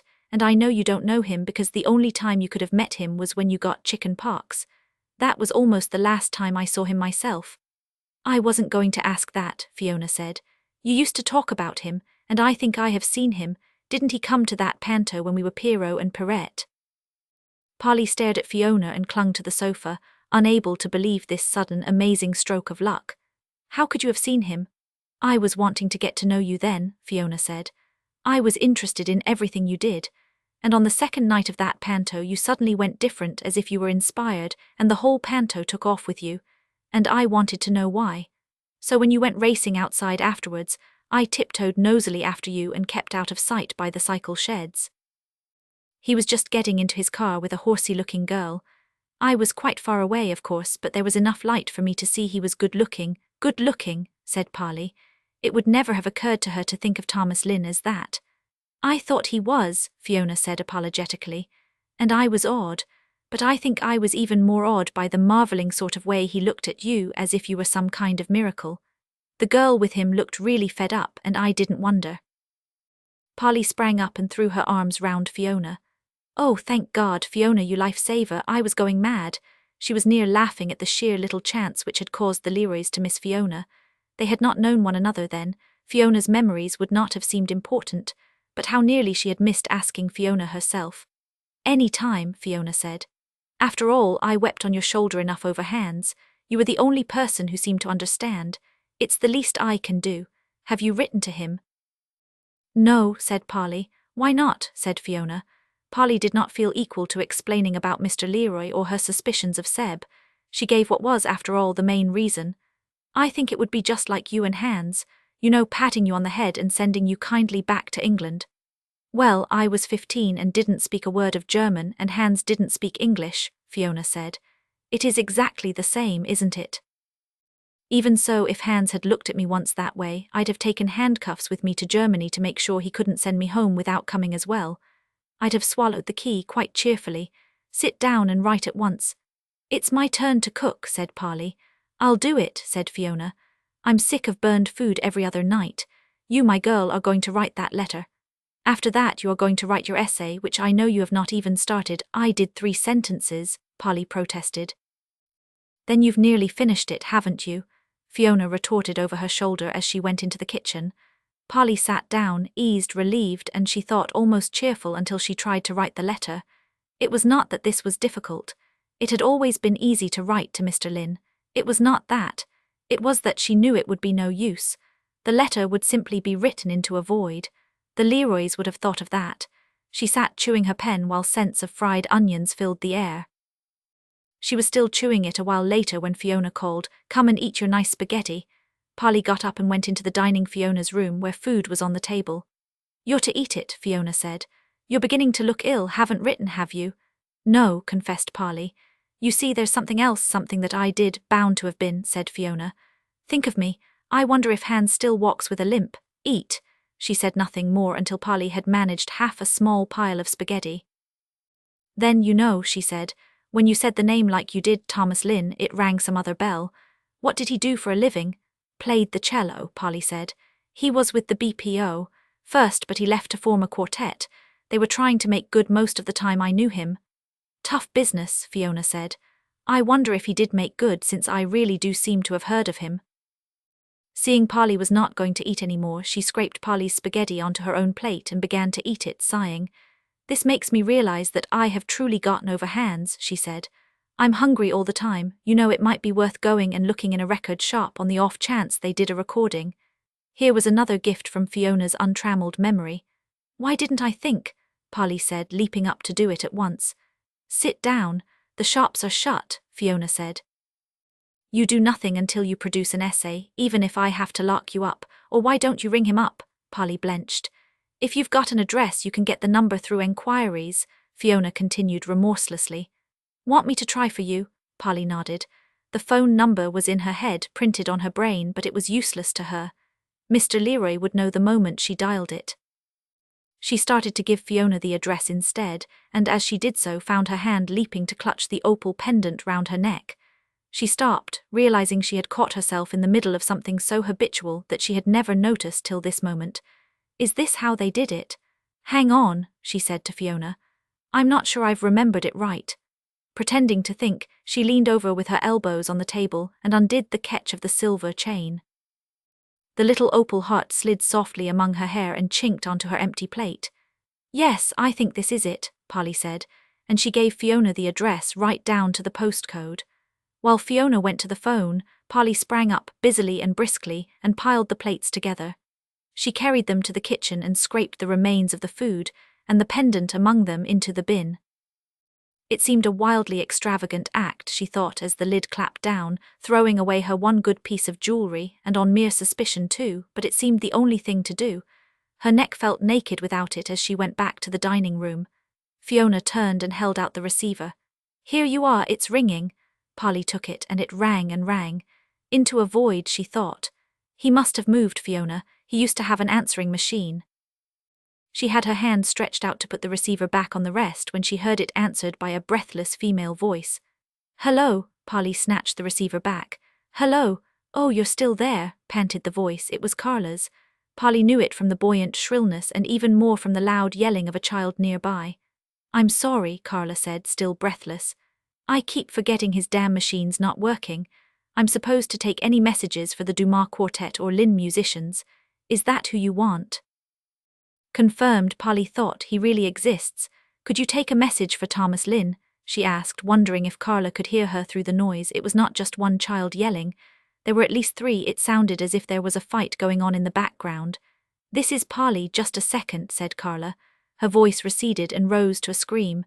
"Shut up, will you stop that, or I'll thump you as well." It came close again and spoke normally. "Sorry about that. Polly Tour, did you say?"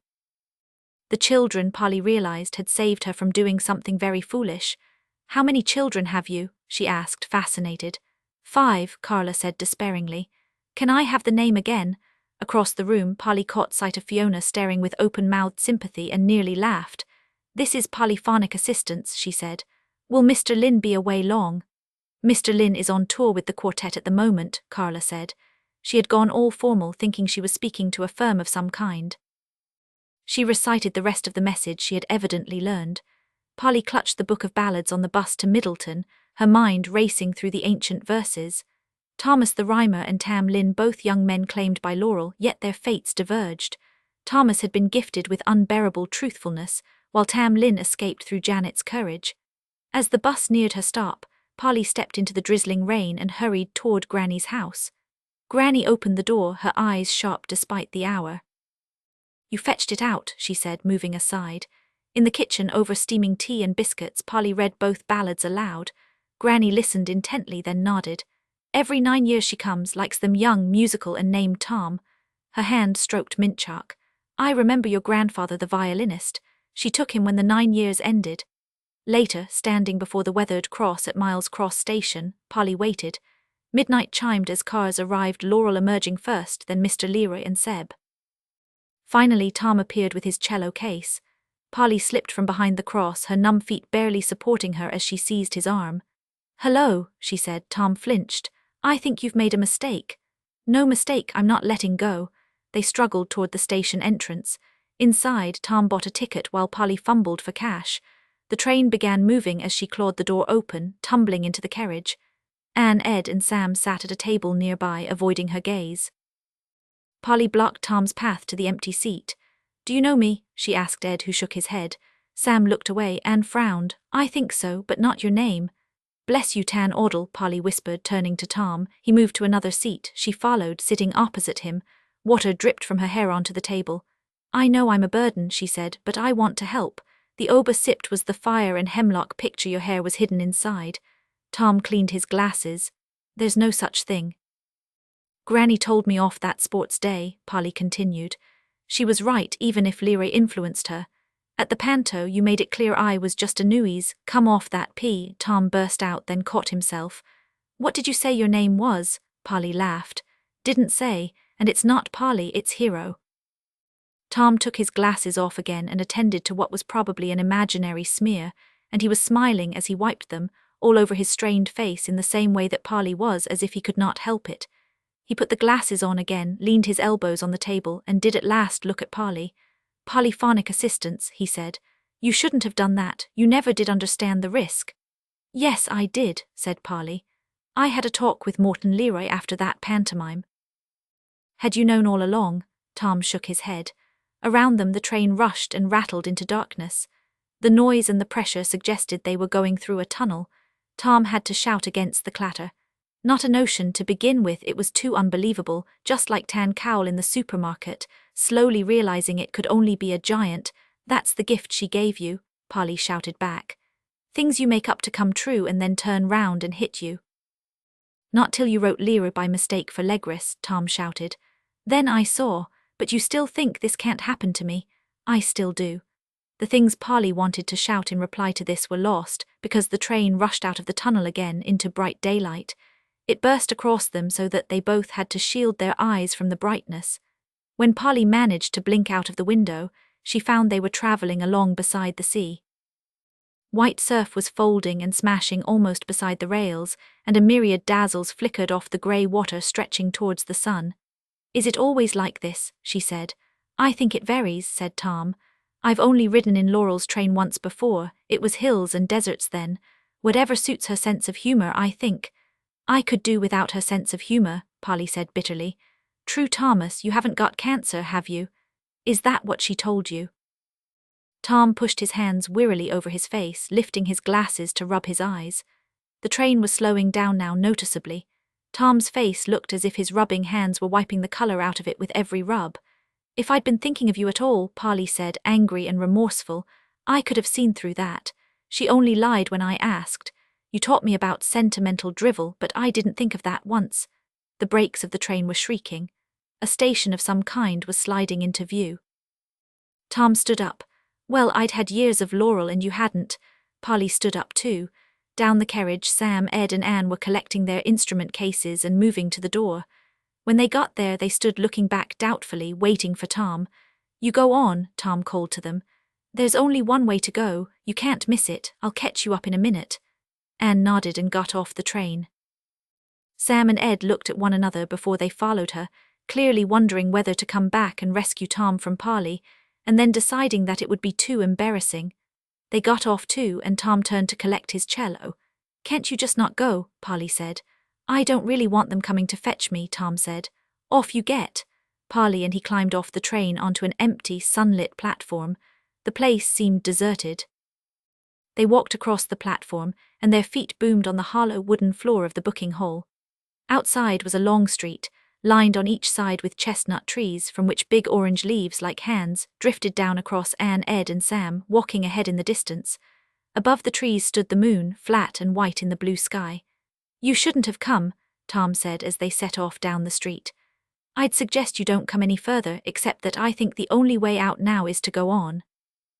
"I know you won't want me looking on," Polly said.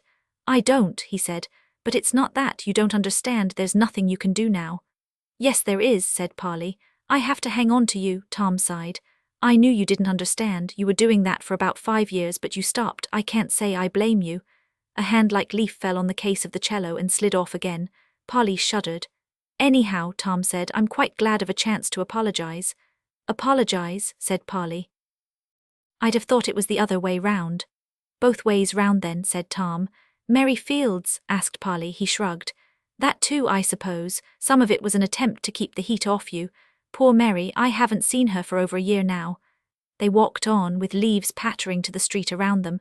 Polly cheerlessly considered. At least she was not being troubled with that pointless gladness any more. Allowing for the fact that Tom was bound to be in a strange state of mind, things seemed no different from the way they always had been. "Then why are you still trying to choke me off?" she said. "You are. You have been ever since I knew you." "What else could I do?" Tom demanded. "I had to keep getting in touch and sending you things because you were my only chance, but I didn't have to like what I was doing, particularly after Morton found out. And I drove a bargain with Laurel after that not to harm you. Don't tell me," Polly said. "And I've just made you break that one too. I told you not to protect me years ago." "But you also told me not to be obedient," Tom pointed out. At this, Polly rounded on him in exasperation and found they had come to the end of the street. It ended in 2 stone pillars supporting an open gate. The name Huntston House was engraved deep into each pillar. "We seem to have got nowhere," she said dryly. "What did you expect?" Tom put down his cello in the gateway and leaned against the left-hand pillar. Polly did not blame him for being reluctant to go in. "Let's not wrangle any more," he said. "I'm almost out of time." He held out a hand towards Polly. Polly stumbled over the cello in her hurry to get near and nearly fell against Tom's chest. They wrapped their arms around one another. Tom was more solid and limber than Polly had expected, and warmer and just a little gawky. He reached for Polly's face gently. "I've always loved your hair," he said. "I know," Polly said. They stayed clenched together in the gateway until Polly became aware of Laurel's sweet tinkling voice. "Tom," it said from somewhere in the distance, more and more insistently. "Tom," it became impossible to ignore. They sighed and let go of one another. Tom picked up the cello again and they walked side by side up the shaded drive and round towards the garden where Laurel's voice was coming from. Polly was light-headed with strange, miserable joy. In a way it was worth it, she thought, except that it was such a total waste. At first sight it seemed to be autumn in the garden. The trees there were an unmoving glory of rust, copper green, olive silver and strong yellow, fading to purple and deep rose red. But it was hot as summer. Polly's hair and Tom's parka steamed in the heat. Swallows flickered in the blue sky overhead, and bees filled the crowding roses to one side, not white roses as Polly remembered, but heavy red and bronze and glaring pink. The shape of the garden had changed too. The lawn now sloped clear down from the house to the place with the empty concrete pool, which was in full view, flanked by 6-foot growths of hemlock. The pool was not precisely empty any longer. It was shimmering all over a surface that did not seem to be there. Strong, colourless ripples bled upwards from it like water or heated air, wavering the hemlocks and the trees where they passed. Polly could not look at it. The people were all gathered in the upper part of the lawn, holding wine glasses. It could have been a harmless, charming picnic. They were in elegant clothes, the women in long dresses and picture hats, the men in white or in morning dress. There was a murmur of talk and laughter. Laurel, wearing a long green gown, was reclining in a swinging garden seat under a little tree whose leaves were the same orange-brown as the drink she was sipping. Leslie was lolling beside her on the seat. He did not seem to be able to take his eyes off Laurel. The look on his face was dreamy, besotted, adoring, but spiced with wickedness, as if at least half his feelings were guilty ones. Seeing Leslie, Tom muttered something and turned rather sharply away to one side of the garden seat, where 4 chairs and 4 music stands were set out. Anne and Sam and Ed were there, unpacking music and getting out their viola and violins. They looked round as Tom and Polly came up with relieved recognition. "So you got here," Sam said to Polly. "That makes me feel better. Let's hope we can do something," Ed added, and just smiled at Polly tensely and meaningly. "So they know me," Polly thought. Which means that Laurel has no need to bother anymore. She watched Tom shed his parka to show a sober, ordinary suit like Sam's and Ed's. The 4 of them sat down and began tuning strings as if they had been hired to entertain the picnic party. And the elegant, chatting people took no more notice of them than they did of the various servitors going round with drinks. Nobody offered the quartet a drink. They were just hired servants too, which, Polly thought, was what Tom had been all along to these people. Here she looked up to see Seb and Mr. Leroy staring at her. They were standing together lower down the lawn, and Polly had seldom seen 2 people look more aghast. The identical horror on their faces brought out the likeness between them, although Seb was tall and trim and elegant in white, and Mr. Leroy was elderly and yellowing and ill, sagging inside his grey morning coat.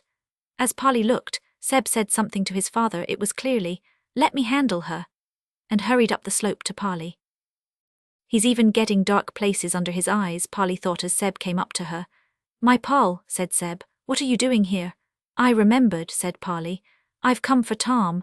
Seb sagged so that he looked even more like Mr. Leroy and fixed her with a sort of desperate glare. "Polly, think of me." "I am," said Polly, "and I don't like what I'm thinking. I don't like what you did." Seb, to do him justice, made no attempt to bluster or pretend. "But it was between me and him," he said. "It always was, and Tom used you too. Surely you understand, Polly. If they don't take him, they'll take me instead." Polly turned her eyes from his desperately glaring face. Beside her, Tom was bending over the strings of his cello, not looking at her, pretending he could not hear every word Seb said. She thought of the way Seb had gripped her that time, outside the Leroy's London flat, and she did see that Seb had been afraid for most of his life. Beyond Seb, Mr. Leroy saggingly propped himself on a stick, and down beyond him the transparent living current bled upwards from the pool, shimmering the hemlocks. Seb had managed her, Polly thought, just as he always did, and brought her to a complete dead end. Her eyes moved on to Leslie. He was gently swinging the seat, smiling languorously at Laurel. "And I didn't even do anything about him," she thought. "I should have rung up Nina and made her understand. That's one thing I should have done." Seb saw her looking at Leslie.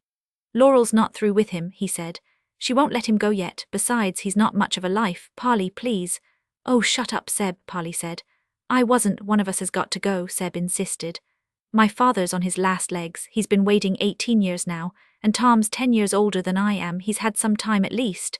"Oh God," Polly thought, "what am I to do?" Beside her the strings were tuned. The quartet started to play. When Tom began it, gently rolling sullen, swelling notes out of the cello, she assumed it would be designed to show him as the superb cellist he was. But when Anne's viola came mourning in, she wondered if it might be intended as a dirge. Beyond Anne, Sam's violin sang and Ed sang and soared, and the music became something else again, nearly light-hearted. Showing how much the quartet needed Tom, Polly wondered. There was no question they were a good quartet these days. They had improved almost out of mind from the afternoon Polly had spent hearing them practice in the green basement. Everyone was attending. The strolling people gathered round and sat on the grass to listen. Laurel turned round in her seat. Even Leslie forgot Laurel sufficiently to sit up and lean forward raptly. Only Seb, standing close to Polly, was tense and inattentive. The music broadened and deepened, put on majesty and passion, and moved onward in some way, fuller and fuller. All 4 players were putting their entire selves into it. Polly knew they were not trying to prove anything, or not really. She let the music take her with relief, because while it lasted she would not have to make a decision or come to a dead end. She found her mind dwelling on nowhere, as she and Tom used to imagine it. You slipped between here and now to the hidden now and here, as Laurel had once told another Tom. There was that Barney path in the middle, but you did not necessarily leave the world. Here was a place where the quartet was grinding out dissonances. There was a lovely tune beginning to emerge from it. 2 sides to nowhere, Polly thought. One really was a dead end.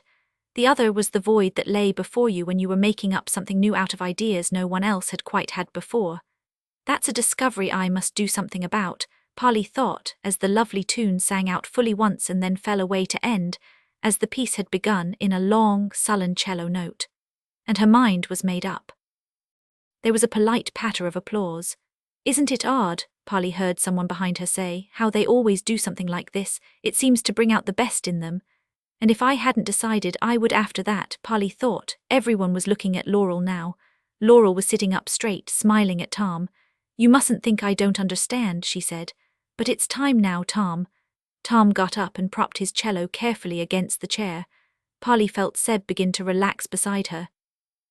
Anne turned round and rather grimly stowed her viola in its case. Ed and Sam sat where they were, looking urgently at Polly. My move, Polly thought. Mr. Leary was coming heavily up the slope towards Laurel's seat. The king, Polly thought. The king who takes the lives of other men to make himself immortal. But before Polly could move, Mr. Piper burst out from among the rose bushes and pushed his way through the elegant crowd until he was in front of Laurel's seat. Leslie, he shouted. Leslie blinked up at him from beside Laurel and then looked over at Tom in a puzzled way and seemed to wonder what was going on. Laurel sat up very straight. There was suddenly not the least doubt that this was a court and Laurel was its queen. Charles Lynn, she said coldly. What are you doing here? Mr. Piper loomed in front of her, grasping at the air with his huge hands, which looked queerly useless to him as if he had been born with lobster's claws. Let Leslie go, he said. You cow. Laurel simply looked at him. He put up a lobster hand to guard his eyes. All right, he said. You can take me instead if you want, just let Leslie go. No, said Laurel. I never make more than one bargain, Charles, and I made mine with you 16 years ago when I let you go in exchange for your brother. Well, I knew what I was in for, didn't I? And you didn't like that, Mr. Piper said. Besides, he was the one you really wanted anyway, wasn't he? Oh, go away, Charles, said Laurel. Just a moment, Tom put in. Mr. Piper turned round awkwardly and backed away when he found Tom right beside him. Didn't I have any say in this bargain at all? Who took that photograph? You did, you were always pinching my camera. I only made the enlargement, said Mr. Piper. Leave me alone, can't you? Why do you keep trying to hunt me down? Because I knew it was you, Tom said. It had to be from the way you kept out of sight when I came. It was a pretty poor trick, making Edna pretend to be your sister, and it didn't fool me for long anyway, and I needed to know how that bargain was made. And you helped her get Leslie, Mr. Piper said. I'm glad I made it. Be quiet, both of you, Laurel said. I'm obliged to you, Charles. Tom's life is one of the most valuable we've had, even his infuriating habit of fighting everything I do. Morton needs a strong life just now, but the obligation has nothing to do with Leslie. At this, Mr. Piper lost his uneasy temper and shouted, You unfeeling bitch! Laurel raised her face and looked at him. Go away, she said. Caught in the tunnel of her eyes, Charles Lynn put his arm across his glasses and staggered. 2 servitors came up and took hold of him and looked at Laurel for instructions. Take him home, said Laurel. His wife will be worrying. As Mr. Piper disappeared backwards among the crowd, still faintly trying to shout insults, Laurel turned gently and sweetly to Tom. I'm sorry, Tom, but you will find the bargain holds. The picture was yours. But it isn't, Polly thought. He gave it to me. Mr. Piper was still to be heard in the background as she pushed her way forward. Seb made an effort to hang on to her, but she shook him off, hardly noticing. I never agreed to it, Tom said. Don't look her in the eyes, Polly. Laurel smiled at him indulgently. Oh no, Polly, she said. Didn't you hear me tell Charles that I never make more than one bargain? Yes, said Polly. And I agreed to forget Tom, though I never said for how long, and that isn't the same as giving him up. But I haven't come to quibble. She looked carefully between Laurel and Leslie, 2 fair heads. I claim that Morton Leary has forfeited his right to Tom's life, and he'll have to find someone else or go himself. We second that, said Ed. He and Sam and Anne were standing beside Polly, all looking very determined. Mr. Leroy propped himself on his stick opposite. His eyes were bloodshot. He looked so much on the point of disintegration that Polly could hardly bear to see him. He could have been a walking corpse. "Laurel," he said, "I don't think these people have any right to be here." "Yes, we have," said Anne. "My mother was a Leroy and she told me we had a right to invite 3 friends." Laurel looked at Anne carefully. "Very well," she said. "In that case I'll investigate. Polly dear, I hope you're not just wasting our time." "I'm not," said Polly. "It is right, isn't it, that Tom's life is sacrosanct up to this? I mean that, no matter how crazily he drives or whatever other dangerous thing he does, he wasn't supposed to get hurt." "Of course," said Laurel. "But Mr. Leroy made 2 attempts to kill me when I was with Tom," Polly said. "Sam and Ed were there the first time and Leslie was there the second time when Tom got quite badly hurt. I can vouch for that," Sam said. "We all can. And you must know it's true yourself," Polly said, "because I saw you with Tom only a month after." "Tom dear," said Laurel. "You told me it doesn't matter what he told you," Anne interrupted. "Only Morton Leroy could have hurt him, and you know that even better than I do." There was silence. In it Polly heard for the first time a faint rippling whisper from the current bleeding from the pool. Laurel seemed to be considering. "Very logical, Polly dear," she said, "but please tell your friends not to presume." Then she looked up behind Polly and Anne. "Seb dear," she said, and when Seb had grudgingly moved up near the seat, "Seb dear, I don't think you were quite honest with me. When we made our plan, you never said a word of your father." She looked the other way at Mr. Leroy. "Morton, my dear, I think you may have been rather foolish." Mr. Leroy was shaking. His red-rimmed eyes rolled vengefully to Polly. "It was my life she was stealing," he said chokily. "But she was the one who stole the portrait from your room. You can get her for that." "I'll take that into consideration. Thank you," Laurel said. "But I shall have to support Polly's claim, Morton, you see that. Come here, Seb dear." Tom reached out and seized Polly's hand. "Who, me? Why?" said Seb. "Silly." Laurel smiled and beckoned. "I shall need you if Morton loses." Seb walked slowly over to the swinging seat. There was a look of such utter horror on his face that Polly realized that this was what Seb had been afraid of all these years. She would have felt sorry for him if he had not said to her as he passed her, "Laurel's not the only unfeeling bitch around here." "It won't kill you," Polly said. "Literally." Laurel meanwhile gave Leslie a gentle push. "Up you get, dear. Seb's young. I may not need you." Leslie sprang up hurt, guilty and puzzled and stared at Seb settling into his place. "What's going on?" "Hush, dear," said Laurel. "Now, Morton, this is what I say. I shall give both of you a chance. Tom can use anything which is truly his. You can use the exact equivalent. The one who enters the pool first is the one who goes. Don't you think that's fair, Polly?" "No," said Anne, and Mr. Leroy cried out, "Laurel, I've no strength." And Anne added, "But Tom has. That's the catch, isn't it?" "Maybe," said Laurel. "But that's what I've said, dear." Polly looked down at the grass, trying to work out what this meant. Laurel had taken steps to show Tom he could win. But why, around her, everyone's feet were crowding as if people were trying to see something, and Seb, for some reason, was chirring with laughter. She looked up. Seb was laughing at her, and Tom was no longer beside her.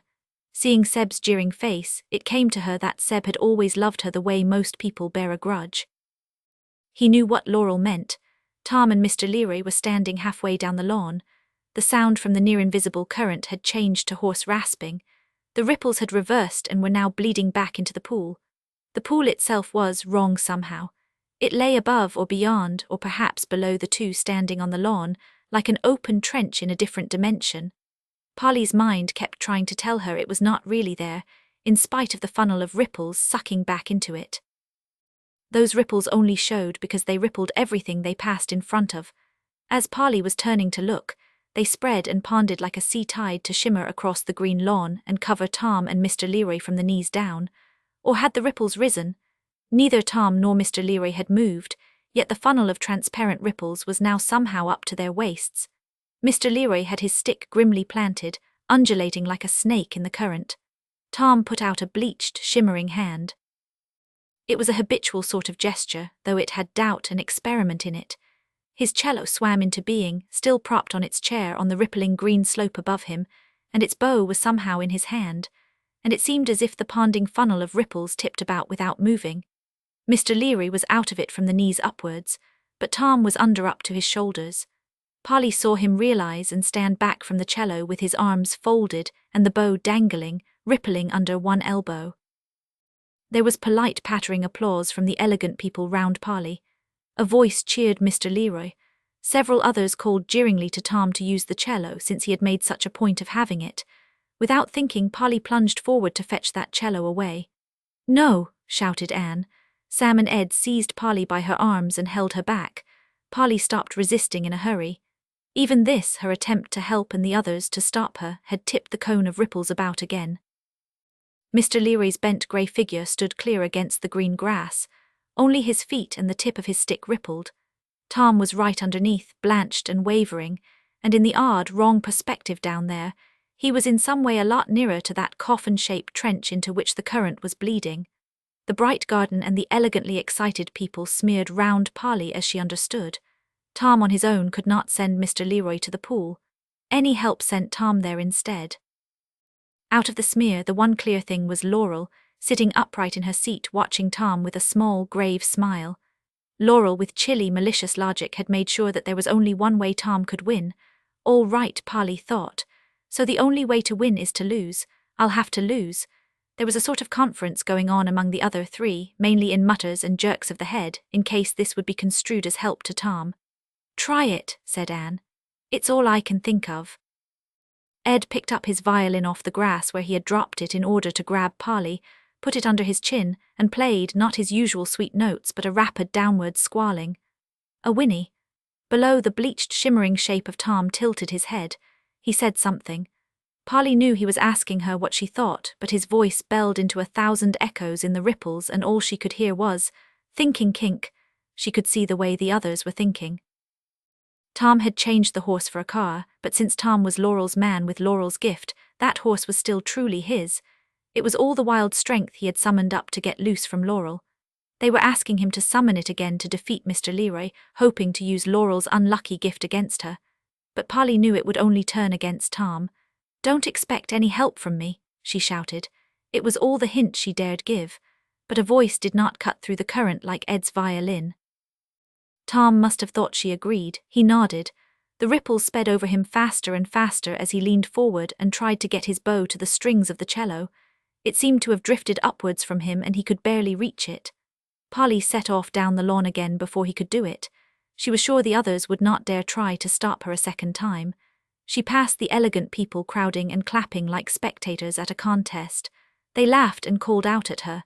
She came to Mr. Leroy. He was leaning on his stick watching Tom sarcastically over his shoulder. He broke into his loud, fatal laugh as he saw Polly, but the laugh stopped as she walked past him into the miasmic ripples, and he looked at her uneasily. Polly kept her eyes on the greyed, uncertain shape of Tom below. He was definitely below now in the wrong perspective of that current deep beneath her. Around her, everything became grey-green ripples, but she did not feel the ripples or anything else particularly. She had meant to harden her mind and be as stony as ivy, but she seemed stony already. Kind feeling seemed to bleed away from her as she went downwards. Love, companionship, even nowhere meant less and less. All she felt was a numb kind of sadness. The truth between two people always cuts two ways, she thought, and she had to go on. As you do in water, she saw Mr. Leroy floating above her and the blurred soles of his shoes. Tom was floating below, fighting the current to get near his cello. Neither had gone up or down, by which Polly knew she had to go on and lose. She was quite near to Tom when he succeeded in drawing the bow across the cello. It made a thundering rasp which was taken up by the echoes of the current and prolonged to a chugging sort of snarl. Tom receded downwards instantly. Ah, well, Polly thought, it wouldn't have worked. She passed the cello with echoes ebbing out of it and the bow floating and found Tom in front of her. He was hanging, swaying with both arms spread out for balance on the very edge of the trench. It was open like a door behind him, and it was nothingness. There were no ripples here, just nothingness. Truly the dead end of nowhere, Polly thought. That was a mistake, he said to her. Wasn't it? Yes, said Polly. The horse was coming. She could feel its hoofbeats in the dying din of the cello cutting across the rhythm of the ripples above her. She wondered whether to say any more. She could have got it horribly wrong. But the only way to turn that wild strength of the horse to Tom's advantage was to deprive him of it completely, to take everything away and do it now because the horse had arrived. When she craned her head in the impossible direction of the garden back and above, she could see a huge, bent, golden shape racing across the green there. And it was an even worse mistake, she said, the way you used me. You took me over as a child to save your own skin. The golden shape surged above. Polly could feel the beast panic as the current dragged it in. You're not doing that again, she said. Tom stared at her incredulously. She could see his eyes behind his glasses as wide and grey with shock as they were when he first saw the horse. He had been completely sure of her. Polly could hardly blame him, but she had to go on. The horse was on its way down, screaming, lashing, fighting the current, belling echoes against the trench of nothingness, and the large grey shape of Mr. Leary was tumbling downwards before it. Now you know how I felt, Polly said. Taste of your own medicine. We've nothing in common anyway, and I've got a career to come to. Then the horse came. It stood above them like a tower of golden flesh and bone, beating the current with its iron hooves and screaming. Polly saw a big eye tangled in pale horsehair and huge, square teeth. I never want to see you again, she screamed at Tom through its screams. The grey lump of Mr. Leary slid past her into nothingness. Polly turned away as the horse hit them.